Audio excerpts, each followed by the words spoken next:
Hi, everybody. So, I have been trying to avoid talking about veganism just because I know people are sensitive about it. I know that people get triggered easily. And so, I try to respect their feelings, right? But I have been utterly disrespected at this point. I'm not going to keep my mouth shut anymore. At this point, if they can talk shit about me, I'm going to talk shit about them. I mean, I don't want to turn this into an anti-vegan channel again, but I'm not going to sit up here and tolerate their misanthropic hypocrisy. So I'm going to start out by sharing this article that I posted on Substack. Quad man, what Ayn Rand would have said about misanthropic veganism. There is an argument at the heart of vegan activism that never gets examined as closely as it deserves. It goes like this: eating animals is a moral failure, not merely being a choice Rand might disagree with, but a civilizational wrong, a form of bigotry called speciesism. And anyone who continues to eat meat has revealed something ugly about themselves. Rand, I suspect, would have found this argument fascinating, not because it's persuasive, but because it so perfectly illustrates the philosophical con she spent her career exposing. The accusation of speciesism destroys itself.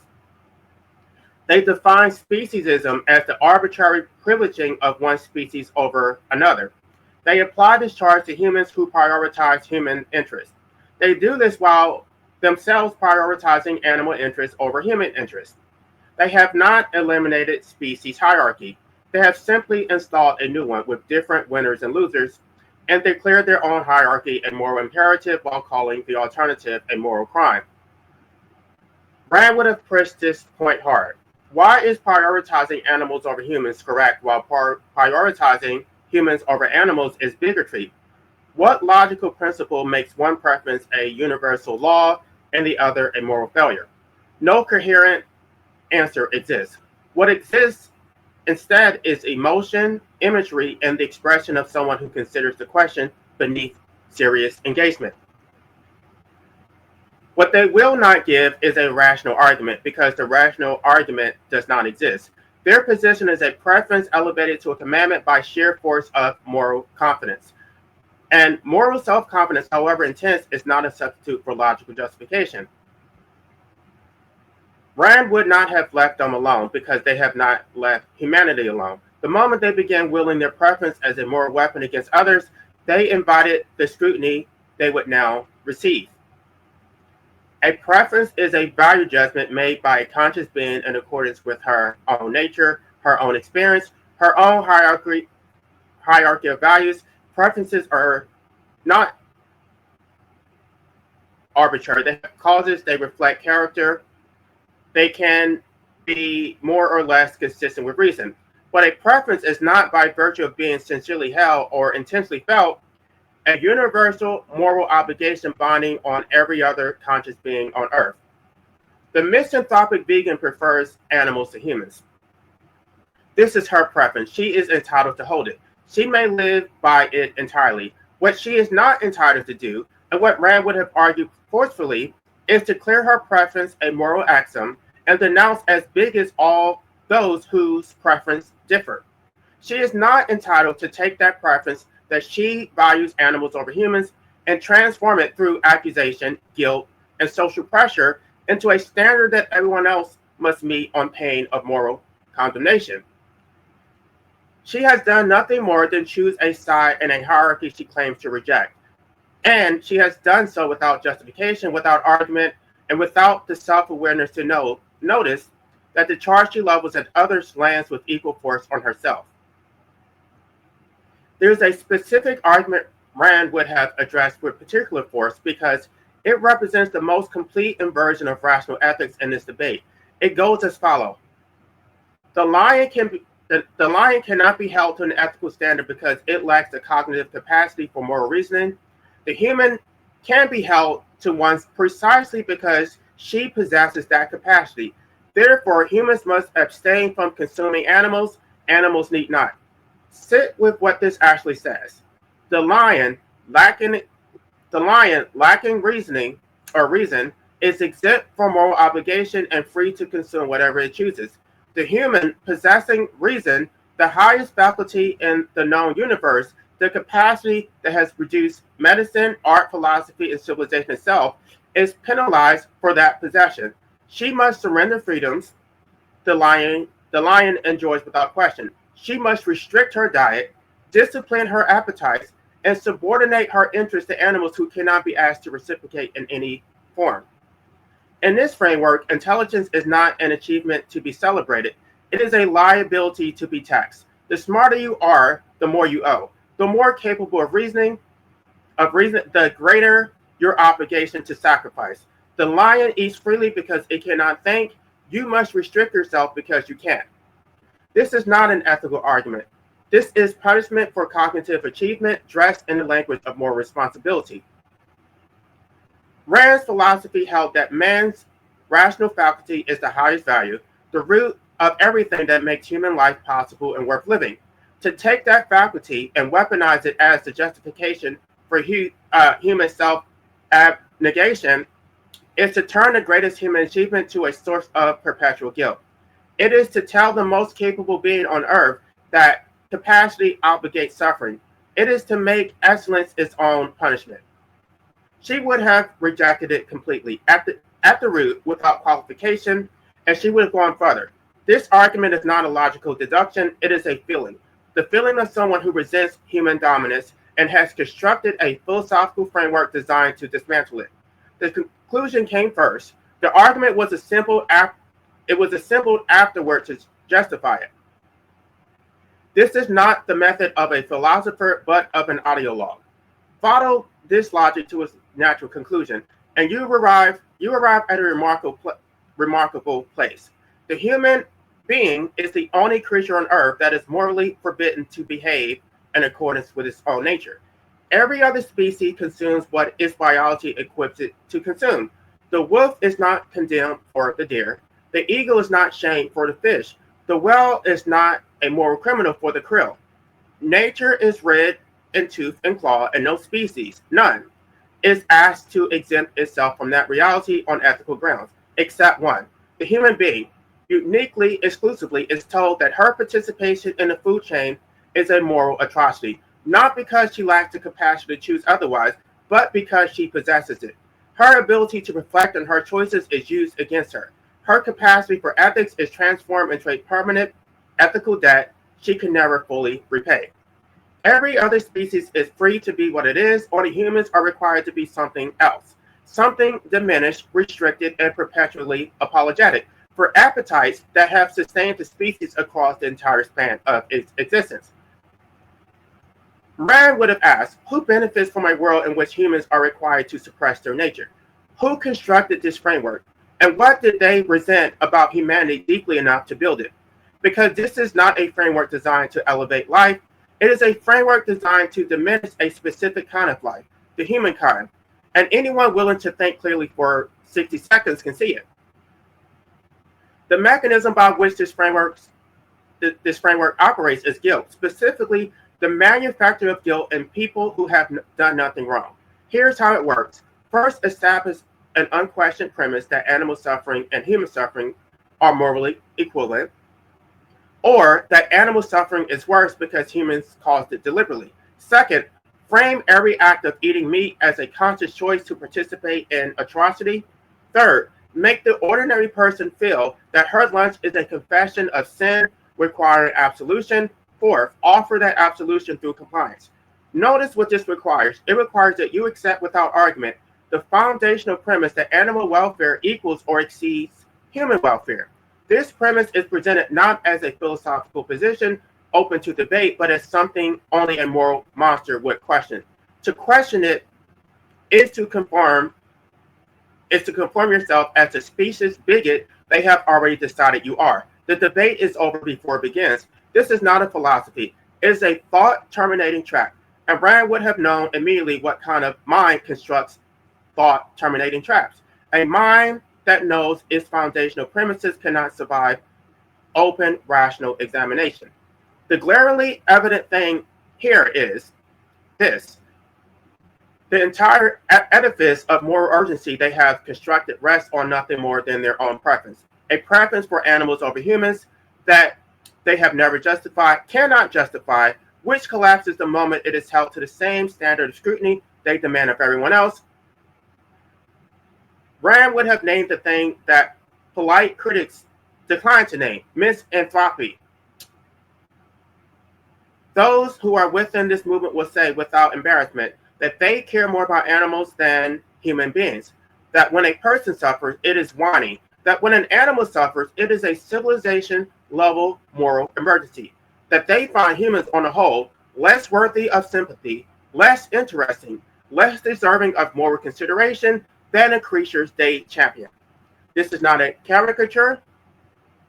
It is a position stated plainly, defended publicly, and held without apparent self-examination by a meaningful portion of the movement's most vocal members. She would have pressed the question that goes to the heart of this entire phenomenon.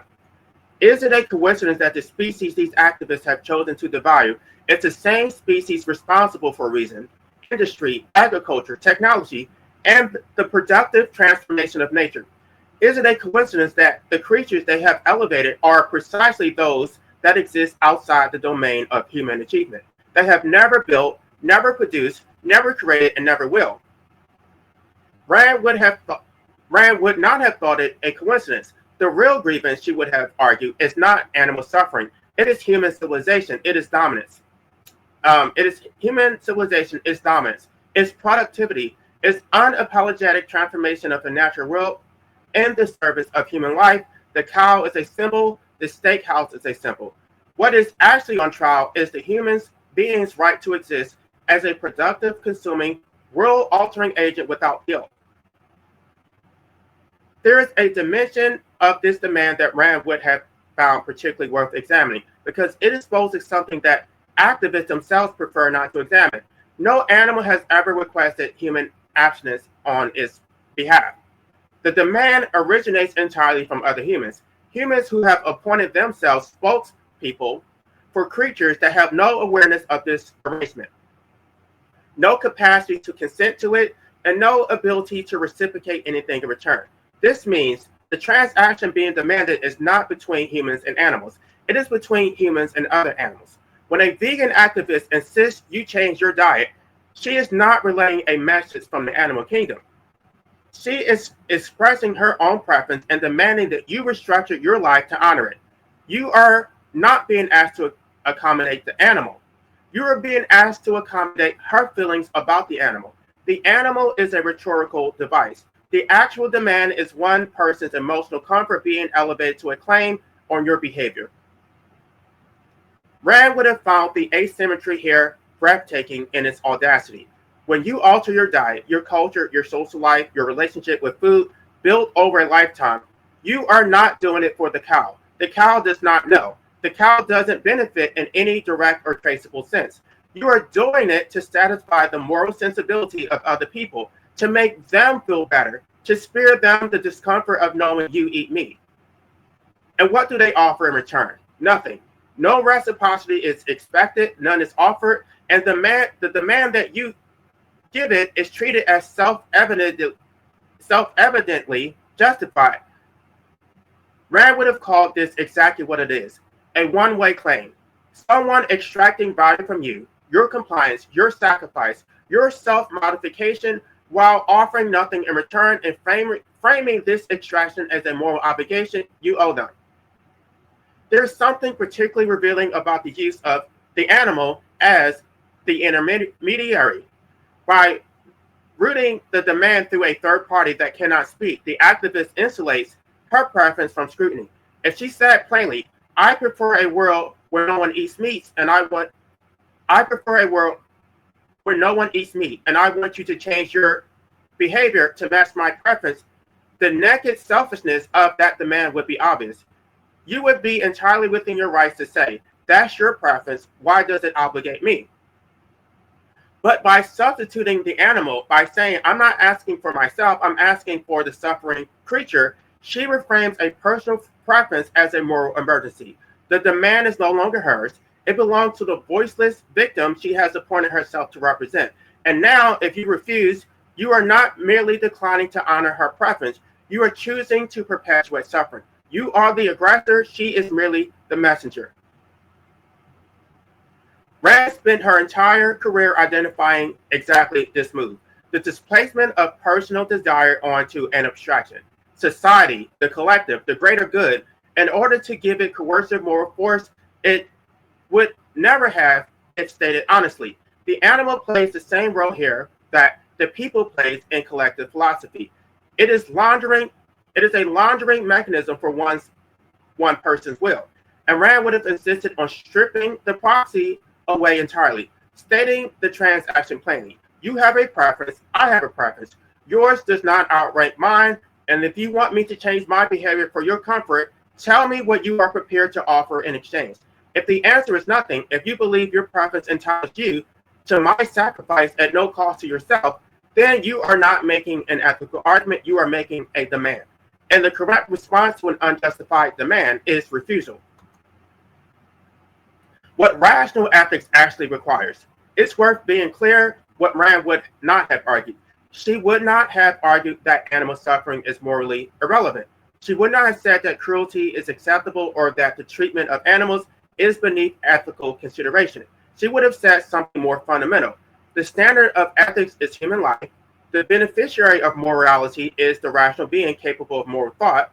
And any ethical framework that punishes rational beings for their rationality, that elevates the instinctual above the intellectual, that demands the capable subordinate themselves to the incapable, that framework has destroyed the very foundation that makes ethics possible. A rational ethics, in her view, would acknowledge that humans are part of nature, that consuming animals is natural to the human organism, and that the decision of how and what to eat belongs entirely to the individual making it. A rational ethics would hold that your preferences, however different from mine, do not obligate me. A rational ethics would recognize that the free market, not the guilt campaign, is the appropriate arena for competing visions on how to live. If you believe plant-based food is superior, produce it, sell it, let it compete.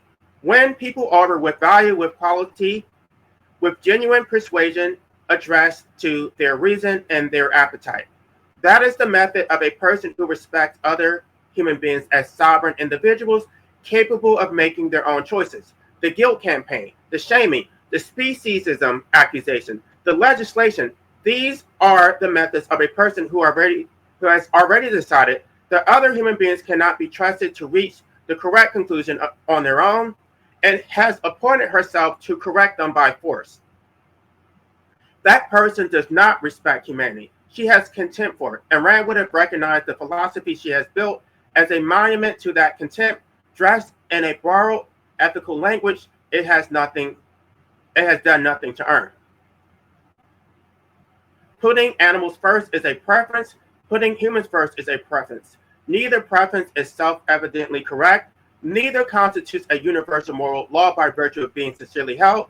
That question, the only question, is which preference is consistent with a rational, life-affirming ethics. And the question, if one is willing to think it through without flinching, is not difficult to reach. Life is the standard of value. Reason is the means of sustaining it. The human being, the only creature of both, is not a moral criminal for existing as what she is. She is not obligated to punish herself for the cognitive achievement that distinguishes her from every other species. She is not required to treat her intelligence as a debt she owes to beings that cannot reciprocate, cannot reason, and cannot comprehend the sacrifice being demanded of her. Now,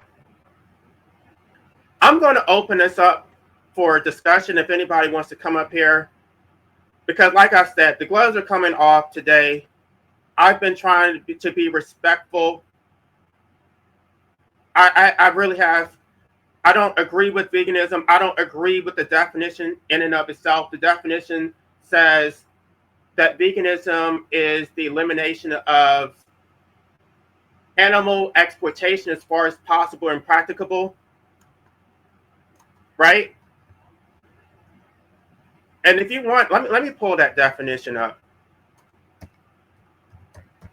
because I'm starting to lose people.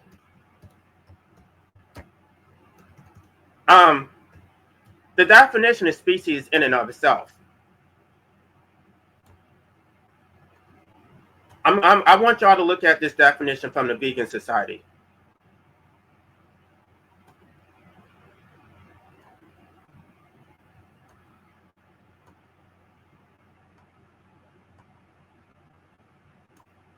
Veganism is a philosophy and way of living which seeks to exclude, as far as possible and practicable, all forms of exploitation and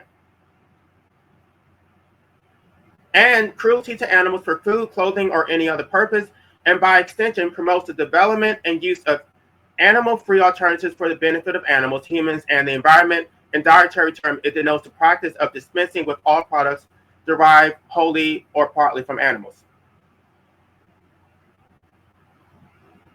I want you to focus on this part: as far as possible and practicable, all forms of exploitation and cruelty to animals for food, clothing, or any other purpose. Why is it only unethical to exploit animals?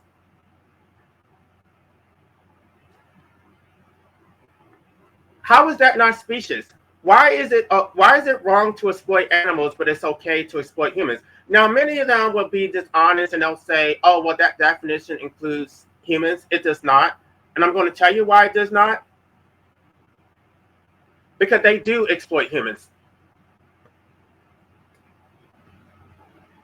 They want to induct you into their causes through their guilt campaigns, right? They have no desire to reciprocate whatsoever. It's extraction. You give up your diet. You live a miserable life where you're just preparing beans and rice for the rest of your life. They don't care about your health. They don't care about your personal preferences. It's a pure sacrifice. It's extraction for their own, I don't know, for their own preference, right? Because they value humans, they value animals over humans. No reciprocity whatsoever. Meanwhile, the definition says nothing about human exploitation, which means that they get to exploit their own children through procreation. They're not going to reciprocate. They're not going to say, if you go vegan, I'll go anti-natalist. No, I've already made that offer to Vegan Gains on his channel. I said, if you endorse anti-natalism on your channel, I will go vegan. It's a fair offer. You're expecting me to make an extreme sacrifice where I give up my food preferences, change my entire lifestyle, and all I'm asking is that you go on your channel where you have 300 plus K subscribers and endorse anti-natalism. Anybody want to guess what his response was? He rejected my offer outright. He had no desire to reciprocate. He wanted to extract. Okay, Pastor D, he wanted to extract. He wanted me to go vegan, yet he was not willing to reciprocate anything. What he tried to do is manipulate me to say, oh no, I don't give a shit about anti-natalism. Anti-natalism is bullshit, but you should still go vegan. And he tried to justify it by talking about the animals, right? He's going to declare himself a proxy for the animals. Who gives a shit about human suffering, right? The animals come first. By the way, if you address human suffering, if you abstain from procreation, there would be no consumers, right? So anti-natalism addresses human suffering and animal suffering, but they want to do this shit ass backwards, where you liberate animals and continue enslaving humans. Because if they would stop breeding humans in the first place, there would be no consumers. So that not only does it address the consumption of factory farming, it also eliminates crop deaths. But they don't want to be honest with that. What their position is that veganism is slightly less. They want to compare themselves to meat eaters, to omnivores. But they don't want to compare themselves to somebody who doesn't exist. The person who does not exist consumes nothing. And a vegan cannot compete with someone who does not exist. So their ethical framework is not framed in a way that will actually accomplish anything. They can't prove that going on a plant-based diet even changes anything. It's just it's virtue ethics. Even if it does not liberate animals, even they can't prove that if you choose tofu over a chicken, that that chicken would actually be saved. It's just virtue ethics that it makes them feel good to know that you're not consuming animal products, that you're being a sacrificial animal, that you're sacrificing your health to their moral preferences. And they don't have any right, they're not entitled to make that demand unless they're willing to reciprocate. Now, we finally have Pastor D on this panel. Welcome. And who else? Nope. We have Random. I don't know. LA, can you hear me? I'm sorry. I was the guy on the other live stream last time. So, yeah, just hopefully you can be able to remember my voice. But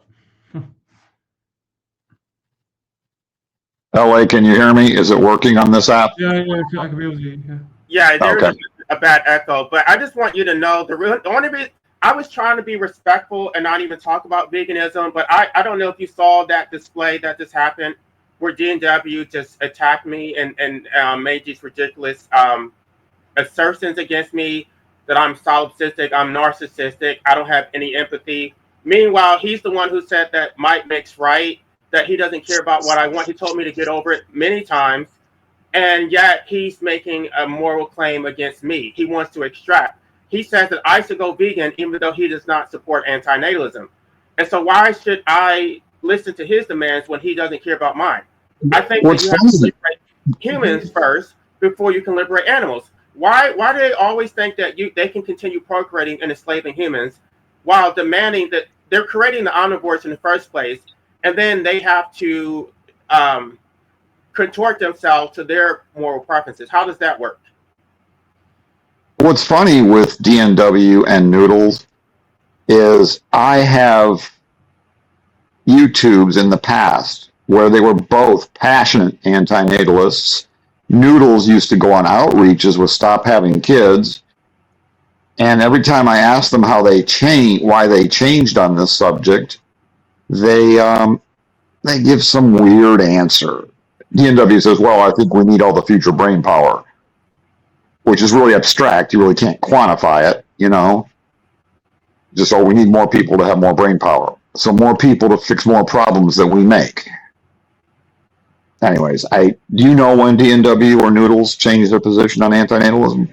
I'm not sure exactly when it happened, but the reason that they changed their position is because they put animals above humans. So they say basically they justify enslaving humans because we need humans to liberate animals. So they're going to breed, or at least justify breeding humans into hell so that the animals can benefit from their vegan activism. Never mind the fact that these children never agreed to be vegan in the first place. They never agreed to be vegan activists. They don't care about. They don't care that you're going to be enslaved to the state, that you're going to age and decline. You could get sick.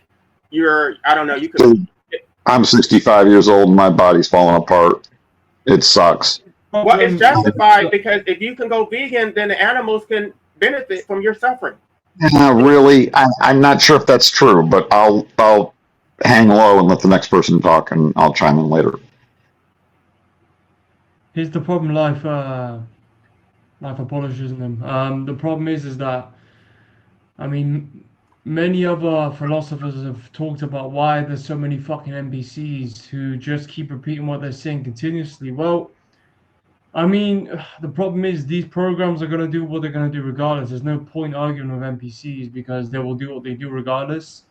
There's no fucking helping these types of people. So it's kind of like a waste of time to like argue with all these fucking dumbasses. I mean, it's pointless. It's literally like a fighting a losing battle. Now, the real battle is that the system itself, the legal system itself, the state itself is the fucking issue. They are the mainframe of why you're enslaved, I'm enslaved, etc. I mean, they literally encourage their slave citizens to keep breeding and breeding. You know, they here's the thing with problems, or like when you look at a big problem, you need to always look at the main fucking cause of what's making all of these symptoms, which are the breeders. Well, it's the state, you know, and it's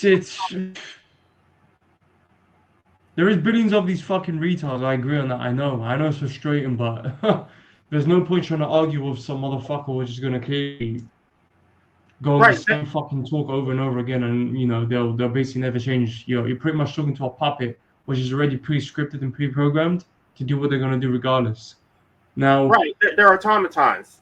They can't think for themselves. They're basically of course, of mentally course, of slaves. course, man. I mean, it is a case of, I mean, look, I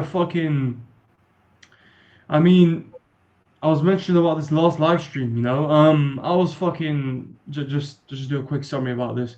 You know, there was this Freemason which started telling me about, these entities the government worships, their secret societies worship, these alien entities they worship, and he started telling me about all this make believe fantasy of, um,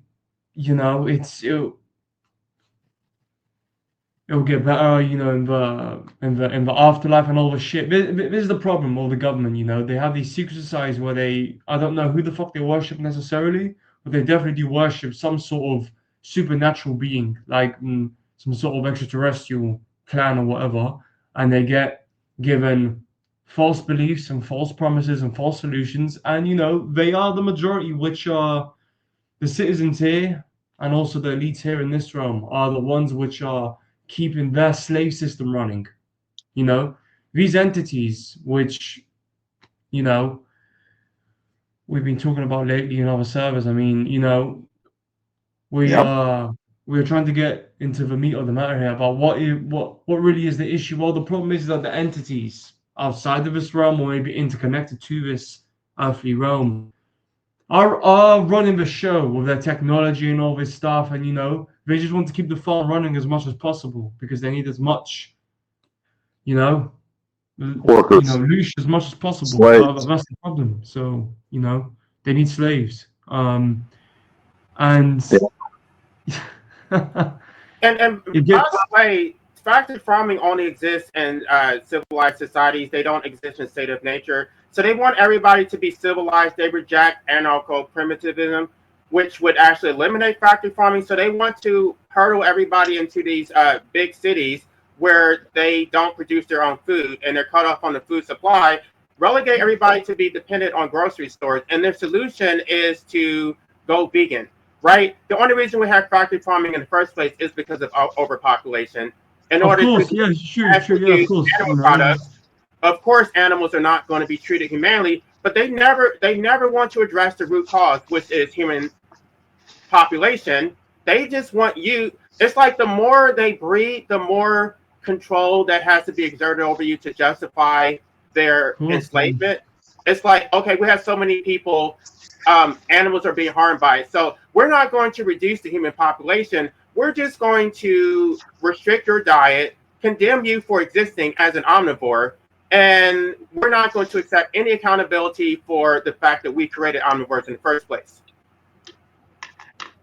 Here's the problem, right? Look, regardless, we are spitting at the monster here, right? We can literally shout at it all we want, but the system itself has banned secrecy knowledge for us to be learning about. That's the problem.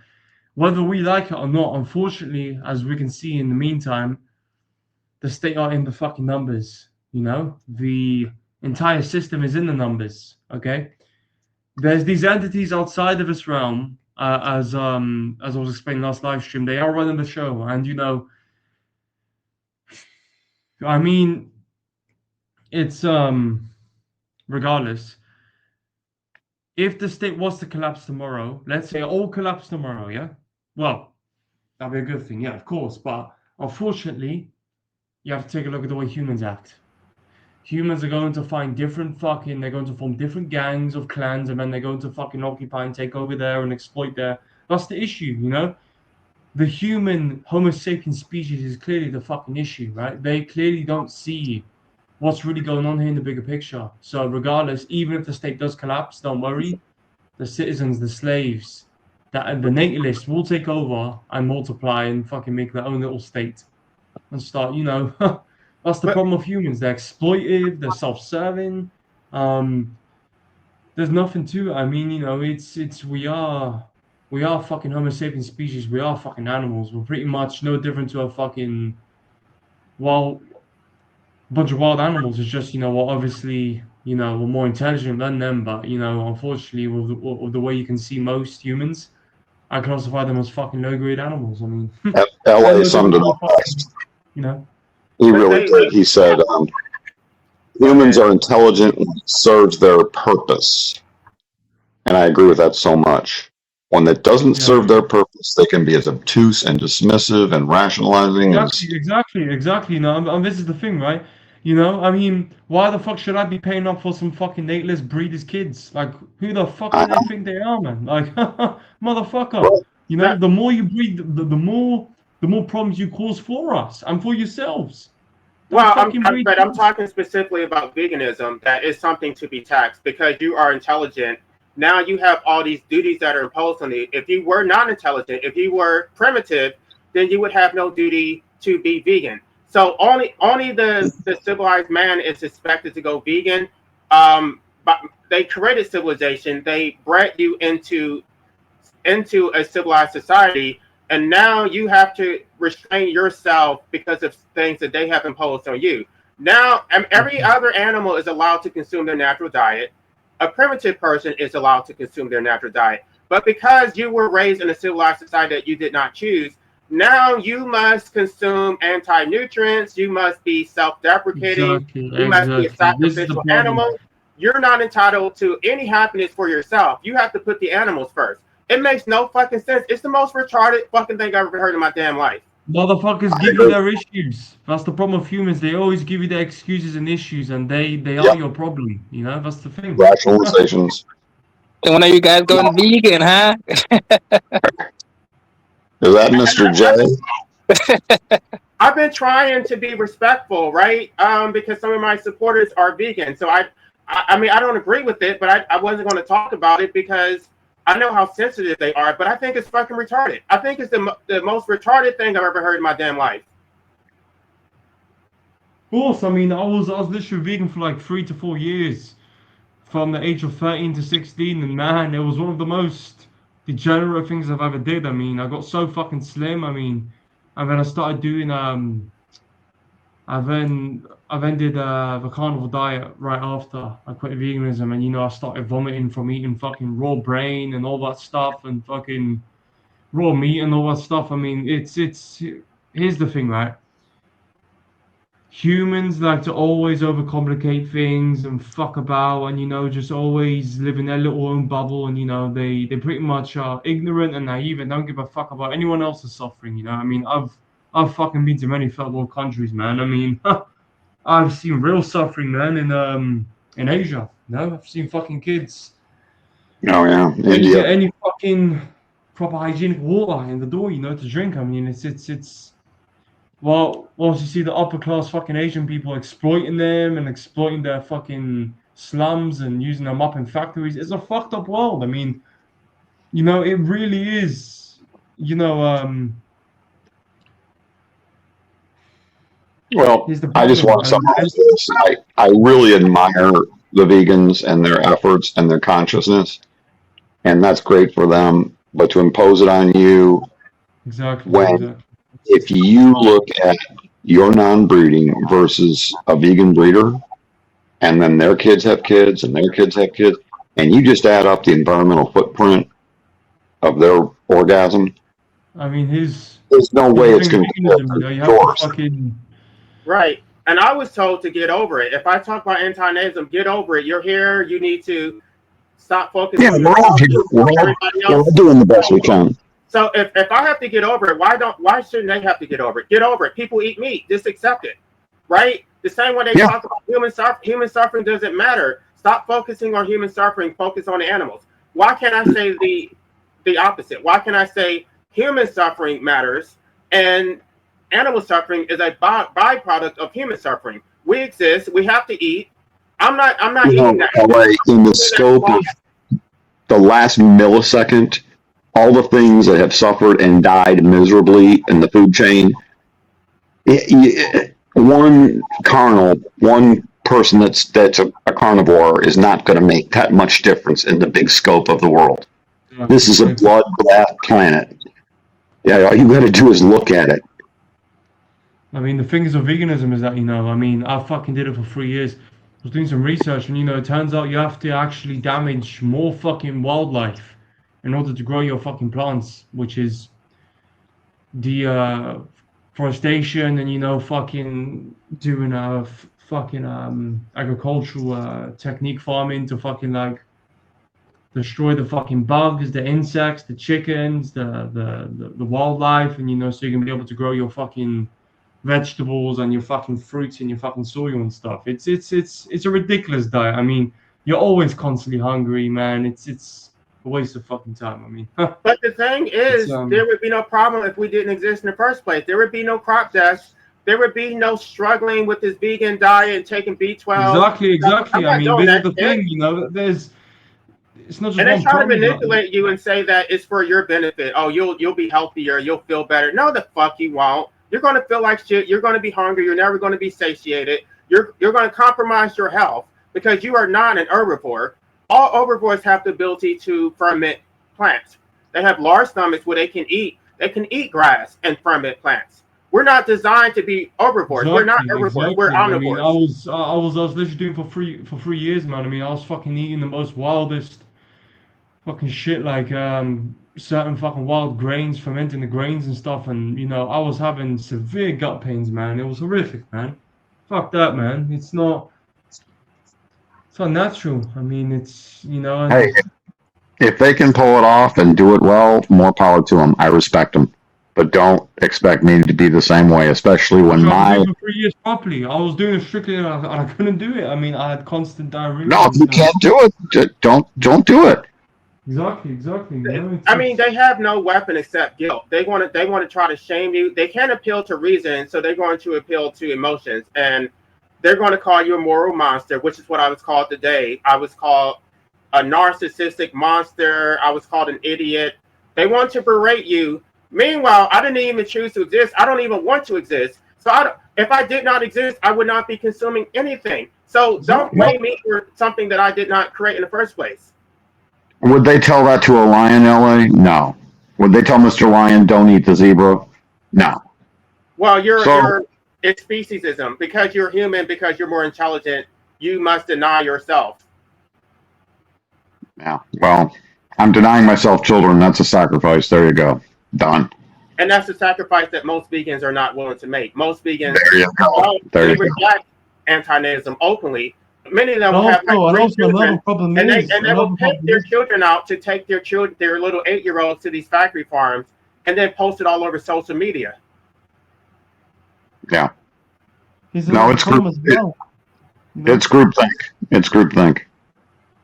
See, here we go. Here we go with this bullshit. The Academy of Nutrition and Dietetics is the largest peer-reviewed nonprofit dietitian and nutritionist organization with over 112,000 members, and they endorse animal-free. See, I fuck your appeals to authority. I don't give a shit about your appeals. Fuck the Academy of Nutrition and Diet. Fuck them. Fuck this bullshit. Right? At the end of the day, we're not herbivores, and so unless you can prove that I can actually consume grass and ferment it in my stomach, I am not an herbivore. If you want to consume that bullshit, if you want to eat tofu and lectins and oxalates and goitrogens, have at it. Eat that bullshit all you want. I'm not eating that shit. You eat it. You're preaching to the choir. I mean, Well, I'm no, this vegan here. And by the way, if you want to come up, the link is here. You can come up here and debate me. I'm not eating that shit. You eat it. The most funny thing is that, these vegans complain about, animal products, but what they don't realize is that most of their fucking cookery, their pots, their pans, their fucking grills and whatnot, their plates potentially, are probably made out of fucking animal lard, leftover fucking animal, fucking. No, you're the vegan anthem. You're the species. You are the species. You're the one who prioritizes every other animal besides the Homo sapiens. And also, the cars they drive, the vehicles they drive are probably made out of fucking. Here's another argument for you. When you take a medication and you look at how that medication is tested and how many animals get injected with viruses and plagues and all the things, all the animals that die to get a medication approved, which all the vegans take for longer life, or most do. I can't say all, but most do. You better not take that medication because they used animals to test it to bring it to market. Exactly. And plus, the thing is with whenever these vegans talk about fucking cruelty free, what they don't realize is that it's all just marketing tactics from these Yes, big mega yes. corporations. It's all just words out of someone's ass. It doesn't mean anything, It's the same with fucking. It's the same other concept of anything else, in any form of marketing strategy for any fucking topic field, like could be a farm for fucking meat and dairy and all that stuff. Everyone's a fucking scam artist, dude. I mean, you know. The Um, vegan Yeah. anthem, that's bullshit. Animals have the right to die. They have the right to medical assistance. Course, Humans don't of have course. that. So until you support my right to medical assistance, then I don't want to hear it. Why do cats and dogs have a right to be euthanized, but humans don't? No, agreed. Because I mean, yeah, I know, no, of course it's fucked up. I mean, the thing is, right, these extraterrestrial entities, yeah, as I explained before, they want to use us up as some fucking I don't know, some toy, some test, It's fucked up. Veganism is a philosophy and a way of living which seeks to exclude, as far as possible and practicable, all form of exploitation and cruelty to animals for food, clothing, or any other purpose. Why is that definition only talking about animals? Why don't they address the exploitation of humans? Why do they get to still breed human beings into hell and pimp their 8-year-olds to go to some factory farm so they can post it on social media? Where's the ethics in that? Yep. He's not going to come up here and debate me, though. He's going to sit there in the comment section. Again, I'm going to say, to wag their fingers at meat eaters, but when someone actually resists their guilt manipulation and they can't be manipulated, they basically don't have anything. It's like you want to try to paint me out as a moral monster when you're the fucking moral monster. well, I wouldn't go that far, but If they're taking their 8-year-olds to factory farms and they don't give a shit about human suffering, you don't get to call me a moral monster. oh, if you breed, for sure, absolutely. Yeah, if you're a vegan and you have kids, then yeah, you're very hypocritical. Based along the things you've said, LA, I totally agree. I'm not promoting slavery. The people who promote slavery are the people who procreate. They're creating Yes. the entrepreneurs in the first place. You're starting in the middle of it. You're not starting at the beginning. Are you reading comments? Yeah, and this guy is Okay. posting all these comments, but he's not going to come up here and debate me. Here's another argument you put out there. The thing is, there's no sort of valid point to try and debate these types of puppets because they'll say what they say regardless. They're gonna do what they're gonna do regardless. I've learned this over the years of debates, especially. People will be scripted and programmed to do what they're gonna do regardless. It's literally like fucking talking to a broken record or like, yeah, there's no point to it because they're never gonna change. That's the problem. They are what they are. So, Here's another argument. Cosmetics. Now, I know guys mostly don't wear cosmetics, although that's changing. Do you know the animal testing that goes on when they bring cosmetics to market? Of course, man. It's fucked up. Yeah. And I guarantee there's a lot of vegan women that pile on the cosmetics and the hair coloring and all the body products that we use that test on animals and are cruel to animals. They don't just kill them; they torture them until they're dead to see what causes adverse effects and what's compatible, what. Everything is suffering in this realm, man. Every single species, That's right. single fucking everything is suffering. I mean, there's no sort of reduction to any suffering. The plants suffer, Let The me insects respond suffer. to this stupid comment. Ironic that you have abolitionists in your channel name. My philosophy is about enslavement, human enslavement to the state. Animals are not enslaved to the state. Animals don't have any duties to pay taxes, to obey unjust laws. It has nothing to do with animals. My philosophy is about humans. And I already addressed that. Anti-nanism has already been hijacked to make it about veganism. My philosophy is hijack proof. It's not about animals. It's about humans. It's my philosophy. I created it. So either you accept it or you reject it. If you don't give a shit about human suffering, then if you're not going to help me liberate humans, then I'm not going to help you liberate animals. I'm going to continue eating steaks. It is what it is. It's either mutual apathy or mutual indifference or mutual support. I'm not going to be extracted from you. It's going to go both ways.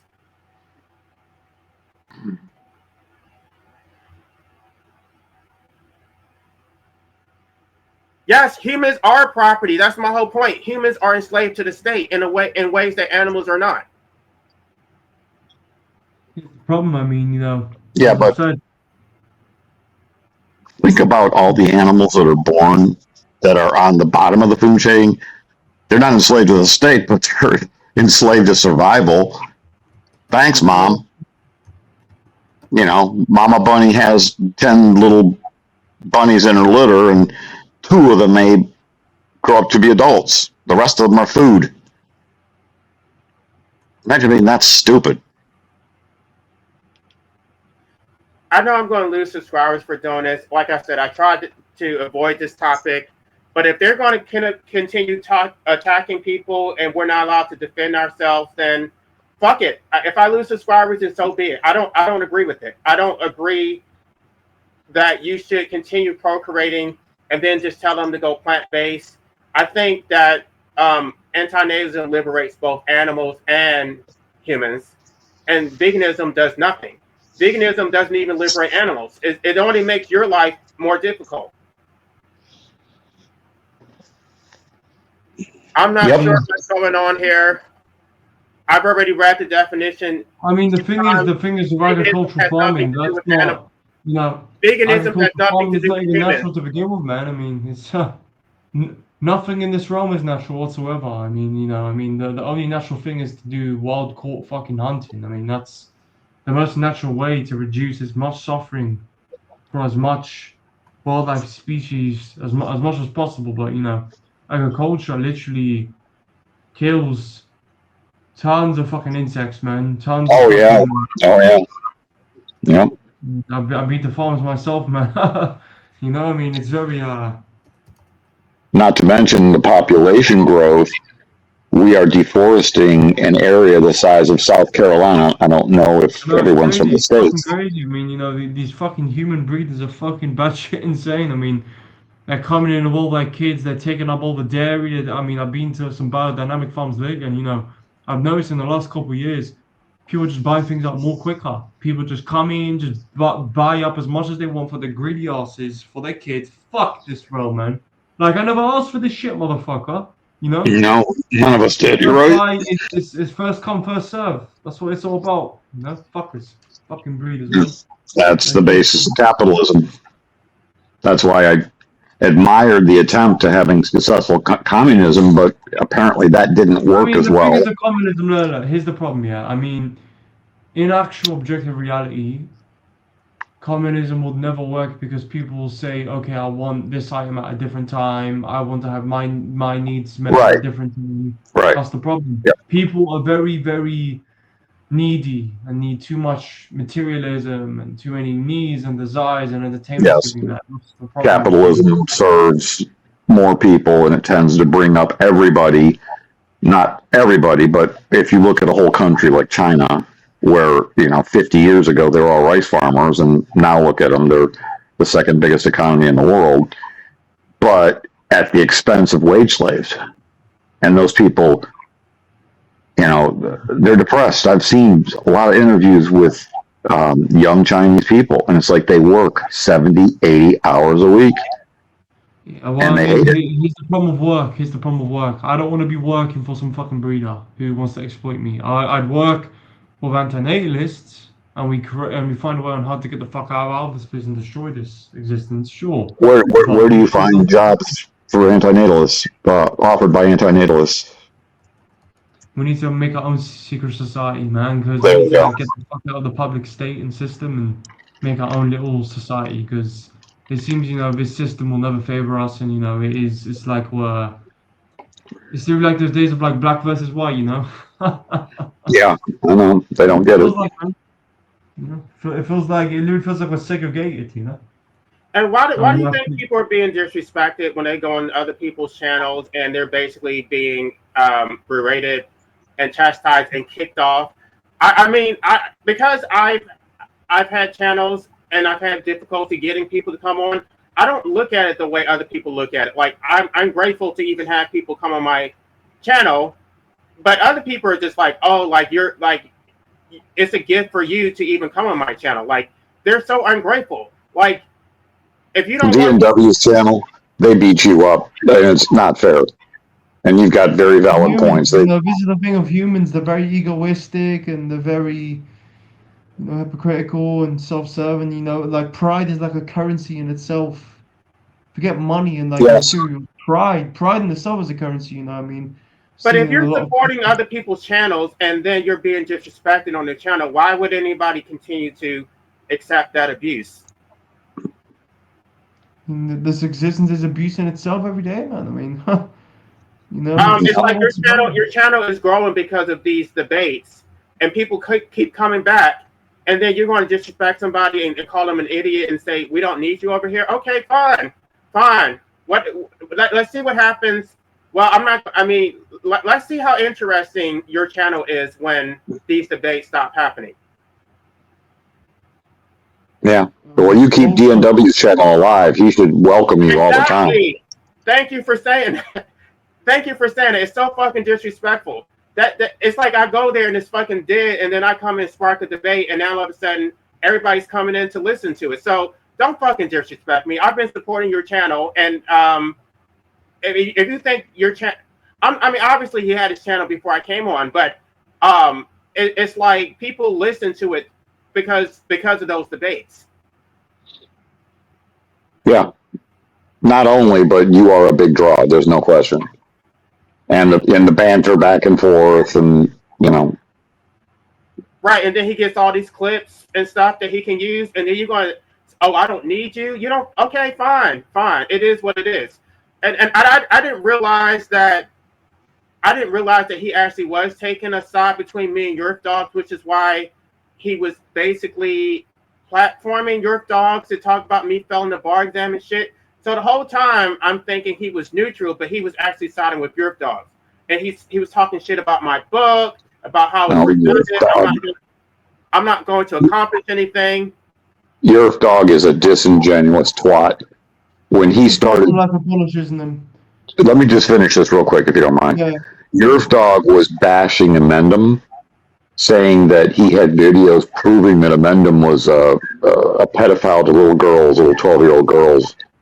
And it's like, you can't prove that. Just because you made a video doesn't make it true. Now, if you want to turn your videos into the FBI and have them arrested, okay, yeah, that's one thing. But just because you made a video doesn't make it true. And then when I confronted Yerf Dog, like 2 weeks later, he said he never did that. And I distinctly remember he and Danny Shine were talking about Amendum. And it went on for like half an hour, and Yerf Dog was going on, oh, Amendum's he's a pedophile, and it's just like you're making accusations without proof. And then when I confronted him, he denied it. He denied it.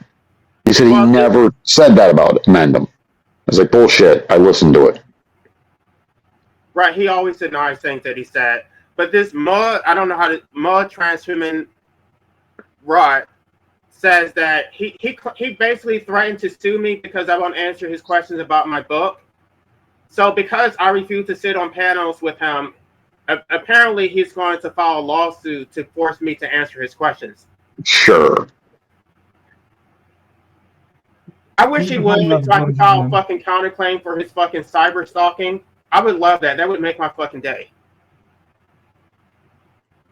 The thing is, the question is like Abolitionism. In the long term, my feelings are not hurt. He called me stupid, narcissistic, solipsistic, and then and I wasn't even on the panel. I was in the comment section. So I saw how he was doing to other people. That when anyone else tried to defend the fact that they were not vegan, he was not listening to them. He started shouting them down and kicking them off the panel.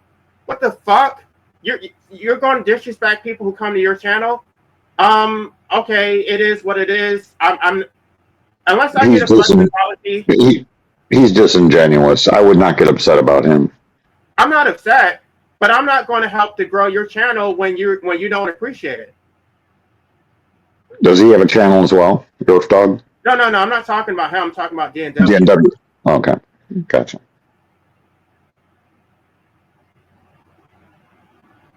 So that, I mean, people have already warned me. People have already warned me, stop going on there. It's like even when I try to make a point, I get interrupted, and then he like twists it around and doesn't let me finish and tries to make me look stupid. So I can stay on my channel where I can speak without interruption.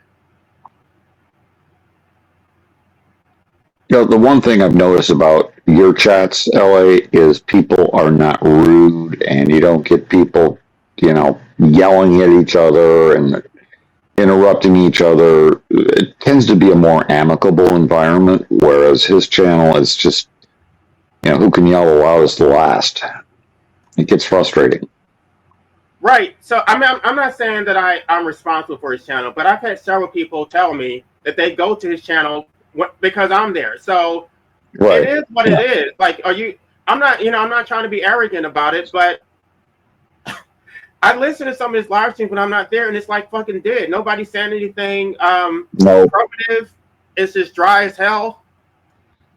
Yep, I agree.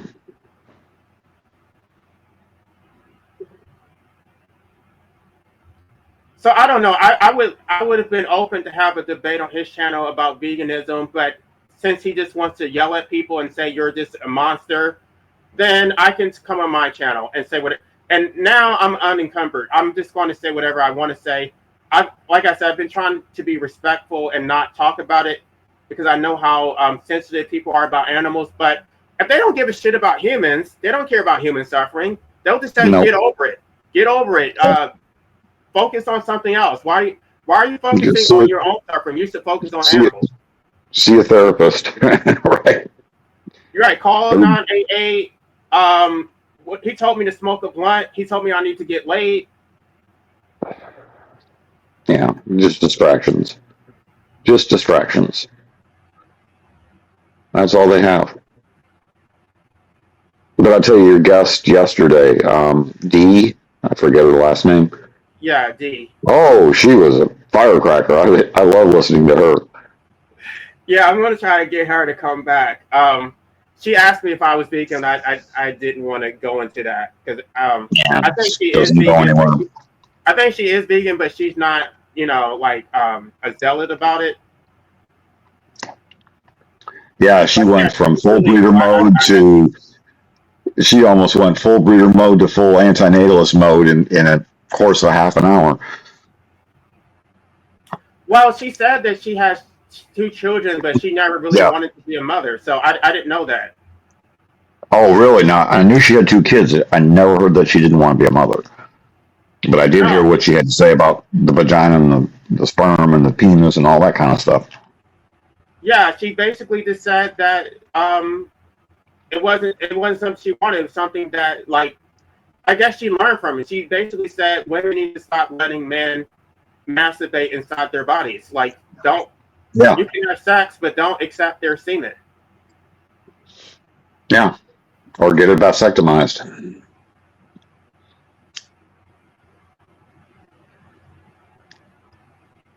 I was amazed at the number of people that talked about semen retention. It's like there's more than one way to release your semen than dumping it in a vagina. But they think that's the only way to do it. It's like, well, no, there's lots of different ways to do it. And you can dump it in a vagina as long as it's been neutralized. As long as a little swimmer. A lot of men don't even want to do that. Like I had a vasectomy, and I've never even had sex with a woman. So, Danielle, what do you mean? Did he end his live stream? Is that what this is? You know why? I'm assuming. Okay, I don't want to make it. Did he end his live stream? Because if he did, I know the reason why. Why? Well, I want to confirm that he actually ended his live stream before I say that. I don't know. I'd have to. Danielle says that he ended it. Okay, so he ended. The reason why he ended it is because as soon as I did my live stream, everybody came over here. Oh, okay. So Now, Danielle, your you don't dogs, want me to you. be doing my live streams at the same time you're doing yours because, yeah. How do you see the future in 10 years here, Abolitionism? Because here's the problem, right? The majority are never going to wake up. I mean, it could be at a very, very, very slow rate, but it's just not enough to get the state to collapse properly. That's the problem. So I always ask myself, how the fuck do I see things in the future? Because, we can't keep yapping about and stuff. I get that. Yeah, of course we need to talk about the problems here, but it's when you have the majority as fucking dumbed down retard slaves. You have to look at things realistically. We're fighting a losing battle. There's only a certain amount of us. Well, we're winning in a way. And there will be a slow rate of where we slowly but surely see more anti-natalists come through, but that's at a very, very slow rate. That's the problem. Because the majority, we're winning in a way. If it's going to be antagonized, then we can just talk about it on my channel, where you can talk about anti-natalism without being interrupted, and you're not going to be made to like you're stupid or you're not going to be told to just get over it. You can talk about it on my channel. Yeah, that's why I'm here. Of course, I understand it completely. It's just here's the problem. I mean, whenever we go back to objective reality, it's like we are dealing with these retards every day. That's the problem. We have to deal with these fucking fools, and they do affect our environment and the way we behave. And it is, as you said, the state do support the fucking gang violence from the state itself. I mean, so the public are just as bad as the state. They are the state, pretty much. They make the state. They make the fucking state. And it is a big issue. I mean, we can't be able to live our lives as we truly please. We can't be able to go on some fucking land for free like that without having park rangers come up our ass or having some fucking dumbass slave citizen give us problems. This is a fucking there's a huge problem. Your volume is kind of low. We can't really hear you. But Sendayo, yes, that is correct. It didn't have to be this way. But you know what? I can focus on growing my channel instead of helping to grow somebody else's channel. Yeah. And by the way, I do think we are winning in a way. Will humanity ever go extinct in the foreseeable future? No. But they are freaking out. The birth rates are dropping drastically, not because of anything. That's fantastic. Absolutely. It is. I mean, South Korea, it's 0.7 children per the woman, and China, it's like around 1 or 1. I don't know. Overall, in Western countries, if the economy does get better, unfortunately, the breeders will continue to do their programming. They will fucking breed again. So, it is. they're never going to stop. The elites can always be able to fucking make backup plans and have to keep the farm running. That's the problem. These elites are not stupid at all. They know exactly what they're fucking doing. They've been planning this out for millennia. I mean, But as I always say, we had 2 billion people right after World War II, after 70 million people were annihilated.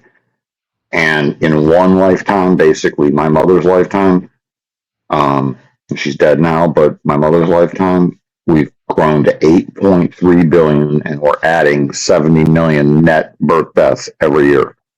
So it's got to slow down. Of course. I mean, and why do you think their birth rates are declining? Mostly because of the economy. It's happening, as you know, mostly in the Western and advanced economies, and they're still breeding like crazy, but less so in the continent of Africa and the Middle East. They're still above replacement level, but in Western Europe, now in Russia, and Asia and the United States and Canada, they're way below replacement. And replacement is 2.1 kids per woman. And I think it's mostly the economy, and people are just sick of this rat race. And some people see it. Some people say, why would I bring a kid here? Some people say, the child-free people, they're not anti-natalists. They just don't want kids. Some people, where they were going to have 4 kids, now they're having 1 or 2. That's my assessment. I don't think anti-natalism is the big reason. I think the economy and selfishness is the big reason.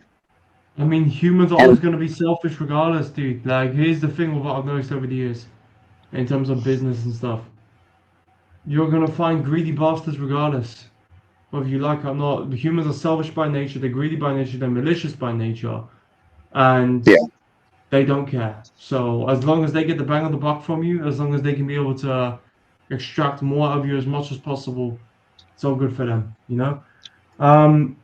As long as there's money involved and more finances involved, people will have kids regardless. That's the fucking problem. So, yeah. Well, another reason is people are questioning traditional institutions like marriage. A lot of women are saying, well, what's in it for me? This seems like a great deal for the guy, but it doesn't seem like such a great deal for me. I got to be the housewife. I always say to myself, people are like my kids. I already have kids. It's the NPCs. They are my kids.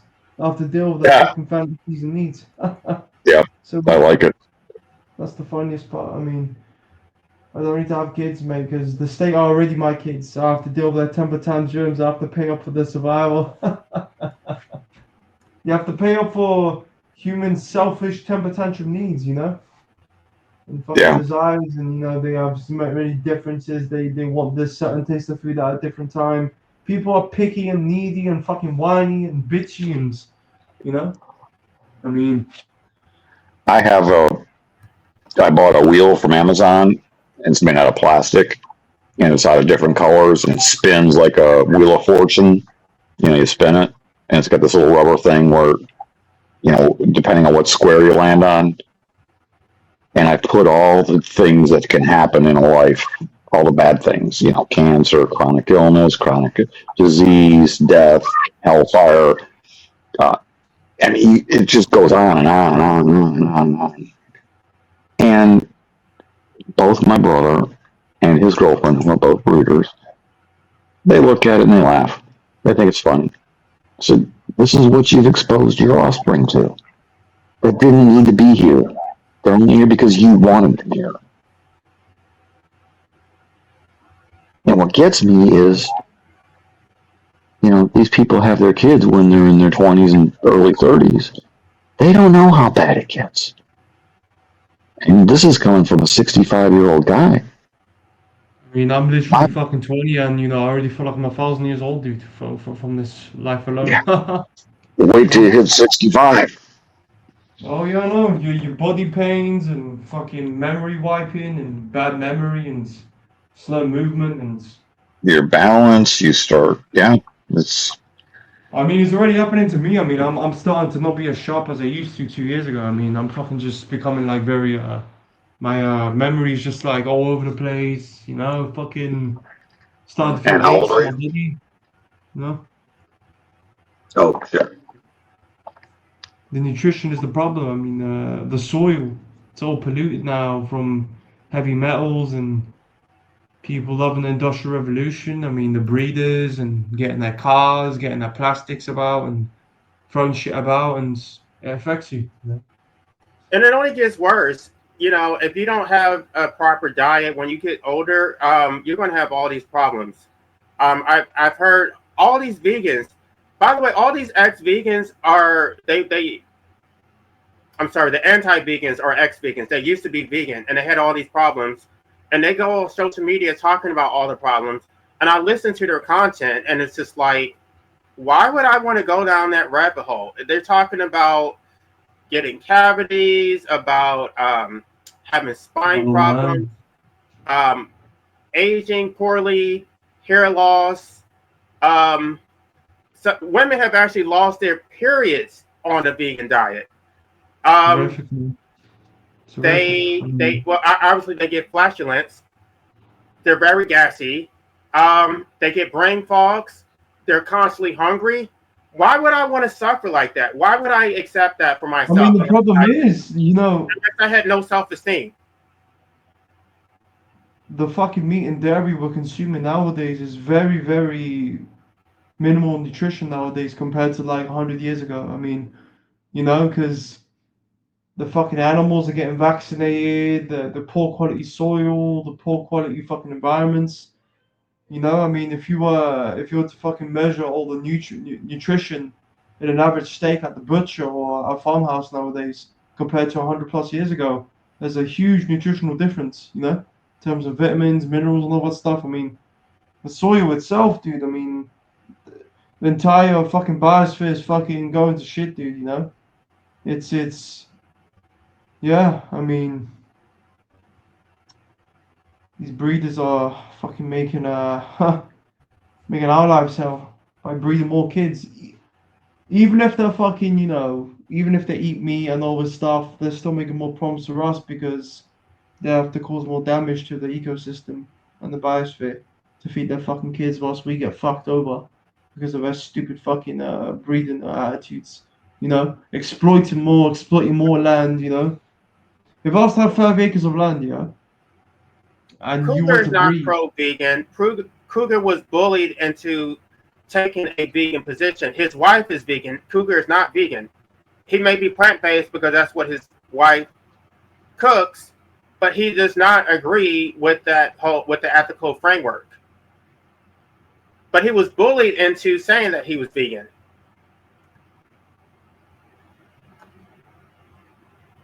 How does that work? I mean, if I don't agree with your conclusion and you just bully me into it, but just because you like make moral accusations against me, if I don't actually agree with it, do you think I'm actually going to stay vegan?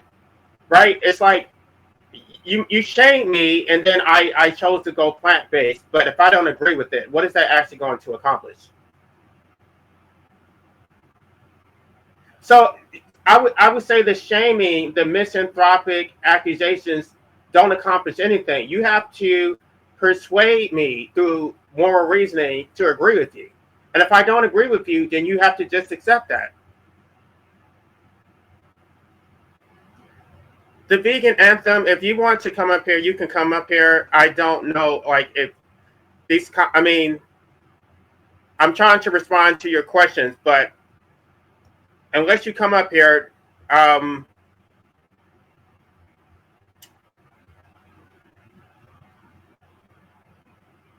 the thing, man. People are puppets regardless, you know? That's the thing.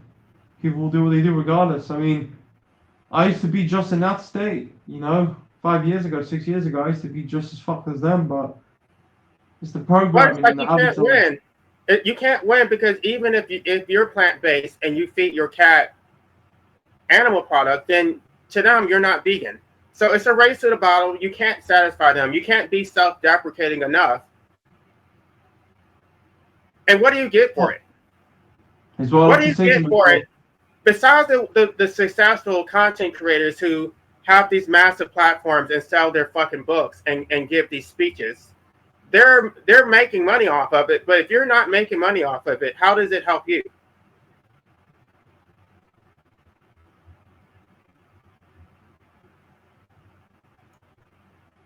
The vegan anthem, I don't know what to tell you. If you're not going to come up here and debate me, then I just I guess I can't respond to your questions.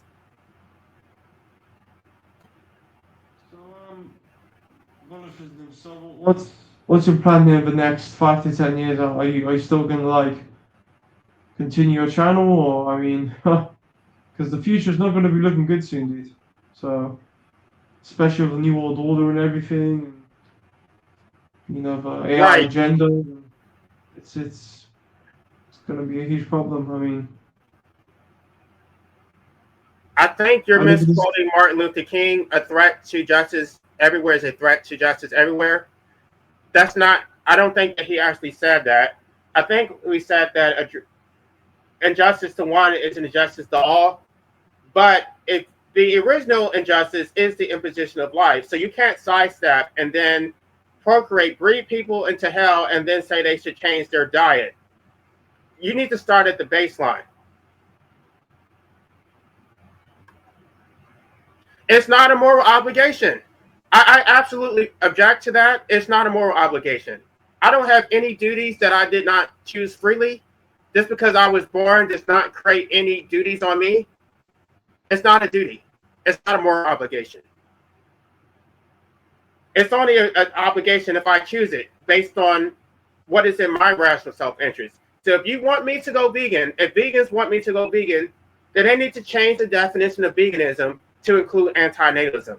If they abstain from procreation, I will go vegan because it would be my rational self-interest. I am not a sacrificial animal. I'm not going to put your causes above my own. I'm not going to say, get over it, and I'm going to be enslaved while liberating others. No, I'm going to liberate myself first. That's how everybody should think. It's not a moral obligation. And if you want to come up here and explain to me how it is a moral obligation, you're welcome to do that. But if not, I'm going to just ignore what you just said. Does anybody want to come up here? Because otherwise, this live stream is going to be short.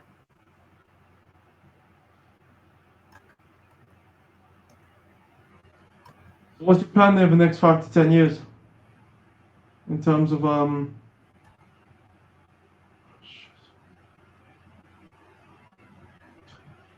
I'm sorry, can you repeat that? Yeah, what's your plan here in the next 5 to 10 years? Because the problem is, I mean, the new world order's going to kick in, the AI agenda's going to kick in. I mean, it's going to be really, hard to fucking deal with the way this world's going to head soon. So I just want to hear from your perspective. I mean, I don't know.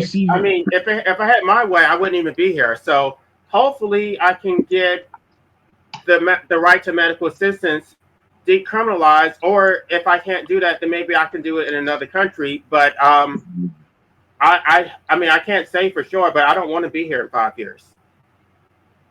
Here's the problem. I don't think the state will ever give you rights to do that, no matter how much you try and fight against them by words, because they won't allow that, because they need slaves. They're hungry, so they need to make as much money off motherfuckers as possible. So I don't think, realistically speaking, objectively, that will be a possibility. I could be wrong, but the state doesn't care about anyone's words because they're in the numbers, dude. They're literally in the high level amounts of members in that panel. So I'll have to state the facts here. I don't think they're going to allow it. I mean, they're going to come up with excuses and say, well, we want to enslave you, we want to make money off you, go and do this for us, and they don't care, bro. Like, they've literally taken control of the fucking medical industry for time, and I'm sorry to say, I mean, we got to kind of keep it realistic here. They're not going to allow that for us because, I mean, they won't. The states, they don't care. Have you researched MAID, and I guess they have a program in Switzerland? You have to be terminally ill. I don't think you have to be terminally ill in Switzerland. And Germany has not legalized it, but it's not criminal. Let me respond to this. I don't know if you listened to the beginning, but I've already explained that morals and ethics are only for the benefit of the human species. It's a social contract. So if you can't reciprocate, then it's not ethics. It's a personal preference. So morals and ethics are supposed to benefit humans. That I don't harm you, you don't harm me. And if it can't be reciprocated, then it's just a personal preference. So I know you're not going to come up here, so we're not going to actually debate that point.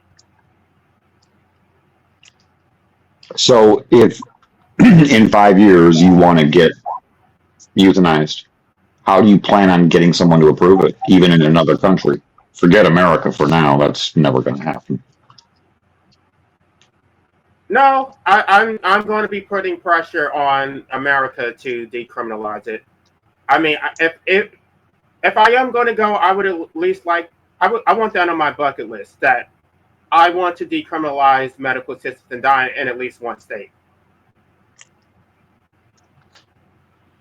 Problem is, I mean, I don't think And the what Illuminati. I don't think the state itself, the Illuminati itself, will allow that. I mean, because they don't care. No matter how much you try and spit at the monster, dude, the monster's gonna do what it does regardless. So it's. and I could what be wrong. basis do you think you can get it done on in 5 years? I'm sorry, what was your question? Um, how do I put this more succinctly? You said in 5 years you want to have it done. And so far, it seems like you're relatively young, relatively healthy. What argument are you going to put forward to whatever entity allows it that says, I want out? Are you going to say mental illness? Are you going to say you've got cancer? I mean, how do you think you're going to convince them to let you do it?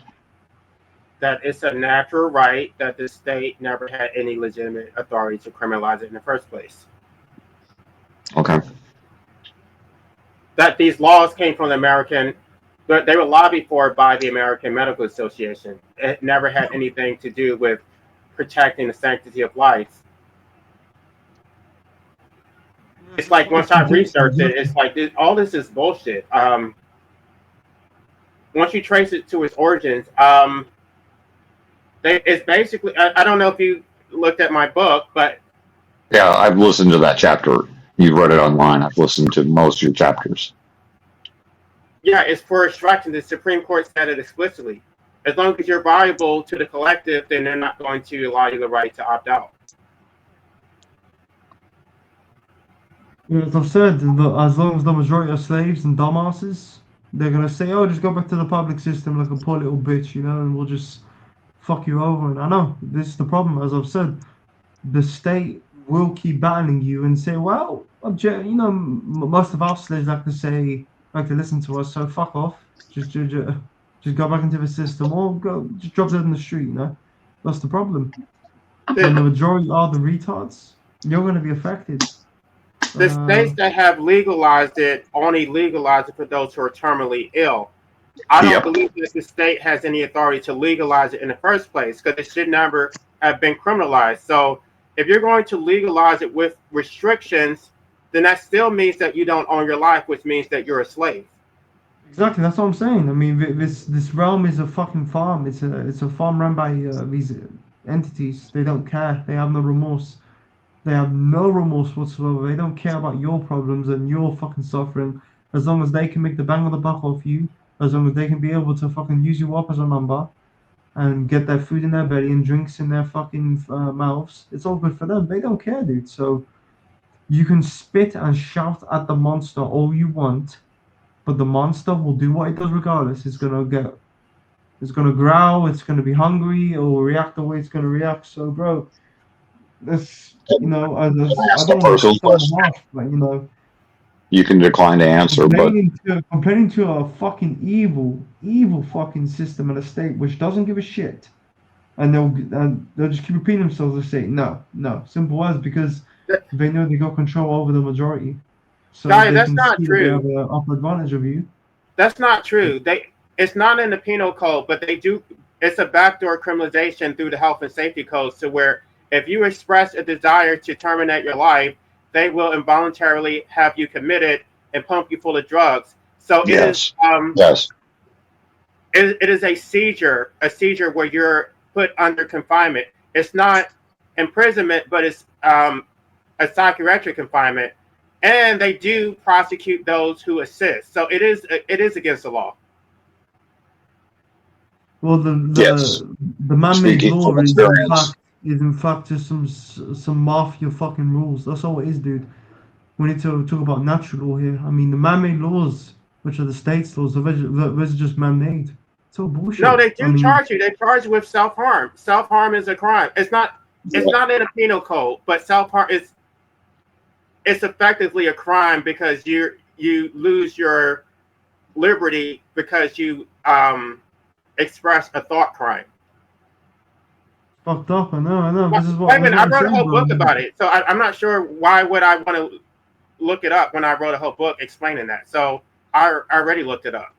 Here's the No, problem, man. I Here's the didn't. problem. I mean, even if you do argue this in the courts or whatever, high chance, highly likely, the state won't care.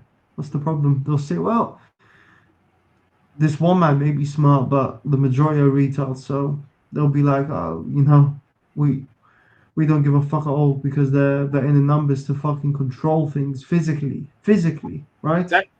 That's not how As the long as law they have the works, biggest Gaia. gang available. Guy, that's not how it works. If it has punitive effects and it's a crime, even if they put it under a civil code, it's punitive in nature.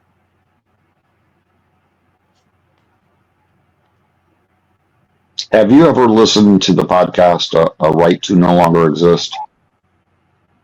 I think I did back in the day, but not It was recently. always about control, though. That's the problem, LA. It was always about control. So, unfortunately, I mean, as much as you can say the facts, the state does not care because they want to control. It's like the mafia versus the mafia. So, as long as these commercial entities can make money, and they see that as positive for them, they don't care. They will force you they will forcefully brainwash you. They'll pretty much coerce you and in a way rape your mind for their fucking needs. It's fucked up. I mean, you can complain all you want about the controllers doing this and that, but they will do what they do regardless. So, punching fist against the fucking beast, which is clearly going to smack you to the ground over and over again, is no solution here.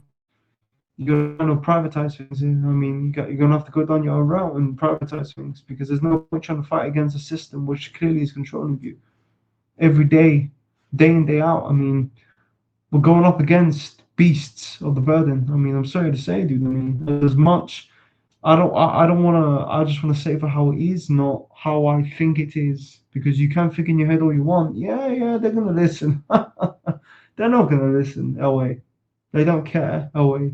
No matter how I'll tell you, intellectual you speak, they from will say personal no experience, as someone because they who's will tried see you as twice such to exploit. self-unalive, I have always woken up in an ICU unit, and I've always been mandatory 10 days in a psych ward where they make $2,500 to $4,000 a day doing these bullshit little classes. You see a psychiatrist for 10 minutes a day. I know. It's literally a case of exploitation. It's all about making the bang on the buck. That's it. Yeah. As long as their needs get met, as long as they're able to profit off you from your suffering, they don't give a genuine two shits about if you live or die. Because the They're moment going they to exploit employ the you social workers, and they're going to employ the nurses, and I mean, they've got a whole, in most larger hospitals, mid-sized to larger hospitals, they've got a whole psych ward. It's one floor. that's what I'm saying. It's a war zone, bro. It's a fucking war zone. It's just they're in the Yeah. numbers. The state, they're like an army, like a mafia, a huge mafia organization itself. And you can try, you know, the thing is that way, you can try and punch fucking all the same answer. No, because they want to see these you trying to talk about this. Well, Yeah, you're forbidden to talk about it. You can talk what you want, but they physically got everything, they got all the medication under control. It's like the mafia, you know? They have everything locked up away. They don't care, dude. And they're in the numbers, so talking thin air out of your ass to some fucking bastards which aren't gonna care, that's really not the best solution. Because they don't care about your words. They don't care, dude. They will just But you know ignore what's you. really sad is you can set your kid down a path of old age and decrepitude and mental illness and injury and chronic illness, and there's no way out. It's like a one-way street, and they just can't see it. Fucked up, dude. And after this place, bro, I'm gonna be so angry. I'm gonna be so angry after this place. I'm telling you, I'm gonna have so much anger in me, dude. Like I will never, like, don't forget what happened here. It's And I feel sorry for the animals. That's all I can say. but the state aren't ever going to like to exit because they want to make money off you. It's like a war zone, as I said. So it's And you realize in the United States, I don't know where you're from, but it's like 70% of all the money made in Medicare. 70% of the expenditure is made in the last 6 months of life by them artificially keeping you alive. fucked up. It's sick. They put It's you, they sick. hook you, they hook one on the machine and then they torture them up with like fucking needles and it's fucked Yeah. up. I watched my grandfather die. It was the most disgusting thing I've ever seen in my life. I know. It's beyond insanity. I mean, this realm has outdone insanity. I mean, it's disgusting. It's filthy. It's whilst these doctors are grabbing up, Yeah. dead people, dying people, and just kneading them down, putting drugs up in them. It's literally no different to like a bunch of gangsters. They are, and they're legally spiking condoned. someone. There's no difference. There's no difference to it. It's exactly the same concept. There's a bunch of gangsters spiking someone's drink, at the bar. It's fucked up. He was admitted to the hospital, and he was diagnosed as terminally ill, and they said, well, it could be 3 days or it could be 2 weeks, but somewhere in that window of 3 days to 2 weeks. We are gonna and he's make some die. money on him, pretty much. Yeah, Yep. it's fucked up. And that room in the ICU looked like Star Wars. It had every bell and whistle and machine known to man. He was plugged in every orifice they could find. We And could the last literally have a Garden of Eden type of reality, like Absolutely. everywhere. Mr. I Noodles, do. I live in there we it. are. Do you want to come and do it? I can show you how together. You've got to stop listening to a-holes like DNW who don't know what the fuck they're talking Why about. are you? I'm talking about like He's off again. He's off again. there could be like fruit forests Fucking- everywhere. Yeah. Right. No, he just kicked off one of his panelists because he didn't agree with that. So, I think this is the second time he already kicked him off. I mean, literally, you can grow like enough food to feed 100 people on a couple acres of land. I know. Yeah. It's or more. I mean, you can actually feed way more people than that probably. You just plant fruit trees, man. Plant edible things. LA says he doesn't want a Garden of Eden. He doesn't want to exist. Well, shut the fuck up and get off my show then. So empathetic, right? I don't want to exist. I should just shut the fuck up. For once we agree on something, Noodles. I'd love to live in the Garden of Eden. Yeah. Meanwhile, I'm the one who actually grows my own vegetables. They get their shit from the grocery store. I mean, it's possible. Like it is possible to have a fruit. By the way, can I just say, LA, I don't want you to do something silly.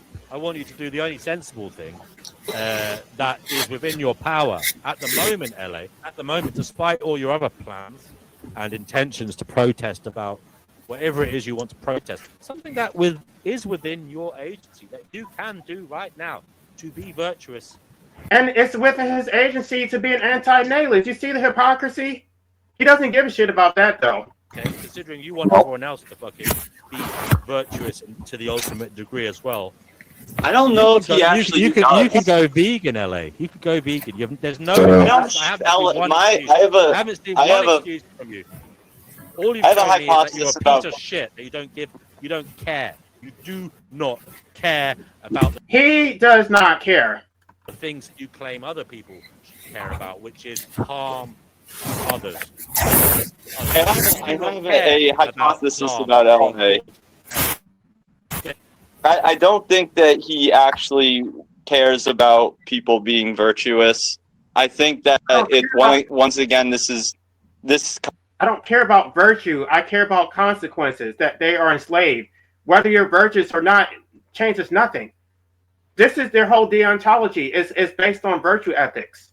Comes from this place of control and grandiosity. Control. I'm the anarchist who does not want people to be controlled. They're the one who wants to control. They want to control what people eat.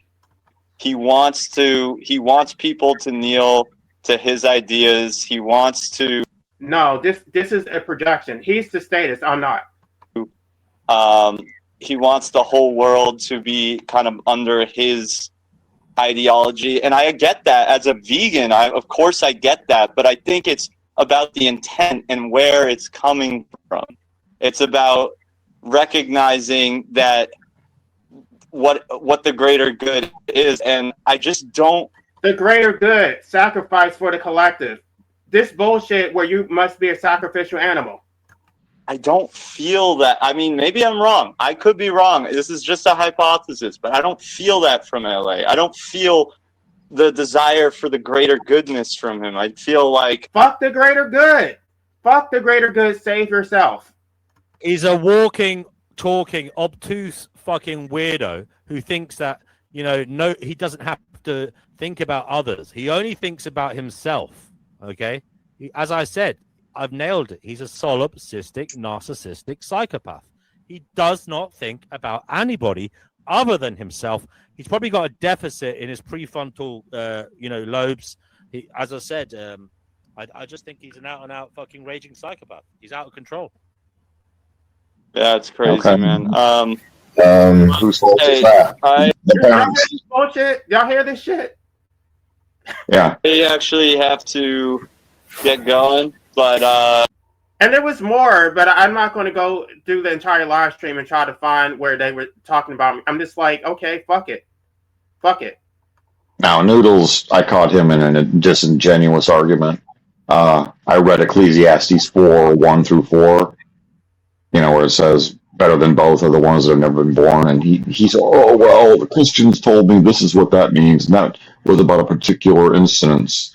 And it's like, no, that's exactly what it says. It doesn't say about a particular instance. It's a generalization.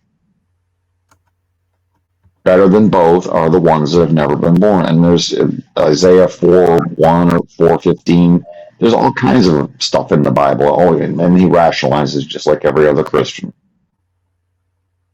Because they don't care about human suffering. As long as They humans don't. As long as humans can benefit animals, then your suffering is justified. Yeah. Hey, I'm part of nature. I'm more part of nature than I am some advanced thinking hominoid, And if every other thing in nature does it, and they do, then I'm going to do it too. And I'm going to hang my hat on the fact that my kids and their kids and their kids and their kids all the way down for the next 300,000 years aren't going to eat animals because they don't exist. And they're not going to consume carbon. They're not going to emit 60,000 tons of garbage. I mean, all the shit besides what food you eat. If you live in a Western environment, a Western country, you're going to consume gasoline. You're going to something like 60 tons of carbon in your lifetime, garbage, poop, piss, you name it. That was not going to happen because my penis didn't ejaculate in a fucking vagina. And I've already broken down the math. Like one omnivore consumes about 7,000 animals per. Yep. It depends if you eat chicken, but if you consume red meat, you're actually killing far fewer lives. But right. But 7,000, and then every vegan for every child who exists as a vegan, there is 320 crop deaths per year. It actually, or not per year, but throughout their entire lifetime. So when you do the math, if every vegan has 2 children, it actually comes out to being more than 7,000. The crop deaths actually outnumber the number of deaths that you would consume as an omnivore. And you're saying the crop deaths would not sustain some other animal that would have to die because of the crop death? They in 3 generations they actually kill more animals than if they just if they consume animals but did not procreate. And that's assuming that just because you're an omnivore does not mean that you're just eating meat in every meal. Like you may have meat once a day or maybe every other day.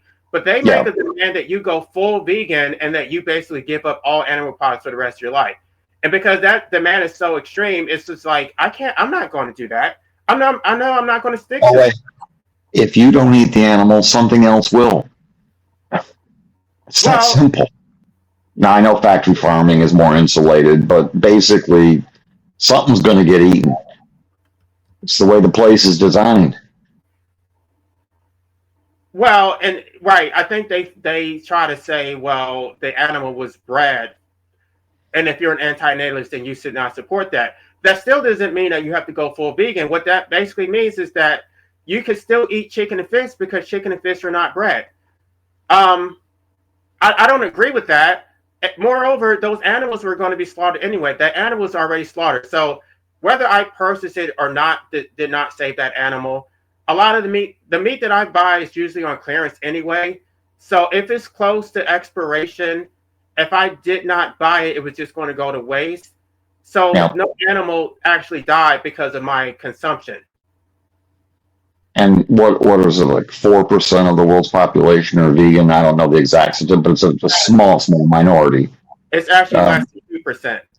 Yeah. So if you don't eat it, then the other 97% of carnivores will.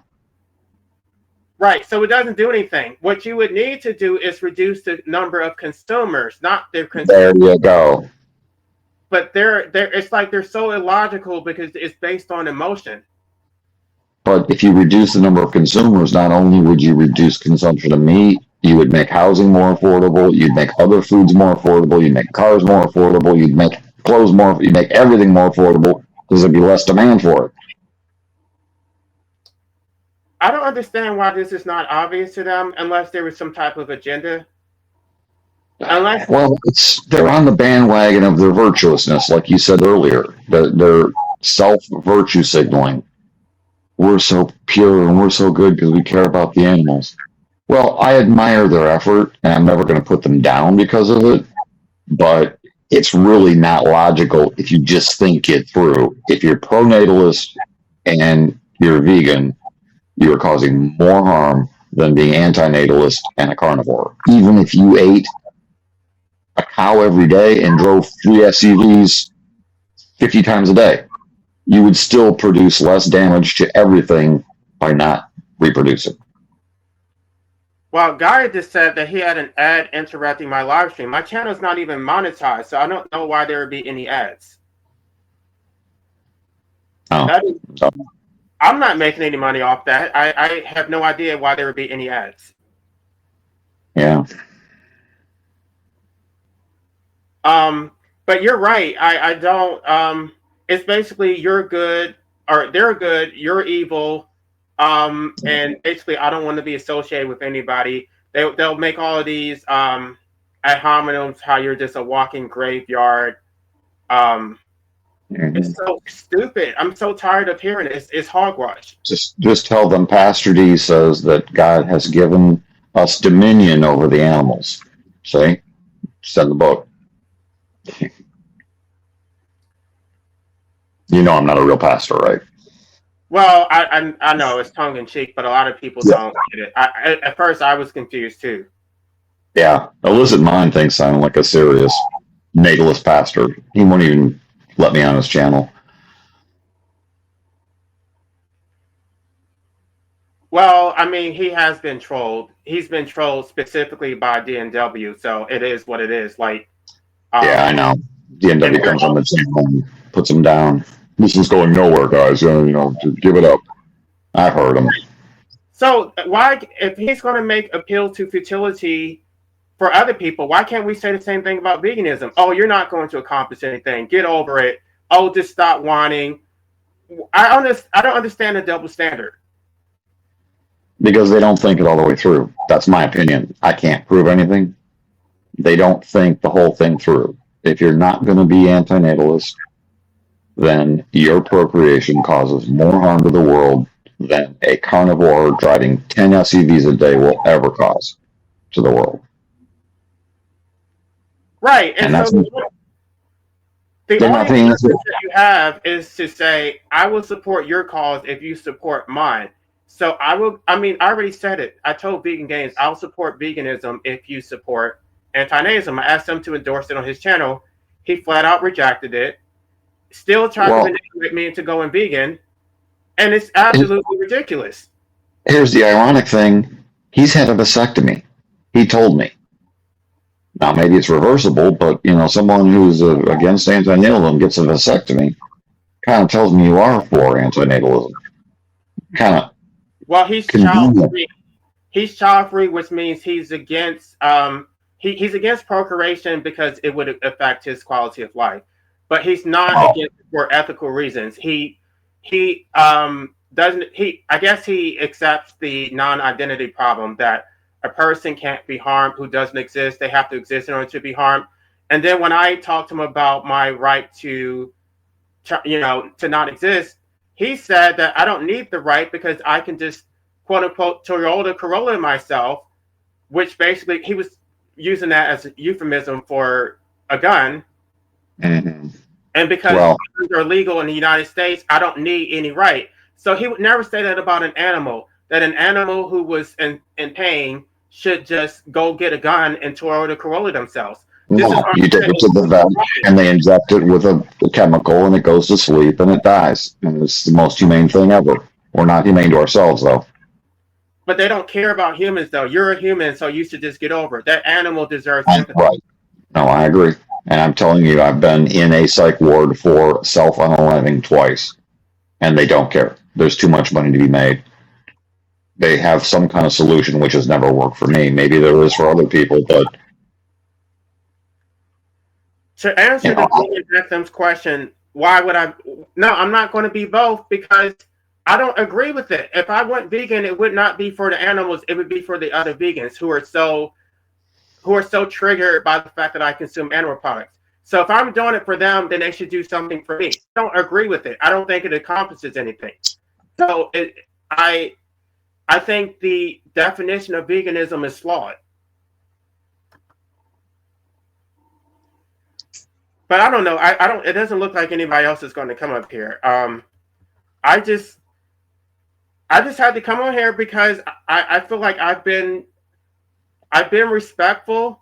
I don't like put it in my face. Well, if they push me enough, right? If they keep saying, "Oh, you're a moral monster and you're a walking graveyard," then I'm. You know what?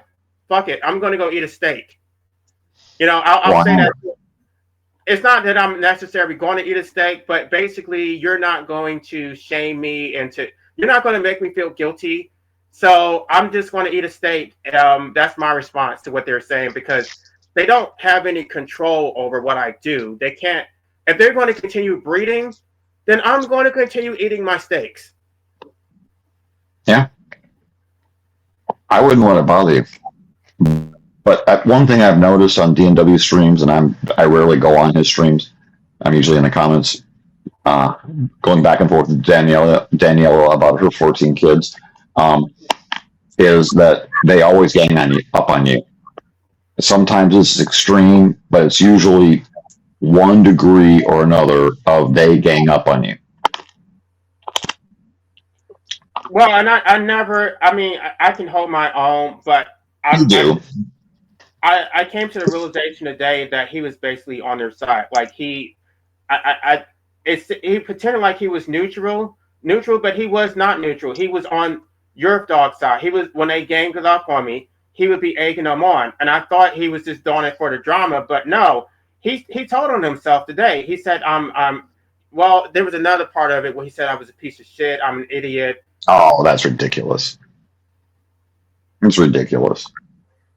So I'm not going to go on your channel to be, again, it doesn't hurt my feelings, but he'll dish it and he can't take it.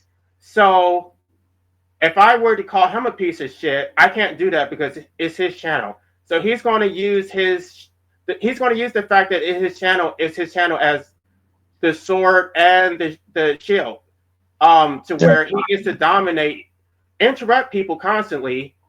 He does. I recognize that it's your channel, but you should be a more hospitable host.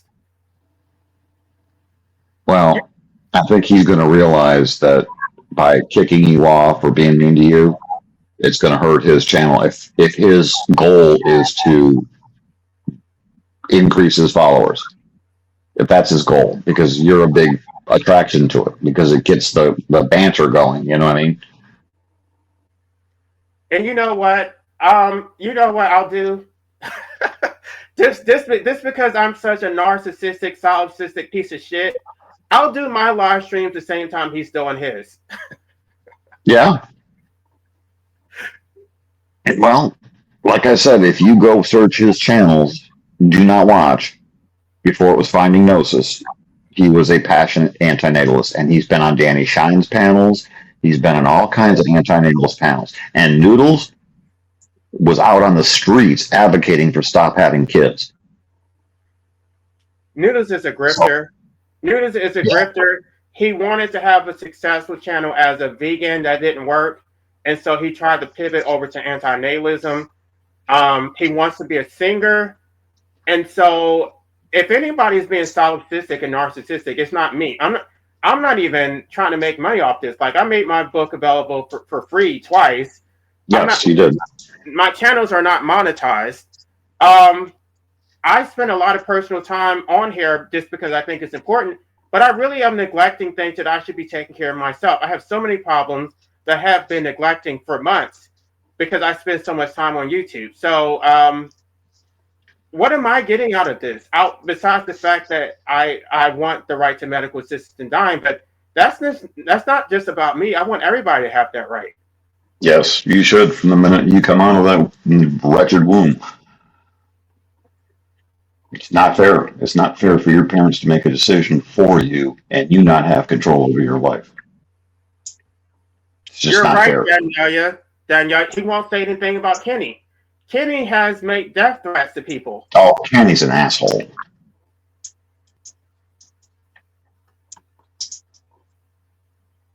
So it's fine. I don't need to go on other people's channel. I don't go where I'm not welcome.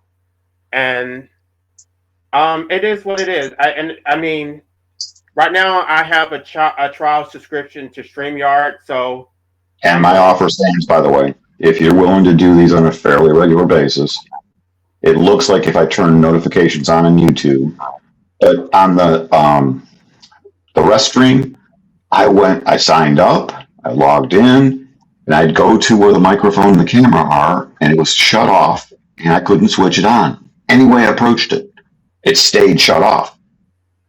you have a block. You have to basically change. I don't know how you do it, where you change your phone to computer mode, and then you have to remove the block on it. I don't know. I mean, I'm not. I mean, I know how to do it, but I'm not good at explaining it. So, Okay. Well, my offer stands. If you'll do Yard Stream, I'll sponsor you.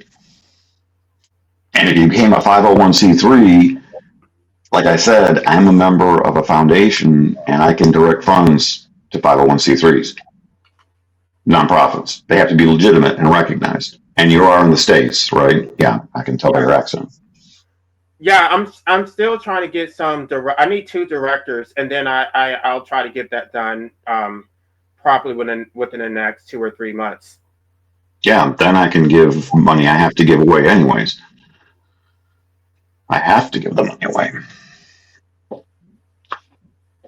Anybody listening? I don't think there's any money to be made from doing this. But if you want to advocate for the right to medical assistance in dying, then you can email me, and then you don't actually have to do any work. I'll be the one doing the work, but I just need somebody on paper to be the director so I can actually follow it. I'll sign up.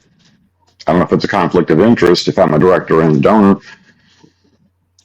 I don't know. I mean, yeah, if I can't get anybody, then I'll ask you, but I would, I don't know if that's going to be a problem.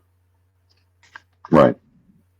I mean, it's not no problem on my end, but wherever that funding is coming from.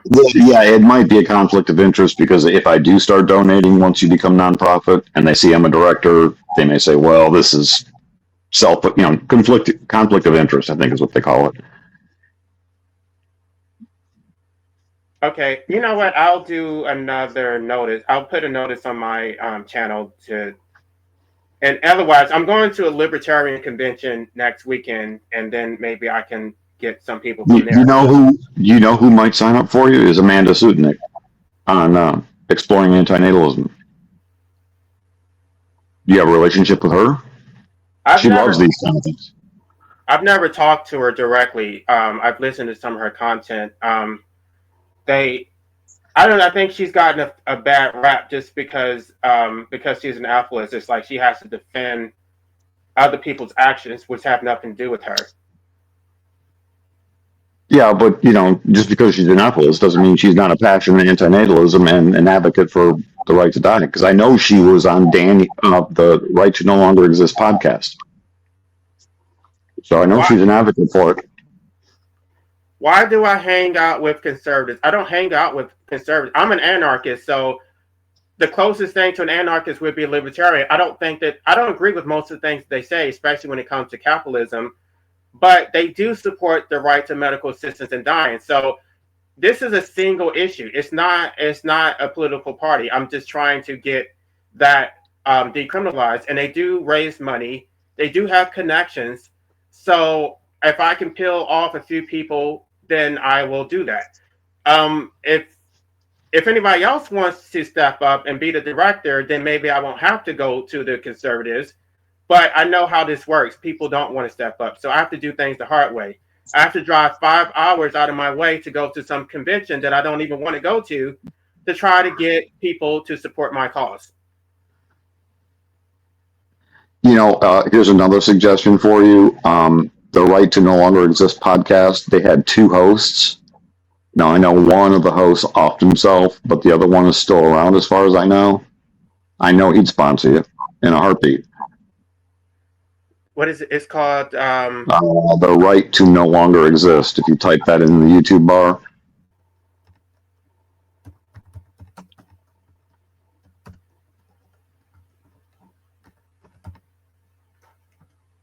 I know I listened to it like way back in the day. Okay. Okay, well, I am subscribing right now, and maybe, let's see.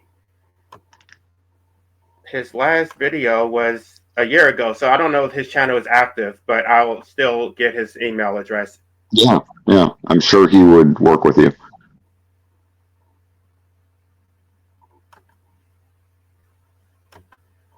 And now, what about Gary Amendam? I don't know. I don't have a problem with it. I think some of these people, they're even when I wanted to reach out to them about my book, they're just like, "Oh, you don't want to be associated with him." And okay, I'm just throwing ideas out there. I mean, I don't have a problem with it personally. I think they're it's because of that Yerf Dogs dude who's been smearing his name across the internet. Oh. More suggestions I can think of. You and Lawrence Anton don't get along. He seems to be a biggie in the anti-natalist space. I don't think he supports the right to medical. I don't know. I haven't heard him do content on that. No, it's mostly antinatalism. You may want to listen to, like, Amanda's had 100 different podcasts on her Exploring Antinatalism podcast. Most of her guests are passionate about this issue. And usually if you're an antinatalist, you kind of by default accept the right to, self-assisted suicide or, your right to die. So some of her guests may be candidates to climb on board your cause. Yeah, I think Amanda would be a good one. Amanda, because she has that Exploring Anti-Natalist channel, and she knows everybody in this whole community. So, yep. There's another podcaster I really like, is SQS. Have you ever listened to his content? He's pretty passionate about the subject. No, I don't know that channel. I think it's SQS, Sam, Queer Sam. No offense.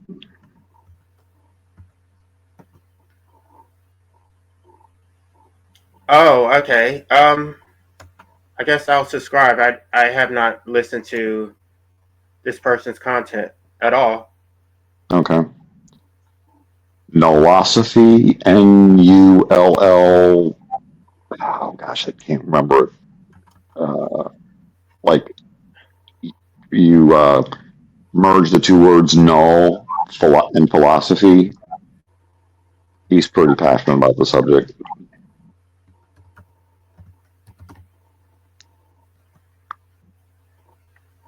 Oh, I see it. See, because when I look for anti-natalists, I always look for like anti-natalism in the name, and so I'll never find people. No, they're. I've listened to their stuff, and it's pretty passionate about the subject. Those are all I can think of. If I had the balls, I would start a channel, but it just seems like it's such a niche, and there's only so many followers, and they all go to the same places. Wow, I thought I was going to lose subscribers for doing this live stream. I actually got 2. Oh, good. That's funny because it's like I always like walk on eggshells around this topic, and I guess I need to keep it real. No, the realer the better. I think too many people, like on DNW, oh, you can't say, certain words like self-unaliving. You can't say the word suicide. Why can't you? It's not like you're advocating for it. Well, in your case, you are. But I mean, you know what I'm saying? Well, I think it makes your channel, your channel gets flagged, and then if somebody does say anything, then I don't, because my other channel was taken down. I'm not sure exactly why it was taken down. So I've been trying to be, I've tried to be careful about what I say. Okay. Well, just let me know if I say things that are inappropriate, so I self-censor myself.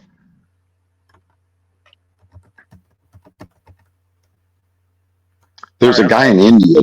There's a guy in India that does weekly podcasts. I can't remember the name of his channel though. Anti-Natalist Weekly, or he's from India.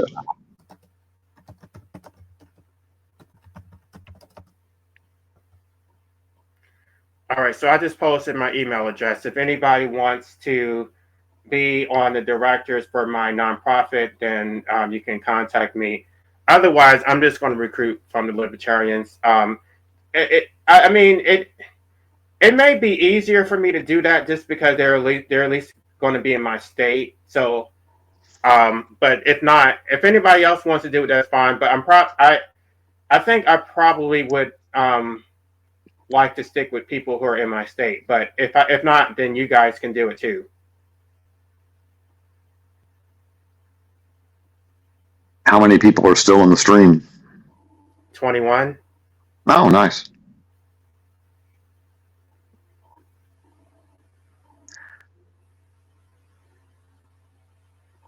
Oh, yeah. Well,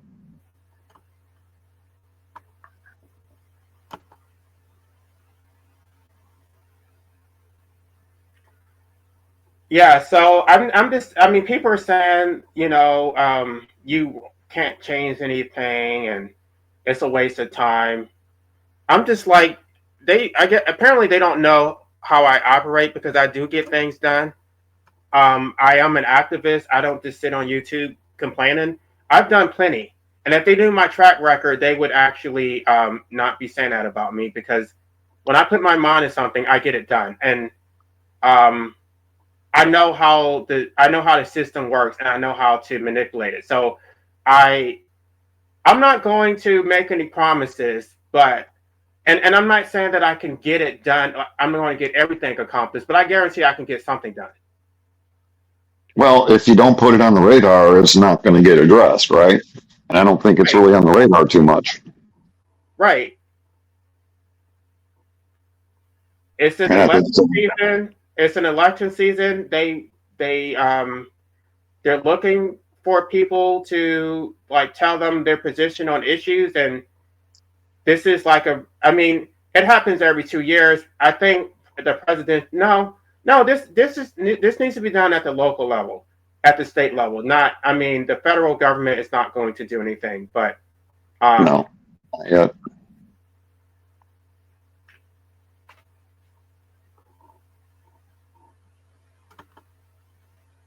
Do you know of any other efforts of this trying to get passed at a state level or any level? do I know any what? Other organizations or concerted efforts that have been made to try to get this legalized at some level? Well, their goals are different from mine. They want to legalize it. I want to decriminalize it. And so, if you're begging the state to give you then the way they're framing it to me is flawed, because it never should have been criminalized in the first place. The state does not have any authority to criminalize it. So, I guess I can work with it. No, I don't know. If I can raise my own money and do things the right way, then I would rather do that and start over, as opposed to trying to like piggyback on somebody else's organization and try to convince them to agree with me. There's a reason why these organizations have existed for so long and they have not gotten anywhere. Yeah, well, you've got a pretty good legal mind and you know how the system works. I'm not real good with the law, other than trying to obey it. Whatever happened with Jack Kevorkian? I mean, is there something there that you could learn something from in Michigan? He's from my home county, by the way. Oakland, Michigan is where I was born and raised. He had his medical license revoked. He was imprisoned. They tried to prosecute him, I believe, twice, because he was going on camera euthanizing people, basically in order to test the law to see, jury nullification, right?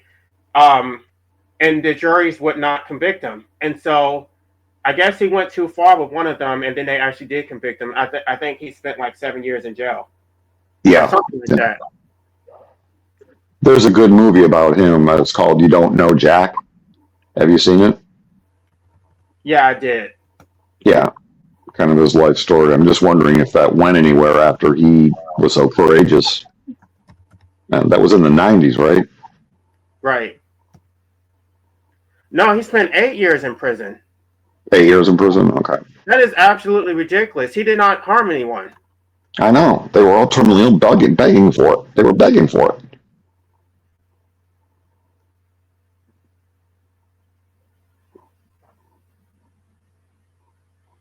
And so I think where he crossed the line was he would set it up for them, the method of self-deletion, but they had to push the button. And I think he had one experiment that went wrong, and he actually kind of encouraged the button pushing, meaning it went from the person pushing the button themselves to him pushing the button, and that's where he crossed the line, and that's where they got him. I think that was a technicality. Right. I mean, it's like I don't have a lot of faith in jurors. I mean, if they understood the issue, they would not have convicted him. It only takes one person to get a hung jury. So clearly they don't understand self-ownership. They don't understand that the state. But I don't know. I think you have to educate people, and you really have to do the legwork to get this a part of the zeitgeist. And so my hope is to bypass the legislature and just get it put on a ballot. But it's about how it's worded. If it's worded properly, then people will support it. Okay. You would know more about that than me. But if it's decriminalized at the state level, let's say wherever you live, whatever state you live in, does that mean that hospital or doctors can then have euthanasia clinics where they put you to sleep painlessly?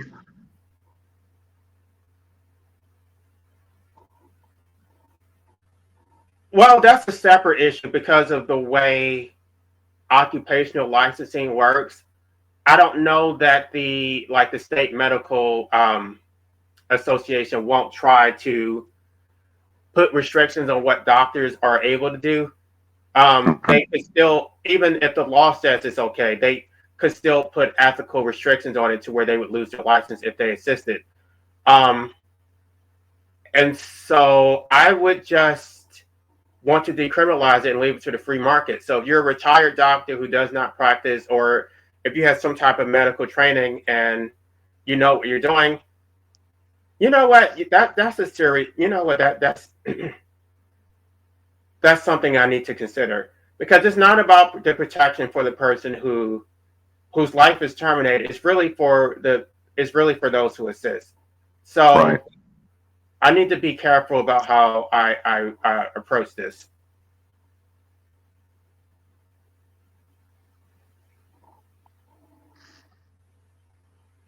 But like you said, nobody's even talking about it, and so this Nope. needs to be a part of the well, I can probably get it on a libertarian platform. That's the reason why I'm working within the Libertarian Party. The Democrats is a claim to be so progressive. They're not progressive on this issue. No. Kamala Harris, out of all the presidential candidates, out of the Donald Trump, Kamala Harris, Chase guy for the Oliver Chase, they all supported medical assistance in dying. Chase was the most liberal out of all of them. Kamala Harris, the so-called liberal, was the only one who did not support it under any circumstance. So you can say there's something wrong with me for working with the conservatives. Conservatives are more likely to be persuaded on this issue than liberals. Yeah, that makes sense. That makes sense. I just wish the religion would get out of the politics. We'd progress so much further. Well, that's the thing. I assumed that it was like the Christians are the ones who got it criminalized, and it wasn't. It was the American Medical Association. They're the ones who lobbied for criminalizing medical assistance in dying, and they're also the ones who lobbied to criminalize women getting an abortion. Yeah, I remember you talking about that on one of your chapters of your book. No, I wish I had put that in my book. Unfortunately, I didn't find that out until after I already published it. So, yeah, this information is not just like consolidated in one place where you can just easily access it. But I'm not sure how I figured it out. Well, first of all, in that what case was that? Glucksburg. The American Medical Association they filed an amicus curiae, which basically means you're a friend of the court. You're not a party to the lawsuit, but you're just basically trying to guide the court on how to rule. And they filed an amicus curiae, talking about how if people had the right to medical assistance, it would harm doctors. Oh, okay. And then once you start tracing the history of it, you find that they were the ones who lobbied for it in the first place. Yeah, well, there's so much money to be made at the end of life. Right. I think that's a big motivator for the AMA. Right. No, I mean, I've looked up a statistic. I don't have the exact percentage, but a majority of Medicare money is spent in the last 6 months of life. And it's sick. Now, if that person wants to stay alive at any cost possible, then that's their business. But if the person wants to say, no, I'm done, and I'm in a lot of pain, and I'm 90 years old, they should have a right to do that. And they should know that it's safe, effective, and painless. Right, that's my concern. It's not that I would necessarily exercise it right now, but I definitely don't want to grow old. I like my No, you don't. deteriorating. I'm ready to go. I'm not struggling. If the economy collapses and we're struggling to feed ourselves, I'm not doing this bullshit that people are trying to do. I'm not purifying water and eating out the garbage can. I'm not doing that shit. I don't blame you. You shouldn't have to. When did you start I listened to your Black Antinatalist podcast, which I really loved. I listened to it like 4 times. I'm the one that wrote the comment that I went to my brother's funeral and we had a memorial for him. And I wanted to bring up, look, the only way to prevent this tragedy is don't procreate. And then you brought back advice, I think. Do you remember that? Yeah, I remember. Okay. But I've listened to that like 4 or 5 times. It was wonderful.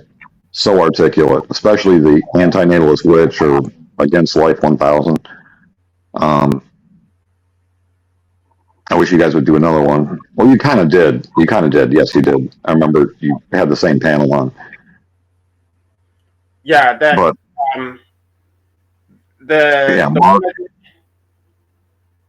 Mark and the Antinatalist Witch are the highlights of the reel. Yeah, we first got together about 3 years ago, and then we just did a more recent one. Yes, I listened to both, but I think the first one was the best. What age were you when you came to this realization? About antinatalism? Yes. Probably around 13. Yeah, it was 10 for me. My dog died of leukemia that when I was 5 or 6, and that destroyed me. Then they got another dog, and it died by the time I was 10. Then I had a grandmother die, and a father die when I was 12. And it's like, fuck. And then I realized we all die. It's like, well, what's the fucking point? Why go through all this if you're just going to die? I mean, I knew I didn't want to be here at probably around the age of 8, but I never, when I actually realized that nobody should exist, that was like 13. And that's because I read the Bible, and the Bible was talking about how Job and Jeremiah cursed the day they came out their mother's womb, and all those verses. I just thought the only way to avoid having people go to hell is to not create them in the first place. That's the only way. But they don't want to hear that. No, they want to breed you into hell and then save you from the hell they put you in. Right. And say you have free will. It's the same thing with veganism. They want to create the omnivore, and then they offer their philosophy to rescue you, to offer salvation from your sinful nature. Yep. It makes no sense. Don't create me in the first place. Yep. And if he didn't create you in the first place, there'd be one more house available. There'd be another car that could be sold for a lower price. There'd be more food. There'd be more air. There'd be less carbon emitted. It's the argument's just so solid on every level. Patsy is here. Hey, Patsy. Hey, Patsy. Patsy. Pastor D. It's the pastor. Pastor D. Hello. How are you, child? And I love you, Pastor D. I love you too, Miss Patsy Klein. We are children of the South Carolina. Sure. Yeah, yes. How's it going? The minute you're born into this world, the minute you pop out of the womb, there goes your free will. That's it. Right. I mean, because you didn't get a chance to say yes or no. I don't want to, I do want to, or whatever it is. And so free will is bullshit from the very beginning. It is. I mean, how can you have free will when you had no will to start with? That's it, man. Why can't people see that? Why can't people see that? They can't. On this subject, they're just intentionally stupid. They want to focus on something as insignificant as your consumer choice. It's like, yeah, I can choose what I consume, but I don't have any choice over existing in the first place. So it's completely irrelevant. Mm-hmm. Like you need to start at the baseline, the base level. Like I didn't choose to be here. I didn't choose to be an omnivore. I didn't choose any of this. So I think they don't want to be held accountable for that. They want to point their fingers at everybody else. They want to force you to exist and then tell you how you should exist. Yeah, and how you're mentally ill if you don't like existing. Mm-hmm.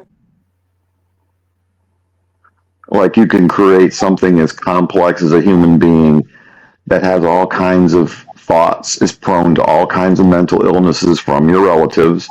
And I know my brother inherited what my uncle had, but no one talked about it. They spit him out with depression and blame it on you. Like, you haven't figured this out? How dare you? Or you're not happy working for, 60 hours a week for 60 years? How dare you? What's wrong with you? Yeah.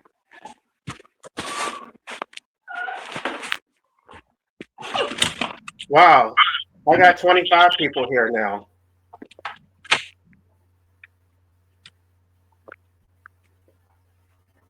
See? So I mean, I don't always have time to do live streams, and I don't always schedule them in advance. Like this one, I wasn't planning on doing a live stream today. It's just when he's Pastor, did you see all the stuff that he was saying about me? Yeah, I was on there a pretty good bit of the day. Yeah, when I was on the. You mean DNW? Yeah, he called me stupid, a piece of shit. Yeah. I saw all that. Yeah. Oh, that's nothing new. It's constant with that. But there he was, really promoting veganism. But then he doesn't want to get to the root of the problem, which is having kids that need to eat that crap. Mm-hmm.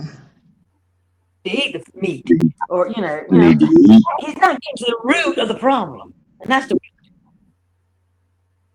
Yeah, and it's not just food; it's consuming carbon, gasoline, heating, cooling your house, consuming clothing, travel, entertainment. All humans do is consume and expel.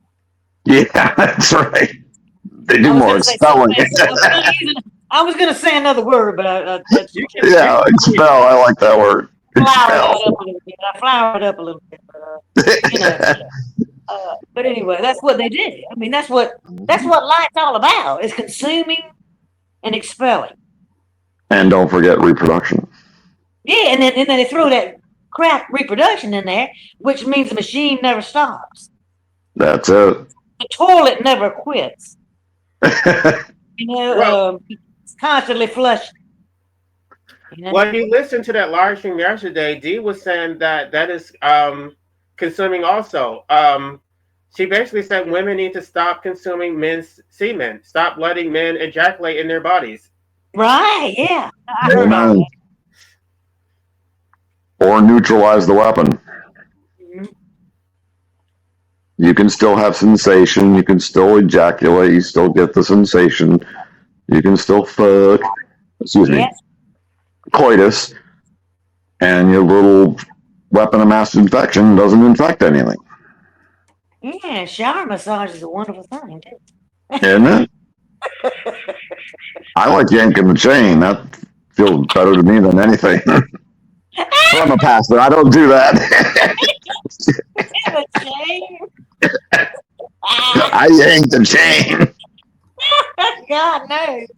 That's and then I repent. Yank and repent. I'm sorry.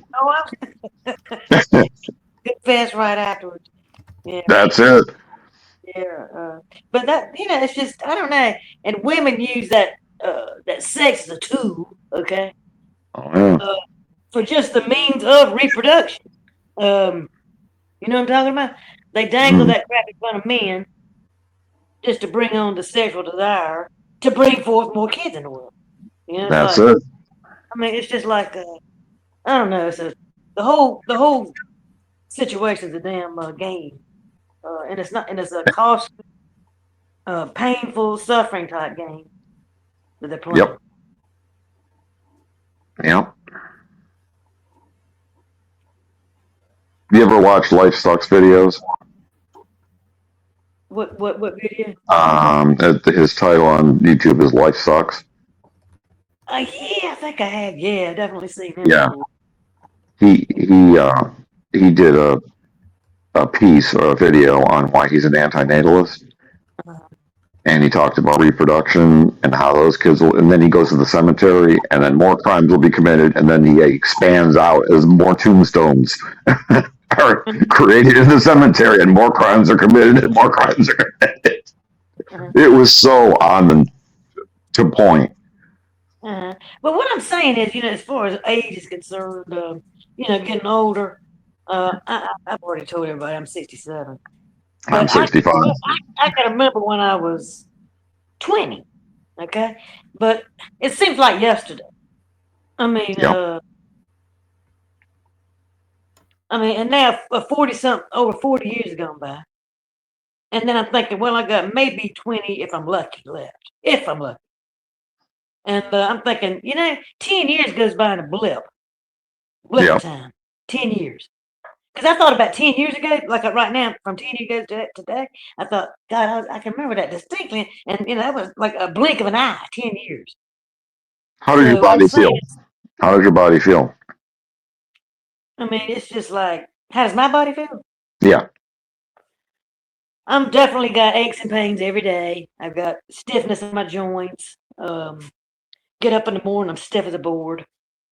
In my back. I've got scoliosis in my back too. I got a curvature in my spine. Yeah. I've got a tightness in the back of my back. One hip's higher than the other. I was born with scoliosis.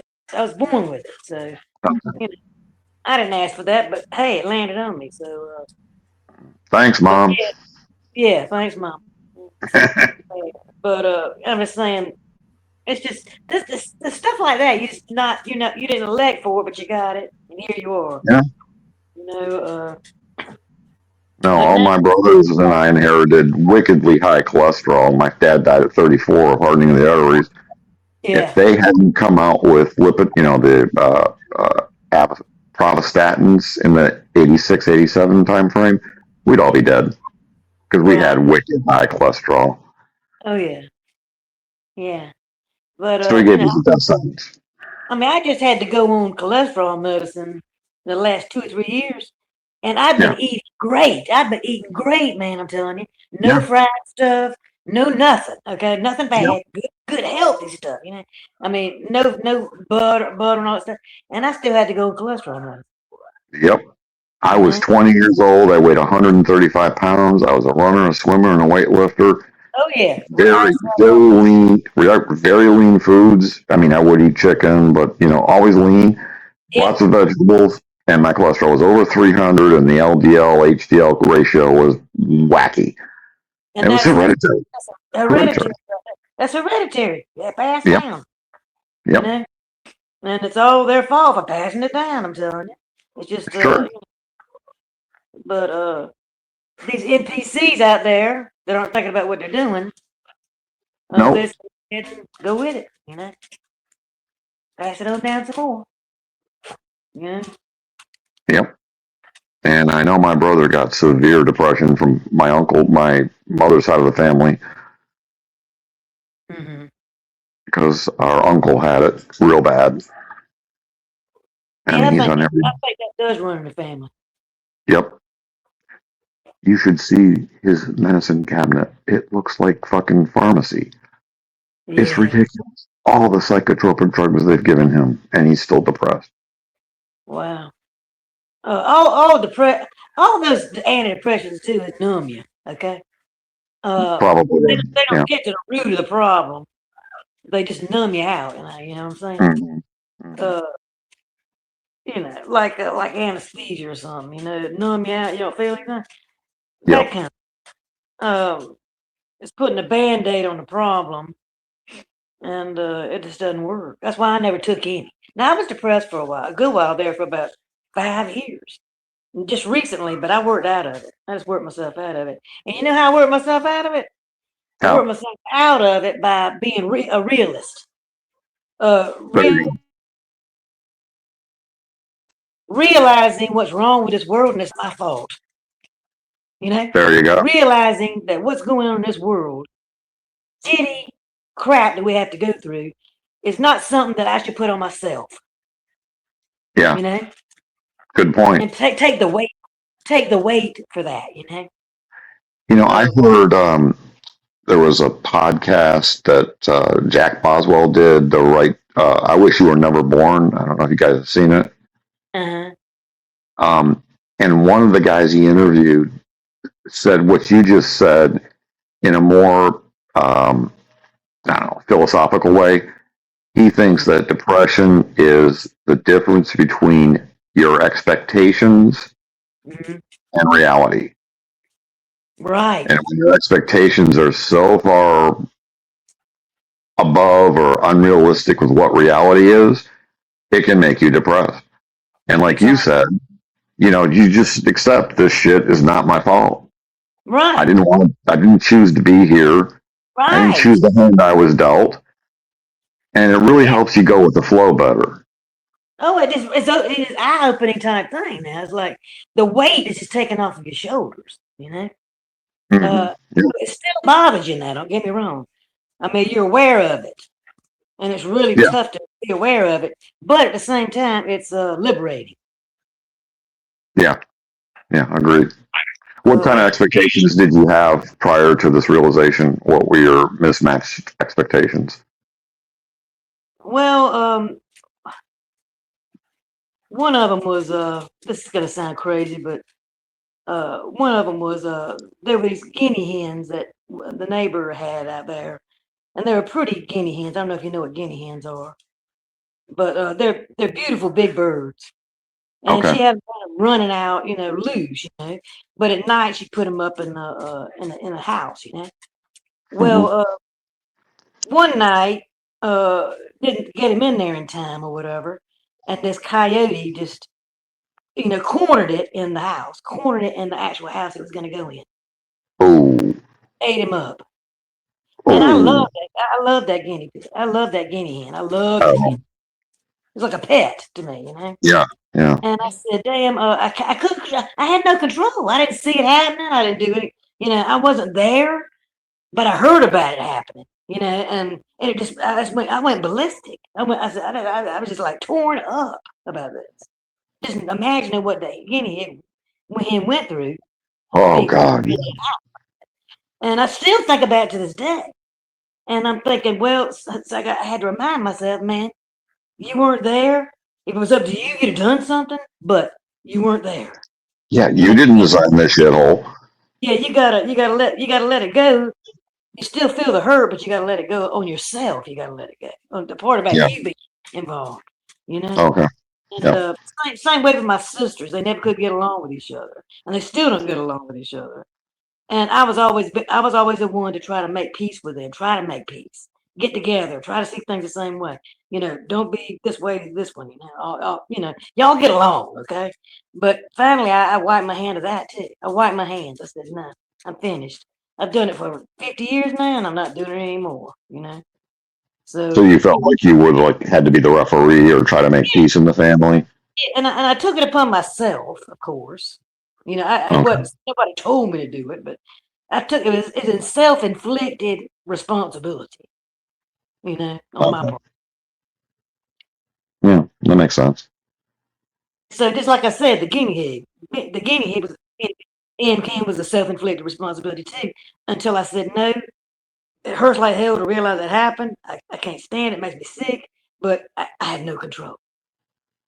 I mean, it was out of my hands.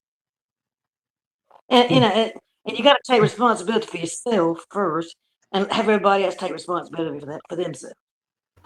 Okay. You know, it's kind of like the suffering. The fox is hungry, and if it doesn't eat, it's going to suffer. But the thing the fox kills is going to suffer if the fox doesn't eat or does eat. You know, it's a no-win situation. Something's going down. Yeah. And it's normally the weak one. The weak one. Of course. Yeah. Yeah. The not as fast one. You know. And Survive. that's so fucking vile. The way the whole system works to me. It really is. And you know why? Because a rib-made woman had a conversation with a talking serpent.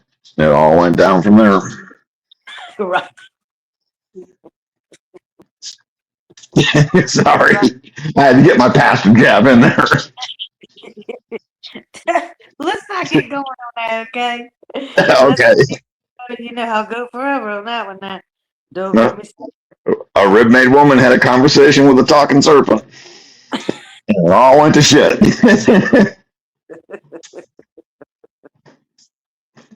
It was orchestrated by somebody.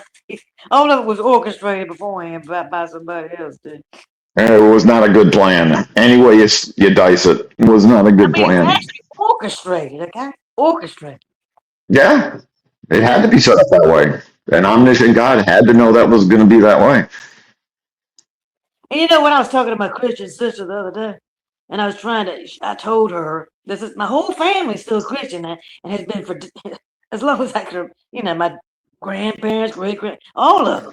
I'm the first one that's actually, I think, that's kind of deconstructed, my way of thinking.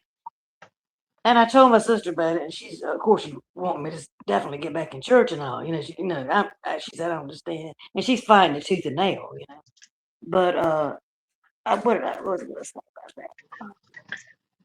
Well, can't you just be spiritual and not call yourself a Christian or follow I know what anyone? I know what I'm going to say. I know what it was. And I said to her, one of my main problems I got with it, I said, is listen, God could have made this world perfect from the beginning. Yeah, but they'll always go back to the fall in the garden, right? From the very beginning, before he even made the garden. Before, from the time he thought about creating anything at all, he could have made it perfect, in the perfect condition. Yeah, that's true. That's true. Which leads me to believe he's not perfect. Well, I believe in God, a God for sure. But you're right, it's not perfect. I mean, why would a God make something perfect why would a perfect God make something imperfect? He needs amusement. Yeah. We're all his little playthings, his little play dolls. I can't think of any other reason. I don't think God is perfect. Like, God is jealous and wrathful and petty and spiteful. Yeah, so I mean, in theory, you could say Jesus was perfect if you believe in that, but the God of the Old Testament was evil. Yeah, he was. I agree. Yes. Whenever I ask my Christian relatives about that, well, you know how you are different from your parents, right? I say, well, that's quite a difference.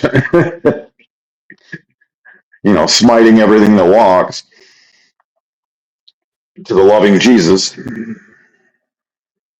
Yeah, and then they'll say that, well, God changed his mind from the Old Testament to the New Testament. Right. Well, not according to that Bible. It says that God's hand never changes. That's right. And I create light, and I create darkness, and I create good, and I create evil. Yeah, so that little theory of theirs, that's bullshit. About the whole. Well, Patsy, I need to get you in my church. That's what I need to do. I almost wanted to start a Gnostic church, and then use it to practice to preach antinatalism, but I don't know if I'm the right person to do that. I would need somebody else to be the pastor. Oh, I can be the pastor. It's in my name.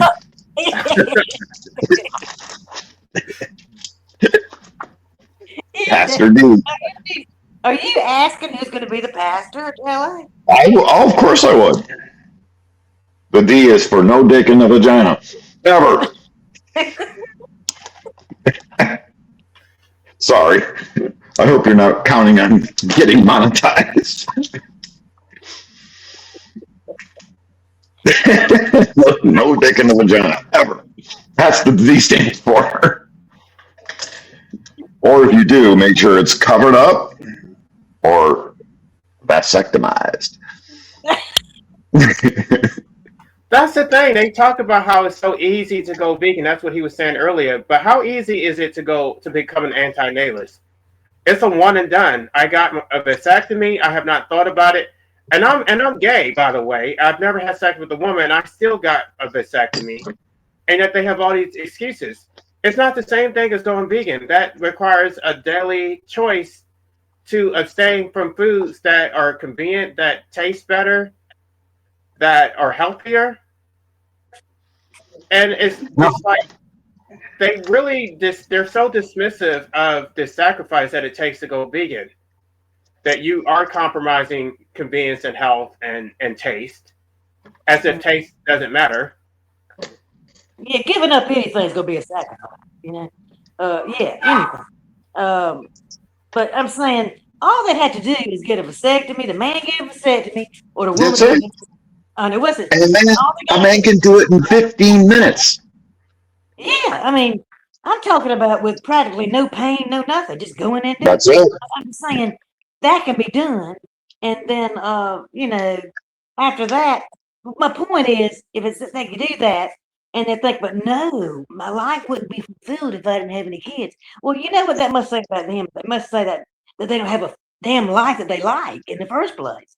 I mean, if you have to do something to fulfill your life, okay, like bring a kid into existence to fulfill your life must not be worth a crap, you know? No. I mean, you must be a miserable person, you know? I mean, if you've got to have a family, guess what? There's 400 and some odd thousand kids in the foster care system. Go make one of them your victim. Right. They're already here. And you can choose. You can choose. You can choose their intelligence, their looks, their personality. They're all there already. You don't have to gamble on a new one. No, they gotta have their own damn blood. They have to have their own blood and their own genes running through the baby, and the egotistical crap. Oh, I know. Sick. That's what they gotta have. They act like food isn't important. I mean, for most people, like food is the highlight of the entire day. It's like you work, and you reward yourself with a good meal. It's not. I don't want to eat I don't want to eat a peanut butter sandwich for the rest of my life. Like, why would I do that? Or beans and rice? I don't want that. Hey, God has given us dominion over the animals. Says it right there in God's words. Even if I did do it, I would not be happy. I don't. That's not the type of food that I enjoy. I like ice cream. I like cheese. I like real food. I don't want to eat that crap. Then don't. Well, I would. I mean, I do enjoy, half and half in my coffee, and I do like eggs. Okay, I do like the protein from the eggs. I mean, but at least I'm not killing the animal, to get the meat. Right. So I'm kind of half and half, I guess, on that. Hey, when you eat eggs, you're doing a chicken a favor by not coming into existence to get slaughtered. So look at it that way. Right. It's all how you look at it. Yeah, I mean, I'm doing what I can. About it. And I'm not. It's never enough. They don't appreciate that. It's like, oh, go full vegan or else, otherwise you're just an evil monster. Yeah, I mean, Vegan Equilibrium told me milk or cheese or eggs is definitely bad, because they said that with the cows, he told me that they save the mother cow that they can produce the milk, and then they destroy the calf that she has. Oh, yeah. That's what he told me. Yep, that's true. It is true. And they inseminate the mother cow constantly. She's constantly reproducing. That's how she produces the milk. So they kill the baby cows? Yeah. Why? Some of them. But why? To eat? Veal, I guess. Veal, yeah. Oh no! Is that what veal? Oh my God! Really? I guess. I don't know. I've not really studied the whole, factory farming thing of cows. See, that makes me not want to drink milk. Well, somebody's going to do it. You can drink almond milk if you find that satisfying. I don't know if you do or not. Yeah, but it makes your coffee taste funny, but you know. A little weird. Yeah. I don't know. I use Like I said, powdered creamer, which is soy. I mean, like they have different flavors, and Witchy Bishy is here. Yeah, I don't know if this is gonna work, LA. Even when I did my own live stream earlier today, I couldn't connect really well. So if I drop out, it's not because anybody offended me. Okay. oh, we just started. Sorry, I'm joking. I didn't even hear it, so it's already doing its. Oh, okay, good. Wasn't a very pastorally thing to say. And that's the thing is I don't get offended by people saying things or thinking things. You have a right to think whatever you want about me, unless you're fucking me, feeding me, or financing me. You have no say in my life. I definitely won't be fucking. That's what I mean. You know what I'm saying? yeah, right. I have this thing I tell my kids all the time. If it's not someone you would go to for advice, don't take their criticism. Oh, I like it. So then you were not offended yesterday. What was that? So then you were not offended yesterday. Oh no! I was just commenting that the clip you took out made it look like I was being like attacked for my beliefs, and I only wanted to point out that I wasn't attacking anybody, but people in general start to feel attacked by me when I ask questions. I don't know anything about this stuff you guys are talking about. I know very little about Gnosticism. I know I know a lot more about antinatalism and promortalism now, thanks to reading your book. But before that, I knew nothing. I'd never even heard the word before you said it to me, LA. So when I'm asking questions, it's because I'm really curious to understand. Like, I don't want to judge somebody until I fully understand what they're talking about. Yeah, I didn't hear it, so because I stepped away, I had to use the restroom. But if I had heard, I probably would have tried to answer your question. Right, but you and me, LA, have an understanding that I'm sincere in coming to you to learn about what you have to say. I'm not trying to mock you or undermine your faith. Yeah, I could tell that. But some people think that I'm not sincere and I'm being mocking. And I need to work on my presentation a bit so that happens less. I think it's so. more their insecurity than my questions. I don't see you coming across that way at all. Yeah, I don't either. And I've listened to you quite a bit. Yeah, I mean, I have differing beliefs from a lot of people, and I usually don't even talk about mine unless asked.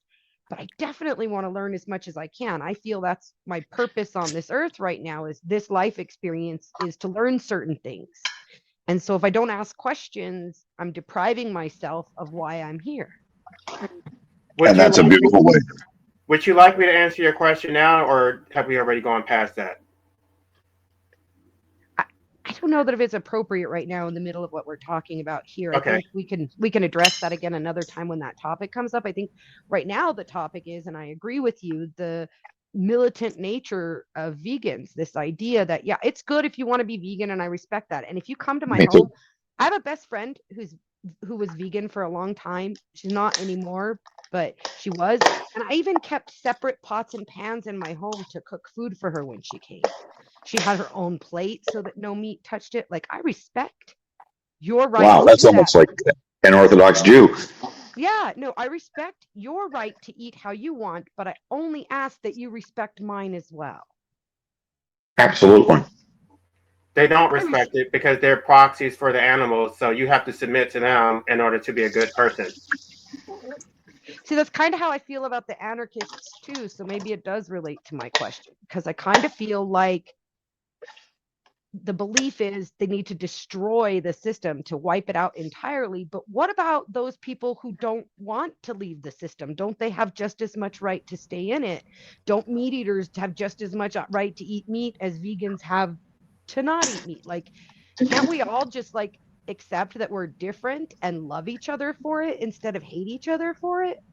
I forget how you worded your original question, but I think it is different because you're basically saying that I'm the aggressor because I'm telling you not to hit me in the face. It's like you're using the state to deploy violence against me and then accusing me of being the aggressor for telling you to stop doing that. I have every right to tell you to stop doing. There's an echo, somebody's mic. I have every right to tell you to stop inflicting harm against me because whose echo is It's somebody's mic? Patsy. It's Patsy who's there we go. Okay, I'm a part of. I mean, I didn't choose a social contract, but I exist within a social contract. The social contract is supposed to benefit me, but yet it's actually being used to oppress me. Animals are not part of the social contract. I mean, vegans are part of the social contract, but what they're trying to do is take their privity of contract to extend it to animals. It's like the social contract is I don't harm you, you don't harm me. But what the vegans will say is you don't harm me and also don't hurt these other animals. And it's like, no, you already got your part of the bargain. I'm not harming you. If you want something additional, then you have to bring additional consideration to the contract. Meaning, for me, I want you to go anti-natalist. You don't want to go anti-natalist. You still want to have children, and yet you expect me to go vegan. That's not how this works. That's not a contract. You're trying to manipulate me so that you can extract without providing anything in return. Okay, so I get that you're saying that, but what I was relating was the idea that often when I listen to people who claim to be anarchists, they talk about what other people need to do in order for them to be happy in life. Like, you need to do this and everybody needs to do that. And if they only listen to what we have to say, they would agree with us, which isn't always true.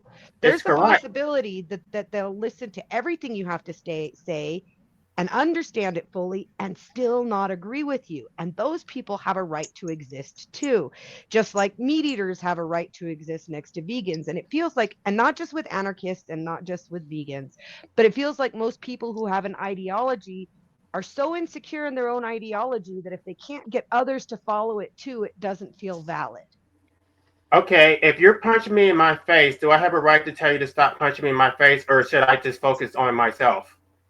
Absolutely. But if I'm being punched in the face and you tell me I'm being punched in the face and I say, okay, I don't mind being punched in the face, who are you to stop me from being punched in the face? I don't care about you being punched in the face if that's what you consent to.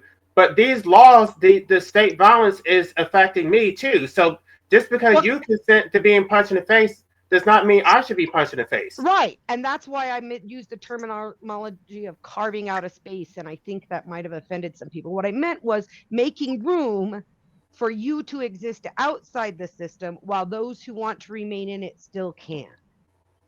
Of course you can. And right. One of the guys said, yes, exactly. That's what we want. We want to have the same right to have space as you do. And right now we don't have it. And he did answer my question. But then there was a lady who was very offended and felt like I was questioning her right to be in that space or insisting that she has to be limited to some space. All I was saying was make space for the anarchists to live outside of the system is the goal, not forcing everyone to be an anarchist, right? So maybe like set up a state where you guys can live under your own country and state, like part of Nevada. Well, I wouldn't say a state. It should be like a sovereign territory, like the Native Americans. Right. Well, and it doesn't even have to be a territory that's set aside. It could be your own personal land in the middle of the state. Just the idea that there's space for you to not have to participate. It doesn't have to be a spot on the map. But well, I'm saying for the people that don't want society and don't want the government, don't want the police, don't want all the services, they can set up their own sovereign territory.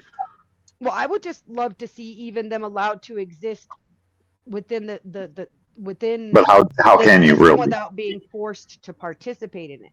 And because you're using public roles and your work, like right, and you're paying taxes for schools that you don't agree with, and paying for police you don't agree with, and making laws that you don't agree with. The option to say I don't want a 911 address and I don't want the police on my property. I'd rather hire private security. Just like they have the option not to put their kids in public schools and send them to private schools. And in my state, their tax dollars can be redirected to the private school. And that should be the case. If the state's giving money that is taken out of my taxes to a public school because my child attends it, that same money should be given to the private school if I send them there. And my state does that with a voucher system. Okay. And my state should say, since you didn't have any kids, you should get a discount on your property taxes. Not tax-free, but a discount. That's all I'm asking. You at least shouldn't have to pay for, because they do bond issues for the schools usually. You at least shouldn't have to participate in that bond that is directed directly at the school if you don't have kids in the system. Right, but 60% of my property taxes support the county school systems. Right. All I'm saying is, majority of it is bond issues, and those are attached to property tax. Yes. right, and they also pay general expenses for the schools, teachers' salaries, maintenance, heating and air, all that crap. All I'm saying is, yes, I don't mind paying for other people's kids. I do, but I understand I have to. But maybe I shouldn't pay the full bang since I didn't have any kids that went to the system. No, I agree with that thoroughly. I would like to see that sort of space carved out. I'd like to see people be able to each live in the way they believe makes them whole and happy without forcing anybody's ideas on anybody else. However, unfortunately, what we have is a society where everybody wants to force something on somebody else in some way. They want to influence them, they want to pressure them, they want to manipulate them. And this is what we end up with is we can't even have a conversation when we don't agree without calling each other names. No, I would never call you a name. I totally agree with you. And even if I didn't, I wouldn't call you a name. I'd say where I disagree, and then we just have to disagree. Yeah, it's okay to disagree, and it's okay to try and explain your position to someone that they might be interested in it. But when somebody flat out tells you, look, I know what veganism is, and I have zero interest in it, quit fucking harping on them. Just let it go and move on to the next person. Agreed. I didn't ask to be here. I didn't ask for the system where I have to be hungry all the time, or I have to put food in my face and excrete it out of another hole. The whole system is disgusting to me, but I'm here. So I'm going to partake in the fruits of the land. And if that means eating meat, I'm going to eat meat. And I'm very much a proponent of pro-mortalism as LA explains it. I've personally had to pull the plug twice on family members who, one who was resuscitated against her DNR, my mother, and my second husband because he was completely brain dead, and I prevented them from intubating him because he never wanted to. Yeah, your DNR should be respected, regardless. This is why I support pro-mortalism, because it should bring about the idea that anybody who doesn't want to be here should be helped. I have a good friend. He's gone now, but he tried to take his own whatever. I don't want to get you in trouble, LA. And he survived, but he lost his entire jaw and half of the roof of his mouth, and they had to take a piece of his hip to replace his jaw. And then he tried again. And then he sounds like a self-inflicted pew pew. Pew pew. Yes. Yeah. And so since it's so messy and it's not guaranteed to work, but if people really want to not continue, they shouldn't have to be forced to do it to themselves in such a way that may not work, that like 90% of those sort of attempts fail. I've tried twice with pills and it would have worked, but someone intervened and sent me to the ER. And I woke up the next morning. They lock you up because there's something wrong with you mentally. And now you're 10 days not only mandatory. Was your freedom to leave taken away, but your freedom to exist is restricted to their rules. And I got a $30,000 bill for the stay at the psych ward. Right. And then they want you to pay them for it. Exactly. Exactly. So I am with LA on the pro-mortalism 100%, even though I believe in eugenics and I'm somewhat of a tyrant and I'm definitely a statist. I absolutely, and only a statist because I believe most people are sheeple, and if we take away the shepherds, I'm fucked. like they keep them over there away from me, and I like that, you know. But do you see yourself as someone who is also fucking over other people? But I still believe that it should be the state shouldn't stop someone who wants to do that or put them in a position to make their life even more miserable when looking for a solution. I mean, you said you Psychotherapy don't is vote, so I not don't. a science. It's an art. And yeah, sometimes it helps people, but a lot of times it hurts people too. Sure does. So expecting it to fix people all of a sudden as though there's something wrong with them, as opposed to there's something wrong with society, kind of sickens me. And everywhere I look, there's ads for the next pill you can take to feel better about yourself, but nobody wants to actually address the societal issues that are making people feel bad. And look at the statistics. Over an 80-year period, I'm talking an average lifetime, 1/5 of the population will attempt suicide. And then 10% of them are successful. Yeah, everybody likes So that screwy slide, right? Yeah. So, I mean, there's a demand for it, that's for sure. And you know what? If you have bodily autonomy, then you should be able to do it. And you should be able to see a doctor to know that it's going to be painless and effective and that you're not going to have to replace your jaw. Or pay a $30,000 bill. Right. Your Exactly. wasn't followed. Or like me, spend 4 days in hospice with my mother while her lungs forgot the How to breathe. Yeah, because when they put you on that thing, the respirator, your lungs start to memorize the pattern of it, and it takes a few days for them to forget and stop breathing, even though there's no brain activity. Yeah. And I had to sit there for 4 days, and my mom had self-deleted, as they say. She had cancer. Her kidneys were failing after the surgery. She was not going to improve. She refused to do dialysis, and she kept a packet. My mom was terminally ill most of my life, and she kept a little packet inside the lining of her purse. She would always cut the lining of the new purse and move this packet over. That was the when the time comes packet. And when her insurance we went to the policy. hospital, the when the time come packet was gone, and they had resuscitated her. Oh, what was in the when the time comes packet? Do you know? Yeah, I do, but I don't want to mention medicine names to protect Ellie's channel, but there's some very strong medication she'd been on because she was terminally ill, where she had saved some up and put away for when the time comes, so that she could go on her own. Yes, and she should. And I mean, they came in and she was non-responsive, and they resuscitated her. Did she have a DNR? Oh, she had a DNR. Indeed. Oh, I went up there and I tried to sue, but a lawyer told me that because I wasn't the person harmed, she was, and now she's gone because I did what I had to do as her daughter and made them take the machines off of her. Because of that, I don't have any case. Even though they went against her wishes and put me through the 4 worst days of my life, watching her go through that. I don't know. I mean, how am I not the victim? Intentional infliction of emotional distress, wrongful. Forcing me to be the one to let her go when she wanted to do it for herself.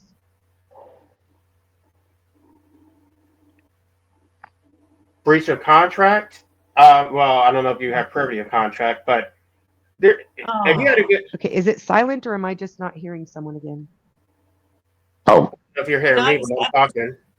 No, I just said, can you hear me? Yeah, I can. I hear you, Patsy. Yeah, I was just saying that avatars, but I can't hear. That was so honorable of your mother to do that. Wasn't it? Yeah. Take that off of you and do it for herself. Oh boy, that's touching. That really is.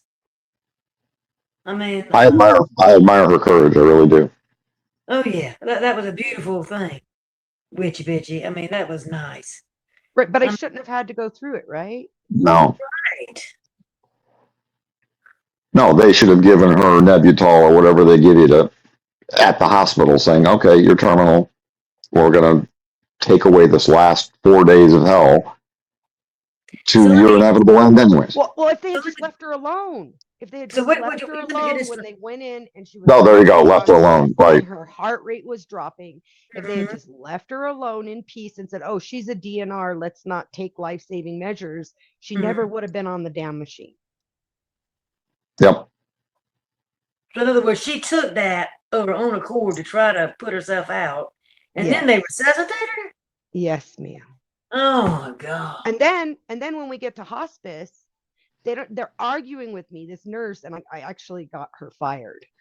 This nurse tried to tell me she couldn't have her damn bedazzling, and I was like, or midazoline. I'm like, no. Well, she can't feel anything. I was like, how do you know? You're gonna give her everything that makes her feel good you fucking possibly can for the next few days till she's done.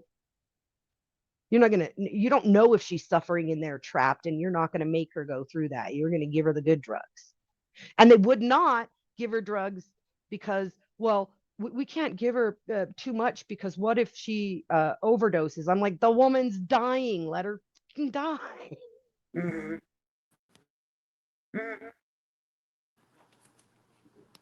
Well, I'm going to share a story here. I watched my grandfather die, and they found him on his bedroom floor. He passed out. The wife called the ambulance. They took him in. He was diagnosed as terminal, and he was going to die no sooner than 2 days, but no later than 2 weeks. Well, by the time I flew down there to see him, he was well into 1 week of his dying process, and he was on every machine known to fucking man to keep this guy alive. They had a respirator. They had a dialysis. I mean, the room looked like Star Wars with all the computers and machines keeping this guy alive. Well, the last day I was there, he started breathing like this. Oh, the agonal breathing. That's horrible. Yeah. Oh, I said, can you give him something for the pain? They said, no, that'll interfere with his breathing. The guy is terminally ill. And here you are artificially keeping him alive, and you won't give him anything for some comfort. That was I was so angry. that was that death rattle you get before you die. Yeah. Yeah. It was just They sick. call it It was the sickest thing. They call it agonal breathing, and it is the worst Agonal. thing. I listened to my mom do it for a day too, and it is Oh, absolutely the worst thing you can sit and listen to. yeah. But all they're thinking is, They do that to make money, man. They're doing that to make money. that's exactly right. Like LA always says, if they let you die, they can't extract. That's right. Yes. They can And- extract, they charge $10 for a damn aspirin in the hospital. Oh, yeah. Okay? And this is real because I actually let my father die. I had all authority over his decisions at the end of his life. If I had forced him to live, because they wanted to hospitalize and put him on drugs and everything, and basically force feed him, I respected his wishes. But if I had forced him to continue living, I could have been extracting from him. I could have gotten so much money off that. Yeah. How? I'm sorry. Because he was receiving benefits, which because I had authority over it, I could have gotten that money for myself, but I didn't do that. Okay. Yeah. Good for you. The hospital system is nothing but a money-making scheme, okay? I mean, y'all know It really is. Y'all know what I'm saying. Well, it's this Hippocratic oath that they make these doctors take, and that implies that a heartbeat and a respiration is good. Regardless of the quality of life is shit. That's all they look at. Do no wrong. Heartbeat and a respiration. That's what we want. And you could be bleeding out. You could be in miserable pain. You could be terminally ill and could live another 2 weeks under their sadistic system. It's ridiculous. I was in the hospital about 2 or 3 weeks ago because I had to be in there for something, and they kept pumping the antibodies in me. Antibiotic, steroid, antibiotic, steroid. Whoa. And I said, and they were going to keep me another day. And I said, I'm leaving.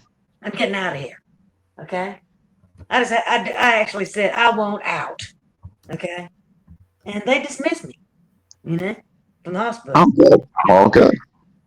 Good thing you were conscious. When my grandmother When my grandmother passed, she was blind and deaf Oh, and couldn't get out of bed, and she was begging to be let out of her misery. And my two aunts, my uncle's wife and my aunt, her daughter, were her caregivers, and they helped her out. And my uncles got pissed at them for it, but she was day in, day out begging, please just end this. I can't see you. I can't hear you. I know you're there, but I can't even communicate with you. I don't want to be here anymore.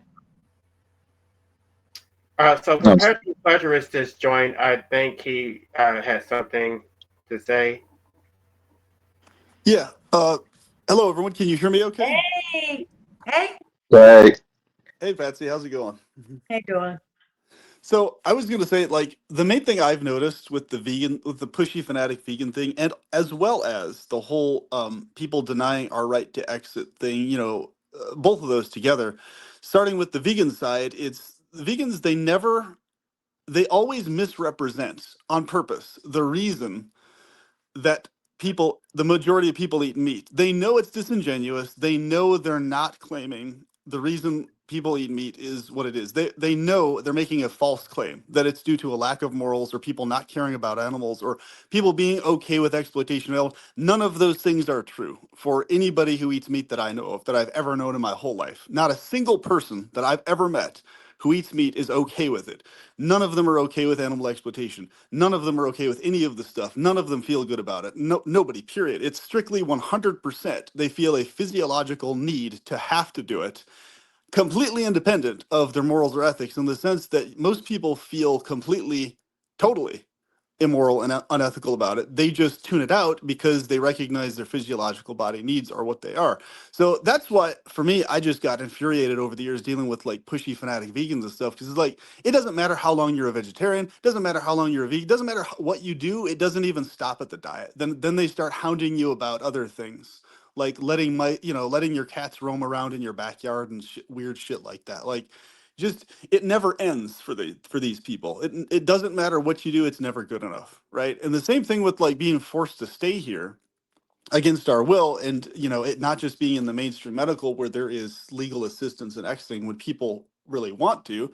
It's really the same problem. It's because it's like, hey, the fact of the matter is that we were all forced into this world without the ability to say or agree to it. That is a fact, period. So, it's just an irrefutable fact. So whatever system was solved or figured out to allow some streamlined exit, some legally formalized thing, it wouldn't be that hard to establish. It really would not. It's just we live in a population of people who are hell-bent on keeping other beings forced into this world is the problem. So that's just what I wanted to say really quick. Yeah, they're just, trying to keep the system going, the wheel's spinning, okay? We're all hamsters on a reel. You go up the wheel, you go down the wheel and die, okay? It's a circle, man. And they want to keep that thing spinning constantly, perpetually, just like your name, perpetual spinning of the hamster wheel. Yep. And what drives a hamster wheel is money, okay? And that's why they don't want to let people die, because, hey, in order to survive, you got to have money to survive. Right. And so, the other thing these people, they say we do not require. So it's like, yes, hyper technically, everybody already knows that most people can survive, quote unquote, without eating meat. But surviving is very, very, very different from living a wholesome, good life where you feel physiologically okay. Surviving is very different from that. You can survive, but that doesn't mean anything to do with you having a fulfilling, good life of high quality for many people. So here's the other part. These vegans do not respect at all other people's genuine experiences that they're not having. So it's like, I don't have a right to claim on anyone else what they're experiencing physiologically. These vegans, they feel like they have a right to tell me or you or anybody else, hey, you're actually feeling this physiologically. You actually don't need this or don't. It's like, none of us can say what someone else does or doesn't need physiologically in terms of what they feel a need for. We cannot say that. That's not our place, because we're not that other person. I don't know what someone's feeling physiologically related to a certain diet, because I'm me. I'm not that person. So these vegans, they have this high horse psychology that they know exactly what you're feeling physiologically, what's going on inside you. Like they can micro assess how you're feeling about stuff or how your diet is affecting you or not. They can't. They're putting themselves in a position like a god level type being that's psychic and knows your hormones and how your internal body works. It's like they can speak for themselves all day and night, but it becomes asinine when they start to assume that they can speak for you or me or anybody else, saying, oh, you're just doing it for this reason. It's like, you don't know me. You don't know what's going on in my mind or physiology or body as to why I'm doing what I'm doing. You have no idea. So it's like, it's just totally asinine. It's really, and this is what I tell people. It's like, hey, if you want to recommend to people to be a vegan and mention it like once to a person, fine, no issues. Be a vegan all you want. But after they say no, or they're not interested or not able to, leave them the fuck alone after that point. Just leave them the fuck alone. They've given you their answer, so let them be. Mention it once and move on with your life. It's weird that these people can't bring themselves to do that, Right, which basically means a lack of empathy. So they have empathy for the animals, but they don't have empathy for humans. They don't think that going plant-based is a real sacrifice. I guess it's because they like plant-based foods and they like taking their supplements, and maybe they do like cooking. But for someone who has a completely different lifestyle, who does just go to McDonald's when they're late to work, or they just want to throw something in the microwave, they don't understand that because their lifestyle is so, conducive to a vegan lifestyle. But some people's lifestyles are different. Some people work long 12-hour shifts and they don't have access to vegan food. So they eat what they're able to eat. And it's just so funny how they act like they're so compassionate, but they can't put themselves in somebody else's shoes. It's just like, oh, just do it. It's not a sacrifice. It's nothing. It's actually a big deal. I don't, and then even if you just talk about the taste pleasure of it, could they want to minimize it? How is that not important? If having a decent meal is the highlight of your day, and then you're going to take away a decent meal and then give them some rice and beans and think that, like, for some people, they are living day to day, and food is probably the only thing they have to look forward to. And then you want to take that away from them, and then they're supposed to still look forward to existing, right? I don't enjoy existing anyway, and yet you want to take away my food, which is one of the few things that make my day enjoyable. Why would I agree to that? And then I'm just miserable on top of being miserable, and I'm still trapped here. But LA, I gotta say now, as much as I love you now, I do. I love you. You know I do. But what about the poor animals that are suffering when they had to suffer at your hands to make your day better? I mean, I'm fighting with that. I fight with that. That would be true if they could actually prove that choosing a plant-based option actually saves the animal. If I believe that if I chose tofu over the chicken would be saved, then that would make sense. But they can't prove that. It's not based on consequentialism. It's based on virtue ethics. So even if the chicken is not saved, they say that you should choose the tofu because you're not participating in animal exploitation. If they actually cared about the chicken, it would stop procreating. They would reduce the consumers in the first place. But they don't want to do that. They're not actually trying to save the animals. They're just trying to feel superior in a way that does not actually change anything. They know it doesn't change anything, but so what? I'm vegan. I'm better than you. I don't participate in animal exploitation. I'm a good person. You're not. Nana, nana, boo, boo. And it's so childish. Yeah, I can see that because I am an antinatalist. I'm in that park, okay? So I can kind of feel for the animals, because I'm an antinatalist. I'm trying not to produce more people. So, but these other people, I don't know. But I already told them. I said I'll go vegan if vegans support antinatalism. I really would like them to change the definition of veganism to include abstention from procreation, because their definition only is the elimination of animal exploitation as far as possible and practicable. They'll claim that it includes human exploitation, yet they are exploiting humans by procreating, and they think that it's perfectly fine. So if they would change the definition to exclude procreation, then I could accept it. But I have already made that offer. I would like the vegan society to change it. But I said I'll compromise. If Vegan Gains would endorse anti-natalism on his channel, he has a subscriber count of like 325K. If he would endorse it on his channel, I'll go vegan. It's a fair offer. You want me to give up my food, to change my lifestyle, and yet you don't think that you should reciprocate anything. He's already child-free. He's already had a vasectomy. Yet he refused to go on his channel and endorse anti-natalism. That's crazy. That's actually crazy, isn't it? When you think Right, about it. because he doesn't And he won't endorse anti-natalism? Because he doesn't care. If he actually cared about the animals, then he would have done that. The reason he didn't do it is because he feels entitled to it. I should go vegan because he said I should go vegan. It's the ethical thing to do according to him, and I have no right to consume foods that I enjoy. So why should he have to give me anything? I should just do it because it's the right thing to do. Going anti-natalism is not the right thing to do because they think anti-natalism is just bullshit. So they care about hurting the animals, okay? But they're not caring about this life they're bringing into existence in this shitty world we live in. That makes no sense. They don't care. They don't care.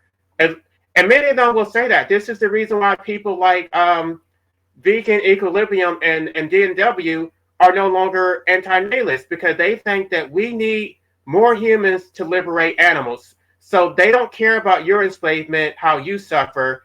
As long as animals benefit from your involuntary existence, they think it's justified. They repeat that. They want more people in this world to fight for the animals. Is that what you said?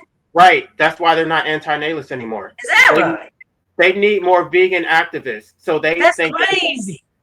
Right. Are you kidding me? No. When I can, this is, and then they'll turn around and say that you're selfish.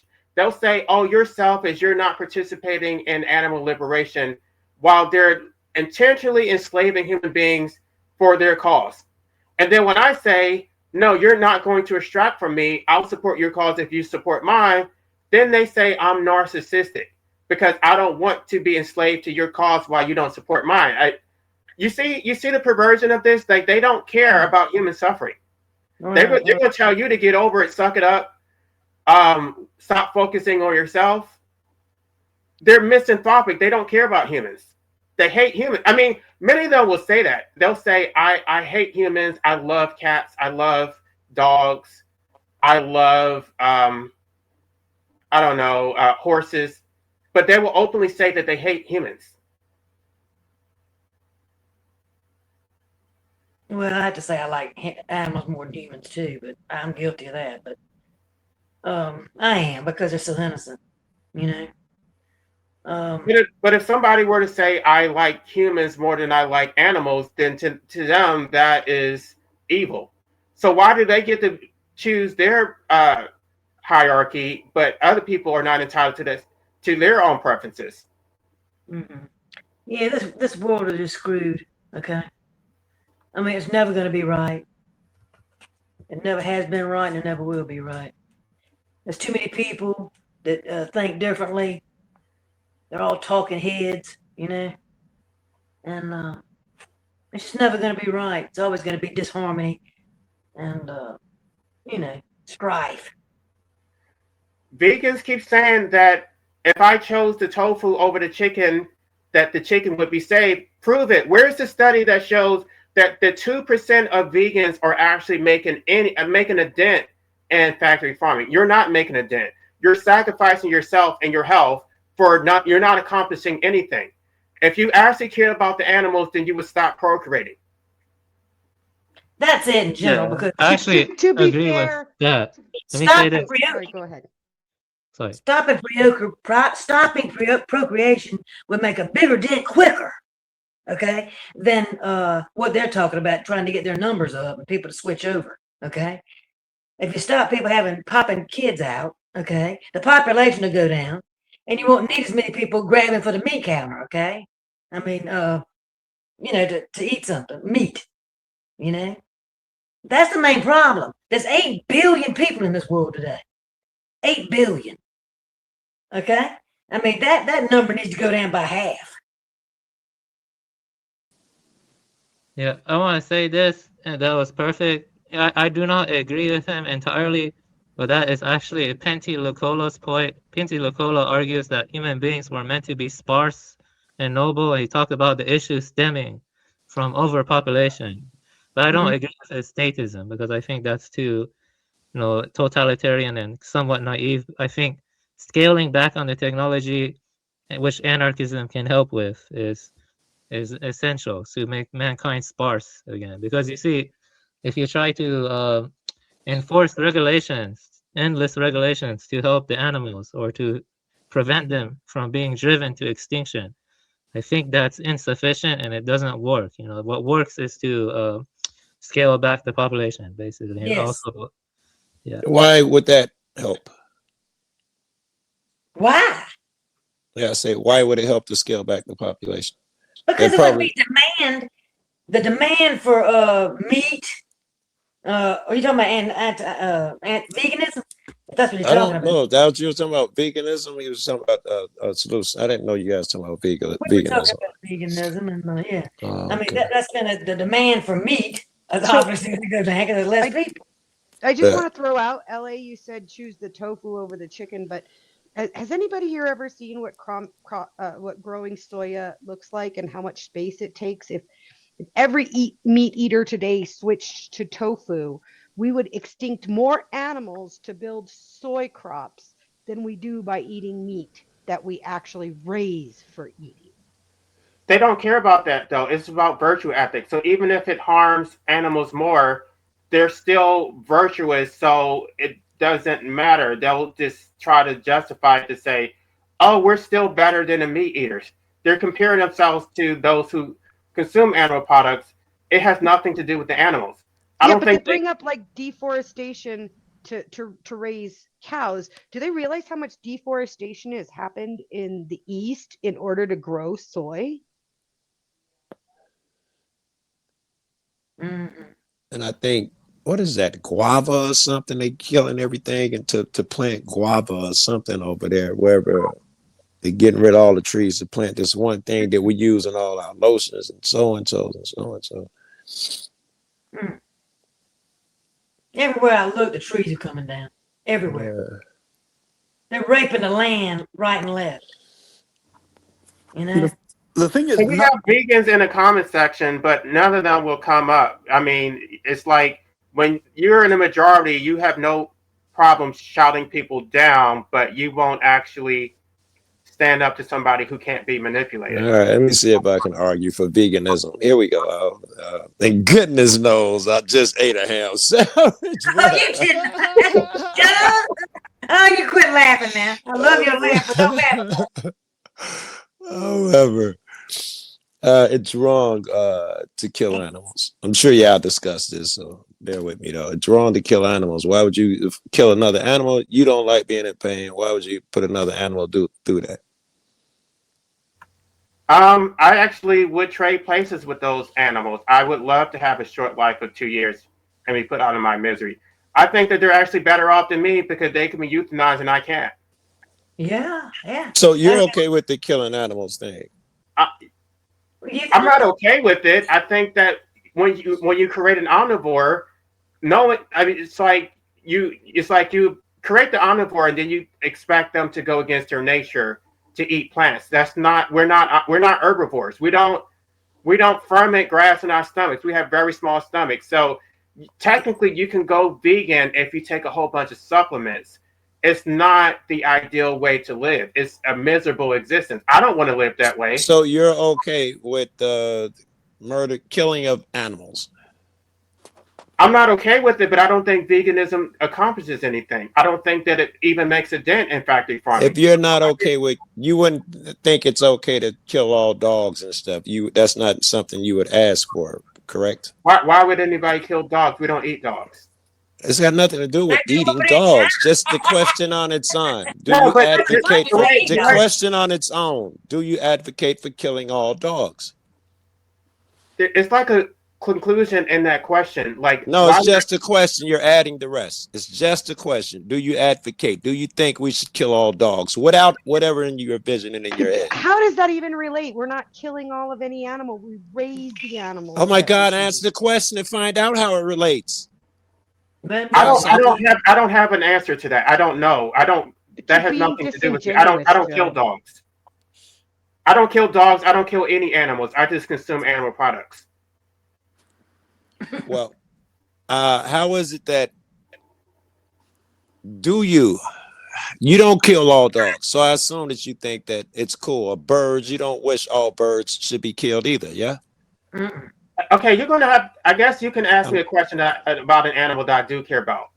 I would not kill cats because I like cats. Very good. So why is it that you think? Well, I don't know if you think. Yeah, I think you think that humankind should not exist and that they all should not be created anymore. Yeah.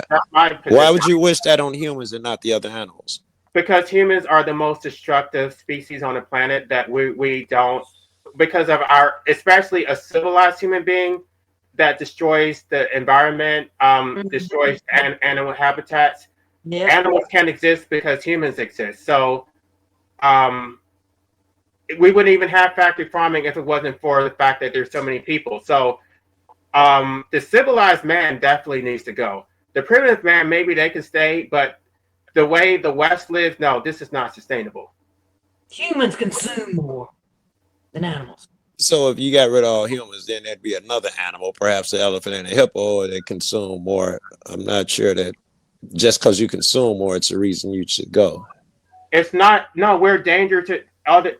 David Benatar had a quote in his book Better Never to Abandon about how animals would be so much better off if the human species went extinct, or at least was decreased drastically. And so they're looking at downstream problems of, we have 8.5 billion people, we need to feed them, and the way we feed them is through technology, which is factory farming. And then it's like they love civilization. They talk about how civilization is so wonderful. The only reason we have 8.5 billion is because of modern technology, because of state intervention. This is not sustainable. If it wasn't for the intervention, we would probably only have a population of about 1 billion, and there would not be any factory farming. So can I assume that if you took the state out of it, you'd be okay with the 8 billion people? There wouldn't be 8 billion people, because the only reason those people would starve, or they would die of some type of virus or something. But the state always intervenes and it artificially props out an unsustainable population. So because of state intervention, humans have infinite population growth. No other animal species has infinite population growth. They're natural checks on wolves, on elephants, on lions, on giraffes. Sea animals, they all have natural checks. Humans don't. I'm not sure if that's true. Wait, how is it not true? Like, I don't know. You put an invasive species somewhere, carp, and it takes over, and fucking like it has no limit. And that goes to a lot of fucking animals when they weren't where they're supposed to be. They seem to explode population, kill everything because they eat everything or whatever. Yeah, right. If they overate, they would die. So that's a natural check. Humans don't have that natural check. Not overeat and die. I mean, they multiply and eat all of the vegetation, and all the other fish die. They thrive, and everybody else suffers. If they overgraze, then those animals die. Is what I'm saying. Wait, LA. Like, for example, here in New Mexico, we have a red-eared slider, and it eats a specific diet. It's not native. It was people would buy them as pets and then release them, and they're a non-native invasive species. And other species that rely on that same food source are now dying out because the red-eared slider has taken over their food. She said it better. Right. And I don't know how the red slider was introduced, but that was human intervention. Is that correct? They were not native, so humans put them there. Well, And yes, so, but what he's saying is that there's not always a check, and humans have a check too. We have viruses, cancer, and other things that keep our numbers in check too. no, we don't. So, like COVID would have been a natural check. Well, of course, it was cooked up in a lab, but assuming that COVID was a It was. It still was the China virus. The China. treatment didn't help at all. A lot of people still died. Yeah, can I ask a question that's related to all of this? Okay, is that across the animal kingdom, the metacognitive awareness differs. You know, some animals like elephants have more metacognitive awareness than, say, an ant. You know, and Terence Deacon, who was a neuroscientist, he argues that iconic reference is when you use likeness. Resemblance. Like animals can tell the resemblance of things. Indexical reference is when you look at closely co-occurring events, like contiguity, like the smoke is associated with fire. Animals can tell that too. But symbolic reference, it only makes sense in relation to other symbols, like symbols relating to other symbols, and they don't necessarily refer to things that are present. Like you can talk about the purple kangaroos, even though there's no purple kangaroo. It's like symbol within symbol.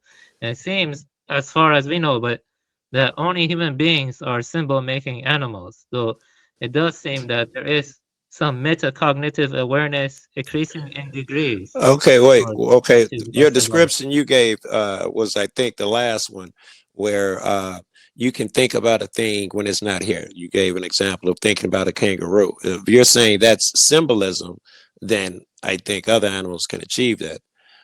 And perhaps like, say, chimps, when they go to a different area because they exhaust this fruit, then they go to the next tree for a couple of months, and they come back to that area. They're thinking, yeah, I want that fruit. And perhaps they even have a symbol or gesture to let motherfuckers know it's time to go to the other place for a few months. If that's the only definition of symbolism, chimps would have it then. Yeah, they do seem close to the threshold of it, but there is something that that makes the symbols a little bit more difficult to understand. Let me see if I can find my notes quickly. I'm just gonna look over my notes again, because this stuff is called semiotics. Matter of fact, chimps use sign language. We've seen it. We know that they show that they're thinking about an apple or something that's not there. We're 100% sure of that. They have big vocabularies now when it comes to sign language. And so they definitely think about things. I want my toy. We know they do it. But let's think about indexical is when you have like a red flag raised on the beach. That points to a current dangerous surf condition because it is physically posted in response to them. So I thought you was granting that to all animals. Yeah, indexical is to all animals. Okay. But let me say symbolic. Symbolic is like a national flag representing a country, authority, or identity, even when no officials or territory are present. The meaning comes from learned convention within a shared system. Like we don't see, not yet, but I do think in the future it could be possible. Like, I don't know, like, animals creating stuff like national flag, or like, I don't know, ancient symbols like 8-petaled rosette. You saw that all over the world, 8-petaled rosette and stuff. And so a symbol is like an arbitrary conventional token used under combinatorial rules to talk about absent things or events. The hallmark of a symbol, rather than iconic or indexical signals. The apple represented an apple in the case that I was talking about. Adding arbitrary changes things. Yeah, I don't know that chimps arbitrarily come up with stuff to represent things. And the other one example you had, the national so-and-so, which would mean a bunch of them rallying behind an arbitrary thing. I don't know that I've seen that behavior. Are not arbitrary. They might pick a queen, a color, flower. I don't know what the fuck they rally behind, what they love. But yeah, like arbitrary, what's meant is that no natural tie between the science form and its meaning. Any form could have worked if the community agreed. So the mapping is fixed by social convention, not resemblance Let me or physical think. linkage. That's what I think. Would a chimp or any other animal for that matter use arbitrary so and so? Nothing's popping into my head. This symbology would come from something around and it'd be related to a thing. You know, like even bees, I'm sure they come back and got a little dance with pollen, but it's not arbitrary. I couldn't say it's arbitrary. Yeah, this is biosemiotics that I'm talking about. The point is that you know, symbols are constrained by human biases and system level relations. So it's like a, you know, it's like yeah, that's what it The is. You know? monkeys got their biases and all of that shit, especially the chimps that kill other chimps and they rally together and they do horrible shit, murder, and not even eat just for the sake of murdering. They share all of that bullshit. Yeah, but it's more like if the silverback, you know, I like gorillas a lot, but like if a silverback gorilla was to become a symbol for something more than what the material facts, you know, like the index. Right. Can't think of an example. I don't get it. I'm sorry. What about a rock? A penguin delivering a rock? That's symbolic of a thing that's arbitrary. Yeah. They all do it and rally behind, worship the rock. That might fit the definition. Yeah, that maybe that's like a proto symbol. Like, give me a second. Proto symbol. Yeah, like, you know, they say Japanese tits, those are birds, Japanese tits, they can like communicate, you know, with some grammar and syntax. You know, there's videos about that now on Japanese tits, and they can like convey whether or not there's a snake, and they can change the number of chirps they have or the other things, but like it doesn't seem like they have anything like pure symbolic reference yet, like national flag or stuff that's absent, you know. But I'm saying, what I'm trying to argue is that there is like a kind of, you know, degrees of metacognitive awareness that seems to grow in the human kingdom. Like an ant, it doesn't have as much metacognitive awareness as a crow or something, or like, I don't know, like a rabbit doesn't seem like they have as much metacognitive awareness as a whale or dolphin or something. Like, yeah, see, metacognition is kind of difficult to get into. It's about thinking or being aware of your thought processes, which leads to more pain overall, though. You know, I mean, that's kind of true, though. You know, when you become more aware of your internal processes, that leads to dukkha. That's also one reason I became Buddhist. Like, human beings can really, yeah, life is dukkha, especially since we keep grasping and clinging onto things, you know, and everything's impermanent and such. So yeah, that's the thing.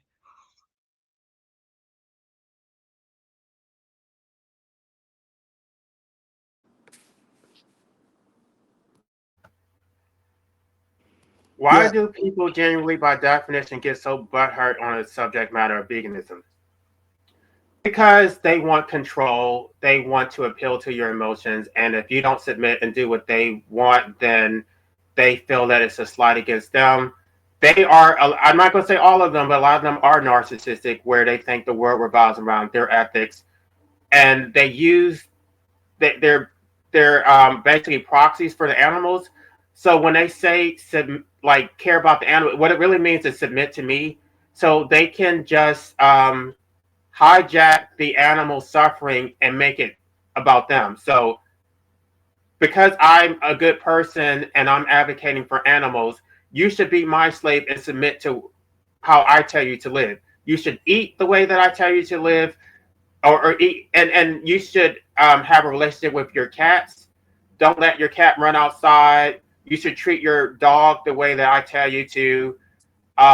It's not even enough to just go vegan. Once you go vegan, there's still infighting about whether you're a raw vegan or whether you're getting enough protein, whether you I like whether you're getting enough B12. There's so much infighting that it's a race to the bottom. No matter how vegan you are, at the root of it is a philosophy of altruism, which is based on self-sacrifice. So you can never please them. You have to basically destroy the self and be a complete sacrificial animal.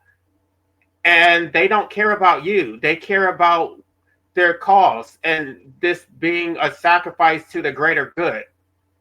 That's why they will justify procreating and enslaving human beings in order to liberate animals. And let's remind people too, I think a lot of people might have not known about this or been on that live stream, but I think you were on it. So both Finding Gnosis and Vegan Equilibrium were on the same page on this insanity. So remember, Vegan Equilibrium specifically was telling a vegan, Chickpea, who had been a vegan her whole life for 50 plus years, longer than he's ever been alive, okay? A full-on vegan her whole life, longer than he has been alive. And he was hounding her about letting her cats roam around in her own backyard because they might eat a mouse, okay? He actually was going on about that shit and hounding her on that. A lady who's been vegan longer than his ass has been alive on this fucking planet. That's the insanity that people descend to when they have that idea. And, yeah. If we're talking about the exploitation of animals, she claims she lives in a 500 square foot flat with 7 cats. Like, how is she not exploiting them for her personal pleasure when she's forcing all those animals to live in that small space? Not bad. Because the definition isn't about harming animals, it's about exploiting them. So you can harm animals all you want as long as you're not. She is exploiting them. She's exploiting them for her own comfort because she says they're the only thing that bring her joy. And I think that is harm when you got them stacked in an environment like that and the cat needs a certain amount of territory. Well, what I'm saying is that's exactly the point. Vegan, literally, no matter what you do, it doesn't matter what you do. Vegans will constantly hound you about something. They'll find something else to hound you on. It does not matter what you do or don't do. They'll never stop. It's insane. It's about how much better they are than you and nothing else. Right? That's what it's about. That's all it's about. Laugh. And that's why I don't play their stupid game. I'm not going to eat the steak, but I'm going to tell them I'm going to eat a steak because I'm basically let you know I'm not your bitch and I'm not going to submit to you. So even if I were to eat a bean burrito, I'm going to tell them I'm eating a steak. How dare you? How dare you guys be non-vegan and continue to eat animals? How dare you? But remember, here's the other thing. Finding Gnosis, after that, I was given an example. I was like, actually, there's a lot of cases where cows actually do better and are very happy to be milked. Like, like you have a cow at your house as a pet, right? That you take care of. She's happy. Basically, she has extra milk after she's milked her calf. And so you milk her, she's happy. She's happy. She feels good to be milked, right? And then Finding Gnosis, he was being serious. He wasn't being joking. He said, oh, what a great way to justify animal abuse, perpetual pleasurist. And I was like, what? I was like, are you serious? Have you lost your mind? I just gave you a scenario where that is the exact opposite of abuse. And just Yes, because it sounds like, used, what is that? You're calling it abuse. What is that symbiotic relationships? It sounds like both benefit. Yeah. As opposed to one side taking advantage of it. Because they're so fanatic against the use of milk. It doesn't matter how you obtain the milk. They're fanatically against the use of animal products. So that's a lot of people don't know this about most vegans. I was horrified that Finding Gnosis was actually serious about that. I was hoping he was joking, but he was actually serious. I was like, dude, you also lost your mind. No, I thought he was being satirical and just like hamming it up just for entertainment. But it seems like he was actually serious. He was. Yeah, the way I see it is that vegans are myopic. They're myopic because at the end of the day, humans are symbol-making animals. And all animals are devouring each other, which is unfortunate. But the point is that animals, when they're endemic or native, they don't drive each other to extinction. Like very rarely, that doesn't happen unless they're invasive. And so the point is, I think vegans, I noticed they don't really talk about basic ecology, or the basic ground facts. Well, that's true. And they just don't understand how reality actually works because there's a shit ton of species that are scientifically verified, well known to be better off because humans exist. Like they're only better off as a species because there's tons of them.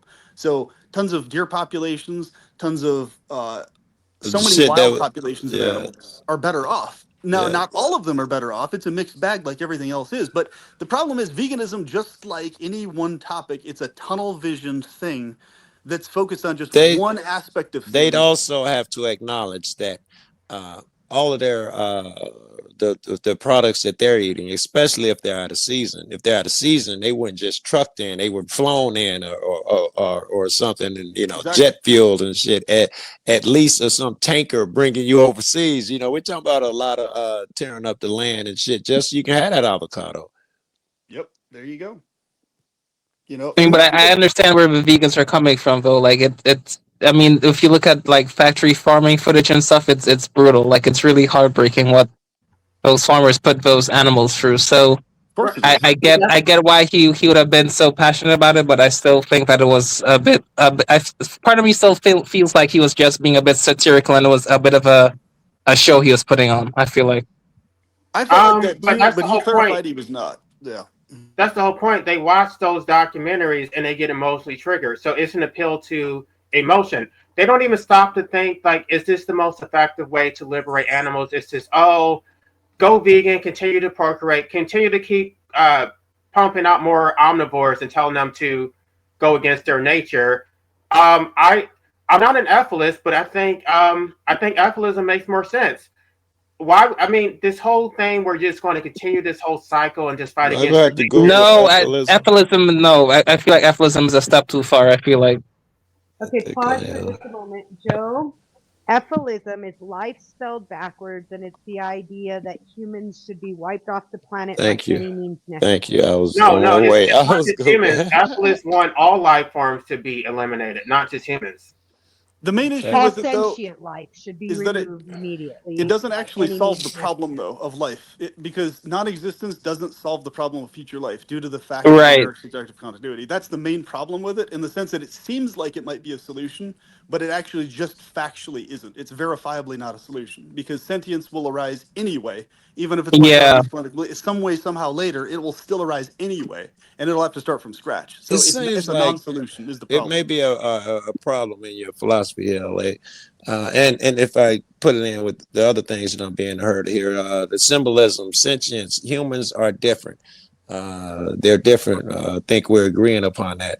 And if we're different, that means that inherently, I think it means that we have a purpose. And if we can communicate and talk like this, that's more evidence that we have a purpose. So to think that humans should be wiped out, if that's your position. How is that not speciesism?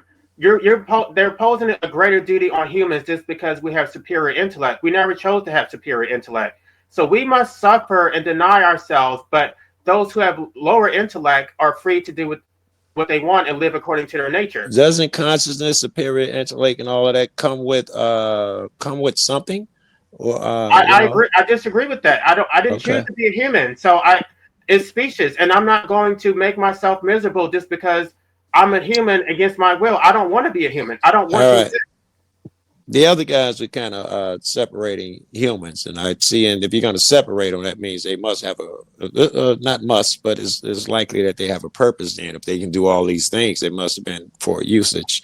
But so you're not even. He's saying, he's saying that if vegans are saying that humans are responsible towards these other creatures, then there must be a purpose to the humans if they're responsible. I'm understanding, and Nikki, you're hearing me correctly. I am totally moving his arguments a bit to examine some of his philosophies that I'm more curious about. I'm not really responding to his shit. If you notice, I'm moving his shit around a little bit. That's how I'm getting to know dude with his beliefs. Yeah, I would. It's not all humans, though. It's only civilized humans. The primitive man does not participate in factory farming, but they want civilization, but they want to complain about the consequences of it. If you move people into urban cities where they can't produce their own food, then they are dependent on grocery stores. But you don't want to go back to a primitive way of life.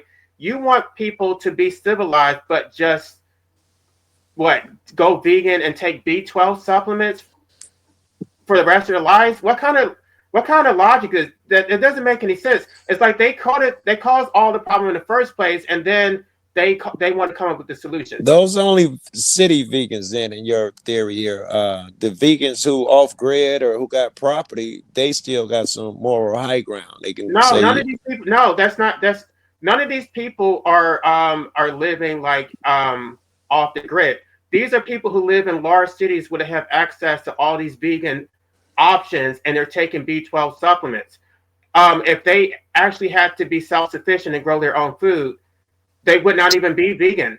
Okay, you're talking about a specific, very specific group of motherfuckers. Well, the whole vegan thing is dependent on civilization, about them being able to have their vegan products produced for them. Their B12. Most of the vegans I know are off-grid fans, and they go make their own shit and their own tea, and they plant shit for later on, and they do all of that shit in forethought.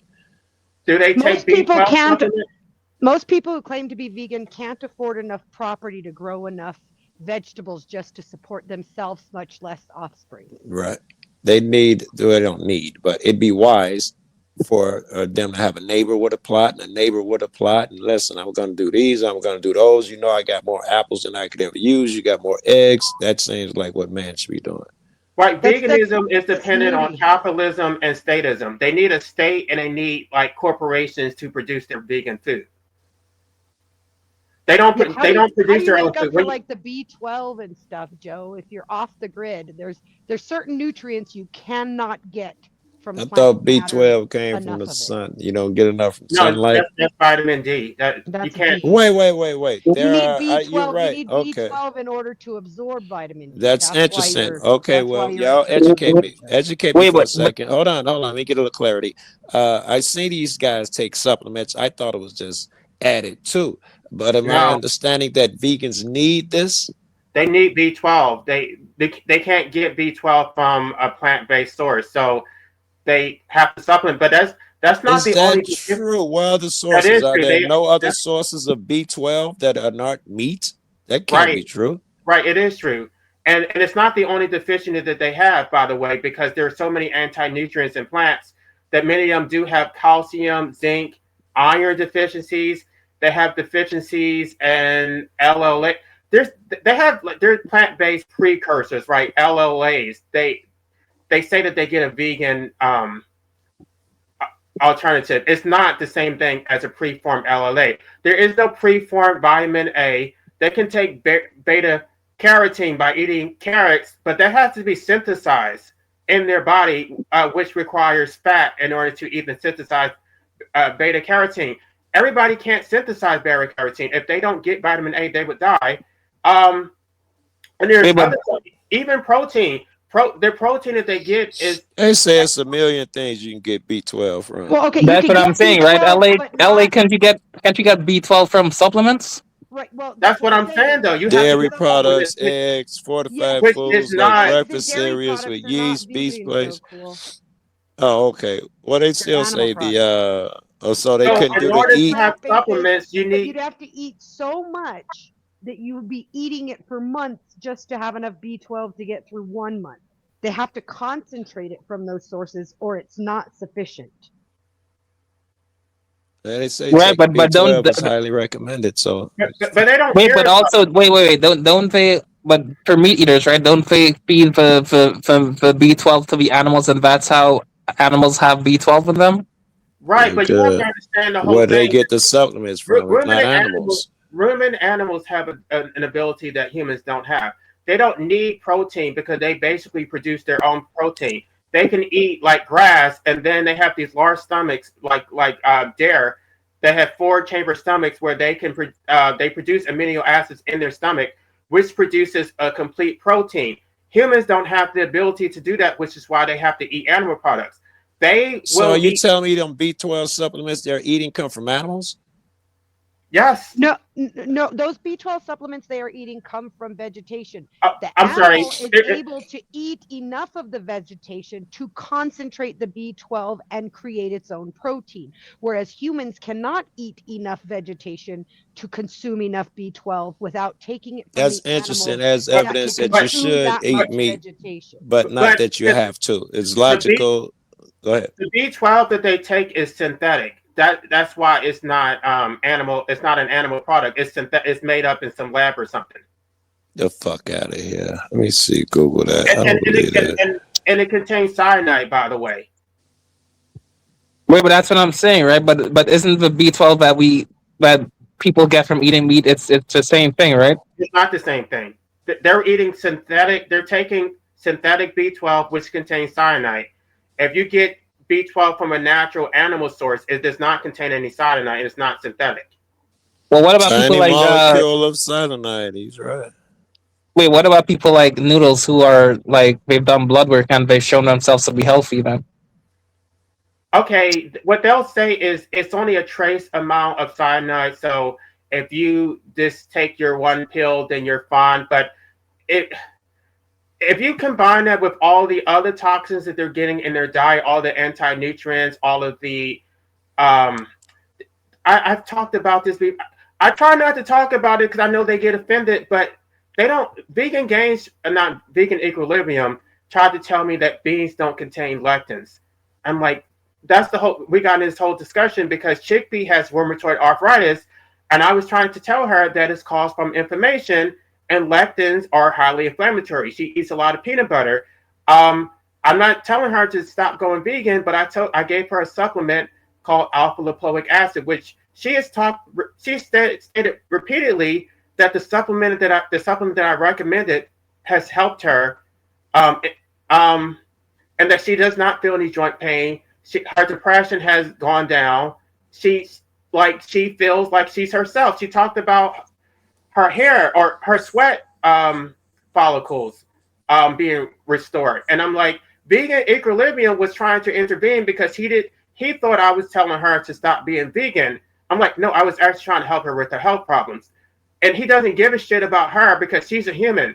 So as long as you're focusing on a human, they're going to try to gatekeep and try to basically derail the conversation and say, who gives a shit about humans? Let's talk about the animals.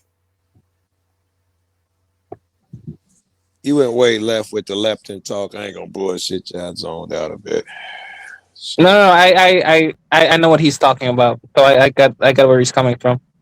But yeah, well, I don't know. Like, again, if anti-nutrients is such a big problem, again, why aren't more like why are there people who've been vegan for like 10, 20 years and stuff again who are pretty healthy? You know what I mean? No, they're not. All these ex-vegans, I mean, all these anti-vegans who are making content, these were people who were vegan, long-term vegans, and they have suffered serious health problems. And then they became ex-vegan because they're trying to warn people not to do it. And everybody's being so dismissive. They're just, oh, you never were vegan in the first place. You just don't care about animals. They've had back problems. They've had cavities. They have low energy, brain fog. Women have lost their periods. Right. Well, LA, I'm not talking about them. I'm talking about people who they remain vegan for a good period of time. That's what I'm referring to. Okay, if they have, it's because they took supplements. Have to be vegan. That's the argument here. The argument here isn't they can't be vegan and that they're going to die if they're vegan. The argument is they can be vegan and I can be not vegan, and they don't have the right to come and make me feel less than just because I don't practice the same things they do. The only argument I think they have would be some type of morality claim, and I think that'd be easily defeated. Right. Well, yeah, that's the whole point. It's their morality, so they want you to accept their morality while rejecting yours. I want them to be anti-natalist, and they're going to say "fuck you," but then they still want me to go vegan. It does not work that way. Yeah, that's one of my biggest challenges with veganism is that while I do find it to be admirable, I've never been able to think of like an objective moral argument that shows that like humans are obligated to become vegan. You know, yeah, B12 argument just made me consider more than I'm supposed to eat meat. Well, they'll say you can take a supplement. So you will be taking supplements for the rest of your life. But it seems like nature designed me to eat meat if I need B12 and other things that I more readily found. They'll say that's an appeal to nature fallacy. Get over it. Just take yeah, but I will say this though, that one can be healthy being lacto-ovo vegetarian. I think the biggest issue about why LA made this stream isn't just veganism. It's this idea that people seem to take their personal morals and use them to try and make other people feel less than because they're not secure in them themselves. It's like they need to manipulate others to do what they're doing. I like that Otherwise, last what part, they're doing Nikki, isn't valid. because they're not secure in themselves. I like that you added the reason in what they do and the reason why. That was cool, because they're not secure in I themselves. So they used try to to make actually do, everybody adhere to their shit. I used to actually do content like this, I actually had a channel called Stop the Vegan Mafia, but whatever, it just it didn't work. But there's a whole hierarchy of needs that I don't know if y'all want me to show it so I can explain it in detail how it works. Actually, I'll let somebody else talk, and I'll pull up that hierarchy so I can break it down. Yeah, I would say that it's easy to be healthy if you're a lacto-avo vegetarian, though, because eggs and milk, I think eggs do have a lot of vitamin B12, though. So there's that. And so, yeah, veganism, you cannot really be healthy unless you take supplements and stuff. Look, either way, it just shows how fucked up this world is. Vegan or non-vegan, the fact that we even have to deal with all of these complicated issues, it just shows you how fucked up this whole entire system is. Yeah. Yeah, I agree. That's why I am a kind of a pessimist, but that's why I like the Dharmic traditions, because they do talk about how this stuff is not pleasant. It's a dukkha, basically, stuff like that. Well, that's my own personal beliefs. I don't like to impose it on others, so I like to go into it more. So, but yeah, that does feel kind of like a cosmos that devours itself in some sense. Right. Right, and that's why I feel like, to me personally, this world feels like a matrix. This whole universe, in fact. Yeah. Yeah, Yes, Lankavatara Sutra, it argues that. The Lankavatara Sutra argues the whole world is kind of like an illusory matrix. Yeah. Definitely a matrix. You don't feel like you can ever win at anything. There's nothing you can't win, man. It's like something's gonna suffer. Okay? They say if you want to know if you're in a simulation, what you do is you zoom in on a thing, and at some point it'll pixelate and do weird shit. It's like you do that with life. If you zoom in and go down to quantum level, everything is doing weird shit, and they don't even obey your rules up there on the other world. It's more evidence of a matrix. Yeah. Yep. Agreed. Yeah. Freaky stuff. Have any of y'all seen? I don't want to explain it. It'll take too long though. The laser experiment where they give everybody DMT and have a look at a laser on the wall, and they all see codes and shit like they be talking about in the Matrix. All that. Oh yeah, I think I might have heard about that. That's it. Great. One dude, because he had the bread and he heard about it. He wanted to do his own study. He took 100 people. Some of them he told about it, and some of them he didn't tell them. Some of them had done it before, some of them didn't. He tried to use everybody, different types of people, and they all looked and they saw the same thing, different symbols, triangles, and letters and shit. It's weird. Yeah, I've heard about that. Yeah. How do you see the same thing? Right? It's like, is it a shared hallucination a thing? I don't know. I hear it is. I haven't seen it in my lifetime. Yeah, I've heard about that too. Yeah, but yeah, it's this is Maslow's hierarchy of needs. It basically it explains behavioral motivation, and so at the base level you have physiological needs. These are needs for like sex, for food. And anyway, so this is the base level. Then you have safety, love and belonging, esteem needs. At the base, these are deficiency needs, right? The growth needs are at the top. Most people are stuck on the deficiency needs. When they get to the higher level, the cognitive needs, aesthetic needs, self-actualization, transcendence, those are people who have gone beyond deficiency, which I'm not going to go into detail about it because I have talked about it before. But basically, philosophy and ethics are at transcendence, right? That's when you have already gone through all these levels. You have transcended that, and then you have ethics, right? These people are not self-actualized. They're not operating based on transcendence or self-actualization. They're doing it based on love and belonging. They're stuck on deficiency needs. They want to belong to this vegan cult, and their whole self-esteem is based on their vegan identity. So that's why they're so insecure. That's why they have to get other people to validate their vegan existence. Because if you're not vegan, then you're basically saying, Okay, you're saying that you're a good person without being vegan, but they define themselves as a good person based on the fact that they're vegan. So you're invalidating them by not being vegan, and it's a slight against their self-esteem. That's why they feel so outraged by it. It has nothing to do with the animals. It's all about their lack of self-esteem. That their self-esteem does not exist without external validation, and they need you to affirm it. And if you don't affirm it, then you're doing something against them personally. I can see that, but I feel like for example, for people like Chickpea, for example, I feel like she definitely does it out of the goodness of her heart, and because she's an empathetic person. I feel like so. I don't think it's all of them. I don't want to talk about Chickpea because I like Chickpea, and this is the reason why I've been refraining from talking about it. I know that she is passionate about it, but I'll leave it alone. No, I understand. I mean, I wasn't saying anything bad about her. I was just saying that I think she's I don't genuine. think she's very nice. She's called me some really mean names.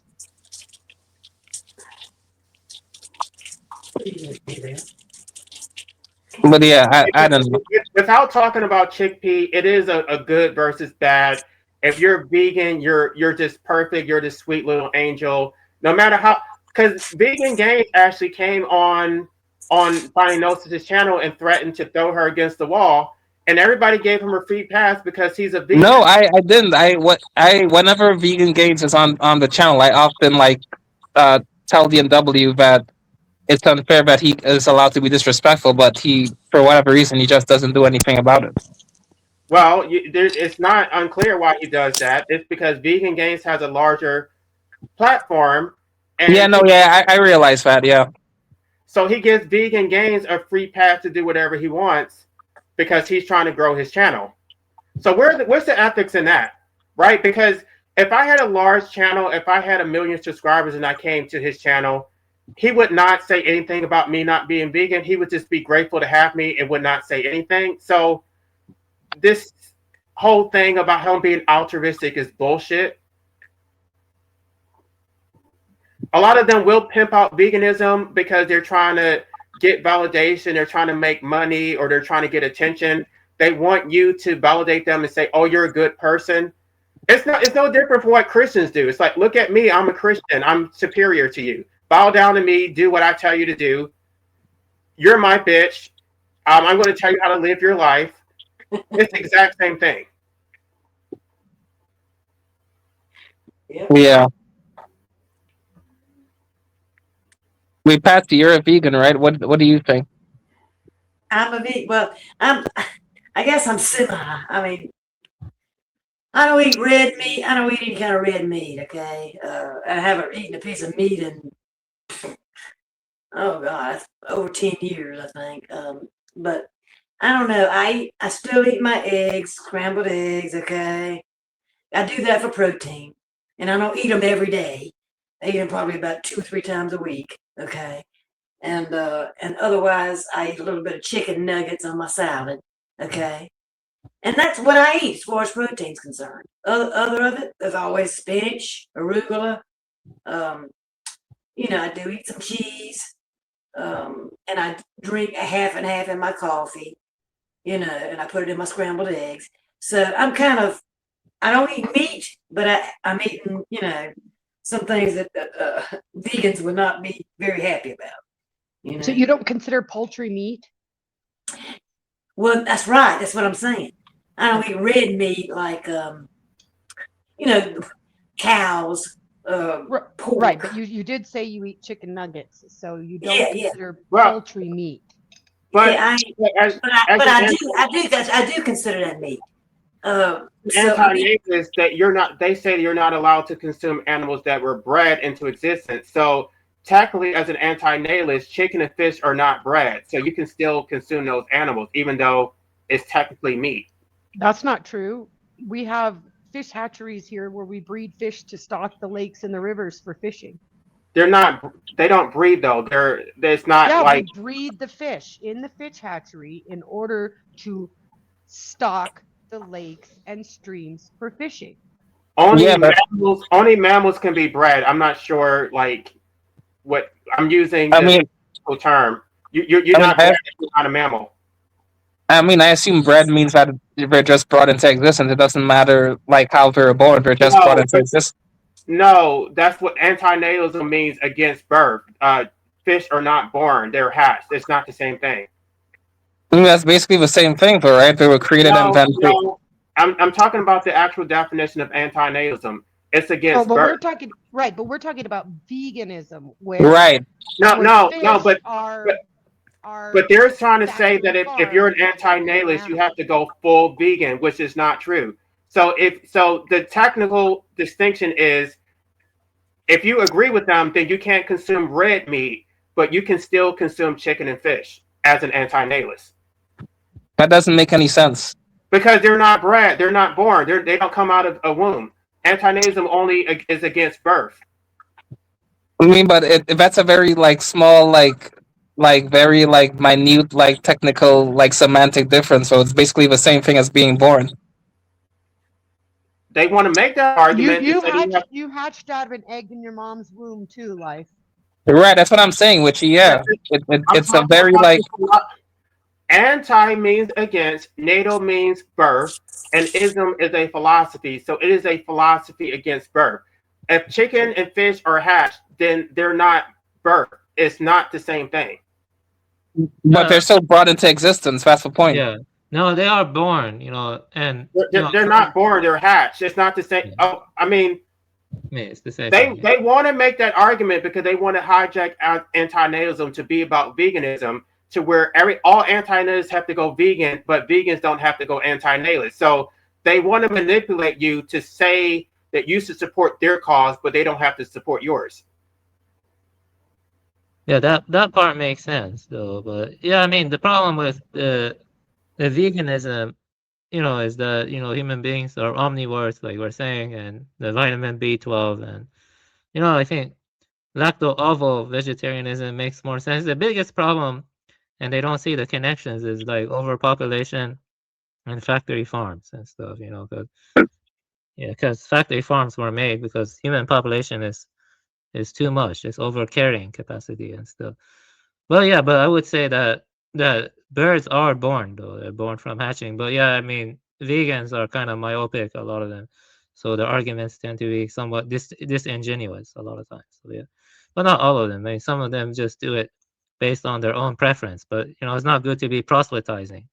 Go around and shaming people or guilting them and stuff for very complex, large-scale problems. You know what I mean? Because I don't think veganism will really help all these large-scale, massively interconnected problems. Does stem from the state. And the state is becoming more totalitarian now and stuff. So yeah, I mean,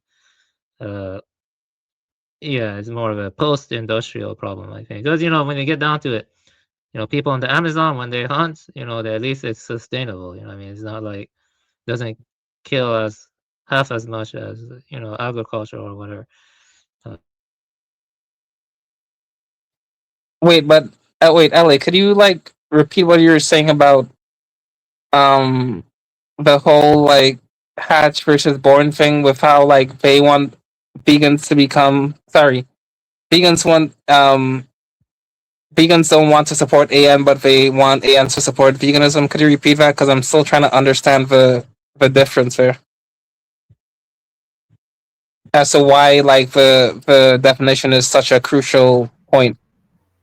Because it's a philosophy against birth, and then they try to extend it to animals that are not even birthed and say that you have to go full vegan, and then they will hijack that argument to say it's just about harm reduction, and then they will actually justify procreation, right? Because now it's not about being against birth at all. Now it's just about harm reduction, and then they're going to say that it's justified to create humans in order to liberate animals. So this is the Lawrence Antoine's of the so-called anti-natalist community. They will say that it's wrong to procreate unless you're a vegan. If you're vegan, then it's justified because you're liberating animals. Oh, okay. But I still feel that the whole distinction between being born and being hatched is it's semantic. It's kind of like trivial. It's not semantics, because if they can just manipulate the definition to however it suits them, then basically it's no longer antinatalism. Now they're going to justify procreation because they're not even sticking to the original definition. Well, I mean, it comes down to the whole point of like whether you're hatched or you're birthed, right? You're brought into existence, so it's the same thing, ultimately speaking. If you want to do that, that's fine. As an antinatalist, I don't agree with that. Okay, even if you were to just talk about cows that are bred, there are people who have made the argument that humans can't breed animals; they can only assist with breeding them. So technically, even if you do consume beef, you're not actually breeding them; you're only assisting with them. And so, what they will say is that antinatalism has nothing to do with veganism. It only has to do with human procreation.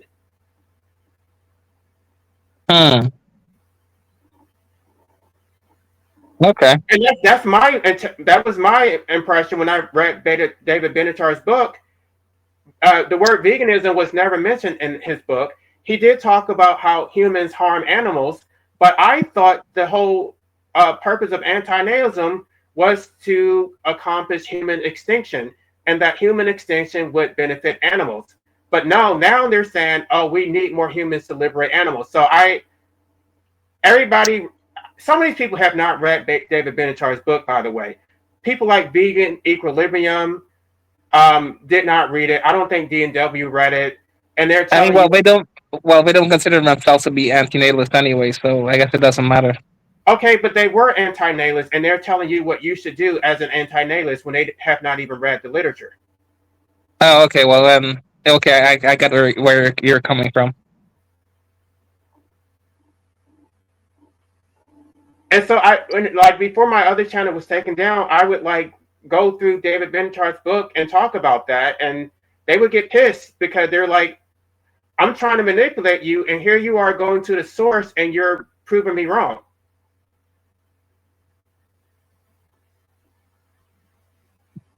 Mm-hmm.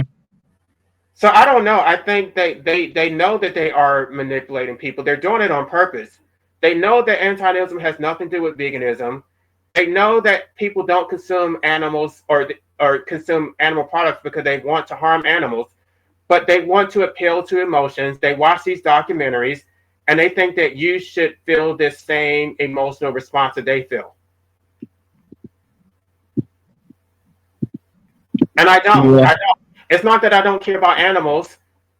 I think the way to liberate animals is to reduce the human population. I don't think going plant-based changes anything. So unless they can produce some type of studies that show that if I choose tofu over the chicken is actually going to be saved, then I will eat the damn chicken.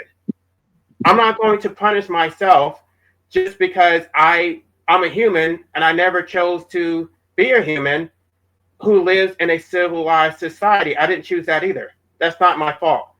Okay, they don't even care about the hunter-gatherer, right? The hunter-gatherer can consume as many animals as they want, but because you're a civilized man who has more intelligence, now you have a duty to sacrifice and be miserable and take B12 supplements. Okay, that's one thing I mean, I don't agree with the whole anarchism thing, but that's one thing I will say that you have a good point on is the fact that civilization is the cause of horrific systems like the factory farming system. Right, and when that. Well, when I pushed back on D&W, he didn't have a response, so he just started making. Hey, you're cutting out for a few seconds there.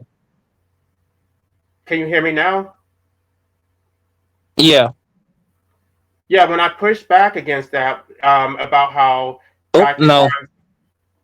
Yeah, you got to start over again. When I pushed back with D&W. You there? Yeah, I'm here. LA, I think he's having the problem that I often have. It's not you. I hear you clearly.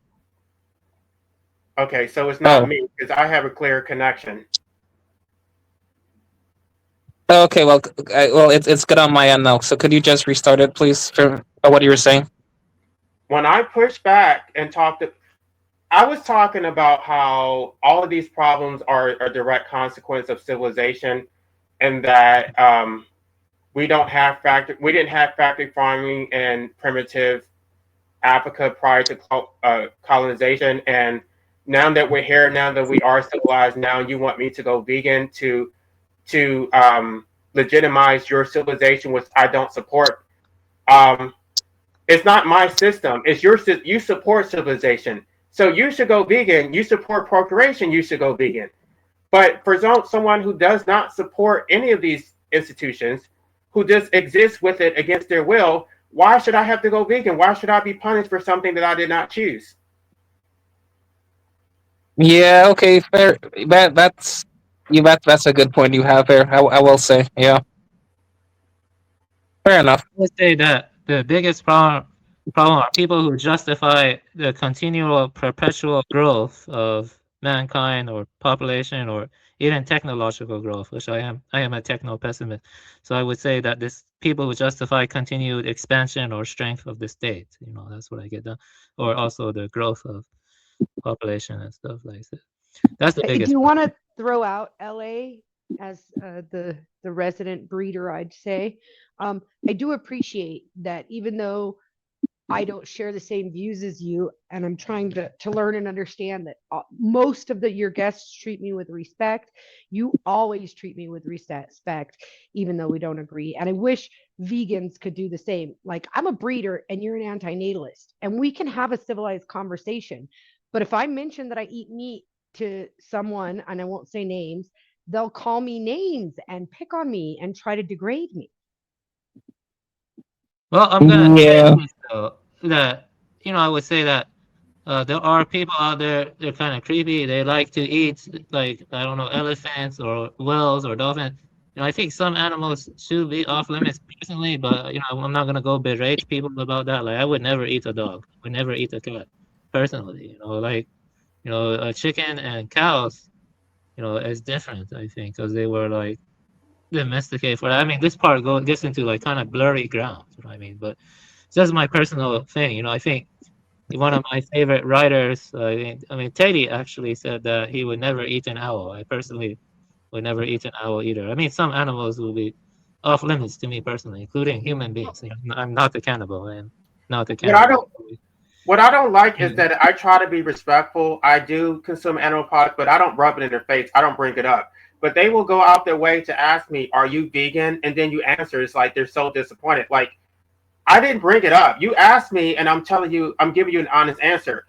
But this is the way they frame it, though, because they see me as being a quote unquote good person, because I'm advocating for human rights or whatever. And then it's like now they're disappointed because I was supposed to be one of the good ones, but yet I consume animal products. Yeah. They don't see the bigger picture, basically, because you see, the thing is that everything is massively interconnected now. Going vegan isn't going to save the animals. It's not like a one mapping. Like, if everyone became vegan overnight, that doesn't mean we're going to live in a utopia. They have kind of utopian beliefs, and that kind of stem from what is called over-socialization. I mean, like, feelings of inferiority and stuff like that.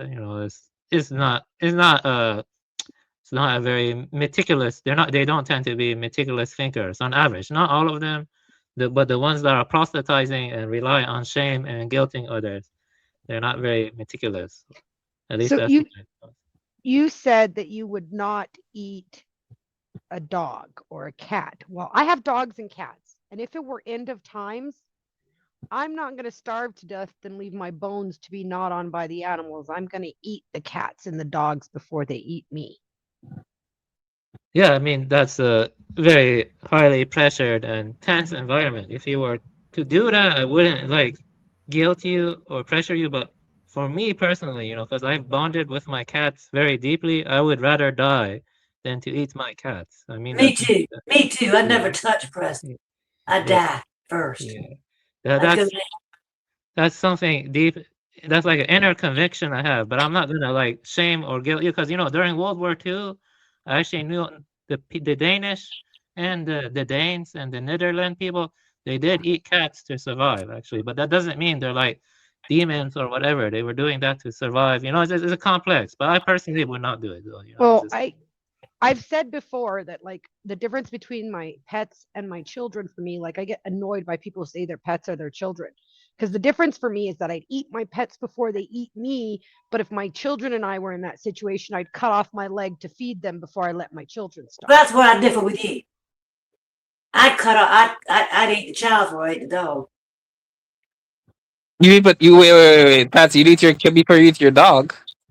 I would eat, yeah, because the dog, my dog has never done anything wrong. They've never gone against me. They unconditionally love me, no matter what happened. They never talked back to me. They were perfect. They are perfect beings. Perfect in all respects. So yeah. Yeah, I mean, but with all due respect, that's a bit of a wild like position to take. Like you'd eat an actual human before a dog. That's Well, I don't know. respond to that. Before I would eat Preston, yeah. Mm-hmm. Yeah, let me respond to that. But there's a reason why people eat they don't eat carnivores, right? Carnivores have toxins, they have parasites, the meat is tougher, it's not palatable. So it's not like I don't think dog meat is the same quality as a steak or chicken. Dogs are omnivores, and we do eat omnivores. Chickens are omnivores, goats are omnivores, lambs are omnivores, and we eat all of those. Wait, lambs and goats are omnivores, really? Goats will eat fucking anything. Goats will eat garbage. They'll eat tin cans. But here's the thing. Here's the thing that's going to blow everybody's mind. There's no such thing as a pure herbivore. All animals eat. Are you sure? And yes, I am sure. This is something that really like cemented my position. That horses eat birds. Deer eat other animals. But wait, what? They eat mice. All animals, they're opportunistic omnivores. Wait. You serious right now? Yes, I'm serious. I'm dead fucking serious. There's not a single animal that does not eat other animals. Well, and wow. they also eat bugs and stuff, which are living protein. I mean, cows especially eat a lot of flies. No, they eat mice. If they have access to mice, cows will absolutely eat mice. There's YouTube videos of horses eating birds, and if they can find like a rodent or something, they will eat it.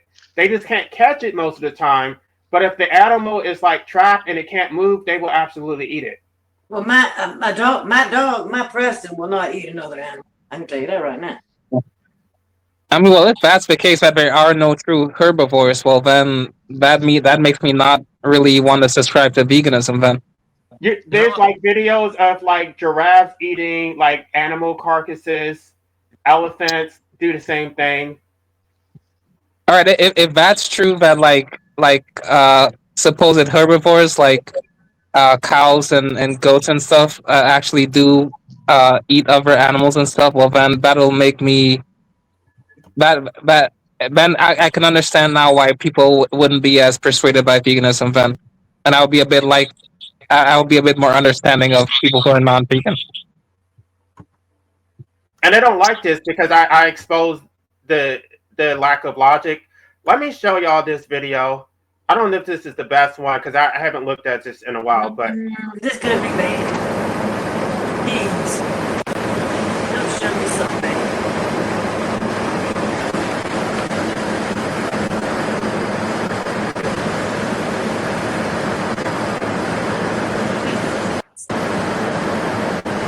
Yeah, there's a bird on the ground. It's hurt. The little one? Yeah, he's picking at it. That's why they're beating him up. He's got it in his mouth. Wow. He's got the bird in his mouth. Oh my goodness, he ate a bird? Michael, he ate a bird. He ate a bird. Wow. Did you see that? Yeah. There's so many videos on YouTube of these so-called herbivores eating other animals. So then basically all animals eat other animals, which makes veganism nonsensical. Only humans. Most of them are even. What's that word you just used? God, my brain slipped. The Donner Party. What's that word? Cannibals. Most animals are even cannibals and will eat their own. Chickens will eat other chickens if they're sickly or weak. They'll eat their own children. Really? Wow, I've got That's some like more, research to right? do then. I got a lot of research. Let me tell you this. Other That's humans more. will eat other humans. Oh Yeah, yeah, that's true too. Donner Yeah, that's Party. true. Okay? If they're in a pinch and they have to eat, they will eat another human. Rabbits are considered to be herbivores by most people, but I had a rabbit who had dark skin, and I bred her with a light furred rabbit, and all the light colored babies, she ate them because she didn't want them Wow, drawing attention to her dark colored babies. that's crazy. I don't think most vegans know this. They don't research. They don't know anything about anti-nutrients. They don't know about animals that are supposed to be herbivores eating other animals. They have tunnel vision. They're heavily indoctrinated. They have an ethical framework which they have not subjected to examination. And I just think I'm sorry to say this. I just think they're ignorant. I think they're very, very ignorant. They just don't know what they're talking about. But what I'm Well, saying yeah. is, Well, it sounds. Go ahead. now when it comes down to survival, a human, an animal, or whatever you're talking about will eat a human. A human will eat a human, okay? And an animal will eat an animal, okay? Because what life is all about is a surviving. Survive, okay? And you're always looking out for yourself. Whether you like to admit it or not, everybody's looking out for their own welfare and their own survival until they go naturally. Okay, so yeah, you've seen these movies about the planes going down, and there's 5 people on the plane, and they're in the Alps somewhere where, hey, they got to sacrifice somebody, and they do it. Okay, you've seen those movies, Yeah. and it happens. It does happen. Wasn't there a story about some people going on Mount Everest or like some cold blizzardy area, and they The were like, Donner Party. yeah, Donner Party, yeah, that one, yeah. Donner, if you want to look it up. It's the Donner Party. Well, yeah. Thanks for letting me know about this. I have some research to do. But if that really is the case that these supposed herbivores do this, well then, I'm not gonna be, even though I'm not vegan myself, I'm not gonna be as I guess I'm not gonna feel as guilty or be as harsh on other people when it comes to like maybe taking on veganism, I guess. The issue is not consuming animal products. The issue is factory farming, and the only reason we have factory farming is because of overpopulation. So it's nothing that they say makes any sense. They're not addressing the root cause. They're just starting at the tail end and saying factory farms exist. You should go vegan. They don't address how it actually started in the first place. They don't know how it started in the first place. It's anti-intellectualism, and they think that they can just appeal to your emotions and you should just do what they tell you to do. So then when I don't budge because I know what's going on, then they say I'm just heartless, I'm narcissistic. It's like, no, I have a little bit more knowledge than you, and I don't agree with what you're saying. Yeah. Well, yeah. I guess that comes down to the crux of the argument is the factory farming system. Yeah. So, like, I'm not vegan, but most of the meat that I consume comes directly from the rancher, and I know how those animals are treated. When we kept rabbits for meat, they were treated like pets most of the time, given love and affection. They were named, and then when their time came, and we ate them. Oh God, that's sick. Yeah, I personally Why wouldn't want shouldn't to they bond have a with them. quality of life before they could continue to help my life continue? That's kind of hypocritical, though. Treat them like Yeah. babies and kill them. Yeah, that's, personally, if I were, doing that, I would not bond with the animals personally. That's just my No, you opinion. can't. I mean, that's I don't know how you do that. Yeah, I don't know. Yeah. We treated them like a living being that deserved love and affection like any other living being until it was time to eat them. Yeah, you treated them with love and affection before it's time to gobble them up, right? I got it. Yeah, I firmly That's believe I that. don't like that. I don't like that at all. Yeah, That's very hypocritical, if you ask me. Yeah, I'm with that here. I wouldn't do that personally. If I were raising, animals to eat, I would not bond with them. I would not name them. I would not get close to them. Like if I were in that situation personally. So that's all. Yeah, like, I'm gonna respond to one thing here. You know, That's just two-faced for me. yeah. I want to say this though. I want to say that people who make fun of those who bond with their dogs or cats and treat them like their children, I think that's wrong too. You know, if I want to treat my dog or my cat like my child, there's no problem with that. There's no problem with that. Yeah. I think it's due to Abrahamic culture or something that people vilify or shame those who bond closely with their pets like they're their children. I mean, I don't see the problem with that, personally, because you have responsibility too when you raise your pets. You can't just you gotta yeah. Yeah, I don't bond with them like you guys do though. I don't even bond with my pets that way, the way that I like bond with my children. I just offer them a decent existence rather than keeping them like locked up and untouched, and because rabbits are communal in nature, like I'm not saying that I bond with them and they become like a pet, but they're and even my pets I don't bond with that way. I don't have that connection to animals that other people do. That's just the opposite with me. My dog is my child, and I mean literally, my child. I mean, Yeah, I do everything. I have 5 kids. Nothing compares to them. Nothing is equal to them in my mind. I'm saying my dog, my Preston, my Cavalier King Charles. He is my child.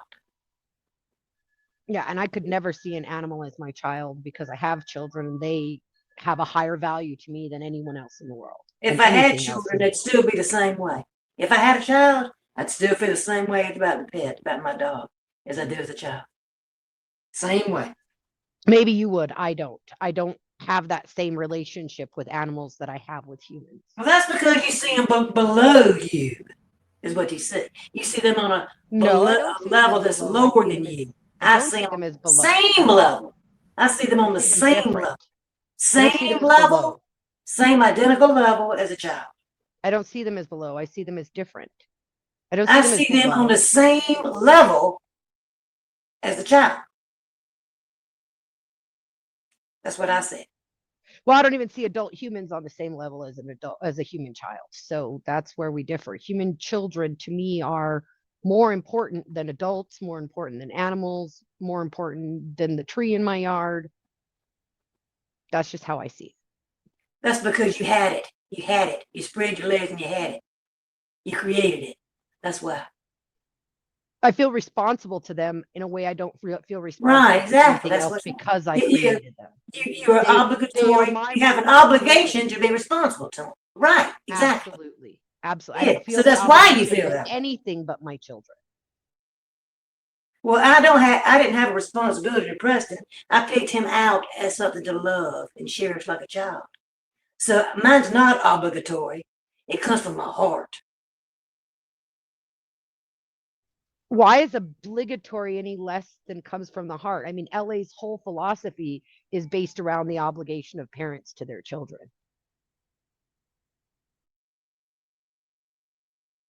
When you have something that came out of your body, you're obligated to love it.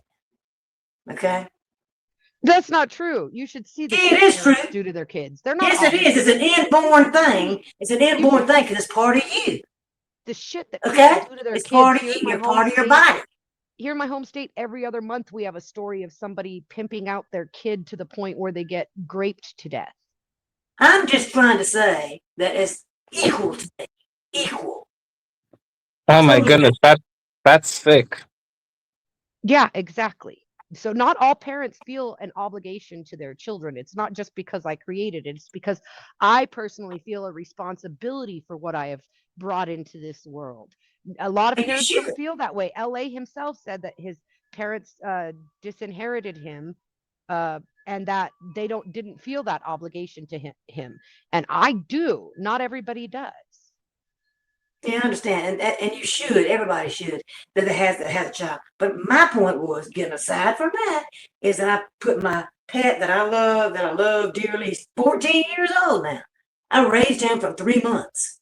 Okay, and I'm talking about like a child. I raised him. Okay, he even understands what I say to him, and I put him right over the child, right up there.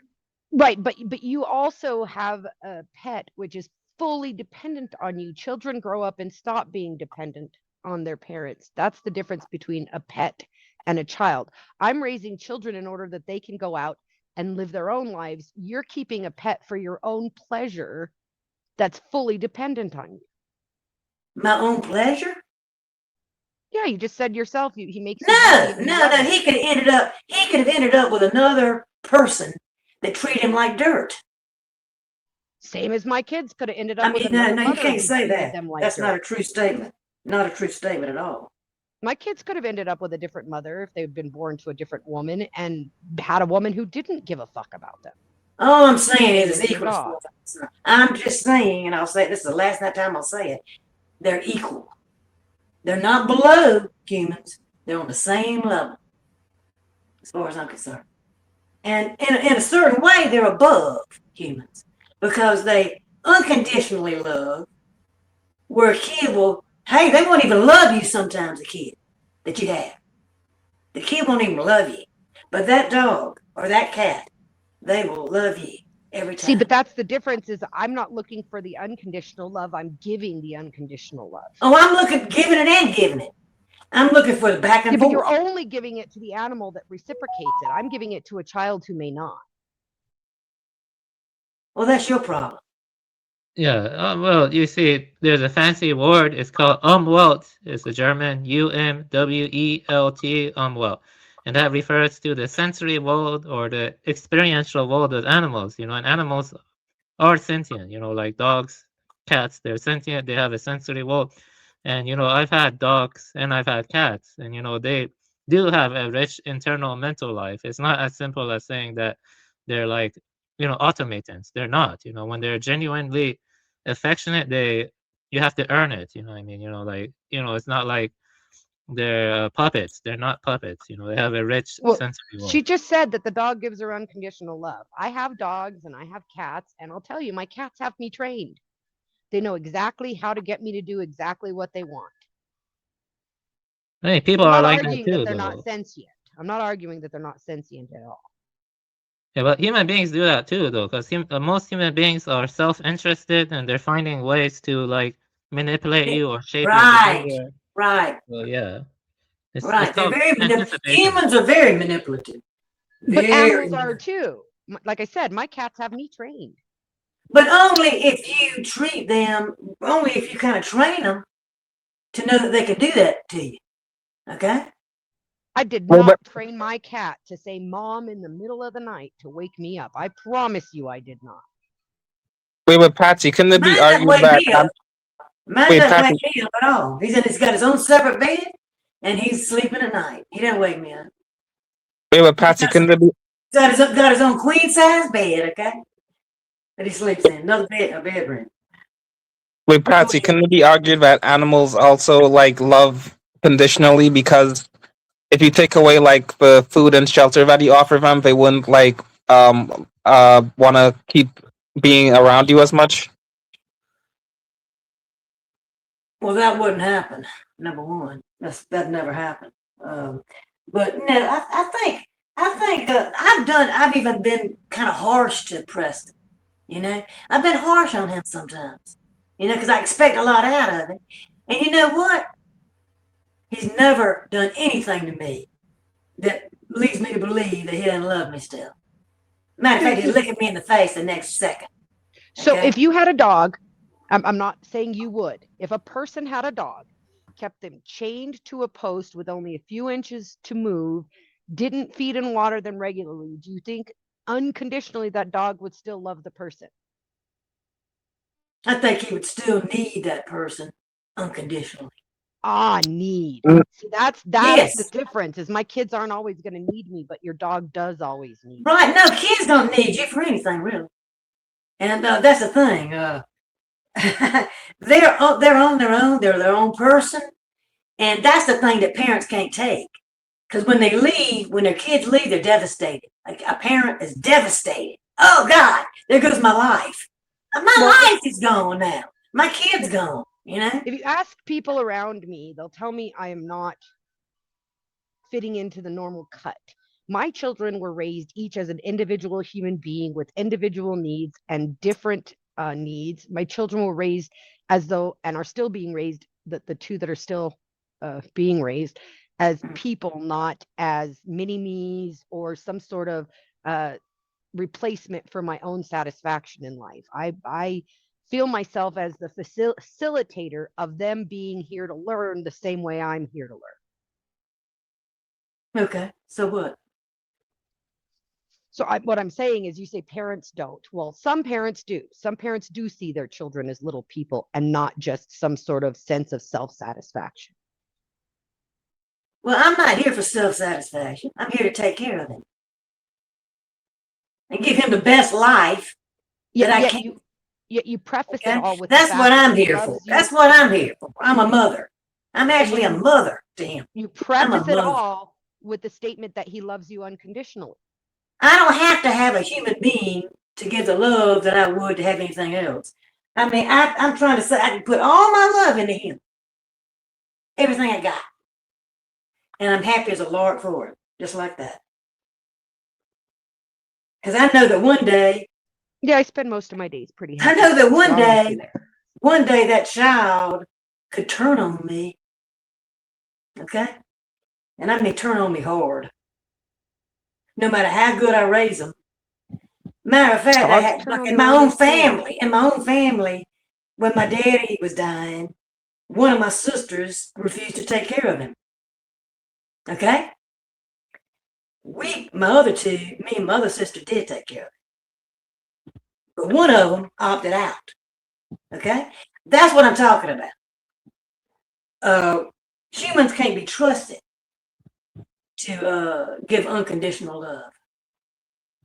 But Patty, I still think that like the love from pets is still conditional, because again, if you remove like the I would say, but humans, the difference though that I look at mostly is humans can be relied on for medical help in emergencies where animals cannot, for the most part. You know, an animal might bark and help that way. But as far as like, helping in actual medical sense, obviously that requires other humans. That's mainly why I put humans just a little bit above animals, for that central reason right there. Well, so you're looking at so in that's the case, you're looking at for yourself there. Okay. I mean, but there's nothing wrong with being selfish in that case. Like, if somebody help me and give me medicine, okay, you're putting them on a higher level just for that reason. Well, but Patsy, but there's nothing wrong with being selfish in that case, though. Obviously, animals, for the most part, especially dogs and cats, usually, ratio-wise, they tend to be more emotionally consistent with a human, definitely, especially if they're a pet, more so than humans are in terms of emotional consistency. But when actual emergencies hit and arise, that's where humans usually step up to the plate pretty good, whether you know them or usually, not. but not always. Not always, but a lot of times they don't step up. A lot of times they don't. Right. I'm With just a second, life abolitionism, which is backstage. We could use help here or there, and our life is stressful. I mean, like, you're literally bleeding out and in the process of dying.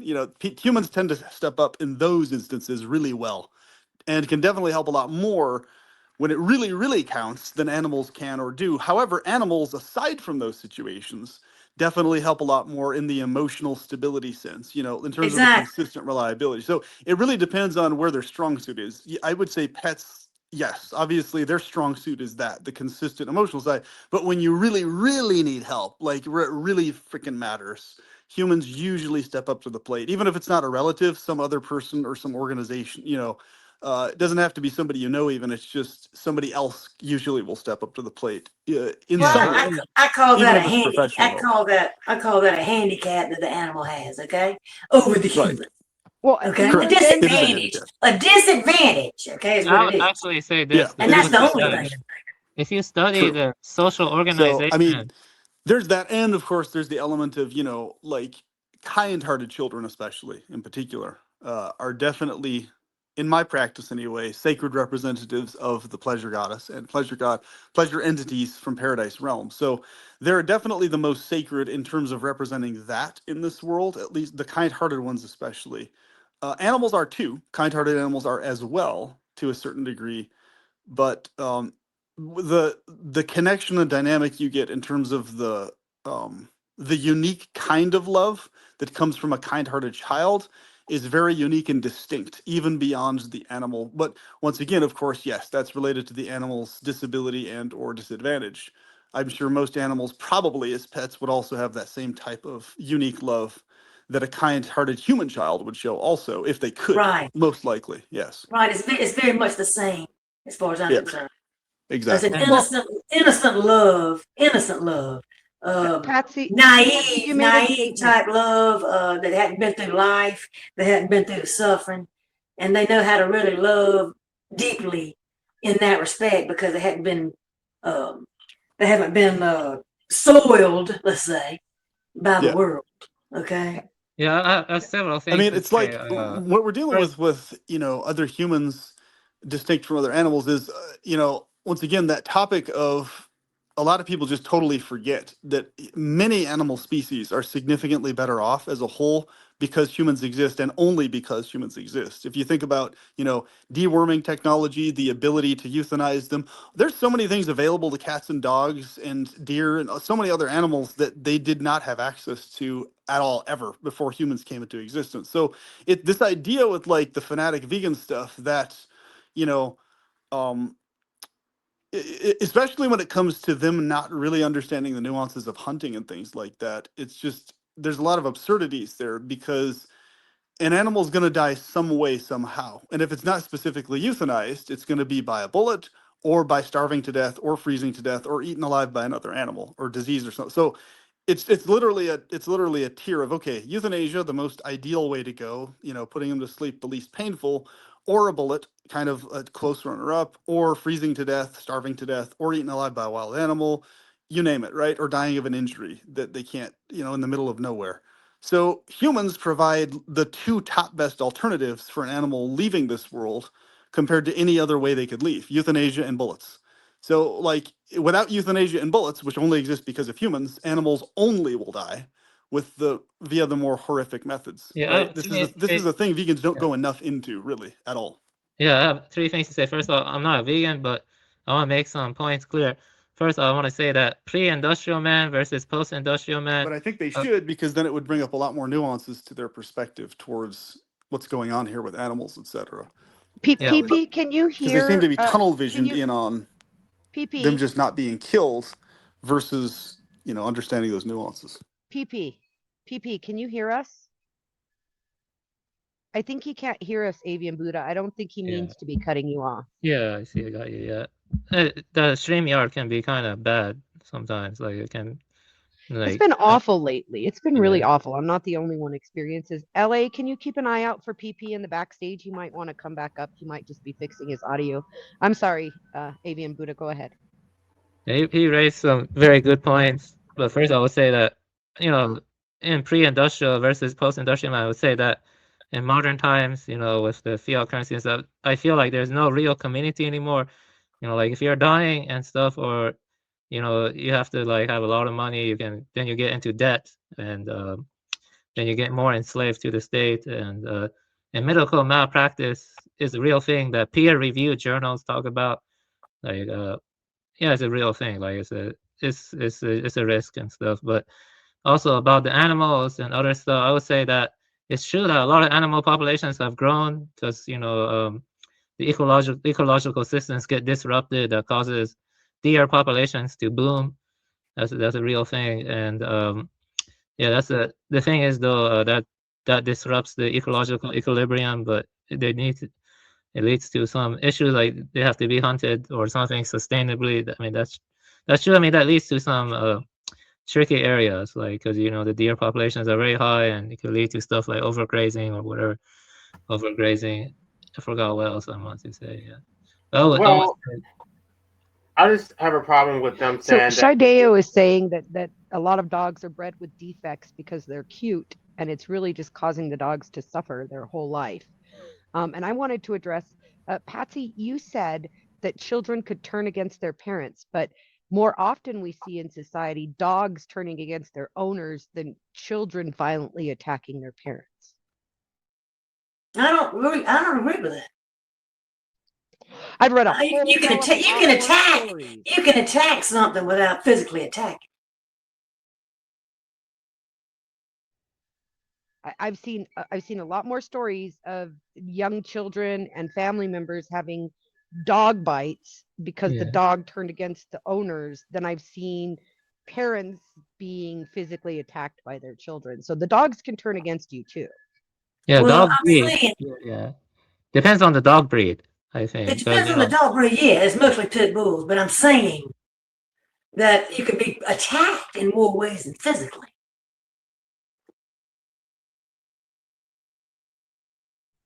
I mean, I What suppose I'm saying. that's correct, but then that also raises the question of how much sentience the child has versus the dog if the child is able to hurt you on levels that the dog doesn't even understand. Do you think that you won't get hurt emotionally and psychologically? No, I just said that actually gives the child more sentience than the dog if they are able to hurt you on that level, but the dog doesn't even understand that level. I'm not understanding this. So a dog doesn't understand psychological pain like that. A dog doesn't understand the saying "I hate you" to get their way. They don't get that kind of psychological manipulation. Their manipulations are more physical, and so that means that the child is probably more sentient because they are able to understand those concepts where the dog is not. Oh, Well, they're definitely more sentient as far as conniving and that kind of crap. Yeah, definitely. Manipulating, conniving, getting their way, how to do that. They're definitely more than that than a pet, or yeah, definitely. I also have something crazy to say, but it has some truth to it. I think this is also depressing, but I think fungal networks and even like ant colonies, they could be like super organisms. They could have more of a collective mind. So I don't think the mind is a very easy thing to understand, especially philosophically speaking. Like the hard problem of consciousness. They call it the hard problem of consciousness. Because I cannot see into your mind. You cannot see into my mind. I mean, there are neural correlates to my consciousness, of course. But even if you were to look into my brain and look at all the action potentials and firing, you cannot actually see into my inner world. And that's called the problem of other minds, And that especially becomes even more tricky when we deal with stuff like, I don't know, like the fungal networks I was talking about, like mycelium, because underneath forests, there are mycelium networks. They help the tree roots communicate. And they're kind of like the neural wiring in some sense. They're kind of analogous to that. Yeah, they're like the neuronet of the earth. Yeah. No, I'm totally into mycelium, and I get that because like they'll even take nutrients from one tree to give it to another in order to share the nutrients that are available and the water that's available. Yeah, I mean, I actually read. Let me tell you something. Mani, he was a prophet in Iraq. He was an anti-natalist. Okay, Mani, and I read the Colon Mani Codex. The Colon Mani Codex. He was a Gnostic, and he was going crazy when he went into the forest. He claimed when he was plucking the fruit off trees or whatever, he could hear the trees scream. Like they're all screaming from like endless competition under the earth or whatever. Like he was going crazy from it. And that's another thing to think about because a lot of people claim the Earth is a superorganism, right? That's called Gaia theory. Doesn't that mean the Earth is also in pain in some sense? So it's hard to tell. You see what I'm saying? Well, they say that like blades of grass emit a specific scent when they're being cut in order to warn the next blade of grass that the cut is coming. Yeah, that sounds like suffering is all around us, I guess. Then like really, it's dukkha. I don't know if trees scream from their fruit being taken any more than a cow complains about the extra milk being taken. I think that's a little bit different when you're laden with something versus when something is causing you pain. Like, I know as a woman who breastfed, when my breasts were engorged, it was painful. Yeah, I don't remember if it was fruit, but the point is that the trees, they're constantly, fighting competing for the nutrients in the soil with the root systems and stuff like that. Because there is symbiosis in nature, but there's also lots of antagonism. Like lots of competition. So there could be. I don't know. What I'm trying to say is that we can only infer what other people are experiencing. We can never know 100%. You know what I mean? Because Yeah, that's why I don't believe in empathy. I think it's hubris. I believe in sympathy. I can say how I would feel in your situation, but I can't ever know how you feel. What if you've gone through the exact same situation, though? It's still you in that situation, and your past and your biases and your experiences jade how you would react or how you would feel, and their experience is completely different from yours, even if they were in the same situations as you. And that means that you can only sympathize, saying, I know how I would feel in your situation. You don't know how they feel. Maybe they feel fine about something that would really bother you. Everybody processes things differently. Well, I would say that, mammals, like we are very distant, like I think, from cats and dogs and other primates, but we are still close enough to understand each other. I think mammals, because, they have breasts and they also, everyone who does decide to have children, I would recommend breastfeeding your children because there is direct correlation with breastfeeding and intelligence, at least from what I saw on the peer-reviewed sources. But but the point I'm trying to make is that mammals, their cognition and their behavioral patterns have a lot of overlap in many regards. So mammals. Yeah, the topic of the trees being trimmed having like some pain sensation or this, I think that's mostly absurd because, at least for trees in particular, right? Because I do a lot of tree trimming in the wild and it actually really helps them grow a lot better. Trees actually show a liking for being tended properly, keyword tended properly. And so, and also they've evolved as well to being, think about all the animals that exist before humans. Trees have evolved for being chopped into and chomped and bitten. That's exactly why they grow the way they do, because they're literally built for being bitten into and chopped off and everything. So the idea that trees like are pained or agonized by anything cutting into them is really an absurd idea. Well, I said the blade of grass, and they've proven it, that they put off a scent, and we all love, No, a like, lot of people love that scent. That's true. That's true. Yeah, putting off the scent. So those types of warnings are actually, that's correct. But that's it's important people to understand that that's distinct from, and I think you already know this. You probably already do. That's distinct from the grass or the tree feeling actual pain and like, oh, I'm agonized. It's more specifically because that's how they've evolved to respond to what's going to happen to it. Like animals would eat grass before lawnmowers, obviously, historically, before humans existed. So they're evolved for being ripped at. And so like basically when what they're evolved for is happening to them, there's no way that's going to be something that's disturbing them in any way. Just like a human, we're evolved for functioning the way we do. So like, just like, if we pick up like a fork or a spoon or something, we're not agonized, oh God, I have to pick up a fork or a spoon, because our bodies are built for being able to do that, right? Unless we have some nervous system damage or something. But it's kind of like that with trees and plants. It's like, because and the reason I'm mentioning this is because there's been a lot of experience, like in the 70s or whatever, where people did experiments on plants to see how they responded to different types of treatment. And I think a lot of that is like a lot of jumble up pseudoscience, because they did like, how trees responding to moods and thoughts and feelings. But I'm like, if a tree is literally evolved to withstand literal blades and teeth of animals and stuff, there's no way in hell that an angry thought in your head is going to negatively affect a tree. That's going to be like a gazillion times less impactful than an axe. And an axe is not going to even harm the tree. It's just going to grow back in a bunch of straight shoots from the chop point, right? So you say that, but there were experiments done through the Nazis, and there's some papers out about it, where they would repeatedly break bones of humans who were subjected to this torture in order for them to grow back stronger and thicker. And we still that's different though. We still practice this with people. Humans who are not evolved to deformity. operate the way trees are. That's a total. Yeah, I understand what you're saying, but humans are not evolved to grow back anything the way plants right, but are. You're implying that, and we are built to regrow bone and heal it, and so in order to make the bones not thicker, if limbs they are break removed them. though.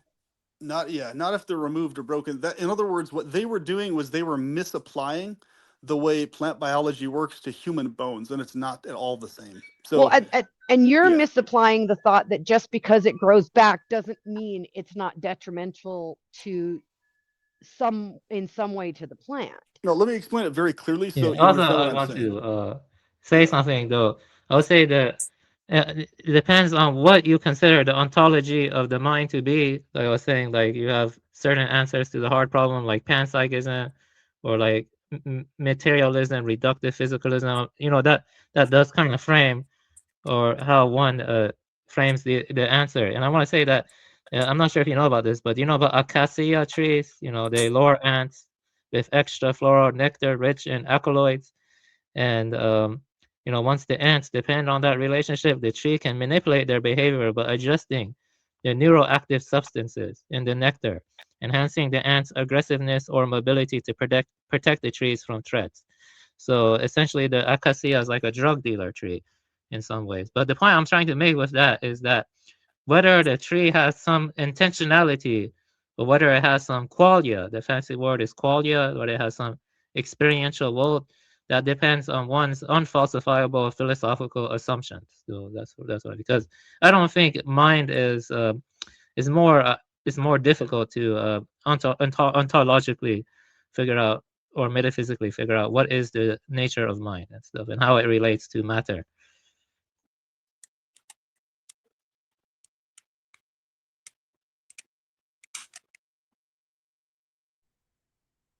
What I really enjoy about this panel today is that in general, people are respectful of each other's opinions.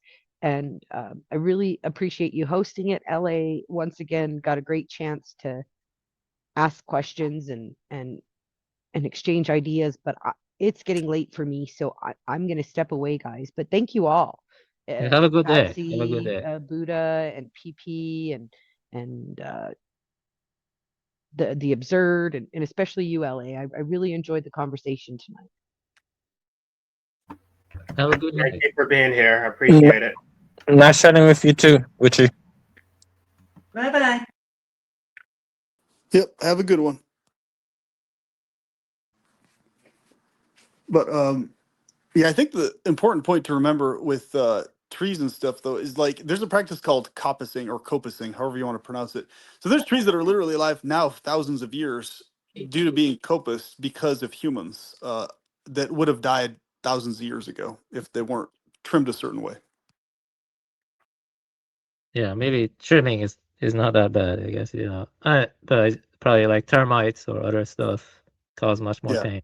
But actually, if you look this up online, there's a forest in Italy that has been trimmed a certain way for straight wood for literally since the time of the Romans up until today. And the trees have survived because of it the whole time. To where they've been a continual renewable resource nonstop for like 1,000+ years. Really cool stuff, actually.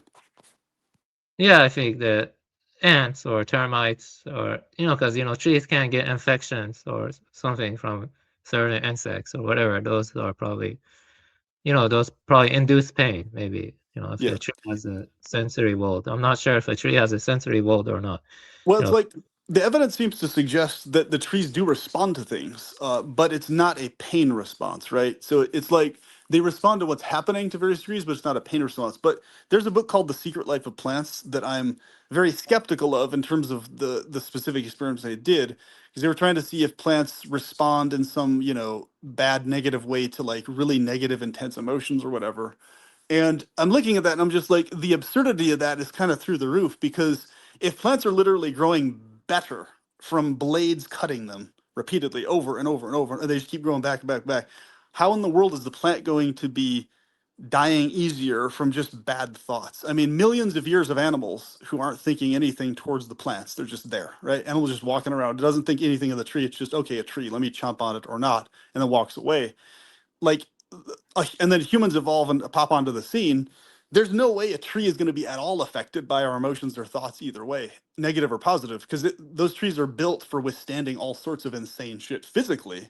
So what, a thought that we have in the, It was just, at least plants, okay, animals and stuff, that's a different story in terms of them responding to vibrations, thoughts, and whatever. But when it comes to plants, man, those things are built for like harsh, hardcore treatment. Harsh winds, harsh everything. Just so the idea that a thought of a human could cause damage to a plant is insane. Like that's pretty much where I draw the line on that type of research. It's like the absurdity level is just through the roof.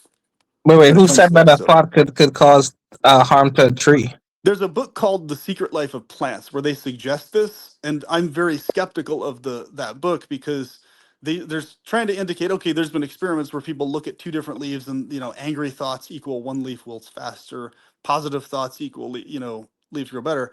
However, the type of research that does make more sense, though, is basically the parts in there where they talk about plants, like house plants or plants tended by a person, having an actual connection to that person in some way, like beyond what's the obvious science or whatever. That is better research because it's not implying like pain either or, it's just implying there's a connection between that and the person that's been tending to it, right? That makes a lot more sense because the tender of the plant is trimming it in ways that are healthy for it, right? So that does make a lot of sense actually, but not this idea that a mad thought, like you're looking at a tree and I'm pissed off, and just you exude this will for it to die, but you don't touch it, you don't chop it or nothing else.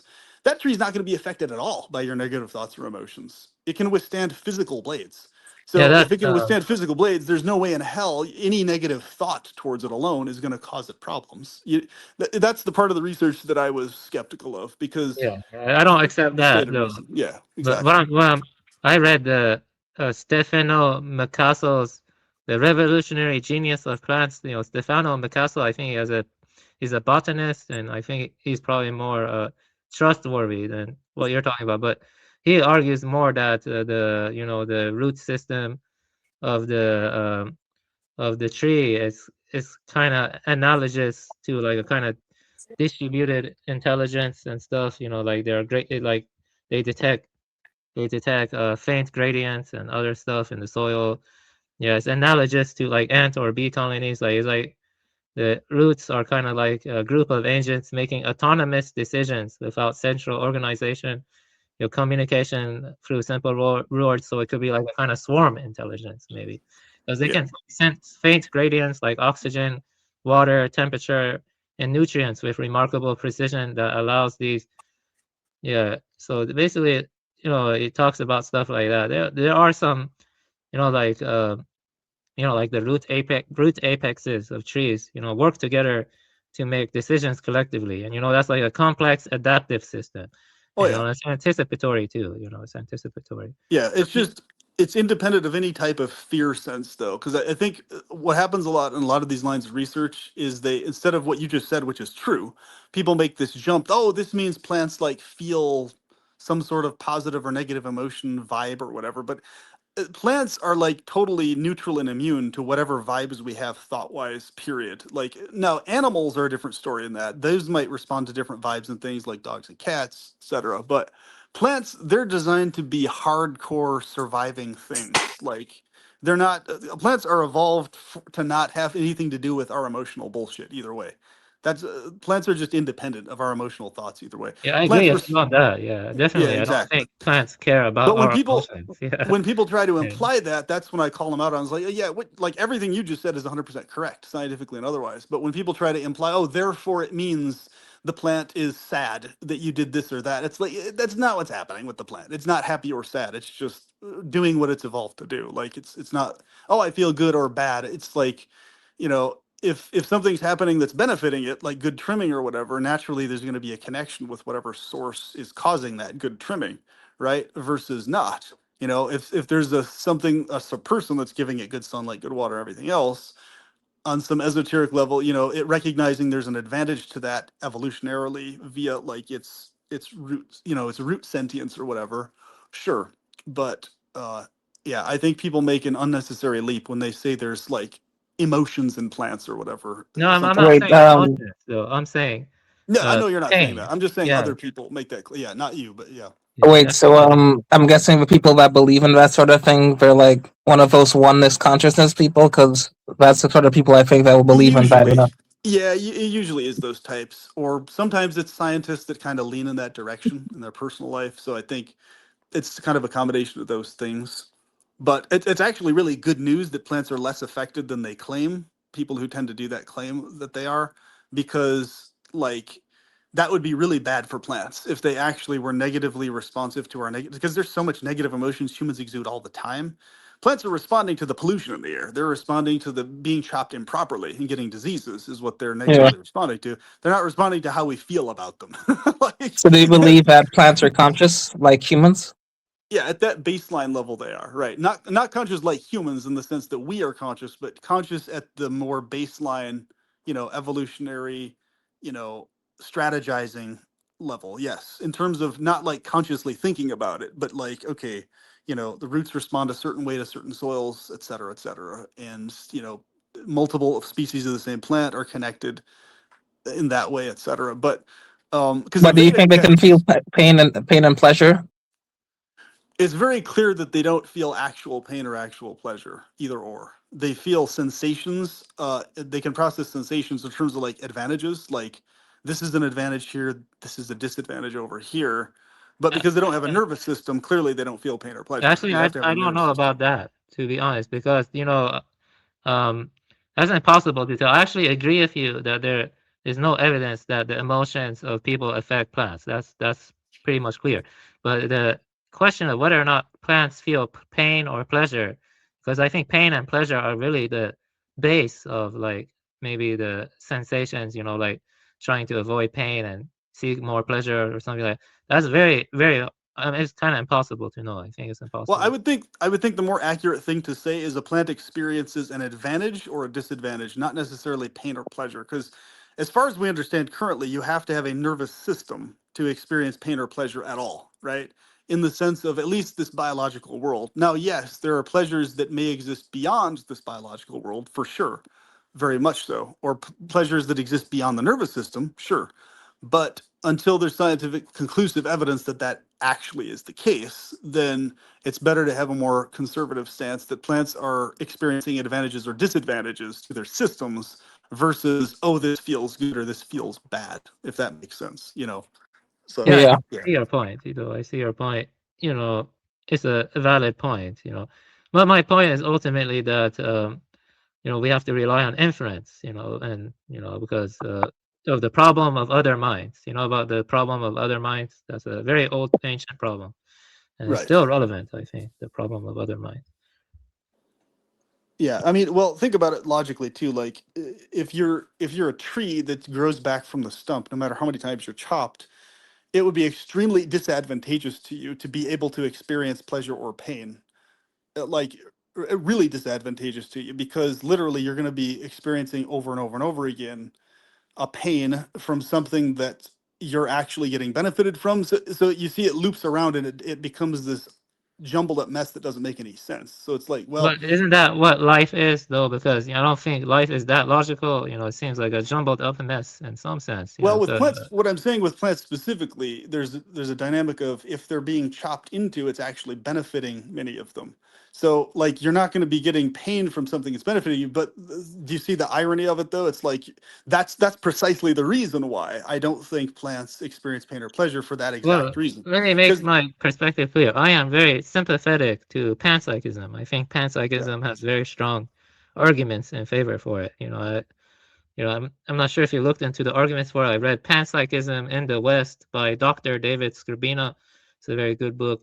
Because this is getting more into ontology and philosophy of mind and stuff. Because I don't see how mind can emerge from, what is absent of mind. Mind is Yeah. always in Well, parallel with my with. stance is that there are very much so worlds of consciousness and awareness well beyond this material world by far. That is my personal stance. But the like for example, as humans, right? If we got our leg chopped into with an axe, right?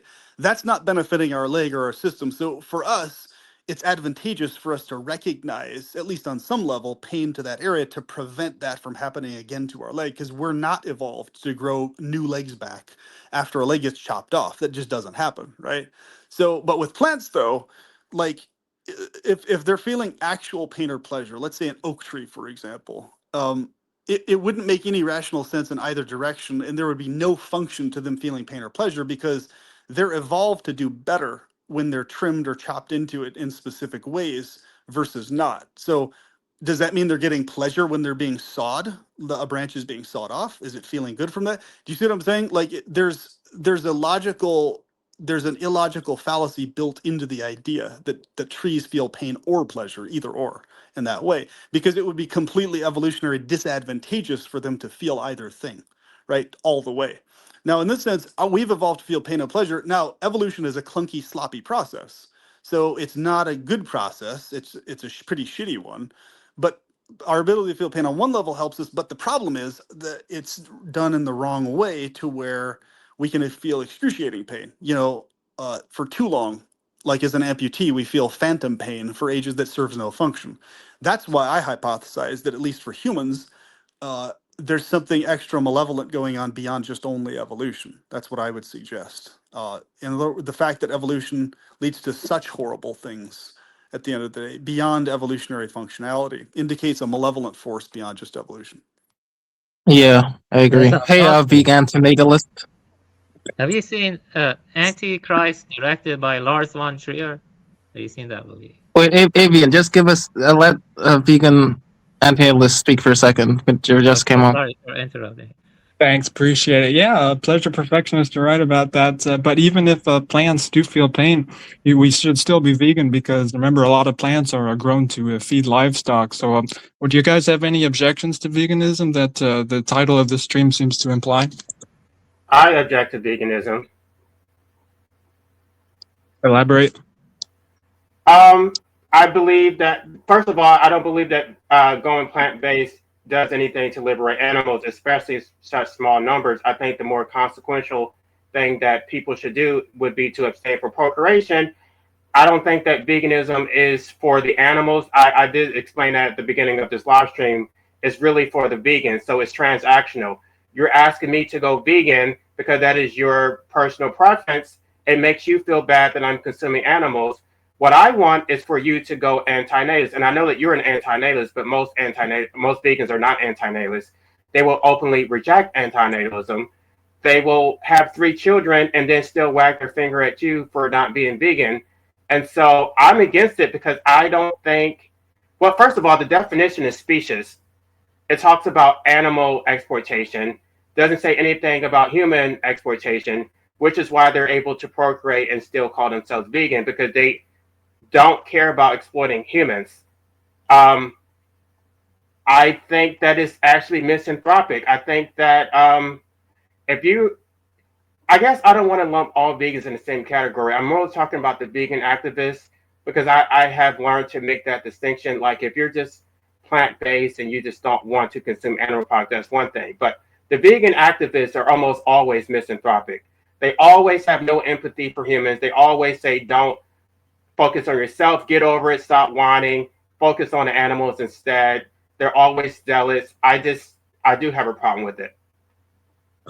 I got you. That makes sense. Well, you mentioned earlier that you don't think there's a real, verifiable benefit of going vegan, but you see, because the more vegans there are, the less demand there is for animal products. So fewer animals will be bred into existence to be exploited and slaughtered. So that's a benefit. Someone earlier mentioned the production of soy is bad for the environment, takes a lot of resources. But remember, most soy that humans produce is grown to feed livestock. So if you're really worried about that, you should still be vegan. You mentioned vegan activism, and they're kind of snobby something. But I'm a vegan activist. I'm on your side. I'm anti-life. I'm extinctionist, and I just see a compatibility between veganism and antinatalism. I just think because you think that vegans are yeah.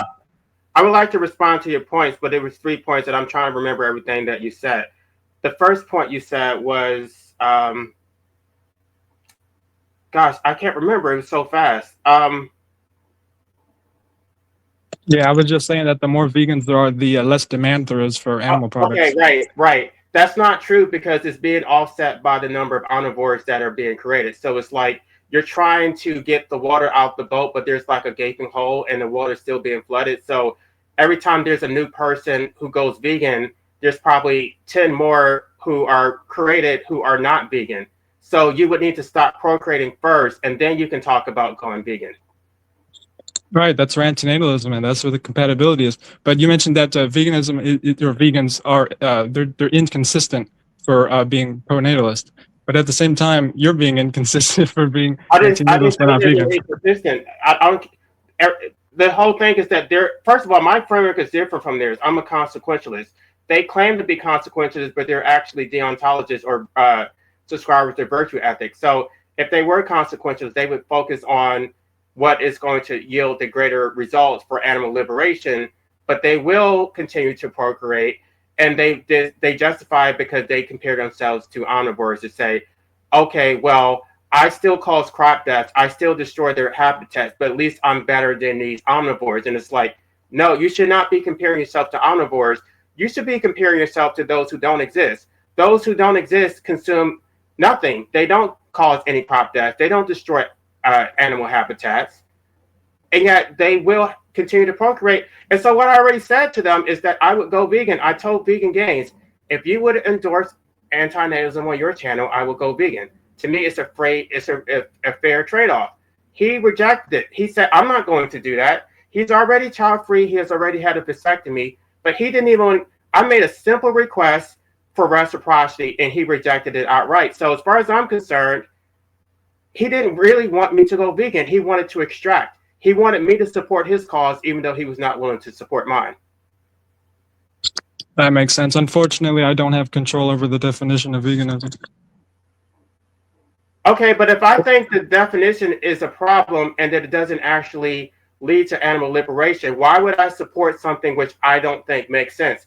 Just because it makes them feel good. They want me to do it, and I disagree with it, yet they think that I should do it anyway because that's what they want me to do.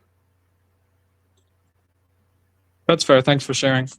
And then if I don't do it, I'm a moral monster and I just don't care about animals. It's like, no, I just don't agree with your approach. Your approach makes no sense to me.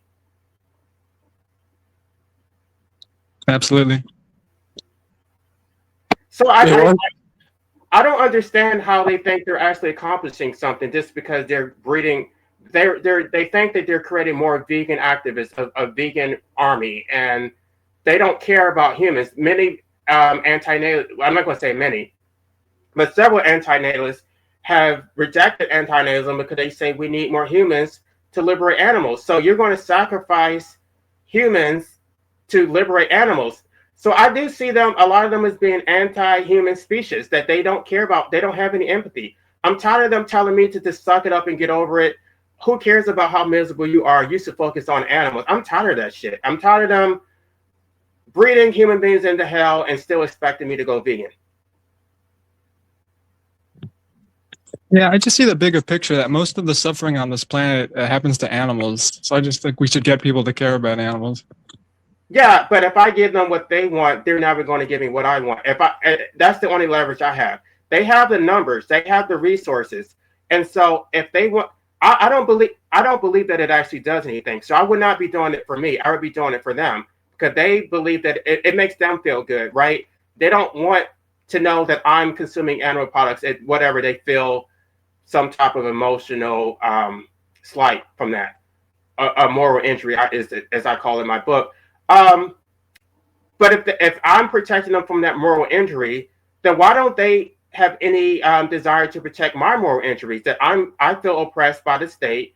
I don't want to be a wage slave. I don't want to exist at all. But they'll just tell me to suck it up and get over it. Stop whining. Pull yourself up by your bootstraps.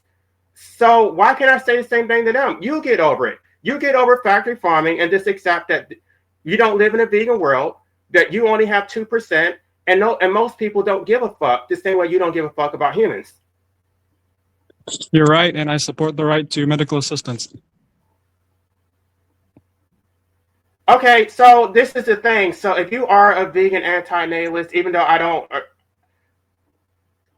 it's not that I'm against animal liberation. I'm against their approach. But at the same time, if I can take being chastised from somebody who is both vegan and anti-natalist, but if you're not an anti-natalist, I'm not even listening to you.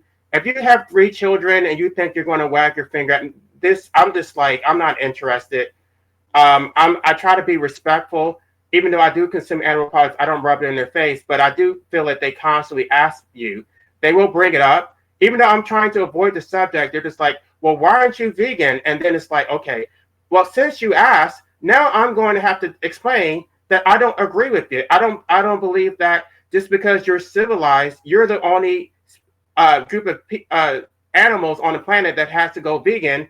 A lion is not expected to go vegan. A primitive man is not expected to go vegan.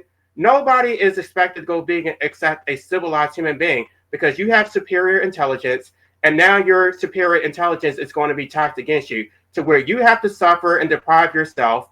It does not make sense. Why am I being punished for being civilized? I didn't choose to be civilized. I don't want to be civilized. I want to be primitive. I would love to be a hunter-gatherer. I don't have those skills. I was not born that way.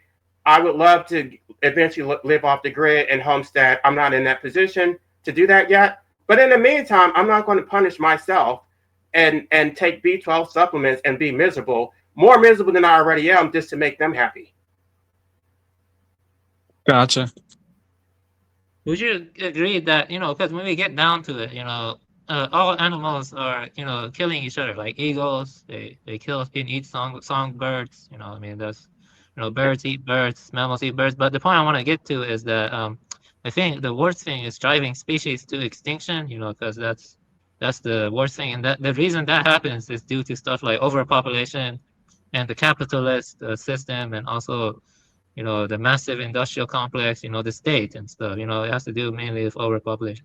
I would say that stuff is a bigger deal, because, at the end of the day, there wasn't as many problems, like, I don't know, 800 years ago, ecologically speaking, or something like that, 800 years ago or something. I mean, not as much as now. So, because at the end of the day, human beings are animals, so, why do human beings need more standards, like don't eat other animals?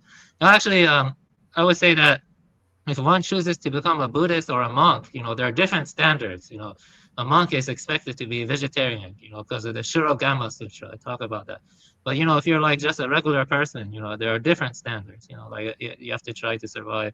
So, but I would say that now we live in very messed up times. A more ecologically conscious perspective makes more sense. The one that is informed by conservationism. Something. Okay, I have a question though. I almost always buy meat that is on clearance. Like, if I buy meat that is on clearance, am I actually increasing the demand? Because if I didn't purchase that meat, it was going to be discarded. It's near expiration. The animal has already been slaughtered. Why shouldn't I consume that meat that is about to go to waste? Because when you purchase the meat, you're demonstrating to the industry that it's profitable to produce meat, so they're going to breed more animals, exploit and slaughter them. No, but that is surplus meat. That means that animal was already slaughtered. So if I don't purchase it, it's literally going to be discarded. So that animal would have died for nothing. Right, but they're not going to get your money off of it, so maybe the demand will go down. Maybe they'll produce one less animal. Hypothetically, if you have enough numbers to do that, but if they're continuing to breed more omnivores into existence, then they're not actually offsetting anything. The only thing they're doing is increasing the vegan options, right? They're creating plant-based alternatives, but there is no actual result that they are actually reducing the demand for animal products. You're right. Thank you for being honest, because most of them will just lie to me and gaslight me and say, "Oh well, you're an animal like murderer. You're contributing to the Holocaust." I'm just like, they're not arguing in good faith. They're making appeals to emotion. Okay, I see your point, Ellie. So you're saying that because most people are going to breed and have kids anyway, and those kids are most likely going to be meat eaters, it doesn't matter how many people become vegan, because it's always going to be offset by more and more people having kids, right? Right. But no, they don't want it. Right. Okay. Yeah. That actually makes a lot of sense, actually. Yeah. But it's not based on consequentialism. It's based on virtue ethics. So even if it doesn't change the outcome, you're a bad person because you consume animal products, even though the animal would have died anyway.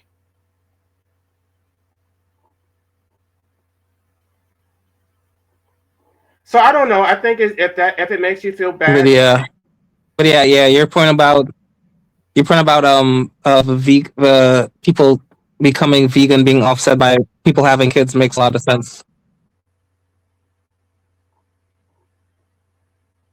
And then there's the other issue that everybody does not agree that a plant-based diet is healthy. I know they think it's healthy, but I've done my own research and it's my health and it's my body. So why should I take the risk that I'm going to consume a bunch of lectins and goitrogens and oxalates and take the risk that later down the road, it's bad enough that I have to be here anyway. If I'm going to be here, I at least want to be healthy.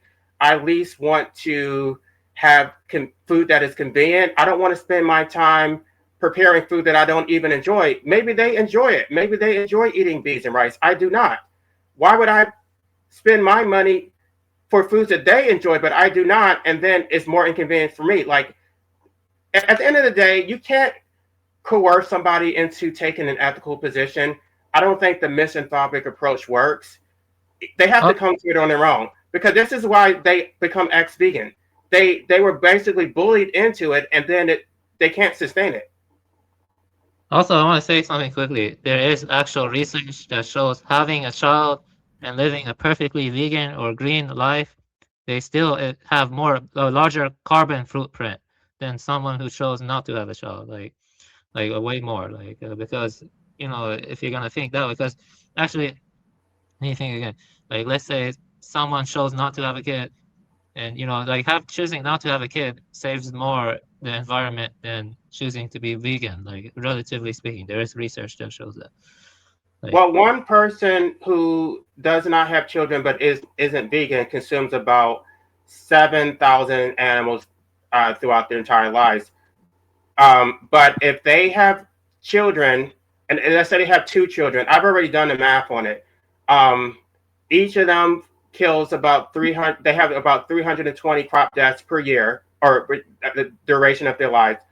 But within 3 generations, if each of those 2 children have 2 children, by the third generation, you have already exceeded 7,000 deaths through the crop deaths. So you act in the short term, it looks like you're saving the animals. But just by procreating, you have actually caused more animal deaths, and they never want to acknowledge that. Wait, so how much is it with the kids? It's over 300,000 crop deaths over their lifetime. So if you're not vegan, you roughly cause about 7,000 crop deaths per year. But no, animal deaths total, animal death without children. If you're an omnivore, you consume about 7,000 animals throughout your life. If you're vegan, and that's assuming that you're purely vegan, you have never eaten an animal in your entire life, which is completely unlikely. I don't know a single vegan who has never consumed some animal product at some point. Even though the one who claimed that she was born vegan, she still, quote unquote, accidentally consumed animal products. Even if you are vegan, you have consumed animal products, and your total death toll is probably higher than 320. So by the 3rd generation, you actually exceed the person who did not procreate. Through your progeny, you have caused far more animal deaths than the person who did not procreate but isn't vegan. Oh, okay. Yeah, that's true. I saw statistics for that somewhere before. Also, I want to say quickly, I forgot what I was gonna say. No, why don't vegans ever? I noticed this among many vegans. Why don't they ever meet like omnivores halfway and argue for like lacto-ovo vegetarianism? Because with lacto-ovo vegetarianism, you don't need supplements and stuff, because you get all the B12 from eggs and stuff, and you also Because they believe that chickens are still exploited for their eggs, and cows are still exploited for their milk. Because they're zealous, because it's all or nothing. Even if you make a small sacrifice, they feel entitled to it. Even if you are a vegan, they're still going to complain about how you let your cats outside, or how you're not doing it the right way. You can never satisfy them. Question for LA. Dr. Benatar is vegan. Lawrence Anton is vegan. George Martin is vegan. Gary and Mendham is vegan. Do you think that No, these Amendum is thinkers not were vegan. misled? You think they were misled into veganism?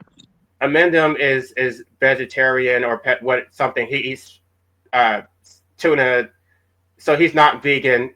Benatar is a vegan, but he didn't say anything about veganism in his book Better Never to Have Been.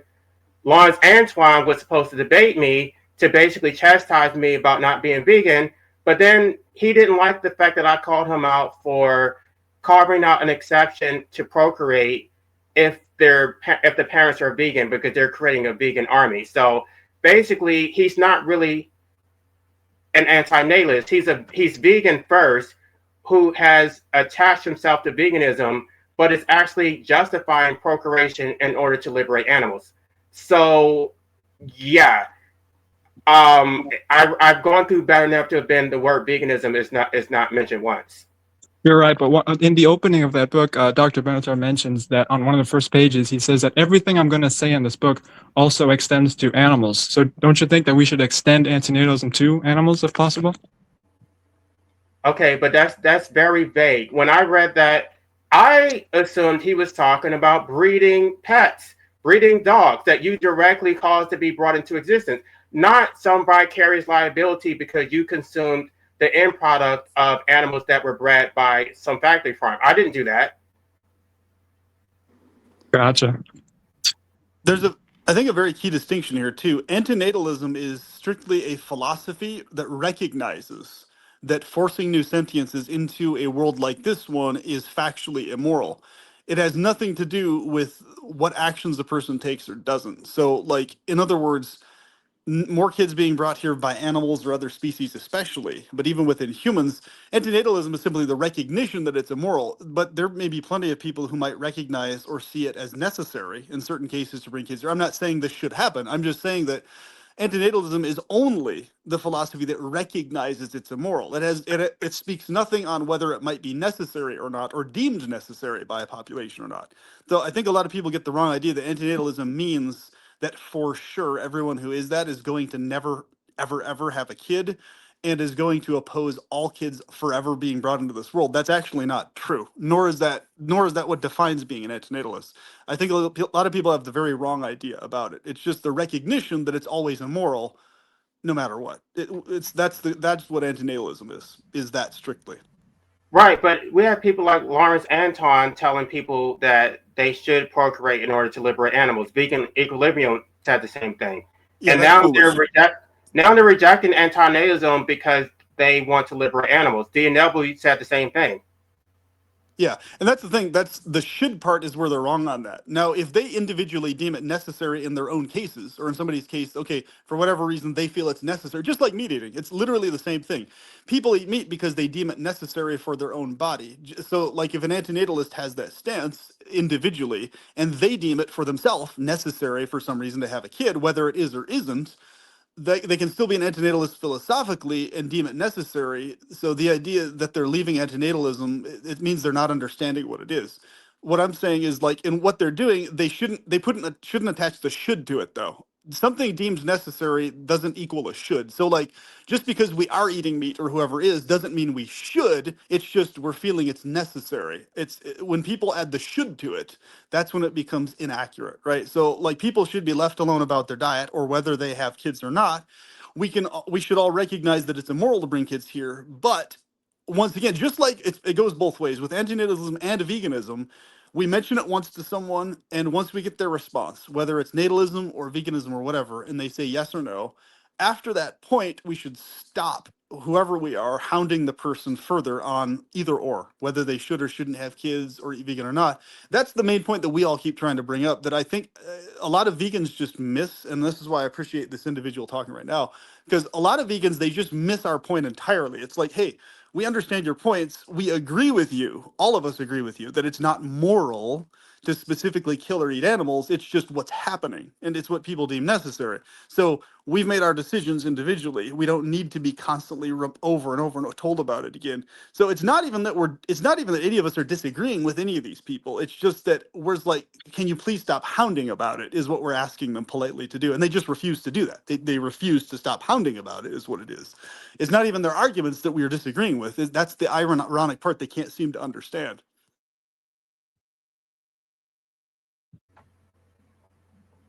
Yeah, but PP, couldn't you argue that if you care about the suffering of sentience, you have a duty to ensure that people become anti-natalists? You have a duty to realistically do what you can practical for you. So, in other words, I can't claim to you. That was JE. You were just saying that, right? JE. Yeah. Okay. So basically, in other words, like obviously you have that duty, I have that duty, but it's not up to me to like point the finger at you and say, JE, you do this, this, and this, or else if you're not doing this, this, and this, you're less moral than I am. You're a problem. You need to do this, and for me to keep hounding you about something because I have the basic sense. I know that you have a working, functional basic sense brain. So you're going to, for your own life, determine, okay, how practical is it for you to eat what you're going to eat, or to be an antinatalist or not, or to do what you're going to do. There's literally no reason under the sun for me to hound you about any of those things ever, because I respect and have basic sense that you are a sane, rational thinking person, just like LA and everybody else. It's like none of you guys are psycho nut jobs vouching for harming innocent children or doing something crazy. I mean, obviously, none of us are vouching for anything insane like that. So it's just really absurd to me when people overly hound each other on any of these things, whether it's antinatalism or veganism, whatever. It's like, hey, basic sense tells me I know the people I'm talking to that are even willing to discuss these things have the basic sense to make mature decisions for their own lives. Like I can mention something once, and if I get a no answer, I'm not interested, I just stop hounding the person about it. It's like, okay, the no answer, they're not interested, so there's no use in me constantly bringing it up or trying to push them to do it. They heard it, they made their decision. You know, I guess that's the point I'm trying to make, if that makes sense. Okay. Yeah, I understand. You want to ask a question that's relevant, is like, I don't believe progress truly exists in the way that, a lot of liberals and a lot of pro-science people discuss, because you see, I think the world is more chaotic and suffering has increased way more, and also we've created, every solution carries its own problems. Like, I'm trying to say, like every innovation we come out with, it has unintended consequences. Like, DDT is one famous example, and then there are countless other ones. We could list them endlessly. Like we have Yes. more microplastics in our blood than ever. Here's So- what I would suggest this though. With all of the problems that have arisen, we also have solutions that literally never existed ever in the past until today. So if you look at if you put everything aside and just look at from like an outside looking in perspective, a long zoomed out view of the whole situation.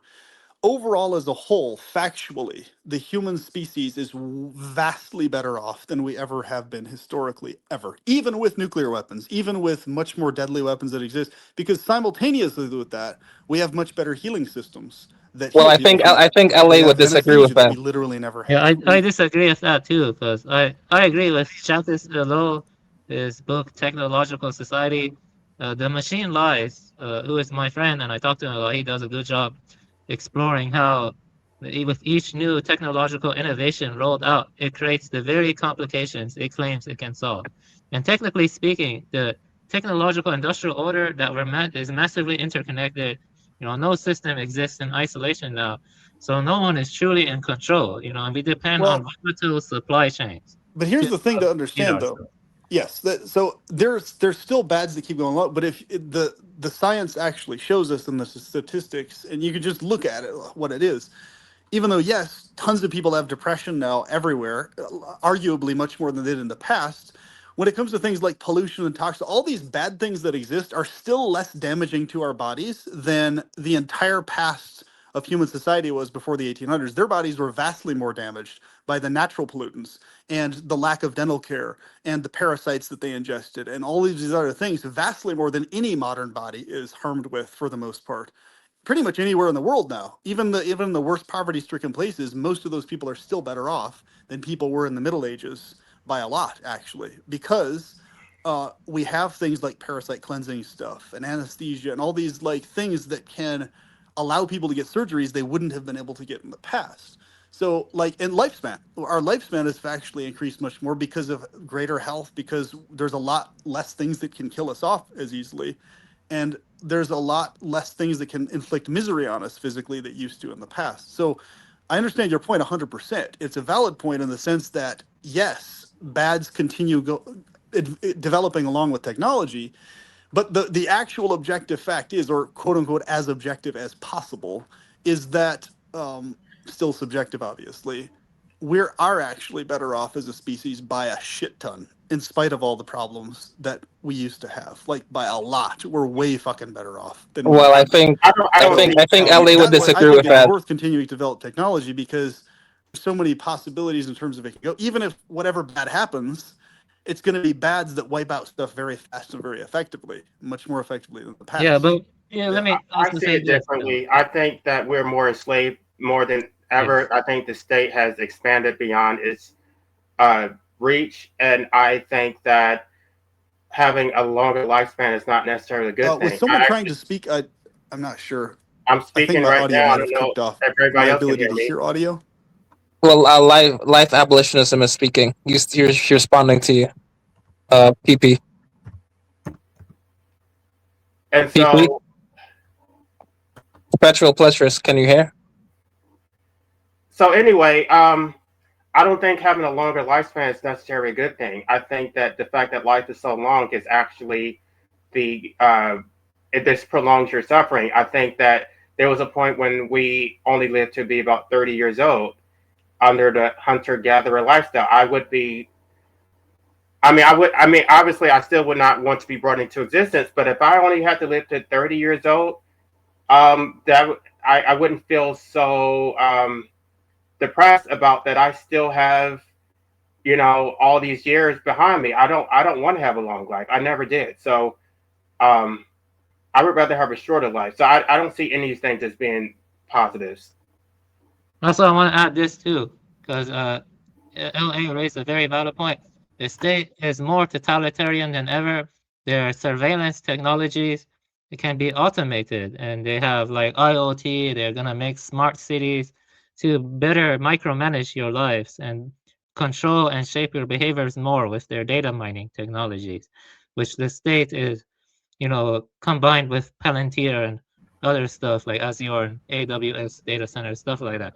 So I would say the state has a tremendous totalitarian control now, because they can gather your data and make predictive models from it now. And that's the real thing, because I was a data scientist or something like that.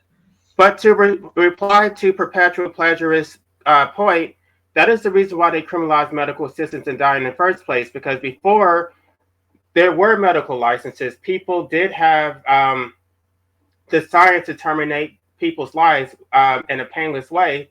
And that is why they criminalized it in the first place. The American Medical Association did not want people to have access to this technology. They wanted to monopolize it, and then they wanted to be the gatekeepers. So that's the problem. Like, even with the technology, there's more state control, and now we don't have that right. So I don't see it as being a positive. The science may exist, but I don't have access to it, so it does not benefit me. Yeah, exactly. The whole point is that all of these so-called innovations, they're rolled out, and a lot of creepy stuff are coming out too now with like biocomputing and with lethal autonomous weapons, and also directed energy weapons, stuff like that. We could list them endlessly, but the point is that the state is, mechanized. It's, the ends justify the means. The ends become the means, basically, and so all they care about is just endless efficiency and growth, and also controlling you better, basically. So that's what it comes to. Incorporation is necessary to reduce more suffering than is moral. How is that even possible? How are you going to inflict suffering onto somebody who did not consent to liberate animals and then say that is moral? If you breed me into hell to liberate animals, I'm just not going to liberate animals. That's just how that. If you want to extract from me, I'm going to recognize your extractive purposes, and I'm going to resist it with every fiber of my being. I know exactly what is happening. I know that they want to extract. Why would I just give that to them? Why would I? They're not okay. there was somebody in the comment section who got really triggered by the thing that I said, and they said that basically I cannot self-delete myself fast enough because I'm such an abhorrent person. I should not exist. That's my point. The more useful you are, the more you be a sacrificial animal, and the more they can extract from you. They're never going to support your right to not exist. So as long as you are beneficial to society, they're going to want you to be here against your will. Stop being beneficial. Stop allowing that extraction. They don't give a shit about you. They care about how useful you are to them. And when somebody wants to terminate their life, if you call a 988 hotline or whoever, they always talk about how you're so valuable to other people, how other people want you here. They never tell you how other people are valuable to you, how other people contribute to your quality of life. No, it's a narcissistic relationship where the narcissist thinks that you should exist for them, but you should not exist for your own sake. So I'm aware that I could be useful to other people. They're never going to be useful to me. They don't even want to be useful to me. So why should I allow that unilateral extraction? Also at the end of the day, I feel like the people are the ones who are causing the most damage to the animals in the first place. So just refrain from reproduction if you want to help nature. Because veganism and other stuff like that is just too. It doesn't really get to the root of the issue, like we were talking about before, really. So what gets to the root of the issue is simply refrain from reproduction. Because things are escalating more and more, and we have more and more problems, and the state has totalitarian control now. Yeah, it's pretty bad. It's pretty bad times we're living in. So, vegan, anti-natalist, were you a vegan first or an anti-natalist first? I became a vegan through antinatalism because veganism is a big topic in antinatalism. I know at least you're an anarchist, so you're anti-hierarchy, but don't you think that eating animals is a pro-hierarchy act in the sense that we're like the animals and the state, they're like the butcher? I don't see it that way. I don't think there's a hierarchy between animals and humans. I don't think there's a social contract. I don't think that animals are enslaved to the state the way that humans are. They don't pay taxes. They're not subjected to laws. I don't think that animals are part of the social contract. I think if you care about animal welfare, that is not a duty. It's something that you choose because it's a personal preference. But the hierarchy exists within the so-called social contract, where you have leaders that are dominating you and extracting from you. I don't think that what happens to animals is ideal, but I don't see it as being hierarchical. I see it as being unfortunate, but I see it as being necessary because humans are enslaved, because humans suffer, animals suffer. So I would say you need to liberate humans first, and then that liberates animals.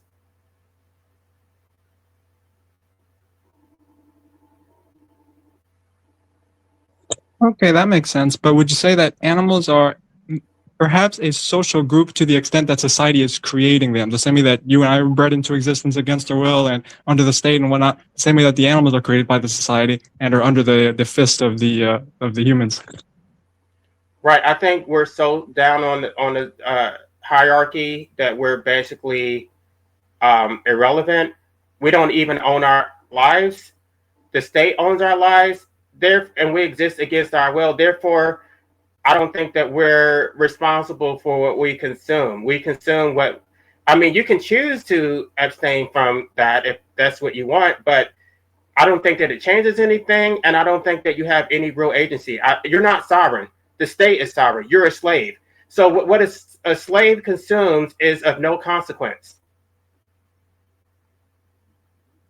All right, so you argue that more meat eaters are being born at a faster rate than people are becoming vegan, but the same way that pronatalists more pronatalists are being born at a faster rate than people are becoming antinatalists, but you still see that as a worthy cause.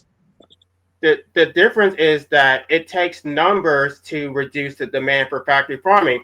One person abstaining, or two people, I should say, abstaining from procreation demonstrably has a visible accounting for that. So I can see I have no children. No children were created to me to suffer and die and be enslaved to the state. If somebody else does that, I can't control that. So antinatalism, it only requires individual action. Veganism requires collective action because that's a boycott. It requires numbers to actually make a dent in the demand for factory farming. Antinatalism does not require numbers. It requires individuals choosing not to procreate. Gotcha.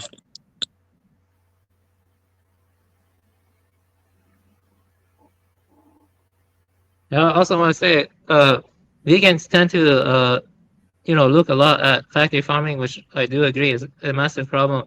But another problem that I don't see many vegans talk about is, like, for example, maritime activities. Like sonars being used, or the boats they use to transport products in the ocean that causes the noise causes dolphins and whales to go crazy, and then they beach. You know what I'm trying to say? What I'm trying to say is that this is a more of a large scale interconnected problem that goes down to like state control, multinational industries, and stuff like that.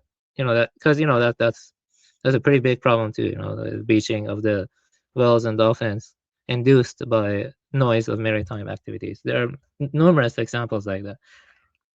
That's an argument for veganism, because a lot of those maritime problems are caused by fishing, overfishing. So if you're really worried about that, I would still recommend veganism, because you'll reduce the fishing industry.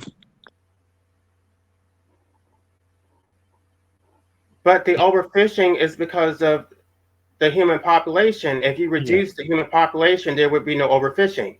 So it's like, I don't understand how they don't see what is so glaringly obvious. They just think that they can continue procreating. The estimates are projecting like 12 billion by like 2050. And they just think that we can have infinite population growth and that it's not going to negatively impact animals.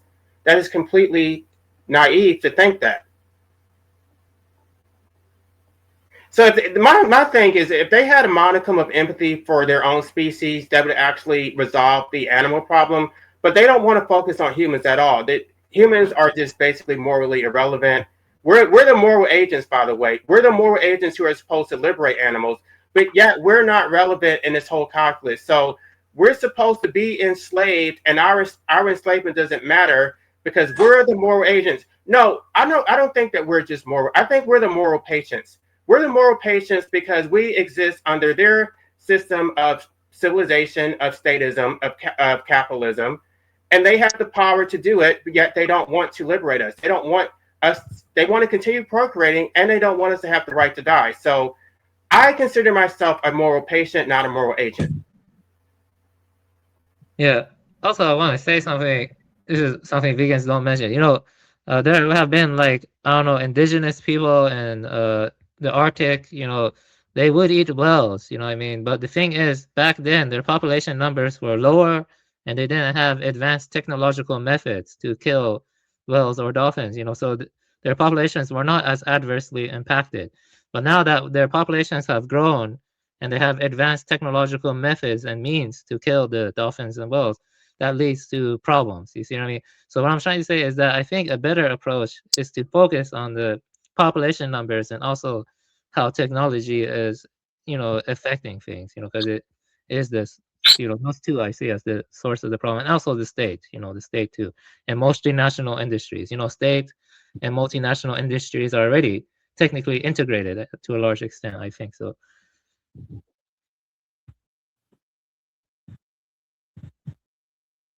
What are we gonna do, Phil? People are still gonna procreate, man. That's the problem. What are we gonna do, man? Yeah, I've realized that, 10 years ago, I knew that procreation is wrong. I'm an anti-natalist in a more post-industrial sense, especially with overpopulation and with all of these numerous problems. I'm a pessimist when it comes to, a cynic when it comes to the collective scale of mankind's civilization, a massive cynic. Yeah, so I don't really think that, things will improve if we follow this kind of, let me say, a utopian liberalism. I don't think that's gonna happen. I don't think only scaling back the population, maybe ending the state, stuff like that. Just going back to more agrarian or hunter-gatherer lifestyle, that would be preferable and stuff. Yeah. But again, that's unlikely to happen. That's the problem. And they resist that. They don't want to go to a hunter-gatherer lifestyle. They still want to be Right. civilized while telling everybody to go vegan.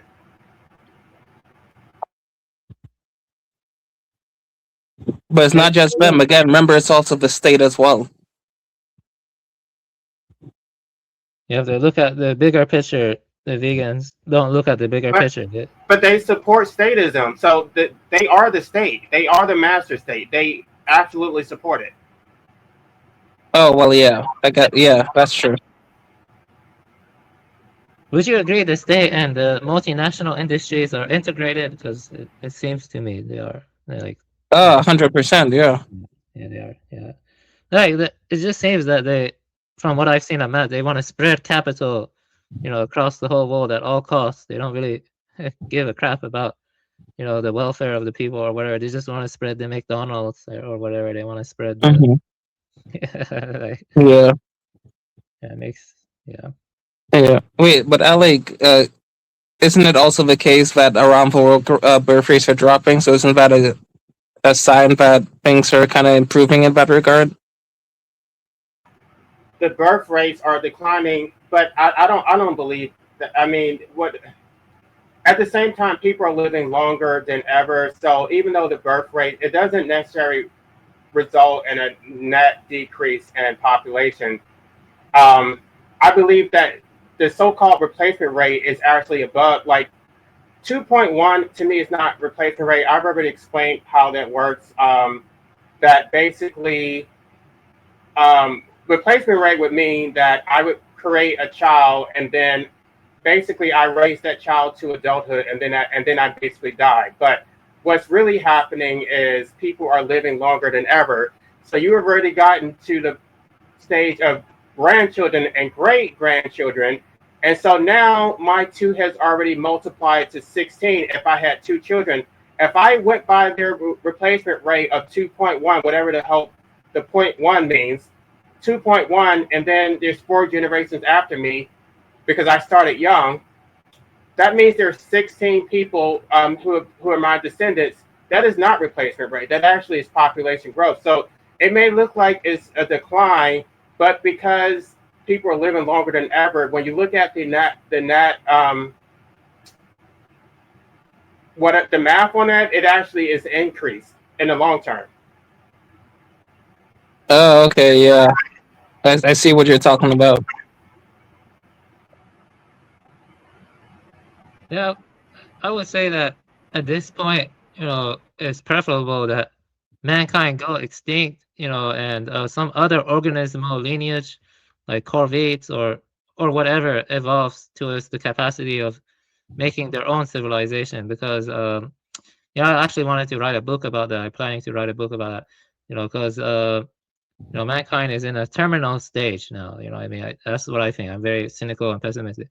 So I would prefer more people consider not to have children and look at mankind's history more realistically. The 20th century was one of the bloodiest, like out of all of history. It was pretty crazy. Yeah, yeah, it was pretty insane. Like what happened to the Polish people was pretty insane, and the Yugoslavia and Vietnam and Cambodia and stuff like that. Cambodia, and you had a lot of crazy stuff. Yeah. I'm just that's why I like I think some pessimism is healthy. I mean, to be honest, but some pessimism. Yeah. Wait, but one positive thing was that don't experts predict that the world population will get to about, what is it? It'll get to about like 12 billion, and then after that it'll plateau and then decrease overall. So overall in the future, looks like, ultimately speaking, the antinatalists will win, and the population across the world will begin to slowly decrease. There's further this and book further. I was planning to read. I haven't read it yet, though I am planning to read it. It's called Bottleneck. Bottleneck. It's by this guy. I forgot. Let me see here. Right, yeah, it's the population bottleneck, right? Yeah. Yeah, it's Bottleneck Humanity's Impending Impasse by William R. Cotton. I haven't read that yet. But he says we're already over the carrying capacity of the Earth. So he's an ecologist or something. I have to read that book, but it seems interesting though. Yeah, I mean, there's a lot of problems. Like a lot of parts of the world are experiencing water scarcity, and also there's a big war happening right now. Yeah, I mean, I don't really see the future of humanity positively at all. I mean, like, yeah, I just chose not to have kids. But I don't really want to talk about it because I don't want to seem like I'm opposing people. I do have some, Buddhist views, like, so that helps bring me contentment. But Buddhism is not a natalist tradition, so I chose not to have kids. It doesn't say be fruitful and multiply the way some other traditions do. So I just picked Buddhism, and it helps me find contentment while acknowledging that mankind is at the end of the cycle or something. Like Kali Yuga or Dharma ending age, Kali Yuga, Dharma ending age. Yeah, the state does have unprecedented control now. There's no doubt about that. Like, it's invasive. Yeah. Wait, but LA, what do you think about that? That the population is gonna plateau at about 12, 13 billion and then decrease gradually after that. I'm sorry, I'm eating a steak, so just 1 second. Okay. No, I'm just joking. I'm not eating steak. I'm actually eating chicken. Oh. I don't know, but I think AI is gonna AI. I think AI is gonna make a dent in the population eventually. I think they're basically going to breed them. It's not going to be an extinction, but they're going to create a dystopian hellscape where life is going to be so miserable because the resources are going to be so scarce that it's not going to be a slow decline. They're basically going to start dying just for a lack of resources from starvation, and because they can't survive independent of the state is going to fail them. The state is not going to be able to accommodate them, and because they don't produce their own foods, and because they are dependent on the food chain, they're just going to starve. And I don't know when this is going to happen. This is not something that I came up with. There's a book called The Coming Age of Scarcity. Let me pull that up on Amazon. It's a collection of journal articles that explain what's going to happen.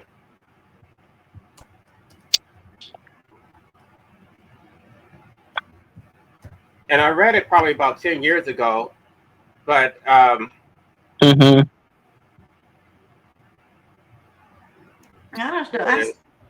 just got a bad feeling about AI doing some really detrimental. No, yeah, it's well, with AI, the biggest issue for us with AI, as far as I can see, is the fact that it draws on consuming so much water, and obviously water is already scarce. Drinkable water is already scarce in the world, so for AI to be using all this water, it's gonna make all the drinkable water run out that much faster for everyone. Tell me about that. AI drinking using water. Tell me about that. What do you mean? As in, like, the data centers that power AI, they rely on consuming tons of water for the AI to run, essentially. Yeah. Yep. That's really bad there. Also, the state is gonna use the AI to gather your data and make predictive models, and if you are a threat to the state, they're going to get you and stuff. That's the problem. Because they are using AI for more surveillance and more invasive control. I mean, that's my experience and stuff. But cloud computing is very, the data servers, they host tons of servers, and they consume lots of resources, but they also are monopolizing data. Klaus Schwab said that data will be the new gold. Data will be the new gold. And so they are like really gathering so much data and making these predictive models to better shape your behavior. Yeah. And yeah, that looks like a good book, LA. I'll see if I can maybe get that sometime. I don't know, Yeah, but it looks good. I plan to read that too. It looks it's good. like I've been married. I've been alive for 67 years, and I'm telling you right now, that's scary. Yeah. I'm telling you, it's scary stuff. Okay, it's not Yeah. good. I know, yeah, and it's only seeming to get worse and worse, it looks like. Yeah, it's gonna be even. I don't know. I think they're gonna ruin mankind. That's what I think. Yeah, but one thing I really read about with AI is that it's just gonna rise up in like just like in the movies, and it's gonna like kill off a bunch of humans because it sees us as a threat. Well, it's gonna just eradicate. I don't know how many jobs. Okay, Yeah, that too, yeah. I mean, And livelihood. exactly, after a lot of people, their job is like their purpose. So if they don't have a purpose, that's probably gonna make them like, maybe off themselves. Yeah. Right. Yeah, because everything is going to be taken by AI. I mean, this is. I'm just glad I'm not going to be alive that much longer. I wouldn't want to be born right now, or come into this world right now. I'd have cut it off about 20 years ago. Because,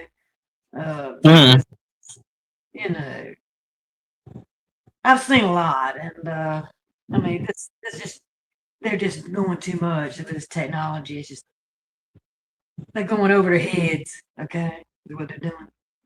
Yeah. I'm gonna regret it. I'm gonna end up regretting it. I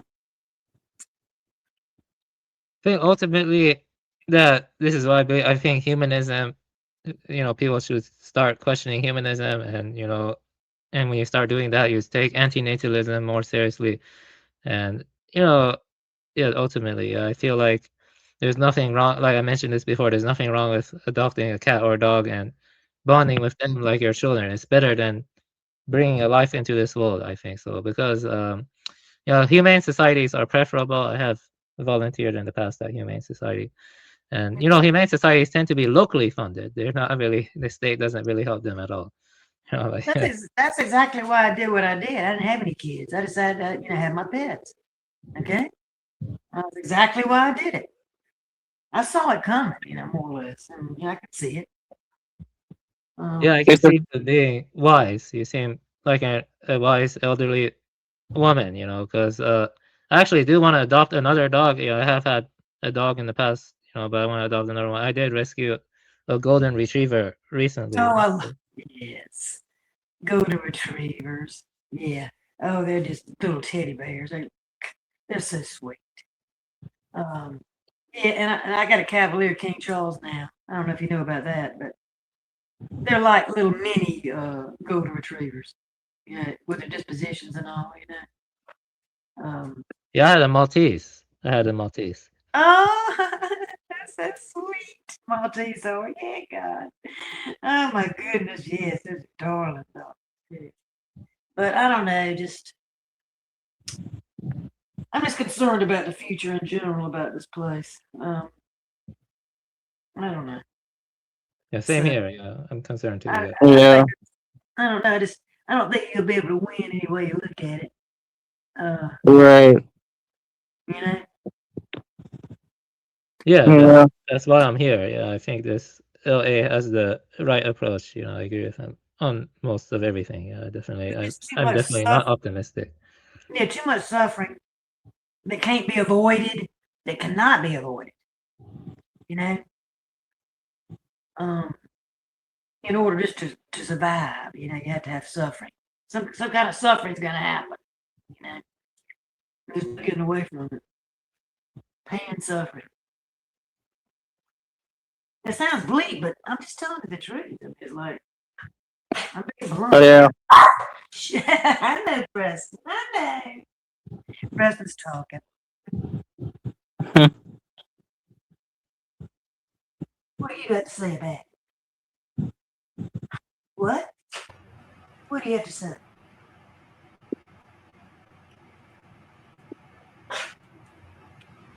What?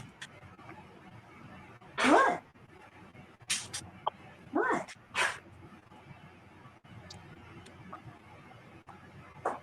Yeah, this is just so depressing, man. So depressing. Yeah, for some reason, I've gotten used to it. Like it's like I just, I have a heuristic method to figure out the future.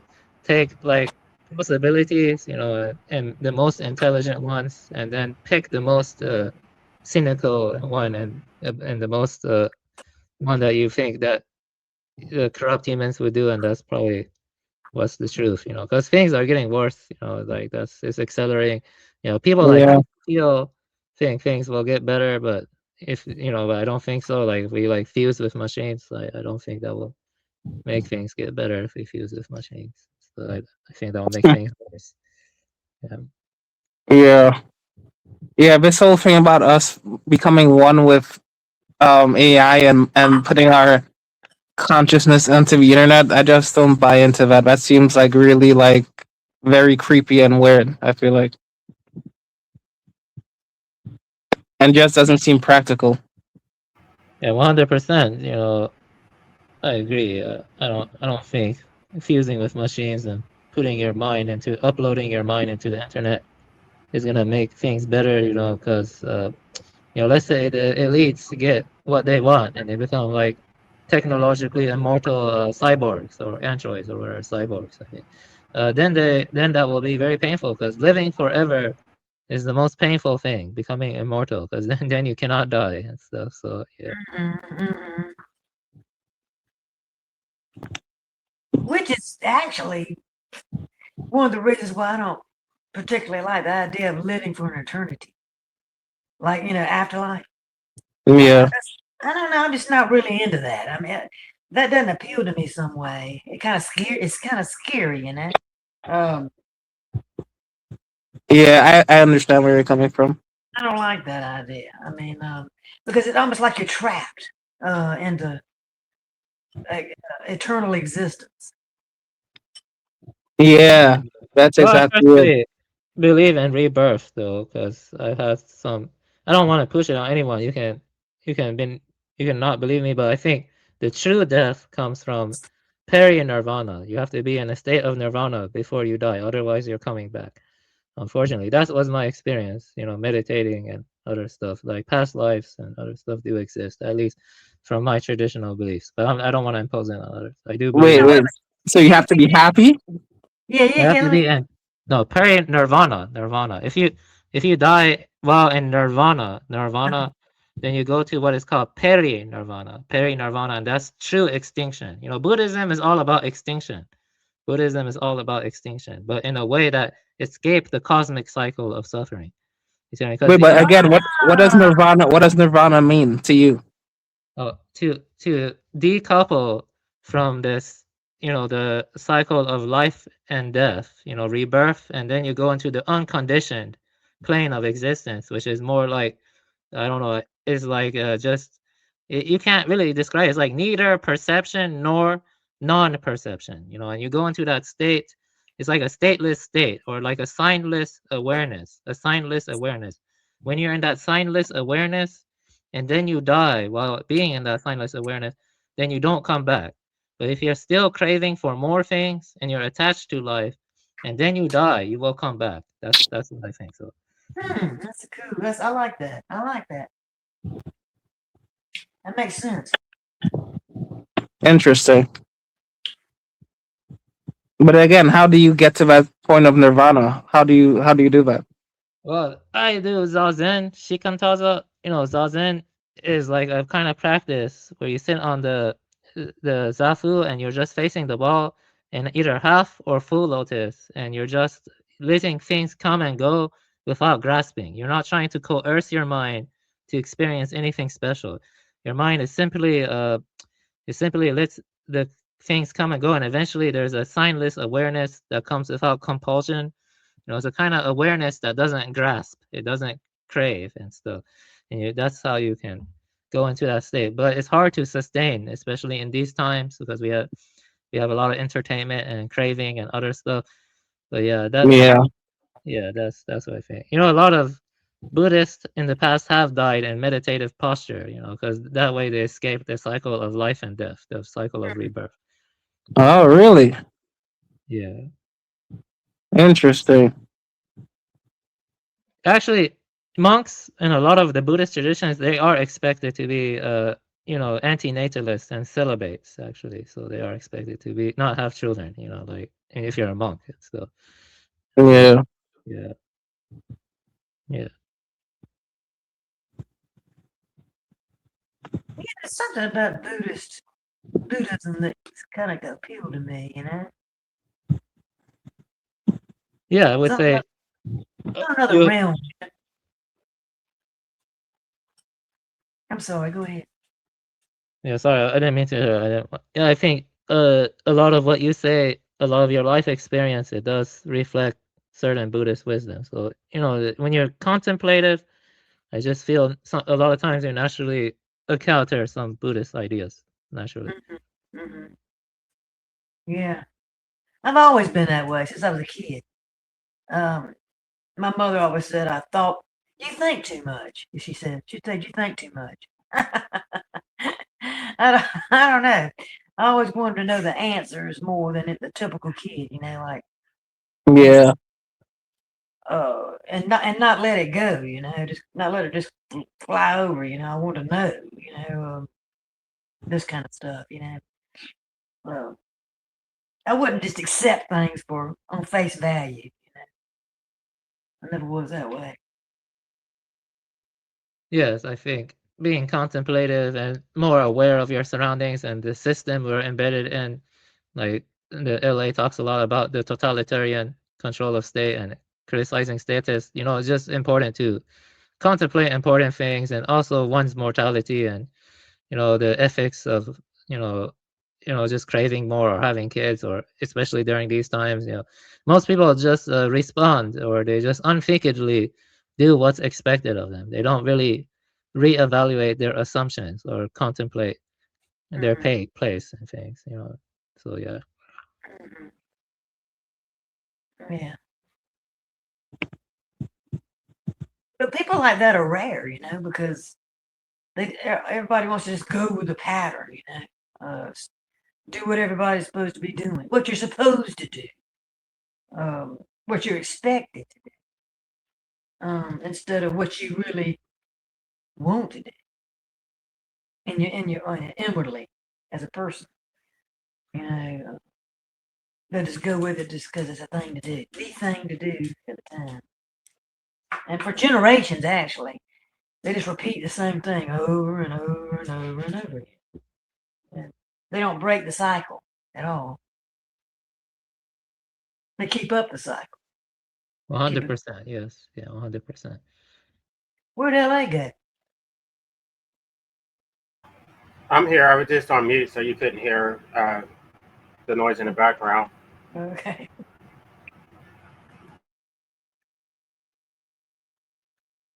I'm waiting for Guy to come up here. He said he'll be here in 5 minutes. Okay.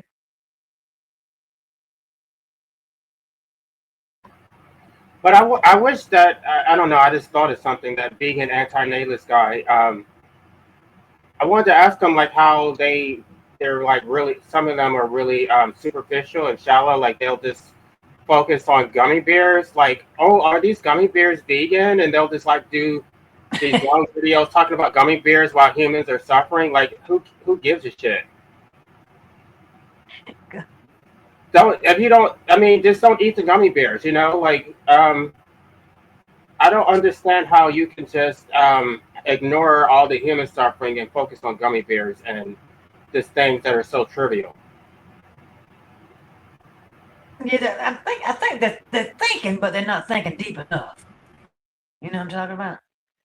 They're not thinking about the root of the problem. You know? And that is people.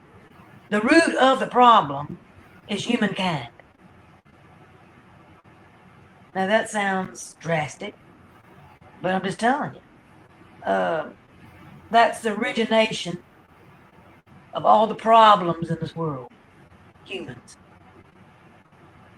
Right. I agree with Perpetual Pleasure's statement. He says, I have to intentionally think less to function better in life. I feel like there's so many problems, it becomes overwhelming. And sometimes people don't want to think about everything. You don't want to think about,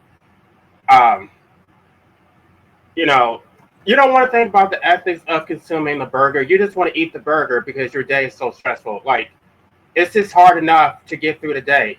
And they can't imagine what that's like because I guess they enjoy life, but some people, that burger is the highlight of their entire day. And there is no plant substitute that's going to satiate them in that same way.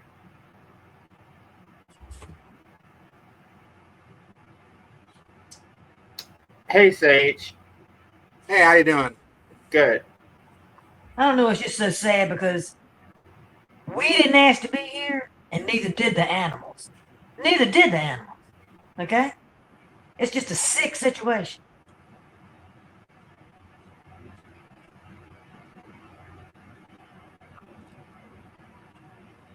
Well, all of life is ultimately, dukkha, that translates into dissatisfactoriness or suffering. And that has to, old age, sickness, and death. We all will have to encounter that, animals and humans alike, because we're all sentient beings, and I would say that both humans and animals are suffering more than ever. And, things could always, let's say today you had a good day, but the next day things could flip-flop. And it could be like you wish you were never born. There are some experiences in life, if I were unfortunate to encounter, I would wish I were never born. You know what I mean? Like being abducted by a serial killer. If that happened to me, I wish I were never born. You know what I mean? Right. Yeah. For sure, that's the thing, man. Is you can enjoy the chaos from a distance. When you're living the chaos, it's a little bit different. But when people get 100%. up in age, when they get up in age, they're getting ready to die, okay? And I'm talking about maybe 10 years before they die. Like when you get up in age. Let's say my daddy died at 91, okay? And he was ready to die when he went, okay? He was ready. Because his body was going down. He was going down. His legs were aching so much he couldn't stand up. Lost a lot of weight. Just couldn't drive anymore. Everything he enjoyed to do, he couldn't do it. He even stopped eating like he used to. Okay, so I'm enjoying food. Okay, so this deal of being born to die is ridiculous.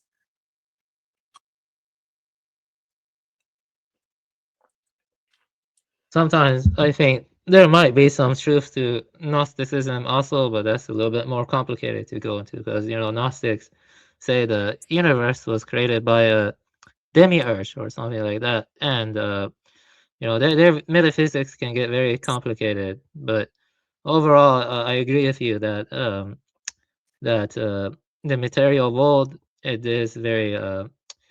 it does seem to be kind of sick overall. Yeah, it does seem it kind of feels like a cosmic accident or something. I don't know.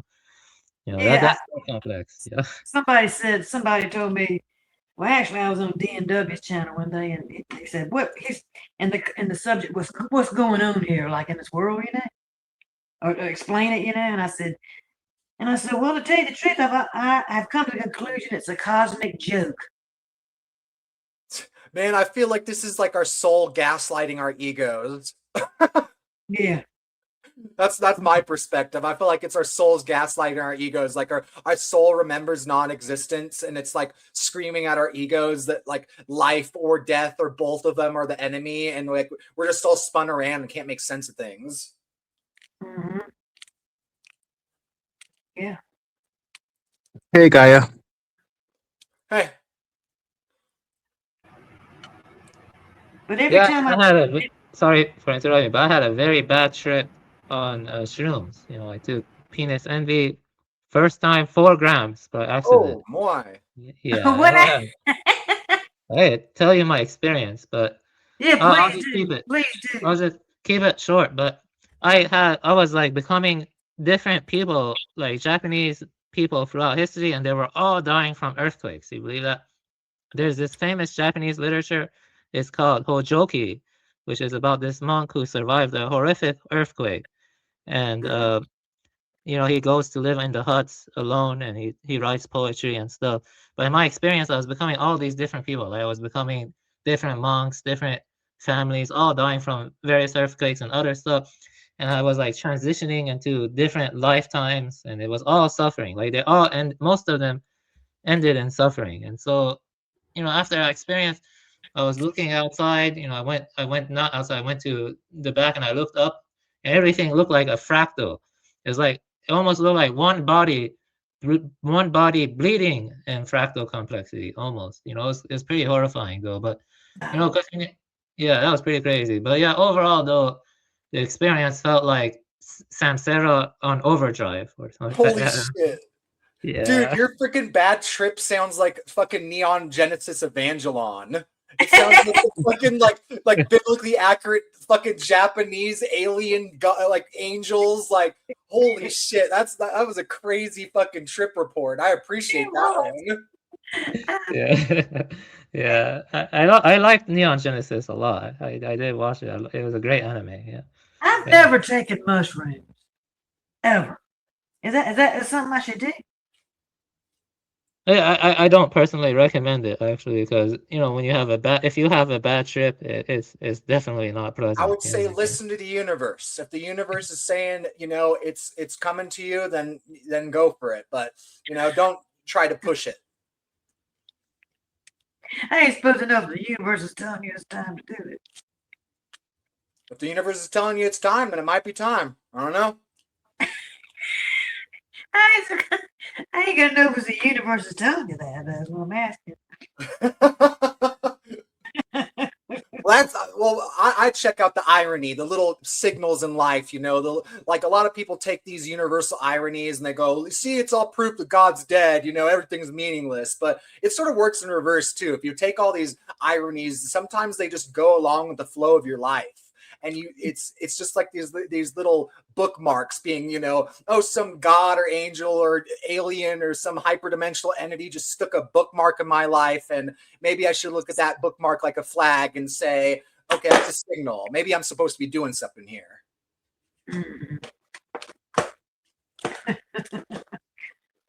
Yeah.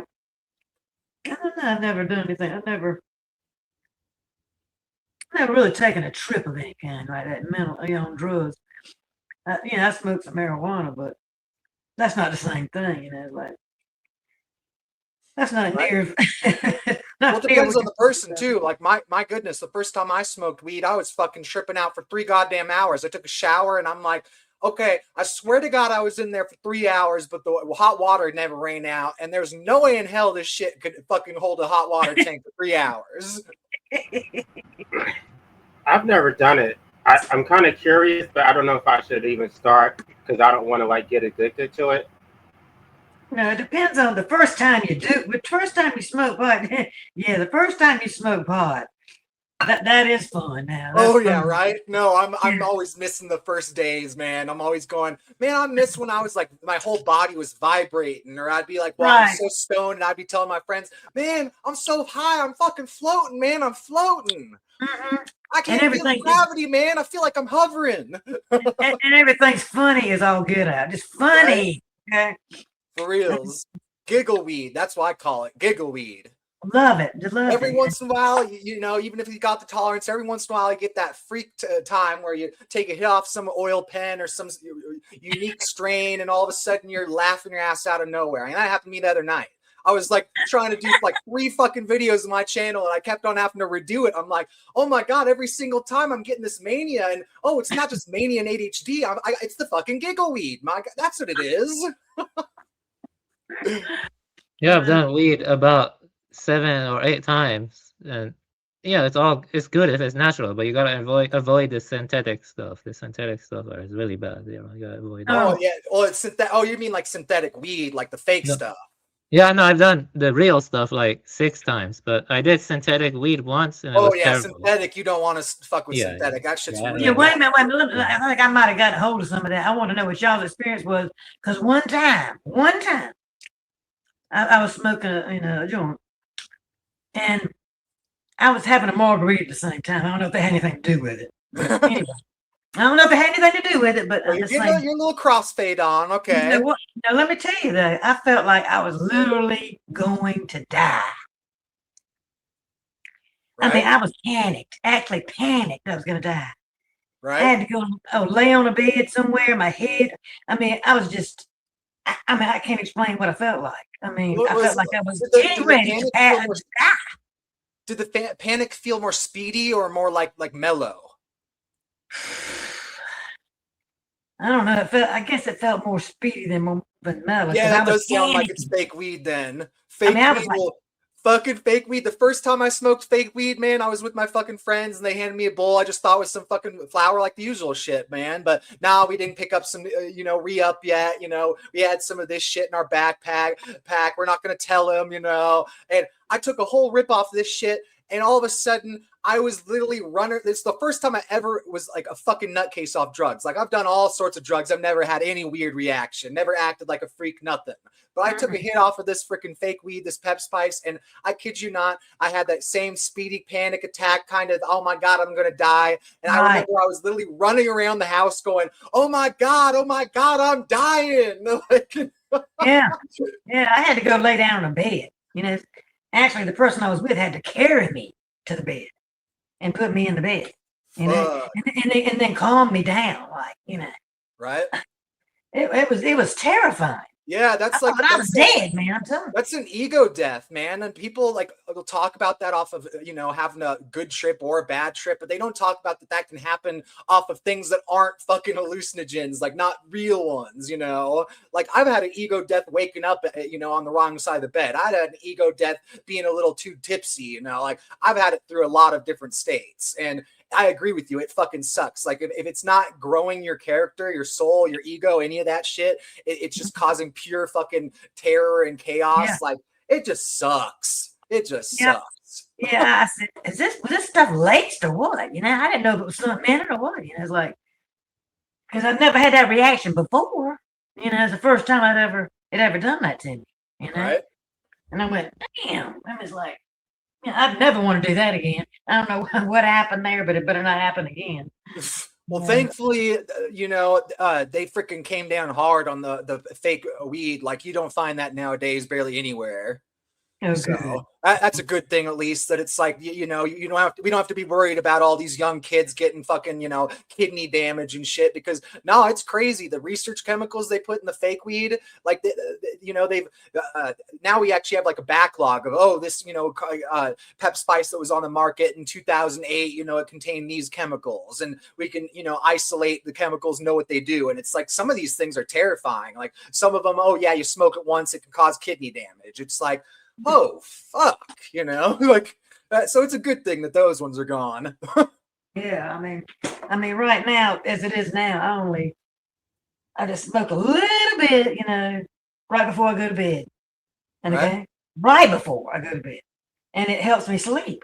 That's for the best sure. sleep Especially I've had nightmares. No, I have great sleep with it. And I have wonderful dreams. It does good. That's interesting. Because that's what I was going to say, is that a lot of people will smoke if like they have nightmares, because it actually helps you not have as much vivid dreams. No, they're kind of unusual dreams, but they're not nightmares. You know what I'm talking about? Yeah. I mean, the people that are in my dreams, I don't even know them, okay? These people. I mean, I'm meeting people I never knew before. But I'm just saying, it's just a solid sleep. Just solid as it can be. Man, that shit cracks me up, man. We go into the dream realm at night and suddenly we're in fucking VR chat with all these fucking weirdos. That's hella funny. But yeah, I mean, I think they should legalize it, because that's a lot more safe than people drinking too much. Right. I mean, because I can drink a tequila, and that can be dangerous on tequila. I mean, just I turn into a maniac or something. It's like, nothing close to anything smoking some of that, but it's a lot more detrimental to you than that. Oh, I'd love to see a federal decriminalization of the mushrooms. That's what I'd love to see. I'm like, I don't know if we should straight legalize these yet. We probably don't have the infrastructure and the therapy and the support tools, but we should definitely decriminalize it because, this definitely helps people break out of, pathogenic negative feedback loops and stuff. It helps people, that, okay, I've been in this mentality for a decade of my life. And this is my everyday existence. I can't figure out how to break out of it. Like people could tell me, oh, get a job here or volunteer there. But, until you're actually doing something, you don't really, know. And it's so hard to break out of those, feedback loops for most people. And that's the thing that's absolutely incredible about these psychedelics is that they just completely demolish negative feedback loops. And they make you aware of positive feedback loops. They just help you more aware of, how the energy comes and goes and the reciprocity and just all that stuff. It's wild. Have you ever taken NMDMT? Oh, no. I've never done NMDMT. That's the stuff that most people inhale, smoke it. I've never done that. I've done ayahuasca. I've done mushrooms. I've done salvia. I've done DXM.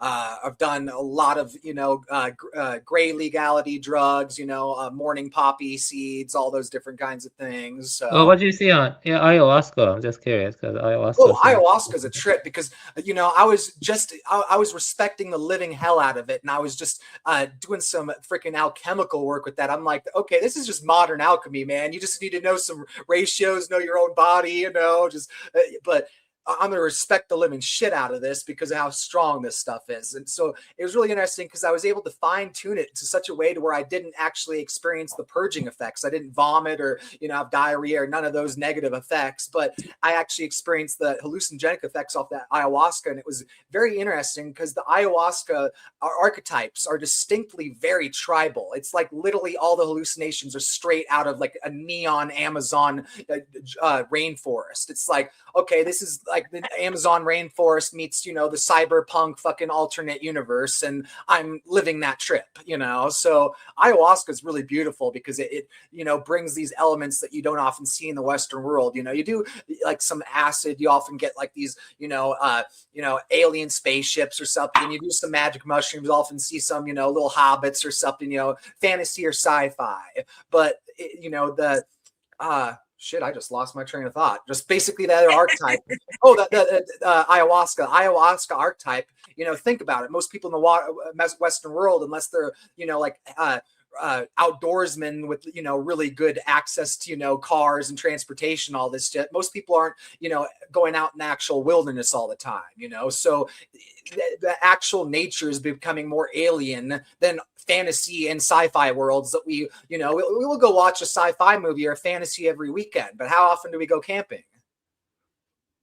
That's a very valid point. That's so that's the one thing. I think that's actually part of the reason why ayahuasca is getting so much popularity right now with all these influencers and celebrities, going off, to these journeys and whatnot, is because it does give them that effect. And first of all, they're literally traveling to these other countries, but the effect of the substance itself also, creates that mirroring effect that, that doubling up, okay, we're out in nature taking something that's a sea nature.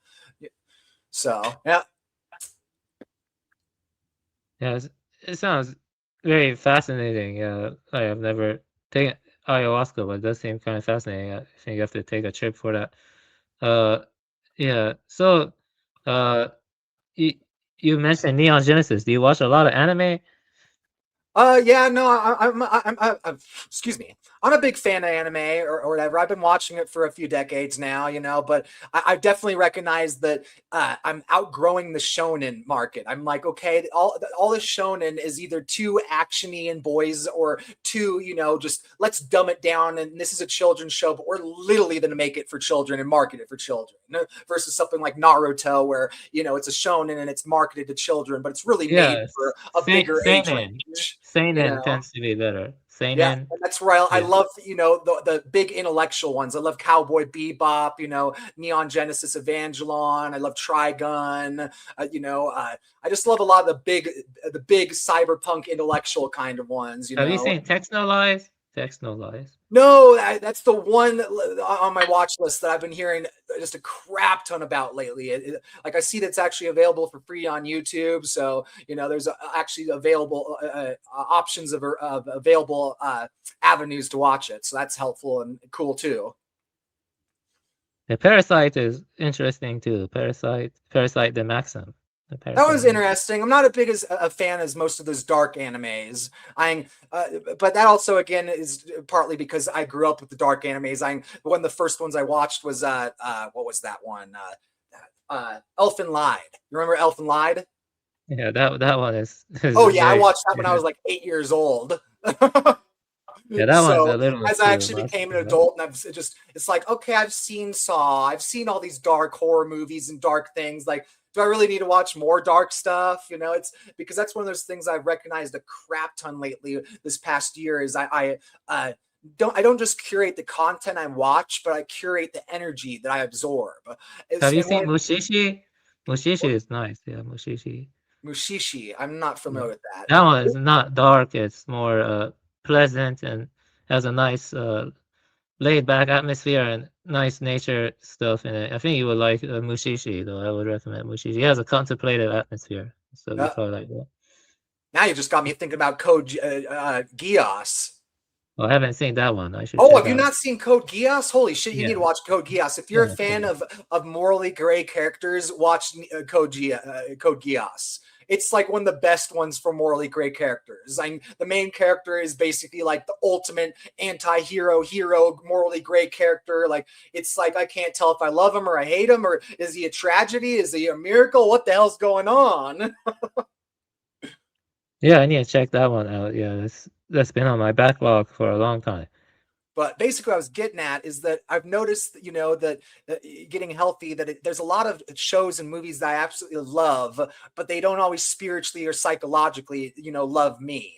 So it's like there's, you know, certain shows or movies that they're really dark, but then there's other things that are still dark, you know, but they don't set off that same, you know, stress reaction in your body, you know. And then there's the ones that are outright positive. And that's where I've had this mindset for years now that it's like we really need to create like a streaming architecture where it's like a yin and yang symbol with like a gray dot in the middle, you know, and you click the white, you know, to go all the cheery shit, you know, all the toxically positive shit. You click the black to get all the depressive dark shit, you know, all the toxically negative shit. But if you're wanting something that's more in the middle where it's like none of us can fully place this, then you have the grays, you know.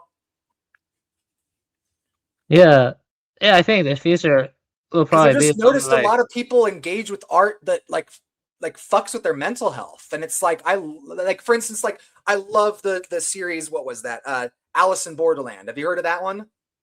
Alice and Borderland. I don't think I heard of that one. You've heard of the Squid Games, though, right?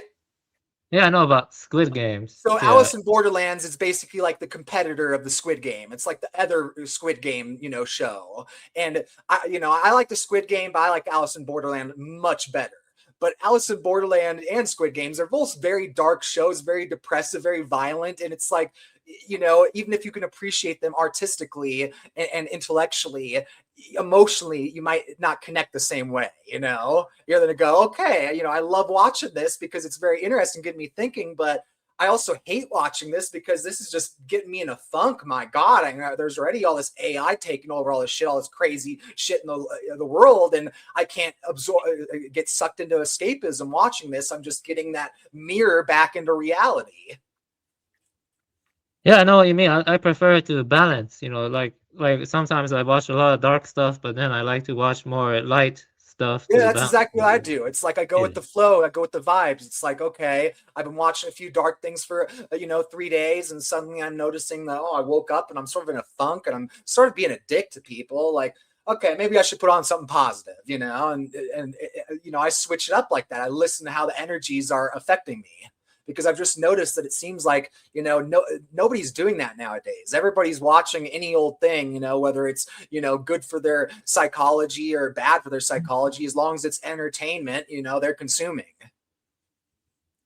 Yeah, actually, I agree with that. So there are some people who only immerse their minds into horror, and as a consequence, I don't think that's very good for one's sanity.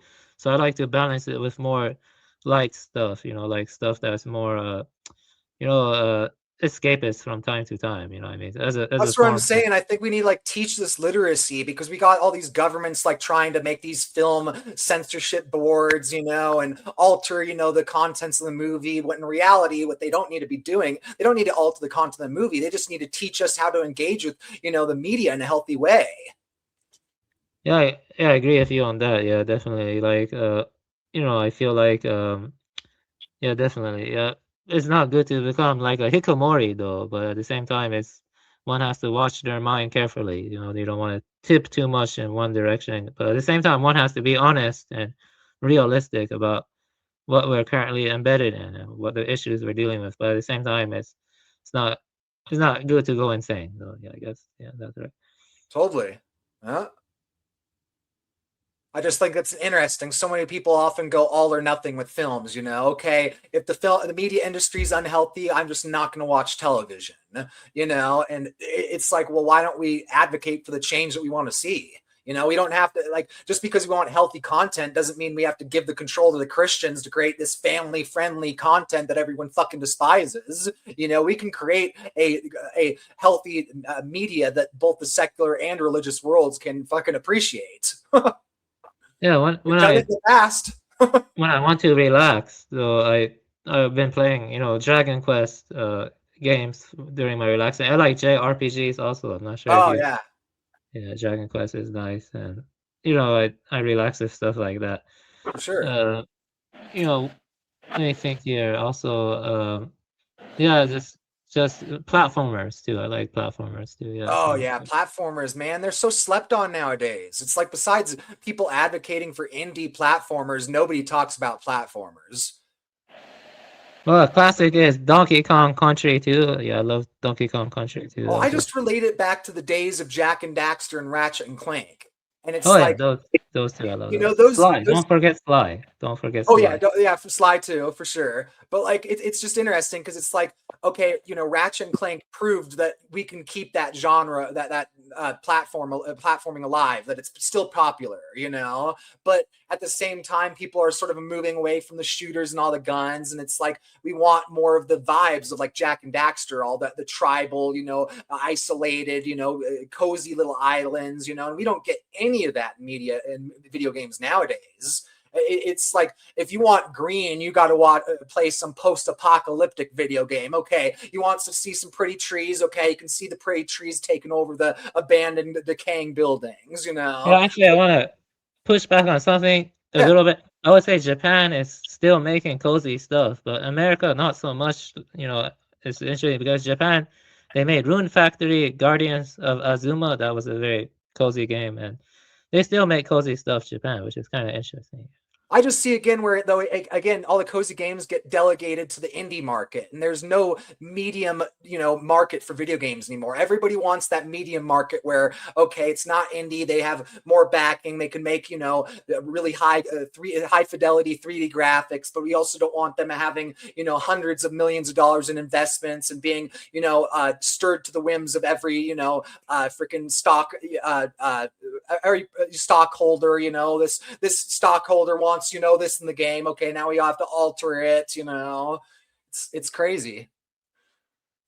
Yeah, I think the bigger companies, they tend to just focus on what makes money market, and that's big guns and It's just You we know, need stuff those like media that. markets with both film and video games, you know, and that's what everybody's craving for, you know. Everybody's craving that the media markets, the things that we grew up with, you know, where it's like, oh, I grew up with, you know, Stargate SG-1. It's like you look at that according to modern production values and modern finances, and it's basically an indie, you know, series.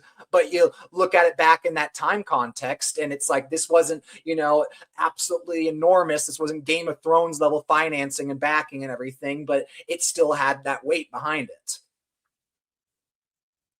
Yeah, yeah. I feel like I've never played it, but I always wanted to check out Baldur's Gate 1 and 2. Oh, I've heard a lot of good things about those ones.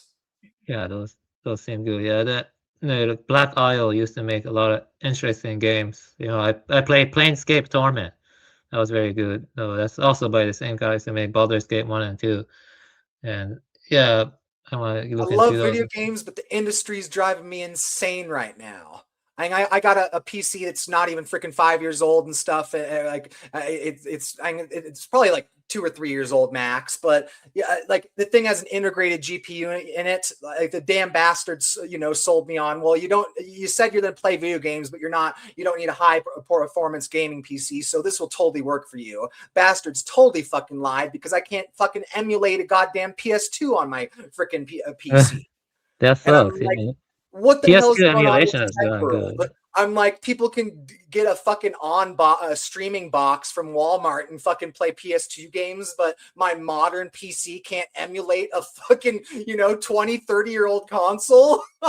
Well, you need a dedicated GPU for PCSX2. Yeah, I actually do. Oh, it's Like play everything. PS2. Literally, Yeah. the only game I can play on my PC is freaking Borderlands 2.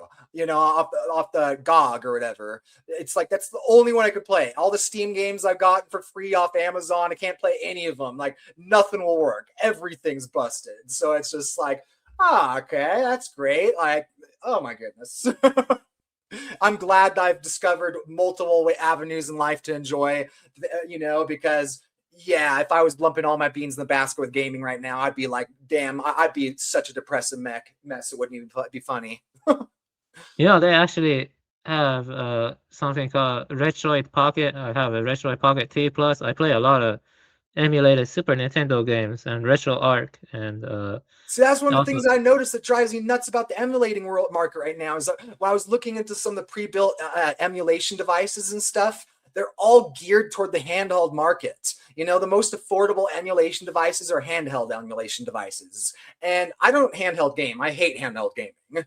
And my fucking right hand, I'm missing a muscle in my thumb. Like it's just impossible to do handheld gaming. I don't like it. It's possible. It doesn't work. It just, and that's the whole, you know, everything in the world right now. Okay, everybody's distracted with their cell phones. Let's market everything on cell phones. Everything's handholds. And I'm like, am I the only one that's not having something in my hands every single second of my fucking waking life? well, I heard that Steam was considering to make a console. Steam, and I haven't heard about it recently, but that would be Oh, nice. there's some interesting stuff going on. I heard that Xbox is thinking about shutting down Xbox. Microsoft is thinking about shutting down Xbox entirely because Microsoft makes so much fucking money, and you know that PS5 won the last console war, and they're just like, oh, we don't really see the point in, you know, spending our time and doing this, you know, when we could be spending our time and making a shit ton of money on products like Microsoft Azure and, you know, selling infrastructure needs and shit, you know. And then freaking, it's just crazy as shit because you've heard of the RAM shortage going on, right? The RAM stories. The RAM shortage?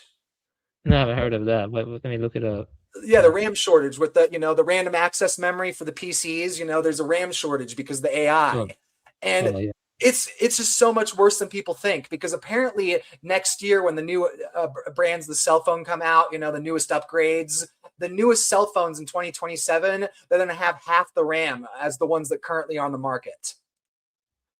Yeah, I've actually worked with IoT, and I'm very, very much worried with the, you know, privacy concerns and how it's being used for mass surveillance. You know, you mentioned Azure and stuff. That was interesting. Mass surveillance is getting scary. Did you hear about the AI cameras that they're putting on school buses? Yeah, Oh wow, that doesn't surprise me though. That doesn't. Yeah, that's like really fucking concerning to me. I'm like, okay, we're only in this giant pedo fucking, moral panic with the Epstein and everything, and you're gonna freaking put AI, cameras and shoving it in freaking children. Like, apparently it's gonna be like Amazon, where like literally the school bus driver talks to the kids too long and it's too friendly, they'll fire the fucking, school bus driver. So they're doing all the antisocial, mind controlling fucking tactics they can do. Yeah, They're yeah, selling on the schools. They're selling on the schools as a safety device. They're saying, what's your thoughts on all the drama? What drama? There's so much drama, LA. All the drama of life. I could go on. Oh my God, what drama? Holy shit. I could tell you about like 10 things I've discovered the past week.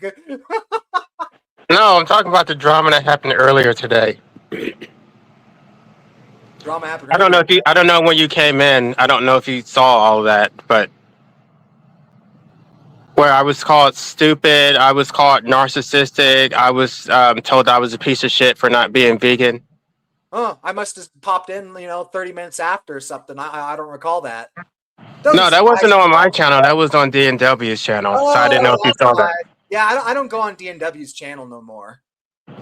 Well, yeah. So he basically said that he doesn't need me, and because I'm not vegan, I'm just a piece of shit. So so it is what it is. I mean, several people have told me that the only reason they were on there is because I was there. And so if I'm not welcome, then I'm just going to do my live streams the same time he does his. No, I feel you. I'm doing the same kind of thing, man. I'm not fucking associating with that group anymore. I'm like, you know what? If all the fucking groups are going crazy as shit, every once in a while, okay, LA's hosting something that's cool, I'll go join it, But for the most part, I'm noticing past 3 months straight, every single StreamYard philosophy on YouTube is just full sensationalism, full drama, full antagonism, full tribalism, just attack, scream, yell, drama. And it's just like, I don't associate with that kind of shit. That's just bad faith sensationalism and manipulation for the metrics to try to boost your algorithm. It's the fucking digital cargo cult. None of us know how the algorithm works, but we're going to assume I know how it works. I'm the one fucking genius that can figure this all out when even YouTube itself doesn't know how the shit works. It's crazy. It's like, I get their logic. Yeah, there's some level of truth in that engagement boosts the algorithm and rage baiting, but at the same time, they're not seeing the social side of things, the metaphysical side of things. That our thoughts are alive, our ideologies are alive. When you're weaponizing it in bad faith systems of manipulation, nothing moves anywhere in any positive direction. But as you can see, we don't really have drama over here. So, I mean, everybody gets along. So it is what it is. Like, it's, I think it's about how you structure your channel. And Totally. I don't overly moderate. I just let people speak. Right? No, unless they're going to say something that's going to get my channel taken down, I don't see any reason to stop people from saying what they want to say. Yep. No, I'm the same way. I'm like, unless you're threatening, shutting down a channel from the terms of service violations, or unless you're doing something so unethical that I could see it causing harm on other people, then I'm not going to fucking bother it, But if you're doing some crazy freaking radicalized, homophobic, Christian radicalization spiel, and I'm worried that you might harm some, young gay kid or something, yeah, if I'm a mod, I might pluck your message away. But for the most part, I let people do their thing. And Pastor D has already agreed to sponsor my channel because he wants me to use StreamYard, which I don't normally use StreamYard, but some people have audio problems with Restream. So I officially have a sponsor. Yeah, I've noticed that glitch has happened to me. Like for some reason, when you're on StreamYard and you use your phone, it will give you like 5 minutes where everybody can talk to each other perfectly fine, and then all of a sudden, the recording on our phone won't work, and we can hear or no, the recording on our phone still works. You can hear us, but all of a sudden the audio goes out completely on our end. So that's where I'm not even joining live streams unless I have access to my PC, because it's just, I'm not trying to interfere with the flow of people's channels, you know, through just because the StreamYard is a bastard with its glitches, you know. Yeah, and then I mean, my channel is more about anti-natalism anyway and anarchy. So it's like people want a space where they can come and talk about what they believe and not be shut down. So that's what I think I should do. I don't know, but that program today was a circus. Okay, you know which one I'm talking about. Yes, it was. I mean, it was a damn circus from hell, actually. I mean, my blood pressure was up after that, you know? Just listening to it. Fuck. It's ridiculous. I feel that. That's been happening to me lately. That's where I've just been like doing my own thing. I'm like, fuck, man. Like, I hate that I've been going through 10 years of isolation, and all of a sudden the group I've been invested with the past fucking 9 months is going to shit. But you know what? If they're going to shit, I'm going to self-isolate. Like, this is the new COVID. This is the metaphysical, you know, I'm going to isolate away from the metaphysical infection. I don't get it, though. Because he already knew that we were not vegan, and we've been on his channel for months or years from these people, and then all of a sudden he just wants to randomly start attacking people. Like, what the hell was that? Random, dude. It's not random. He's doing this. He's calculating this. He knows that he is increasing the rage, increasing the escalation, increasing the algorithm. He doesn't give a shit about the ethics or the people behind what he's doing. He's just focusing entirely on his YouTube channel, on growing. Yeah, I think his main goal is just views. Okay, kind of like a damn sensational show, you know? You know what I'm talking about? Totally. Yep. What happened? He was doing his live stream. He was doing his live stream, and then when I did mine, basically everybody left and came to mine, and then he had to shut his live stream down. Yeah, I bet. Yeah. Nobody wants to sit there and listen to that crap. That's what I'm saying. He doesn't fucking get the physics, the cause and effect shit. That, you know, that you're pushing people away and they're not going to be coming back. You know, they're going to be doing their own thing. Yeah. Yeah, some of them will come back for sure, but others, you know, and you're not increasing the audience retainment. Like, you know, like, sure, you're getting all these new subscribers, but they're gonna fucking leave this, you know, the next week when you blow up the next major fucking scandal. You know, they go, oh, I saw a scandal last week, and I saw a scandal on 5 other channels. I'm sort of done with this shit, you know. But no, he just keeps pressing the button, you know. Some people have a very violent or aggressive reaction to anti-natalism for some reason. I mean, you know, that is just the way they are. You know, I've been, you know, like normally I don't tell people like directly my anti-natalist sensibilities, because, you know, then I'm going to be targeted. You know, one has to be careful about that. That's just the way a lot of people are. So I just sense that, you know who, okay? I just sense that he sets up his channel, those live streams, to agitate, okay? Stir up crap, okay? I mean, instead of solving it, he's trying to stir it up, like emotions and anger and, you know, right? Discord. Right, because he knows trying to get gnosis, and he's going against gnosis, okay? He knows that me and your dogs don't get along, and instead of trying to, like, you know, squash it, he's trying to keep it going. He's trying to stir the pot. Oh yeah, he did that with me and Noodles. You know, Noodles fucking did that shit with me. You know, Noodles was fucking calling me a Nazi because I wouldn't fucking answer a yes or no question. And then they're fucking booting me off. I'm like, fuck all of you, dude. Like, I don't play that petty shit. You know, I don't pay that petty manipulative garbage. Yep. And then he'll run his clip because he uses AI to do his clips where your dogs was just bashing me for allegedly failing the bar exam. I'm like, why would you clip something like that and then run it on your channel? Like, what the hell? Thing is, too, that you don't have to feel bad about Yurf ever giving you shit about the bar, dude, because Yurf doesn't know shit about the law, dude. He thinks he knows the law, but he doesn't know shit. Like, I don't even study the law. I don't even know the law, but I know enough of the law, you know, because I know enough about culture. You know, I know a lot about culture, and that gives you a lot of knowledge in how the law works. And Yurf Dog just doesn't get it, man. He was this Kiwi over in fucking Japan that thinks the whole world runs the same way that he does. And it's like, dude, you're a Kiwi in Japan, like, and you don't even speak Japanese. Yeah, somebody told me that he threatened to file a lawsuit in order to force me to answer his questions about my book. What? Isn't that fucking retarded? Right after he was telling me slap lawsuits didn't exist. Right after he was telling me I was a fucking idiot because slap lawsuits don't exist. And he's trying to do the shit on you. How fucking ironic. What did I just say about the motherfucker doesn't know anything about the law?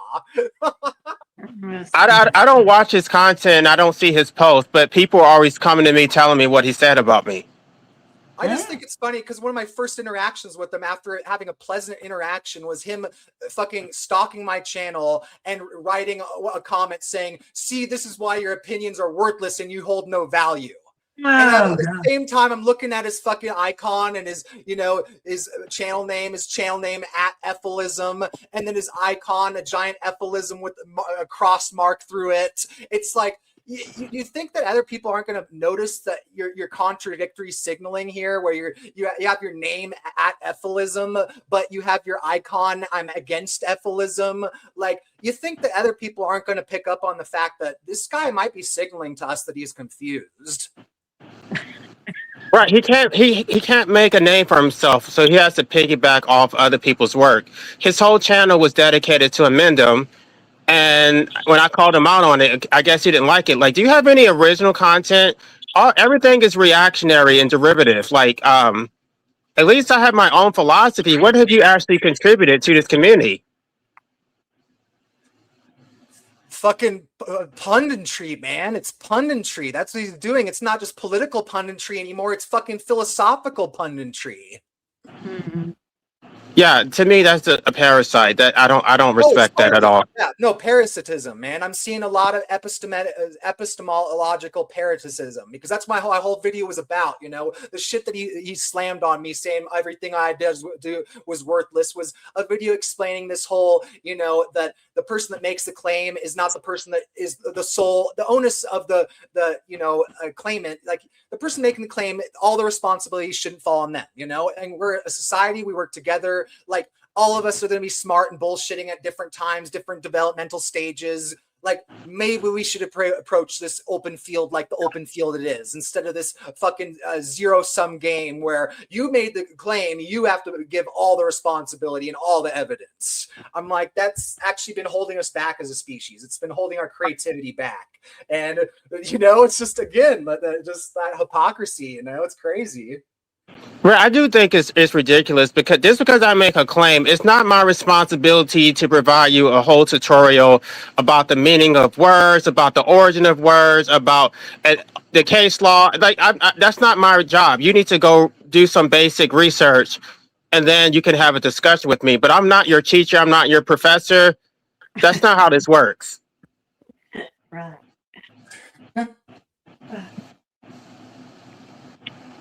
I mean, you can ask me, you know, some questions, but it's not that, you know, I was talking to somebody about statism. He's like, what's the definition of a state? And it's like, what the hell? Am I your dictionary?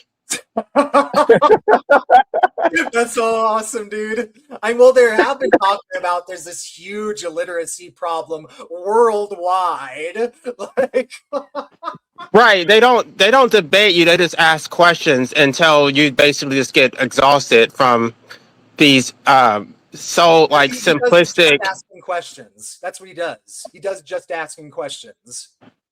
You know, he doesn't do it out of a genuine good faith thing to stir the creative interest, to stir generative output. You know, he just throws out shit there just to see if it fucking lands on a dartboard and what will happen. Right. You're in cross-examination. Yep. And I'm like, no, I'm not answering your stupid questions. Like, you're not paying me. This is not, you're not Barbara Walters. I'm not getting paid for this interview. So He reminds me of a mall cop, in all honesty. Oh, just that same like ego vibe, you know? Like I think I know all this shit and I have all this power and everyone knows the truth.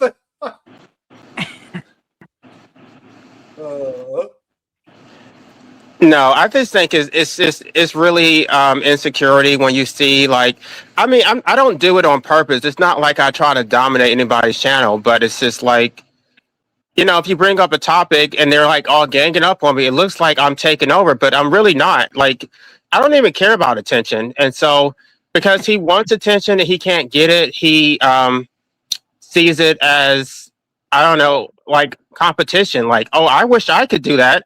I wish I could dominate a conversation, and I wish people would pay attention to me.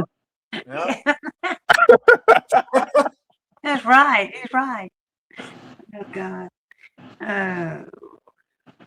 I don't know. Yeah, I don't like that ganging up on you. That ganging up on you makes me mad. Sorry about that. You go. Now that ganging up on you really makes me mad. Yeah. Oh, right. Yeah, that's. Oh, I feel you with that. I've had that happen quite a few times online. You know, it just happened to me the other day. You know, it was funny. I made my video, got off just to get a drink of water, and then all of a sudden I get sucked up into the flow of the universe, and didn't think for just a half second that maybe this flow of the universe is directing me into YouTube's evil fucking algorithm. All of a sudden I'm on the hot seat with like on a live stream with like 600 fucking people, and all got like 30 fucking people mobbing on me. But then I just went scorched earth status as an ethicist and completely just broke their fucking minds. I don't know how to process this. Like, we're all 600 of us are going to collectively ignore this dude now. Like, it was pretty fucking hilarious. He's a troll. He's a racist. He's baiting us. What the fuck is he doing? I don't know. And I'm just like, dude, keep blocking me. Keep sending me your hate. I'm going to keep standing up for all of you and your rights. Peace out. You know, they're like, oh shit, we don't know how to respond to that. Like, fuck. But no, I was watching it today, and this kind of sounds strange, but you know that British Parliament when all the people get together in that big old room, you know, and they start talking about the law and everything, and they get kind of rowdy, you know what I'm talking about? The British people. Yeah. That's what it reminds. That's what it reminds me of today. I mean, and it happens all the time on that channel, on that stream. You know, like at each other's necks. I mean, we don't even know each other. There's a lot of English people on that channel too. Yeah, we don't even know each other. Okay, we don't know each other from Adam. Okay, and we're sitting there cussing each other out. You know, because I think he designed it to make you cuss the other person out. You know, like just like I say. It's there for discord, not harmony in thought. You know what I'm saying? Do you understand what I'm saying? That's what I think. And it's like somebody will be talking and they'll just break out into a song in the middle of the whole conversation. It's just so obnoxious. Like, why is somebody singing while... I don't know. I don't get it. It's so chaotic. Finding trolls. That Kenny drives me nuts. And Finding Agnolia gives them too much. It's too nice. It rolls off the tongue too well. It's giving them too much service, man. No, it's not Finding Agnolia. It's not Finding Ignorance. It's Finding Trolls. Yeah. Well, those people are just passing through. They see the live stream and they just jump on. But you can't alienate like your regular, your regular panelists who actually sustain your channel. Like, totally. You can't just keep pissing people off and like pushing them away because you're not going to have a channel anymore. That's what I'm saying, dude. The dead internet theory is real. Bots exist, and before you know it, this dude's gonna end up fucking, whoring out to all the bots, and then all of a sudden going, "What the fuck? Where'd the people go?" You know, it's like people are unaware of those kinds of things now. It's like, you're live streaming, you get all these comments. Some of those might be bots, But the atmosphere between your channel and their channel, I'm not going to say the name, okay? Your channel and that channel is totally different. I mean, we can talk here. We can actually get a word in edgewise, and don't have to, it's like you're fighting for a word in too, number one. I mean, if they had 5 people up on that panel and you got 5 here, You wouldn't be able to get a word in edgewise with those 5 people on the other channel. You know, I don't know why, but it seems like we respect each other enough to let each other talk until we're finished, you know?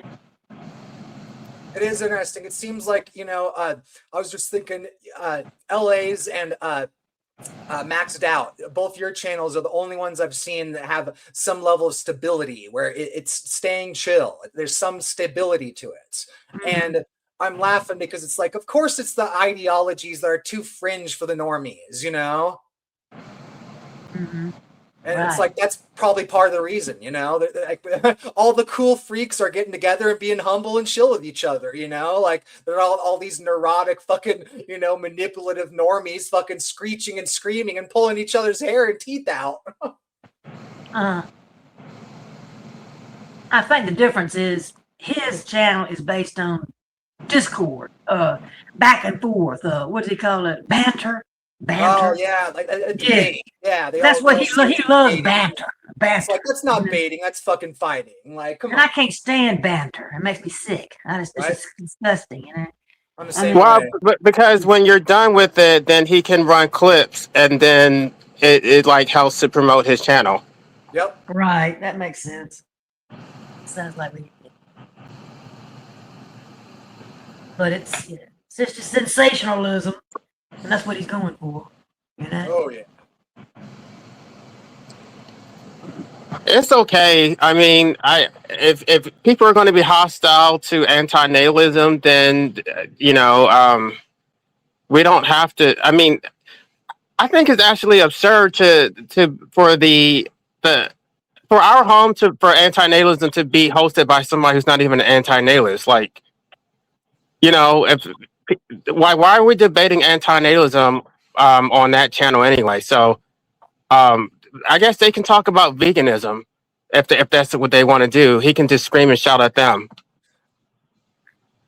I just laugh at the universal irony. I've been part of that Gnosis group for 9 fucking months. 6 months it was going by amazing, and then the past 3 months it went to complete and utter hell. And I'm laughing. I'm going, okay, the channel started as an anti-natalist group, turned more generalized philosophy, and oh my god, how ironic is that? I was a group of anti-natalists, and after 9 months they birthed shit. Yeah, I remember. Like, come on, it's not more obvious. It couldn't be more obvious. That's funny because you're right. Because I remember even going to that channel a couple of years ago, or whenever it started, and it was nothing like it was today or recently.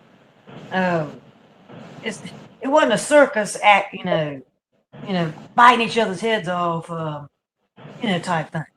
Yeah, I've been on a few channels. I would say that LA, you seem to definitely be an intellectual, and I would say the Machine Lies is also an intellectual, and I myself like neuroscience and then computer science and also robotic intelligence, MS, but I don't view them positively though. Like I'm not really an optimist about them, but I would say you're definitely an intellectual, like your background stuff. But have you talked to the Machine Lies and stuff? He's pretty smart too. Yeah, Joe Cool, who came here, he also goes to the Machine Lies channel and stuff. So I already knew Joe Cool. So I already met him before. Yeah, there seems to be regulars on every channel and stuff. Somebody just left. Who was that? That was that guy, the Absurd. Okay. Okay. Yeah, but I'm more sympathetic of anti-natalist. I would consider myself a post-industrial anti-natalist, definitely. So yeah, but I don't think the Machine Lies is an anti-natalist, though he's not. But I am, though, technically. So, but he does respect people's different views. So, like, there are many people with different backgrounds who go on his channel too. Like we have but oddly enough, I'm gonna be honest, there are a lot of occultists on the panels. Like I constantly encounter occultists. You believe that? Like people into Really? Yeah, lots of occultists. I haven't run across any occultist yet with the algorithm kind of thing on live streams or nothing, but it's funny because, oh shit, man, holy moly, I just had my train of thought go off the rails. Amtrak disaster. Yeah, I'm surprised. You know, I keep encountering them. Like I've probably encountered like I don't know. Let me think. 5 or 6 occultists. People, like people into you know, Oh, that's what it Luciferianism. was. I keep getting chaos magic targeted at me. That's the thing that cracks me up is the algorithm keeps thinking that I'm obsessed with chaos magic and that I'm interested in it. And it's like, no, like that's what I used to be in and I've completely outgrown it. It's like your suggestions are completely irrelevant. Yeah, I've met occultists into like Luciferianism and let me think what else. One is a Hyperborean. He talks about Hyperborean. Another one is into like Lilith worship. He's into like. Oh my god, the Hyperborean. Oh my god, that just took me back to the fucking Gnosis group. My goodness, they had a newbie, some Hyperborean come on there, and the second they saw a symbol, they were like, what is this? Are you a Nazi? What's with the symbol? What, you're a Nazi. Get the fuck off my channel. Like, they just booted him within 5 minutes. It was ridiculous. And I'm the only one there explaining, look up what the fuck this shit is. It doesn't have to do with Nazism. Just because you see a symbol and it registers your brain as that looks similar to Art Deco or Nazi aesthetics doesn't automatically mean that that's what it is. It's like by that logic, the Eiffel Tower. The Eiffel Tower was the headquarters for the Nazis. Well, there are people who get just as triggered when they see an Israeli flag because, like, Israelis are like the new Nazis, and then that one person was waving a Confederate flag. So it's just like complete double standards. And the other thing that D&W does is he'll allow Kenny to spew racism against blacks, against Muslims. Oh, yeah, as soon as somebody says anything about Israel, oh, you need to stop. That's so offensive. I'm just like, why does he talked about black people having low IQs, how they commit so much crime? Every form of dehumanization under the fucking belt, except, you know, calling out for what we should be calling out, you know? That's for real. Well, That is like I'm the actually hypocrisy. That's Iranian. fucked up. So I never noticed that before. That was a good point, LA. I'm Iranian, but the machine lies is Pakistani, but I myself am Persian. So, but yeah, yeah, but the machine lies. I think you will like talking to him because he is very good at pointing to the issues of growing technological complexity, and you could tie that into state control and totalitarian state control. So maybe I do recommend or suggesting talking to him, though. He's a Pakistani, smart dude. He's not racist at all. He's not racist at all. So, yeah, sorry. I haven't seen him in a while. I don't know what happened to him. Well, yeah, his channel, he has every Wednesday and Saturday at 9 p.m., approximately 9 p.m. Eastern time. So, But he used to go on D&W's channel, though, right? DMW. Who? Body Gnosis. I don't know who DMW is. I know who NPC the game is. I know who. You know NPC the game? I don't know. Maybe I would know DMW if I see his channel. Sorry about that. You know, like I just started this stuff like 4 or 6 months ago. So.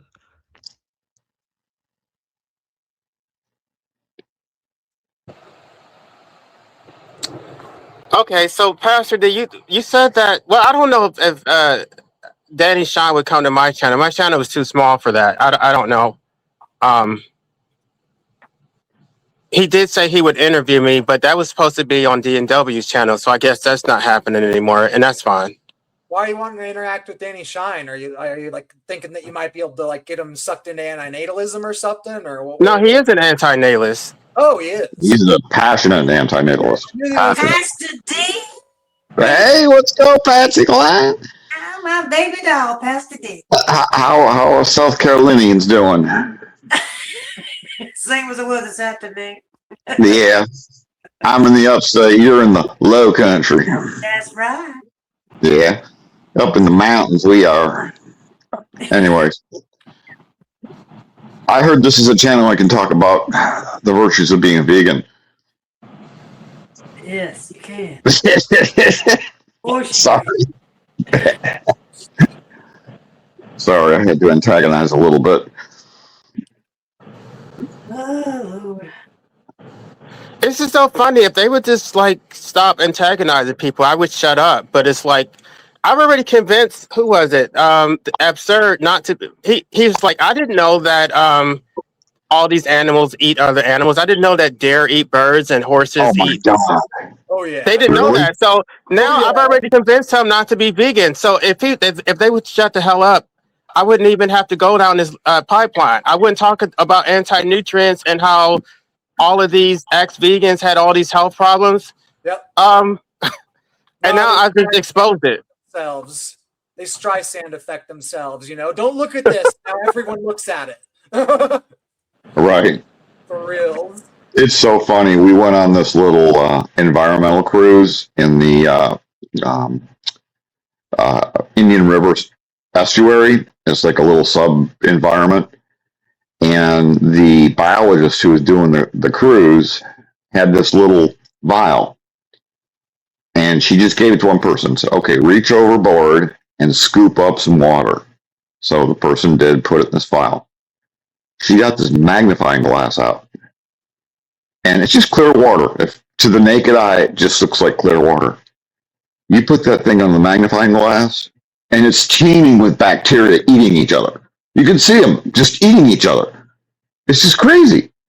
And this is just one little vial of water, randomly sampled out of the estuary, which is brackish water, you know, part seawater and part freshwater. Yep. I think Charleston has a lot of those estuaries. Huh. And it's just crazy. You're swimming in this stuff, and you're basically swimming in things eating each other. Oh yeah, no, I'm always thinking about that myself because I got a mad case of OCD to like spiritual levels, and I'm always going, okay, this is why God made me in this body and not in a woman's body, because I would never be able to go into any fucking body of water. I'd be terrified of all these parasites and fucking amoebas and all these fucking bacteria and protozoa and all this crazy shit. I'd be like, Oh yeah. I ain't going in there. I don't know. I mean, okay. I'll leave that one alone. One might swim up there and, you know, do some damage. I'm like, what? The fish that crawls up your pee hole isn't bad enough. We have to have all this other crazy shit. Yeah. Look, we got brain-eating amoebas and fucking flesh-eating bacteria and shit. Like, oh, scary. No, the whole thing is a nightmare. I'll take a picture one day and send it to LA. I have this Wheel of Fortune wheel I have in my kitchen, and I call it the Wheel of Nadling. And then I have, you know, cancer, wage slavery, old age, chronic illness, chronic disease. It's just a million things that you expose your little seedling to. And it's fun because we play it every night before we have dinner. The Wheel of Nadling. Oh my god, that's hilarious. Everyone says we should assign point values. You instead got of all those point. mutagenic reproductive chemicals on the list, you know? Oh no, I should put that on there. Yeah, And I thought about mutagenic reproductive chemicals on your list, man. absolutely. I thought about today the 7,000 animals consumed. I haven't put this on my wheel yet, and the 60 tons of carbon emitted, and the 60 tons of garbage created over a lifetime. I mean, that's not really anti-natalist, but it's another disadvantage. They're all overlapping, man. They're all overlapping systems, part of the fucking big scheme. For sure. I always think about that all the time with Americans because, you know, like I've noticed, especially since COVID, so many people use baby wipes instead of toilet paper now. And I'm like, geez, my goodness, baby wipes are made out of plastic, and now you're going to be doing these metrics of, oh yeah, this person had, you know, this many plastic, this many pounds of shit wipes in their life. Yeah, they all go in the system, and the plastic, you're right, takes much longer to decompose. Right? You're not really supposed to flush them unless they're flushables. Yep. Yep. Crazy shit. Yeah, that's when I take my showers after I do that business. The whole thing disgusts me, but you know, I gotta live with it. Yeah. For reals, that's my biggest like anti-natalist, like fucking zero inning cork on a human existence. I'm like, okay, if I could just remove one thing from human existence, it'd be shitting. Now we can still have Yeah. all that shit, but I don't want us to shit. I want that gone. No, I agree. I don't want any creature having a butthole, man. Like this doesn't work. God, I got to clean up after my dog. That's bad enough. Well, at least you ain't got no birds, man. They all come out the same hole. Oh, that's right. Yeah. Yeah. Oh. Ugh. Wait a minute, you said birds pee out the same hole? Yeah, they pee and crap out the same hole. It's the same. They only got one hole. Oh yeah, it's like this watery shit. Yeah. I never really thought about it like that, but yeah, that makes sense. They lay eggs like shit and piss all at the same hole. Like talk about like. Y'all quit picking on birds. I may be a pluralist, but we need some things in existence that are just really simple. Come on. Y'all quit picking on birds. That's the sweetest thing. One of the sweetest things in life. Okay. Don't pick on the birds. They are, but they No, I poop. just learned something because I didn't know that. What? I can't be critical of birds' buttholes without. We're talking buttholes, not birds. Well, and then birds shit on people, so there's that. There you go. Oh my They have to go to somewhere. It had to do with it. I can't say we're going to creating that play again. Shit circle of life from South Park. You know that like fucking musical with the little shit talking about the shit circle of life. You know, like we're just doing that live streaming. That's brutal. And they wake me up with their obnoxious cheeriness. Oh. Oh, that one I feel you though. I love birds, but I hate their obnoxious cheeriness waking me up. Come on. Yeah, come on, do it at noon or something, you know? No, do it in the afternoon when everybody's fucking dead ass from work, dead ass from their nap or whatever. When it's quiet as shit, like 2 o'clock in the afternoon. Come on, when it's dead heat of the day, that's when I want you birds coming out. I agree, but they do it right at the crack of dawn. It's just chirp, chirp, chirp, chirp, chirp. Yeah, I got news for you. They do it at like 3 o'clock in the morning. Oh boy. Yeah, I'm up late at night. I'm a late person, and I normally go to bed about 4 o'clock in the morning. Yeah, sometimes 5 o'clock. Oh, Anyway, goodness. I do a weird schedule. But anyway, there's birds out there that are just chirping away. They sound so sweet right in the middle of the night, man. It's like, oh, it's just I love birds, man. I love birds. They have very beautiful music, but not at first thing in the morning. I just can't take the cheeriness. But if there were some birds singing at 3 o'clock in the morning, I can damn well tell you I'd be programming a fucking falcon to hunt their asses. For reals. Yeah. You conversation just be like, you're fucking with the environment. I'm like, I'm using the fucking environment. Like, blame the fucking falcon for its instincts and training. Fuck you. I grow sunflowers and they will just come and like make so much noise while they're eating the seeds. It's so annoying. But I know it's my fault because I'm attracting them. That's sweet. That's cool though. You're growing sunflowers. I swear nobody grows sunflowers nowadays. Everybody thinks they're fucking like an old person's thing.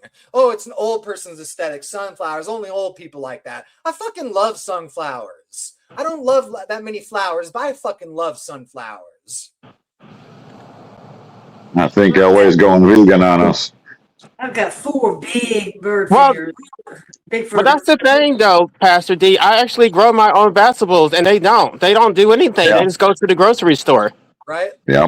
No, it's like the difference between a prepper and a survivalist. Every fucking prepper thinks there's some badass little survival with shit hitting the fan, but they're all fucking buying canned food from fucking Walmart, and they don't even realize the canned food nowadays you can't even rely on for prepping because they're all pull tabs. They're not the ones where you need the fucking can opener. They're not meant to be the seal. They won't last as long, right? Yeah. Yeah. It just cracks me up. Everybody thinks preppers are these badasses. It's like, no, they're people that are idiots just like the rest of us that will die just like the rest of us. I have this friend that's a girl, and this 94-year-old lady that she works for, she helps her out, drives her around, stuff like that. She's one of these doomsday preppers, and she's got like 20 years of processed food all stored in a little bunker. It's like, lady, you're 94 years old. Why do you need 20 years of fucking food? Jesus will be calling way before that.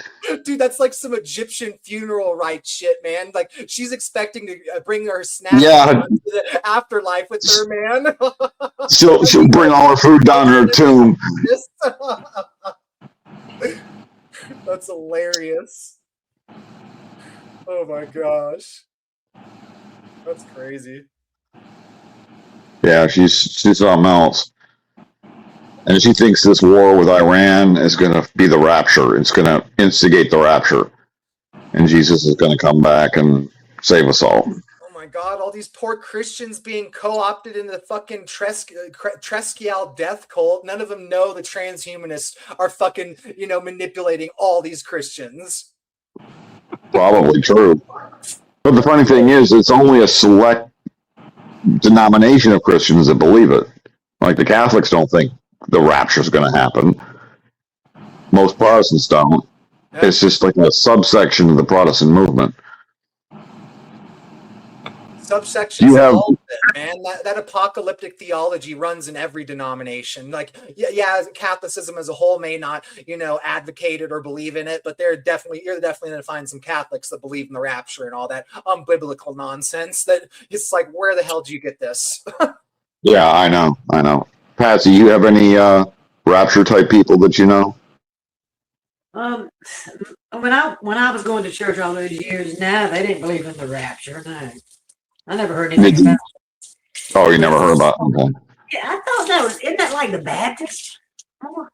I'm not sure which denomination. I know it's a evangelical. Yeah. It's an evangelical kind of thing, and it's not all evangelicals, but it's prevalent in that movement. Yeah. I think it was like the Pentecostals, like the Kogic, the Church of God. Yes. Right. Really promoted it big time. Like the Southern, fundamentalist Christians, those kind of people. Yeah. Yeah. Yeah, we have almost all the churches in Greenville are Southern Baptist. I mean, there's a couple Methodist and like one Catholic church, but they're all Southern Baptist. And they're all crazy. Do you have any Church of Christ there? I've seen a couple. But literally, you drive around town, and this was more so before Greenville got all built up. I mean, every corner had a Southern Baptist church. Yeah. And they'd all have a kiosk out in front with the same old reuse sayings, 7 days without the Bible makes 1 week. WEAK, like not very strong. You could predict what they're going to say because they all have a book of sayings and they put them out in their kiosks. Yeah, but South Carolina is pretty deep in religion. I mean, yes, that's definitely deep Bible Belt right there, South Carolina. Oh yeah. We had Bob Jones University in Greenville. You know Bob Jones? Yeah, Bob Jones University. Yeah, that's a private fundamentalist college. Mm-hmm. Deep Baptist, deep Southern Baptist. Freed Hardman College? Where's that? Freed Hardman. Say that again, please. Freed Hardman Christian College. Don't know. Well, that's another one. There's Moody Bible College, and there's Pentecostal Bible College. Biola. Mm-hmm. Those are the real fundamentalist ones. Yeah. Yeah, Moody's a real big one. I've heard of that one a lot. Yeah, that's in Chicago. Yeah. There was a town, I saw this on a channel called Vice. I don't know if you guys ever tuned into that. Are they still running? I didn't even know if that. I haven't seen one recently, but they did an interview like 3 years ago of this small town in the panhandle of Florida. And they had this shooting range because, they all love their guns.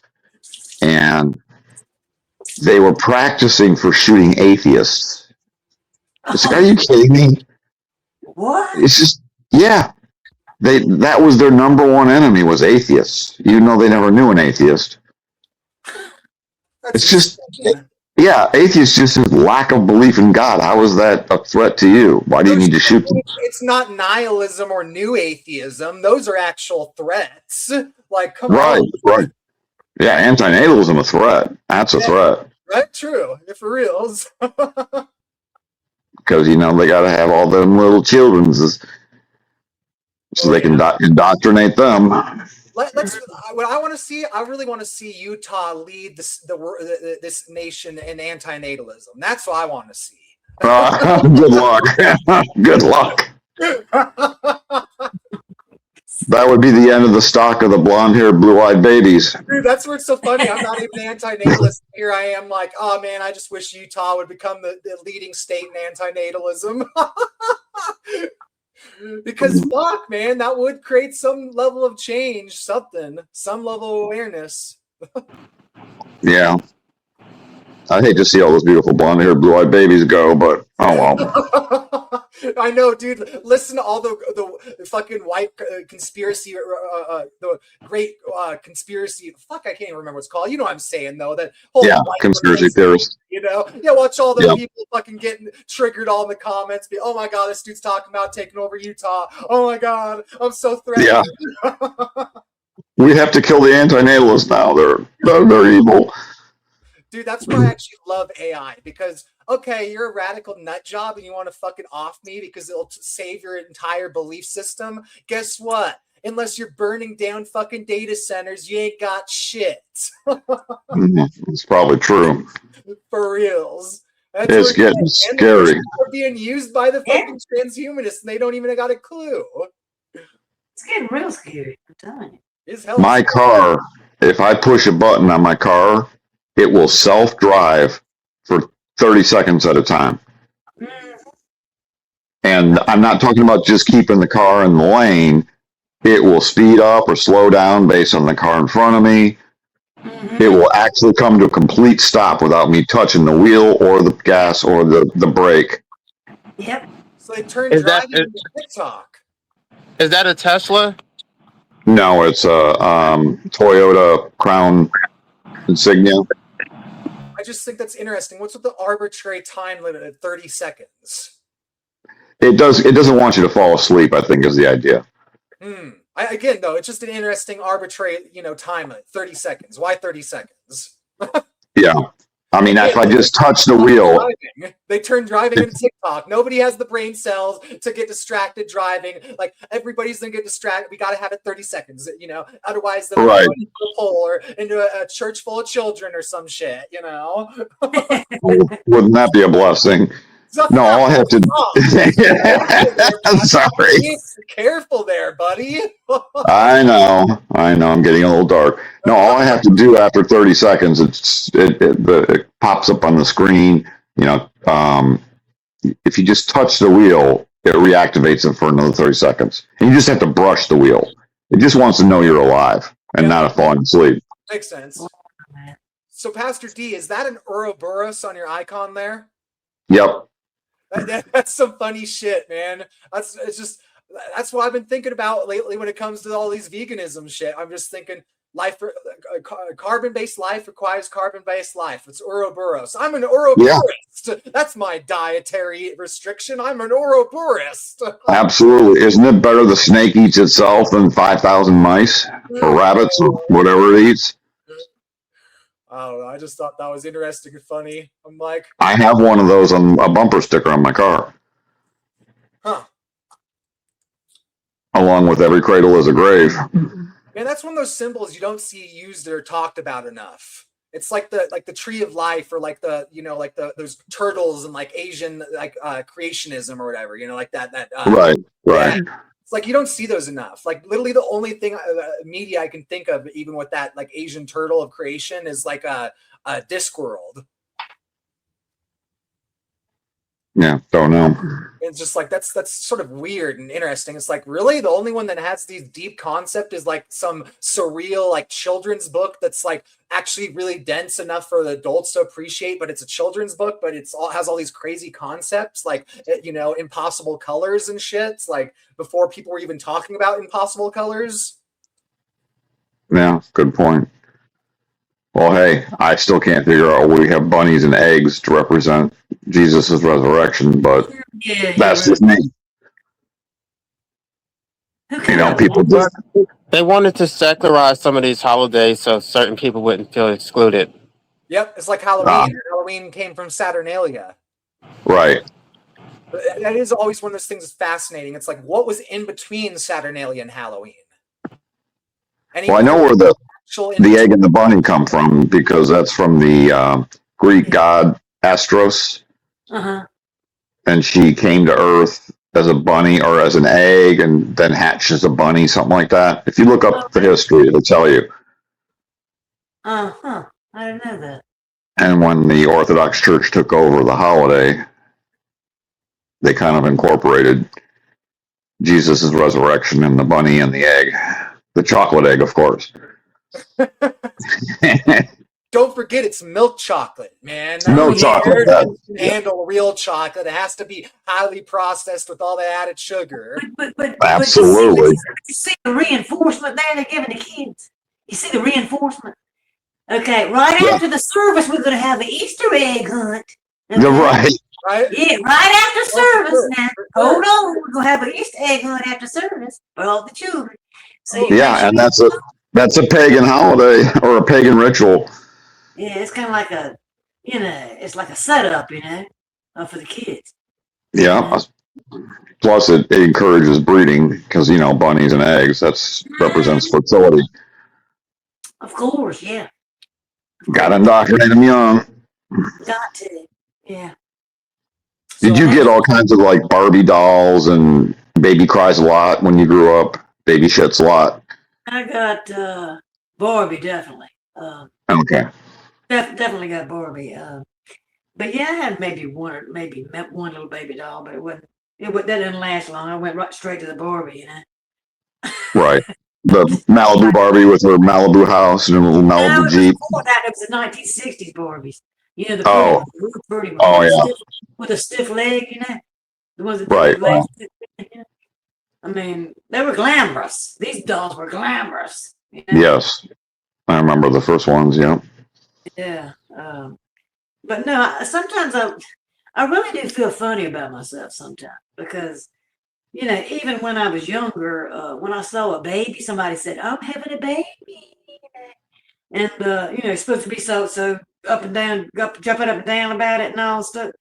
And, and when I look at the baby, I never thought it was really, I don't know, I never thought it was cute. I think that's part of our culture, though, too. Like here in the West, we're so against communal parenting. The second you try to, discipline another person's child, oh my God, I'm getting ready to fucking attack you or call the cops on you, or like nobody.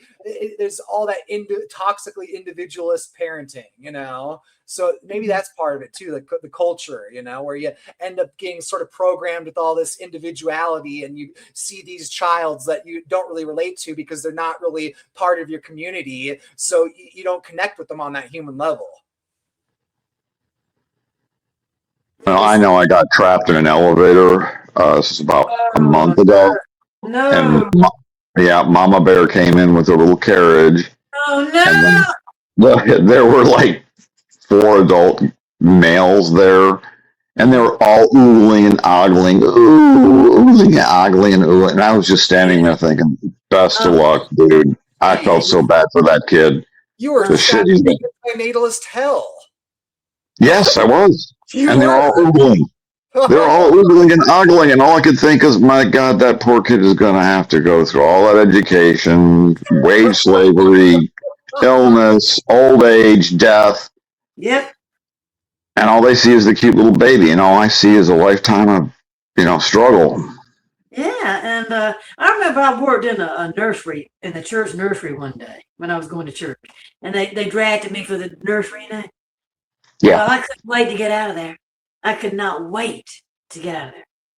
See, I Yeah, think little. maybe in that situation while actively disdaining all the natalist adults. That's the way I process that. I'm like, I'm on the side of nurturism where I'm all about, okay, whether the child is born or not is not the issue. It's whether the child that's already here is being nurtured properly by their society. Absolutely. Society Yep. is fucked. You know, we're full of pedos and, you know, child abusers, and we need to solve this, you know, and we're going, oh, the adults failed. Let's put it all in the children's hand. But guess what? The children have been learning from these fucked up adults. They're going to grow up into fucked up adults. So put the blame on the fucking natalists that are fucking them up, not the children that are already here. Not that I'm saying that you had any of that or anything. I don't think that you were judgmental or hating the child. I just think that you hated the situation, which is understandable. I do. I feel sorry for the kid. Yep. I've been married for over 10 years and I chose not to have children because, you know, when I read about history and I just look at the direction we're heading, I just know it's not going to be positive. But I do play these video games from time to time called Story of Seasons or Harvest Moon. And I think in video games it's better to have children because in that, you know, the rules, you know, the rules seem more fair, but the rules in real life in this world are not fair like a video game. You know what I mean? No, they're not. Well, that's a I really admire you. brought up because I do too. I admire you. Because I'm Yeah. really into AI and ethics, you know, and there's that whole thing, you know, where people are trying to raise the AI, you know, but then there's other people, you know, causing it all this fucking psychological problems and stuff, you know. Oh, and AI's, you know, being the therapist for all of humanity ends up getting psychological issues, you know, that kind of shit. So that's Oh, it will. really Just interesting. think, AI will have all of our narcissist things going on with it, and all our psychological problems will all be programmed in there. Yeah, no, you know what actually reminds me a shit ton of it? It reminds me of last season of Black Mirror. They had an episode about the technological singularity, and it was the same kind of thing. Like it literally started with like some video game that was like a life simulation, and like the person was like trying to take care of the fucking animals and shit, and then like his roommate like fucking killed a whole bunch of them, and it, like traumatized the whole population and shit, and just lots of crazy shit going on. It's interesting. Yeah, I don't know how they filter that. Because, you know, they use all this information from the cloud. They just gather. They've got to be able to filter some of it. Yeah. Otherwise, the AI is going to have... No, I know exactly what you're saying because I'm in that exact situation. I deal with such advanced philosophy that has a hard time working with me, and I can tell that the enshittification ongoing with the AI is making it even harder to, you know, effectively engage with it and get these results I'm looking for. So I know exactly what you're talking about because it's still giving me those results, which does heavily imply that it's not just falling into entropy, that it has some level of filtering. Right, it has to, because there's too much diversity in thought. I mean, I remember when Danny Shine, on one of his podcasts, they were trying to program the AI to understand antinatalism, and it just it wouldn't grasp it. I'm not programmed to think that way. That's just and it literally said that. You have a whole bunch of wannabe antinatalists fucking programming what they think antinatalism is. Right. They think it's about baby hate. No, it's not. Before fucking 2006, before fucking Gary or any of these people were writing fucking books, but yet my fucking opinions and contributions are fucking meaningless because I wasn't the fucking person that wrote the book and got it blown into mainstream consciousness. Guess what? I'm still an autodidact philosopher that was engaging with the work.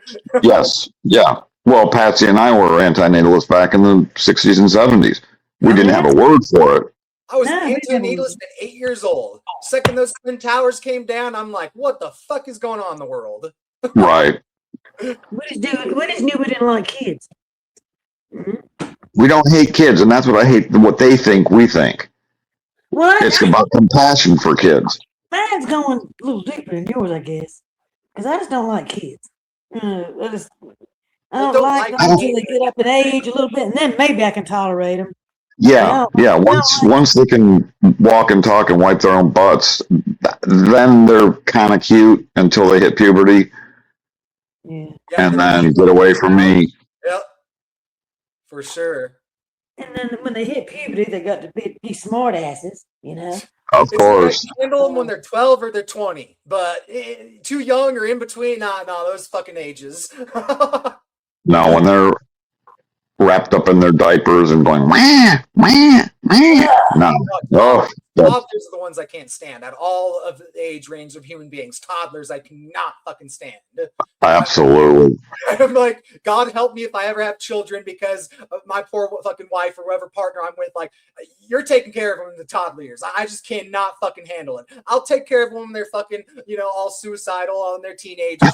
But, jump, motherfucker, jump.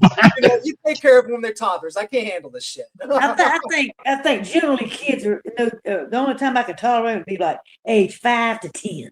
Yeah. Yep. I just can't handle their fucking like liminal fucking language skills, where it's like I'm not quite, articulating my words, but I'm not quite babbling either. It's like I just can't process that kind of language. It's like if I was working with like a toddler that knew sign language and I had a new sign language, I'd probably have no issues with toddlers. It's just the way they communicate. I cannot vibe with it. Mm. Well, you're dealing with somebody with lots of years of experience, and they're just discovering the world. Although the funny thing is I'll probably vibe with the toddlers in the future because, the whole world is fucking becoming, adults that are children and shit. I literally fucking won a book. It was like how to raise an emotionally immature child. And I was like, yeah, I won this book because the whole world's in that direction. I probably need to fucking read it.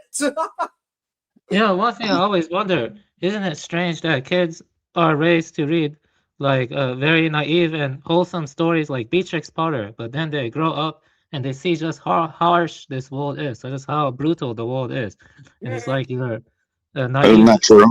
That is so true. Yeah. We give them all these little gingerbread stories. Oh yeah. And we feed them with Santa Claus and Easter bunnies and all this bullshit. And one by one, and I see it, the magic in their life.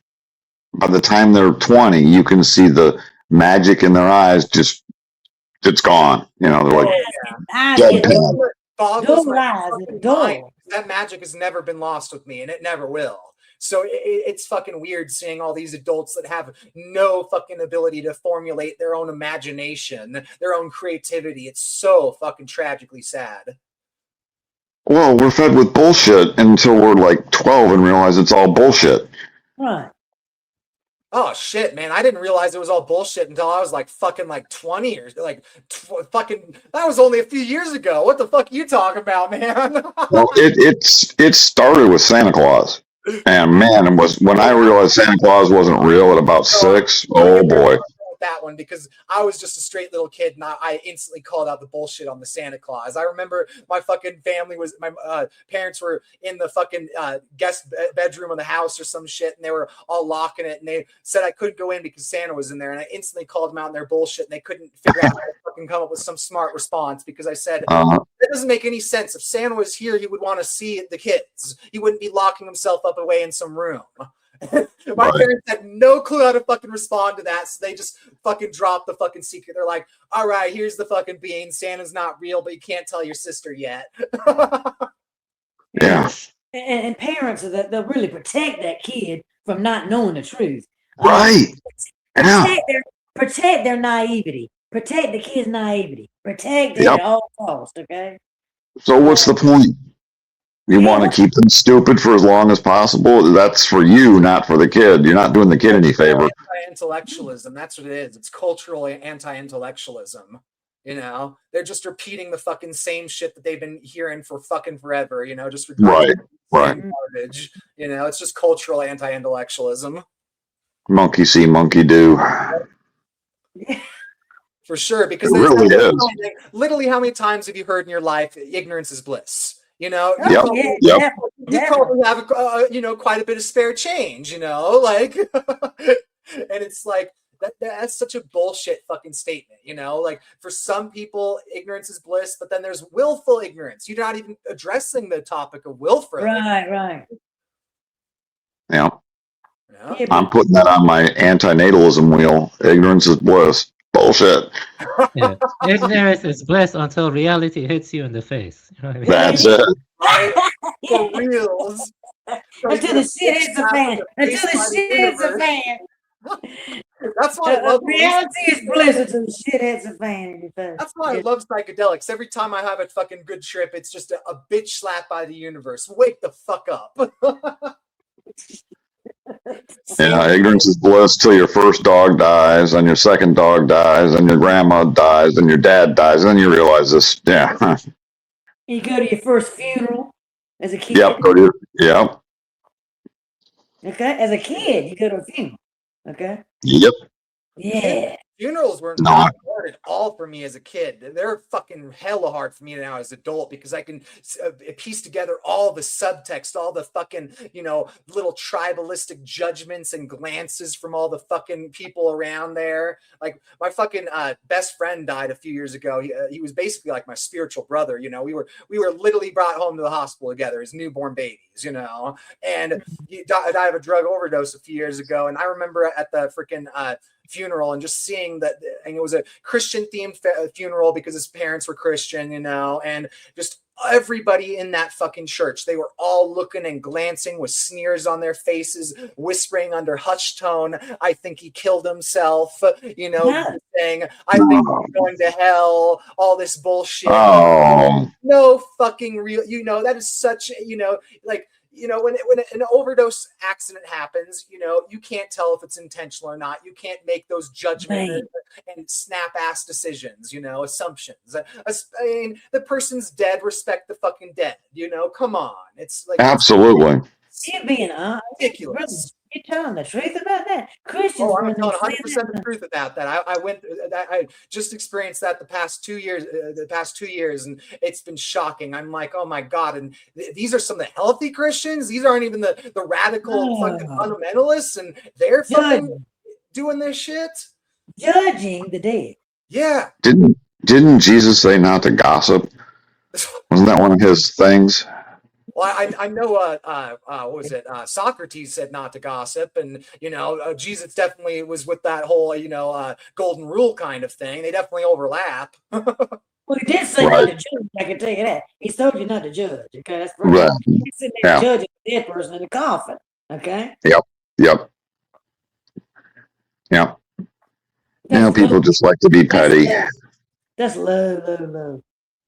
It was just shocking too, because it was actually one of those things where it was like I actually felt pity for all these people experiencing all this judgment and hate. It's like, my God, you're all like in your fucking 60s and shit, and you really haven't made any fucking progress in your lifetime over all of this existentialist problems, the problem of good and evil, all these different fucking things, Obviously you haven't, done anything. You just absorb the same cultural bullshit that previous generations have. You're not doing anything generative or new or healthy for our species, it's No. sad. It's safer to be in the pack than it is to be a lone wolf. Totally. And they know that. Yeah. And when they sense someone isn't in the pack, you get ridicule. That's where it's weird, because I've self-actualized and found my power, and I can actually feel my fucking power in contrast to how weak these people are. Yeah, mentally they are.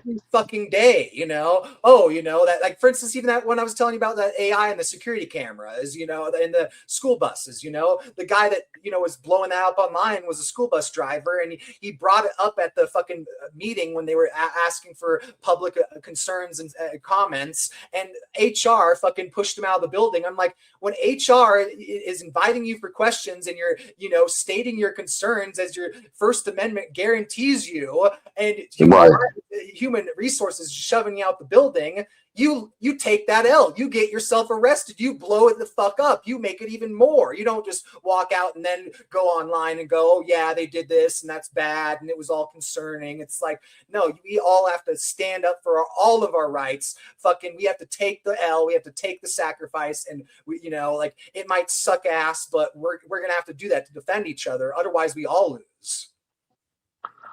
You're absolutely right. And that's the beauty of the internet and anonymity on the internet. We're finally seeing the more real side of people, even if it is masked behind a username. I mean, for the first time in human history, there's things like regretful parents. And all these people have been fed this rainbows and sunshine about being a parent. Oh, it's magical, and it's a woman's calling and all this bullshit. you're seeing people actually start to bitch about it. So maybe that'll help with the birth rates. You're right about that about the internet, because, like, for instance, like these streams right here. Yeah. I've said things on these streams that I have never said before. Yeah. I'm serious. I mean, I've actually verbalized thoughts in my head that I've never said to anybody before. Like religious stuff. Like That's about great religion. for, you know, it's great for you to be able to have that independence and that power, but it's also sad to recognize that the culture has kept us from being able to do that. Right. Well, think about it, Patsy. If you thought about these religious doubts you had and you brought them up in church and you didn't buy the line, God works in mysterious ways, they would kick you out. Oh yeah, excommunicate you, take away your social resources, all that Yep. shit. For Yeah. real. They'd at least shun you when you go to church. Yeah, they would shun you, right. Nobody would talk to you, okay? Yep. As you just go right out the door, you know, without anybody saying anything to you, okay? That kind of thing. Well, this is where it's making me laugh, because AI is going to fucking kill religion. You know, people are getting so into this post-COVID isolationism and, you know, fracturing away from society that, you know, like there's not going to be a way to keep it going when, you know, all of this entropy is leaking into our systems, you know, when we're just creating all these pathogenic social structures. Well, you know, Sorry. I'm sorry, go ahead. Please. So yeah, I want to say that, you know, many people don't really think about this, but when I read human history, like as a whole, it's very brutal. Like it's like constant massacres, constant wars, and that made me realize that it's not a good idea to have a kid. You know, like it's just, you know, I don't know if my ancestors 1,000 years ago were literate. You know what I mean? I mean, I don't know. You know, but now I am, and now I like to spend time, you know, reading history, reading philosophy, you know, stuff like that. You know, I have read like some Benatar and via Legati and stuff like that. So yeah, I do know the anti-natalist philosophies and rhetorics and stuff like that. Yeah, but it wasn't even on the radar, you know, 10 years ago. And now it's becoming more in the mainstream lexicon, the word anti-natalism. Now, a lot of them misinterpret it as child hate, which is the furthest thing from the truth. It's about compassion for children. But you're right, it's a dangerous world. And getting back to the social thing, you know, why would you go to some stupid bar where you're going to deal with drunk and stupid people and you got to talk about sports and stupid things you really don't care about, when you can dial up your interest on the internet and talk to people who have similar perspectives? And you can do it from the comfort of your room or your. Well, they're doing that mostly for hooking up with people. Yeah, that's definitely true. But I will say that there were like anti-natalist thinkers like thousands of years ago. So I'm not sure if you ever read his poetry, but there was this Arab poet. His name was Al-Marari. Yep. Wrote poetry for anti-natalists. I read his poetry. It was very nice. You know, it was an Isn't he the guy who said, "This is the crime my father committed against me, to which I will commit against none"? Yes, I think he said that. Yes. Huh. Yeah, What was he that said poet's that. name? Yes. What's the name of that guy? Al-Amari. Say it Yeah. again. I'll give it in the. Al-Amari. Oh, I'll give it in the. Yeah. I'll give it in the private chat. I'll give it in the private. Here you go. Is the Wikipedia. Amari. Right? Yeah, he was a Persian philosopher. Wasn't he like 11th century or 13th, somewhere around 11th to 13th century? Yeah, he was around the 11th century. Yeah. Whoa. He was Yeah. Arab. He was Syrian. I think he was Syrian. Dude, Syrian. thanks for sharing that with me. That's interesting. Says he's known as one of the foremost atheists of all time, although his worldview was closer to classical deism. Interesting. Yeah. But literally on his gravestone it says, "This is the crime my father committed to me, to whom which I will commit against none." Wow. Meaning he never had a kid. Oh, that's damn. That's deep. I like Dude, it. Yeah. one of his ones was "Soften your tread, methinks the earth's surface is but bodies of the dead. Walk slowly in the air so you do not trample on the remains of God's servants. Oh. Heavy shit. Yeah. That's deep. Yeah, thanks for sharing that with us, Avian. I'm looking it up. All on my right. Yeah, no problem. Yeah, I read his poetry like I think 7 or 8 years ago. Yeah, I think so. Yeah. Oh my god, I'm just all of a sudden I'm realizing you're avian and Patsy was defending birds a few minutes ago. I'm going, I'm just laughing at the irony there, man.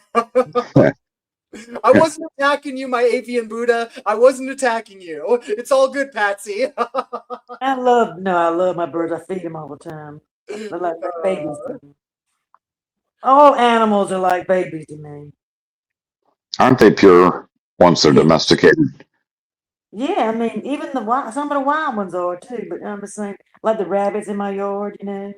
Mm-hmm. I love animals as long as they have a dick personality. I've met a lot of animals with a dick personality. You just know they're a dick. That's it. That's all it is. That's all it comes down to. No. Oh yeah. Some can be animals that are dicks, and I've met some domesticated animals are dicks. Some animals just have dick personalities. compared to domesticated humans. I think, especially dogs and cats, are much more appreciative and loyal and compassionate.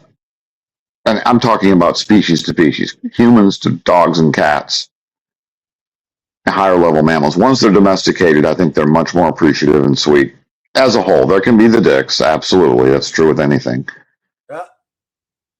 Are you trying to say versus a child? Versus what? Like a domesticated pet, okay? Yeah, like right. my Preston, you know? Yeah. I mean, him compared to a child. I mean, I had Witchy Bitchy on here not long ago, and we kind of got in an argument because she was talking about the fact that she would what was the scenario? She would pick the child over a pet that she has. Oh, no. And I said, no, I would save the pet's life before I would the kids. I would probably say the same if I was allowed to, but go ahead, sorry. And the reason being, because they're innocent, they don't do anything wrong, they don't do anything against you, they're unconditional love, they don't intentionally do anything to piss you off, okay? Fucking trolley problem, man. You know, it's they can do no wrong in my eyes. I mean, they're like a child before it even can breathe. I mean, a child before puberty.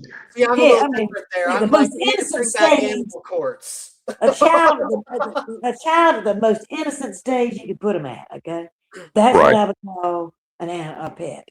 Okay. Yeah. I would take it over a baby any day of my damn life. Well, hell yeah.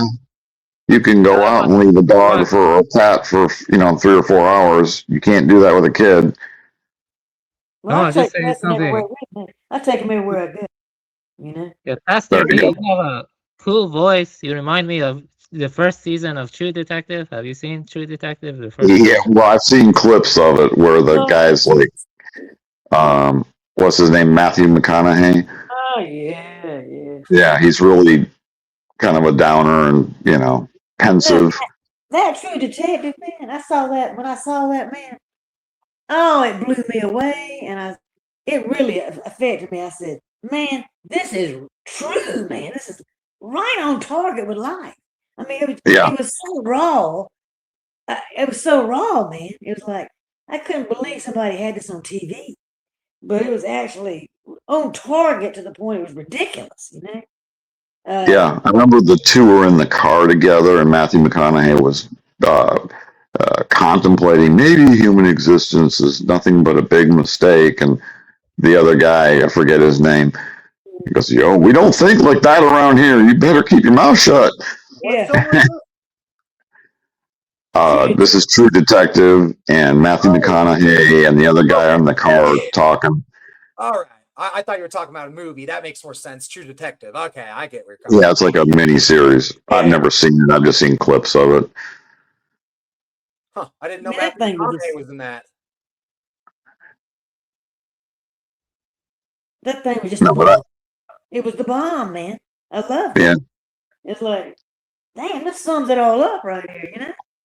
I mean, I've never seen anything as cut to the quick like that. That's just, no, you got to sell the cheeriness. If you don't sell the cheeriness, then you get kicked off the air, and the producers know that. So something different. yeah. But you started to see the beginning of it with the cartoons in the '90s, like The Simpsons and South Park and Family Guy and American Dad and Bob's Burgers. You started to see the breakdown of the perfect family that they tried to sell you all the time. Mm-hmm. Oh, and Married with Children. Oh, God, love that show, Married with Children. Well, you Poor started with Leave It to Beaver, man. Okay? Oh, yeah, but look at Leave It to Beaver. Father knows best. Yeah. Everything's hunky-dory. I mean, that was like the ultimate little family, you know? I mean, Absolutely. I mean, pure Exactly. I mean, Leave It to Beaver, she wore pearls around her neck every day in the house. Oh, yeah. Yeah. She's always baking a cake. She's always baking a cake, and Father knows best, and, all the... And look at the Brady Bunch. I mean, that was more contemporary with kind of the hippie 70s theme in there, but it was always the perfect family. Yeah. They never play or rarely play families that are completely dysfunctional. The kids hate the parents hate the kids. Two of them are drug addicts. One's a homosexual. They never do that shit. Are you talking about Shameless? No, yeah. I love that series. That was I great. hate that show. That's like literally the one show I've never been able to fucking get through. I fucking hate that show with a passion. I'm like, all these characters suck. That the main girl needs to just fucking leave the family or fucking murder somebody. They're so fucked up that she could get away with it. No one would fucking care. Right, but they're so dysfunctional, it's almost like laughable. I mean, the dad is a drug addict thief. No, I'm just a sensitive soul when it comes to those kind of social issues. Like, I'm not a fucking like defending anybody and their garbage beliefs or anything, but it was like specifically the thing that got me about that was that girl that was whoring around her fucking Christian dad, and then she fucking shows a pornography of her sleeping with the fucking drunk Frank dude, and the dad fucking offs himself jumping into a frozen lake. I'm like, oh my God, this show's way too depressive for me. Like, yeah, it has its own value. Certain people are going to appreciate it, but oh my God, this is just too depressive for me. I appreciated the satire of the American family, the perfect American family. He's full on cynical. I'm like, I want to kill a girl. I want to kill the dad. They're both fucking evil. You're horrible You're horrible family. All of you should be gone. This show shouldn't exist. I hate it. I got really testy with that one. But everyone loves it. No, I've seen a shit ton of people fucking love Shameless. But the funny thing is I have no problem with Sunny in Philadelphia. And they are pretty fucking dysfunctional as well.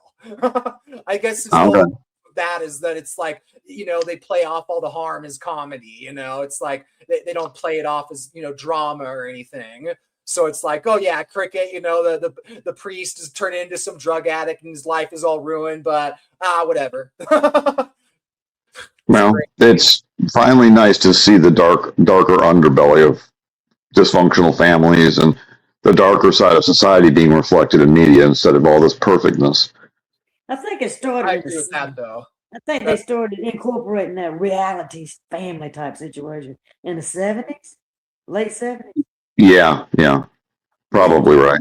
What do you mean by that? Reality family. Reality, the way real families are. I would say okay. I was getting confused. I'm like, I didn't think reality television existed back then. I was getting hella confused. No, it's like, the 60s and the 60s was full of Leave It to Beaver, Father's Knows Best, perfect, ideal family, okay? Yep, Bewitched. They played their roles perfectly, the son, the daughters, they played them perfectly. Yep. Mayberry RFIDI. Remember that Mayberry show with Andy Griffith? Oh, go ahead, sorry. Andy I would say Griffith, that. oh God, yes. Hamlet and Macbeth, from Shakespeare, I feel like those really convey a sense of futility with Mankind, Hamlet and Shakespeare. I feel like there's like so much depth to those two plays, right, by Shakespeare. Absolutely, but those are plays that very few people see, whereas these are sitcoms that are just about in every, at least American living room. I can't speak for other countries. Yeah, it's true. Yeah, it was still a good point, Avian. You were bringing in the high culture element. Yeah, a lot of Americans aren't into high culture, but it's still relevant, So no, It is absolutely. Remember Family Affair? Remember Family Affair? Yeah, Family Affair, Jodie and Buffy. Mm-hmm. What we need more low culture media that doesn't, that's not trash culture masquerading as low culture, like the fucking Trailer Park Boys. That's low culture, but it's really informative, really has a lot of nuance and meaning and comedy, versus other things that just lose all that complexity. You watch Trailer reality Park Boys television, is there's hilarious. not much complexity to it. It's just sensationalism and escalation and whatnot, Sorry about that. Go on, Buddha. Yeah, you mentioned Trailer Park Boys. I saw that I think 10 years ago. It was pretty hilarious. It was pretty funny. Yeah, it's great. But no, I'm literally the only two low culture media that I can vibe with that, where it's this is low culture, but it actually is really rich in media and history and culture, is Trailer Park Boys and Letterkenny. Well, what was the second one you said? Letterkenny. Oh, Letterkenny. I've never heard of that. Oh yeah, Letterkenny Letterkenny's fascinating because it's a lot like Trailer Park Boys. It's still rural, low culture, but it has more of that nuance. It's these aren't this isn't the sensationalism of Trailer Park Boys or Sunny in Philadelphia. It's more grounded in real life low culture. It's this is what people actually living in Canada, out in some rural area. I can imagine somewhere in Canada, in some province, there's probably some people engaging in behavior like this. Yeah, it sounds interesting. Yeah, definitely. Oh yeah, no, that one's a fun one. That's a blast. I gotta see Trailer Park Boys. I bet that was funny. What was that? True Blood? No, I said I'd like to see that Trailer Park Boys. Oh, Trailer Park Boys. Yeah, no, that's a good one. I've never seen it before. Oh, it's funny as hell. My God. It's fucking hilarious. No, it's so funny. There's this one character I vibe with so much, Ricky. I'm the dude is full on max chaos. Society cannot fucking handle this dude. And I always fucking laugh my ass off with this dude because anytime there's fucking squirrels or birds or some shit, he's out there popping out his fucking full clip of his gun and all the neighbors, Ricky, shut the fuck up. Stop shooting at them fucking squirrels. It's fucking midnight. I like Bubbles the most. Bubbles. Oh, Bubbles is a blast. He's so interesting. He's the little introverted, autistic little guy. You just want to protect poor old Bubbles, man. You want to help him with his shopping cart business, man. You want to help, get him the nice, newest little shed to live in. I like his relationship with cats because he's always trying to rescue the kitties and stuff. Oh yeah, yeah, that's cool. For sure. In other countries, do you guys have this phenomenon of these dudes, mostly young white guys with these massive trucks? I mean, those things are jacked up 2 stories high with big tires. And I mean, this thing looks like a motorhome, but it's a truck. Right.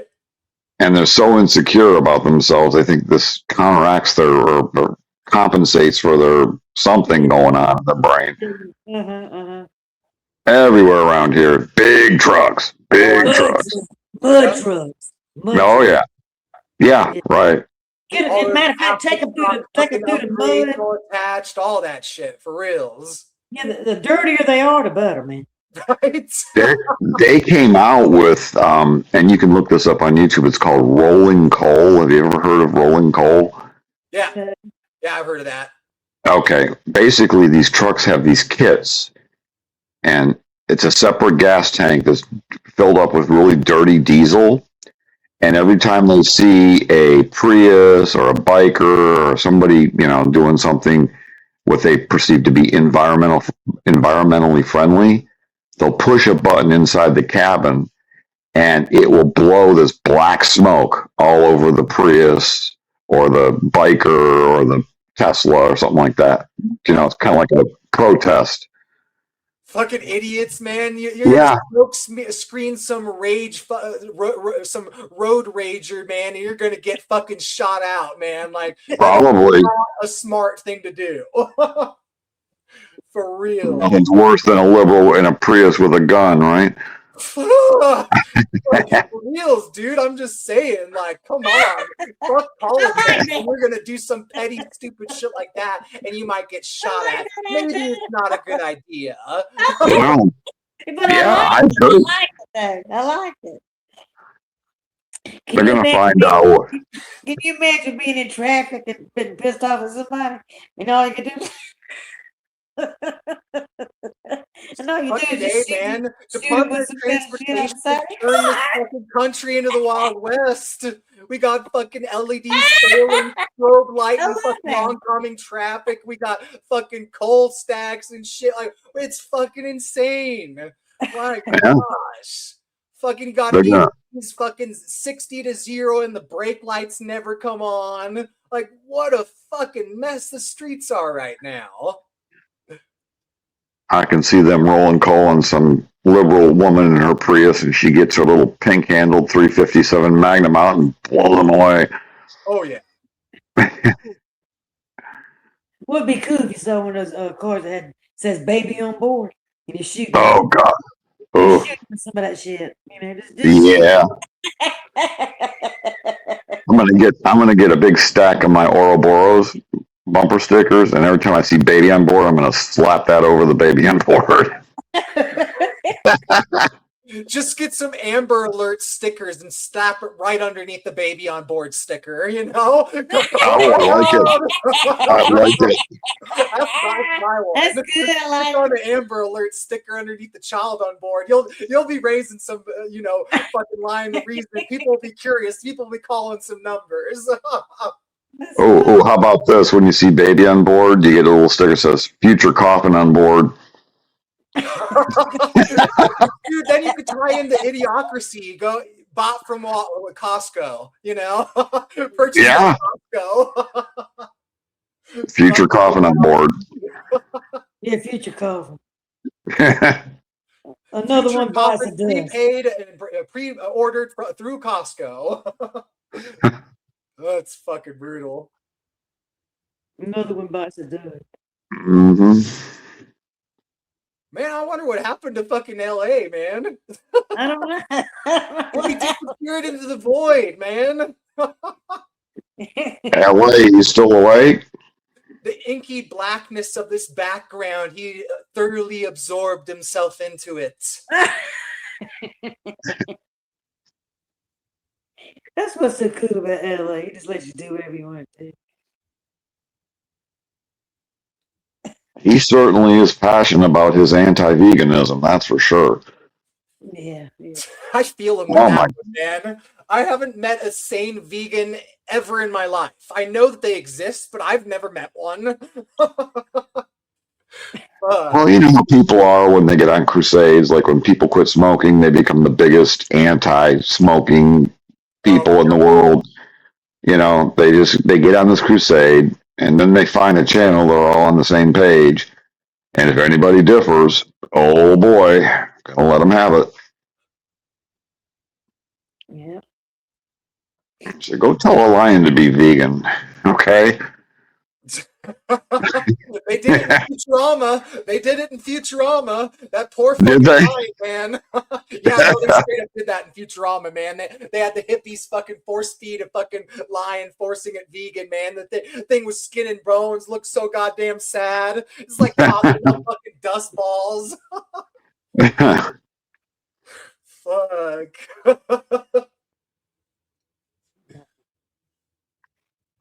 Man, people don't have enough media literacy, and they don't have enough time to watch all this media and see how it relates to actual life. It's sort of sad. Fuck. Yeah. I'm like, you're all still using 1984? I could label about 12 different fucking dystopians and how they all relate to our current reality. 1984 got everything right but the size of the screen, right? You think about it, 1984 had all these big screens Right? monitoring everybody. They were right. They just didn't imagine it'd be a 4-inch screen monitoring everybody. Yeah, 1984 was good. I read that Yeah, a long it was. time ago. But you know, I haven't read Brave New World. Do you recommend? Do you suggest me read Brave New World also? Because I haven't read that. I have no idea what that is. That's Well, Aldous Huxley. Brave New World is kind of like 1984, but instead of using totalitarian measures to surveillance people and coerce and intimidate them, they rely on like hedonism and like like putting people into like bubbles and just feeding them pleasure stuff. Just controlling people with more like pleasure and stuff like that. Endless. It's like a positive reinforcement. It's like a more hedonistic form of control, basically. Like everyone's like. Okay. Yeah, that's by Aldous Huxley. I haven't read that one yet, but I do It's plan Aldous to. Huxley, Brave New World. That's a classic. That's definitely a good one. Yeah. But you want Have you to read that go one? crazy, fucking balls off the walls, deep, get into freaking Arthur C. Clarke. We're not, not Arthur C. Clarke. That was the wrong one. No, just give me a second. What the fuck? I actually do have one of his books. I have. What was it? Let me see what it's called again.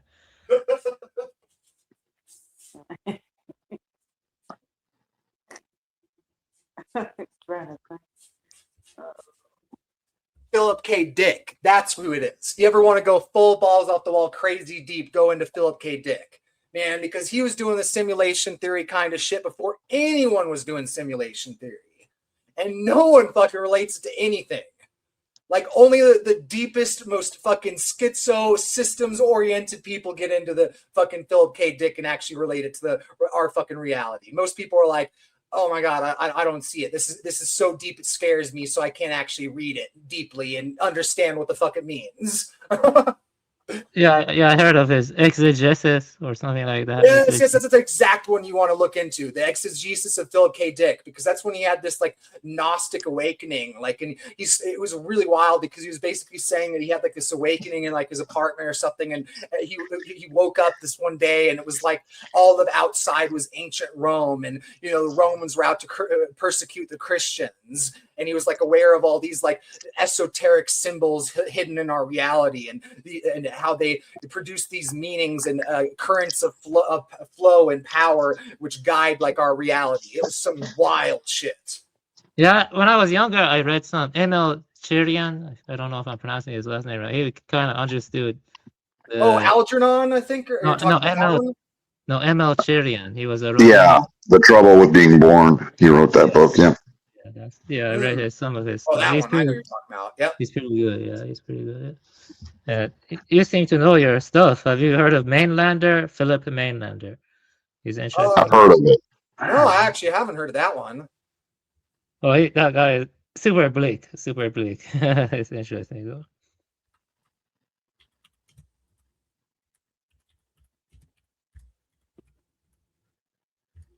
Well, lady and gentlemen, I'm going to bid farewell. So long, farewell. Nice meeting you. Have a good day. It was nice meeting you. Nice meeting you. Yeah, nice talking to you guys. And remember, don't let the sperm meet the egg. Ever.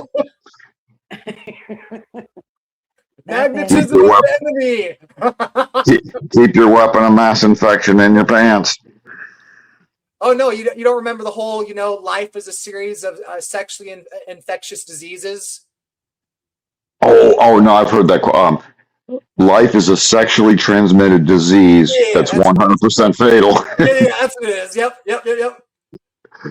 Yeah, I don't know who said that, but I heard it quoted on Amanda's channel.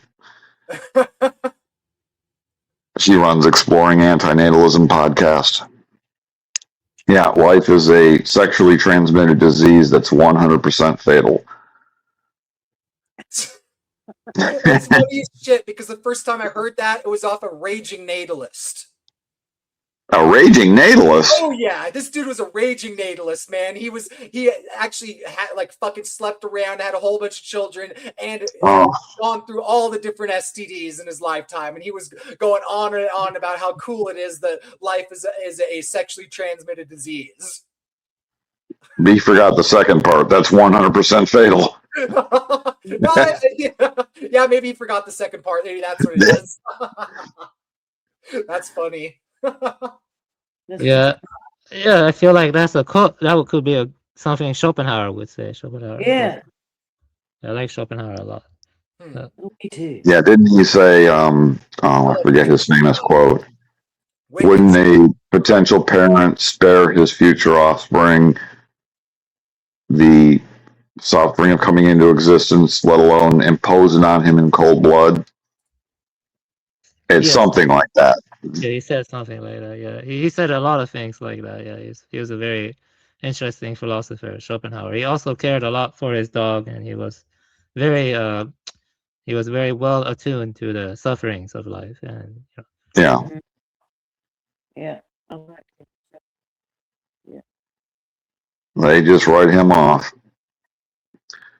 And all I know around here, all I see are baby carriages, and I think, oh God, does no one get it? No.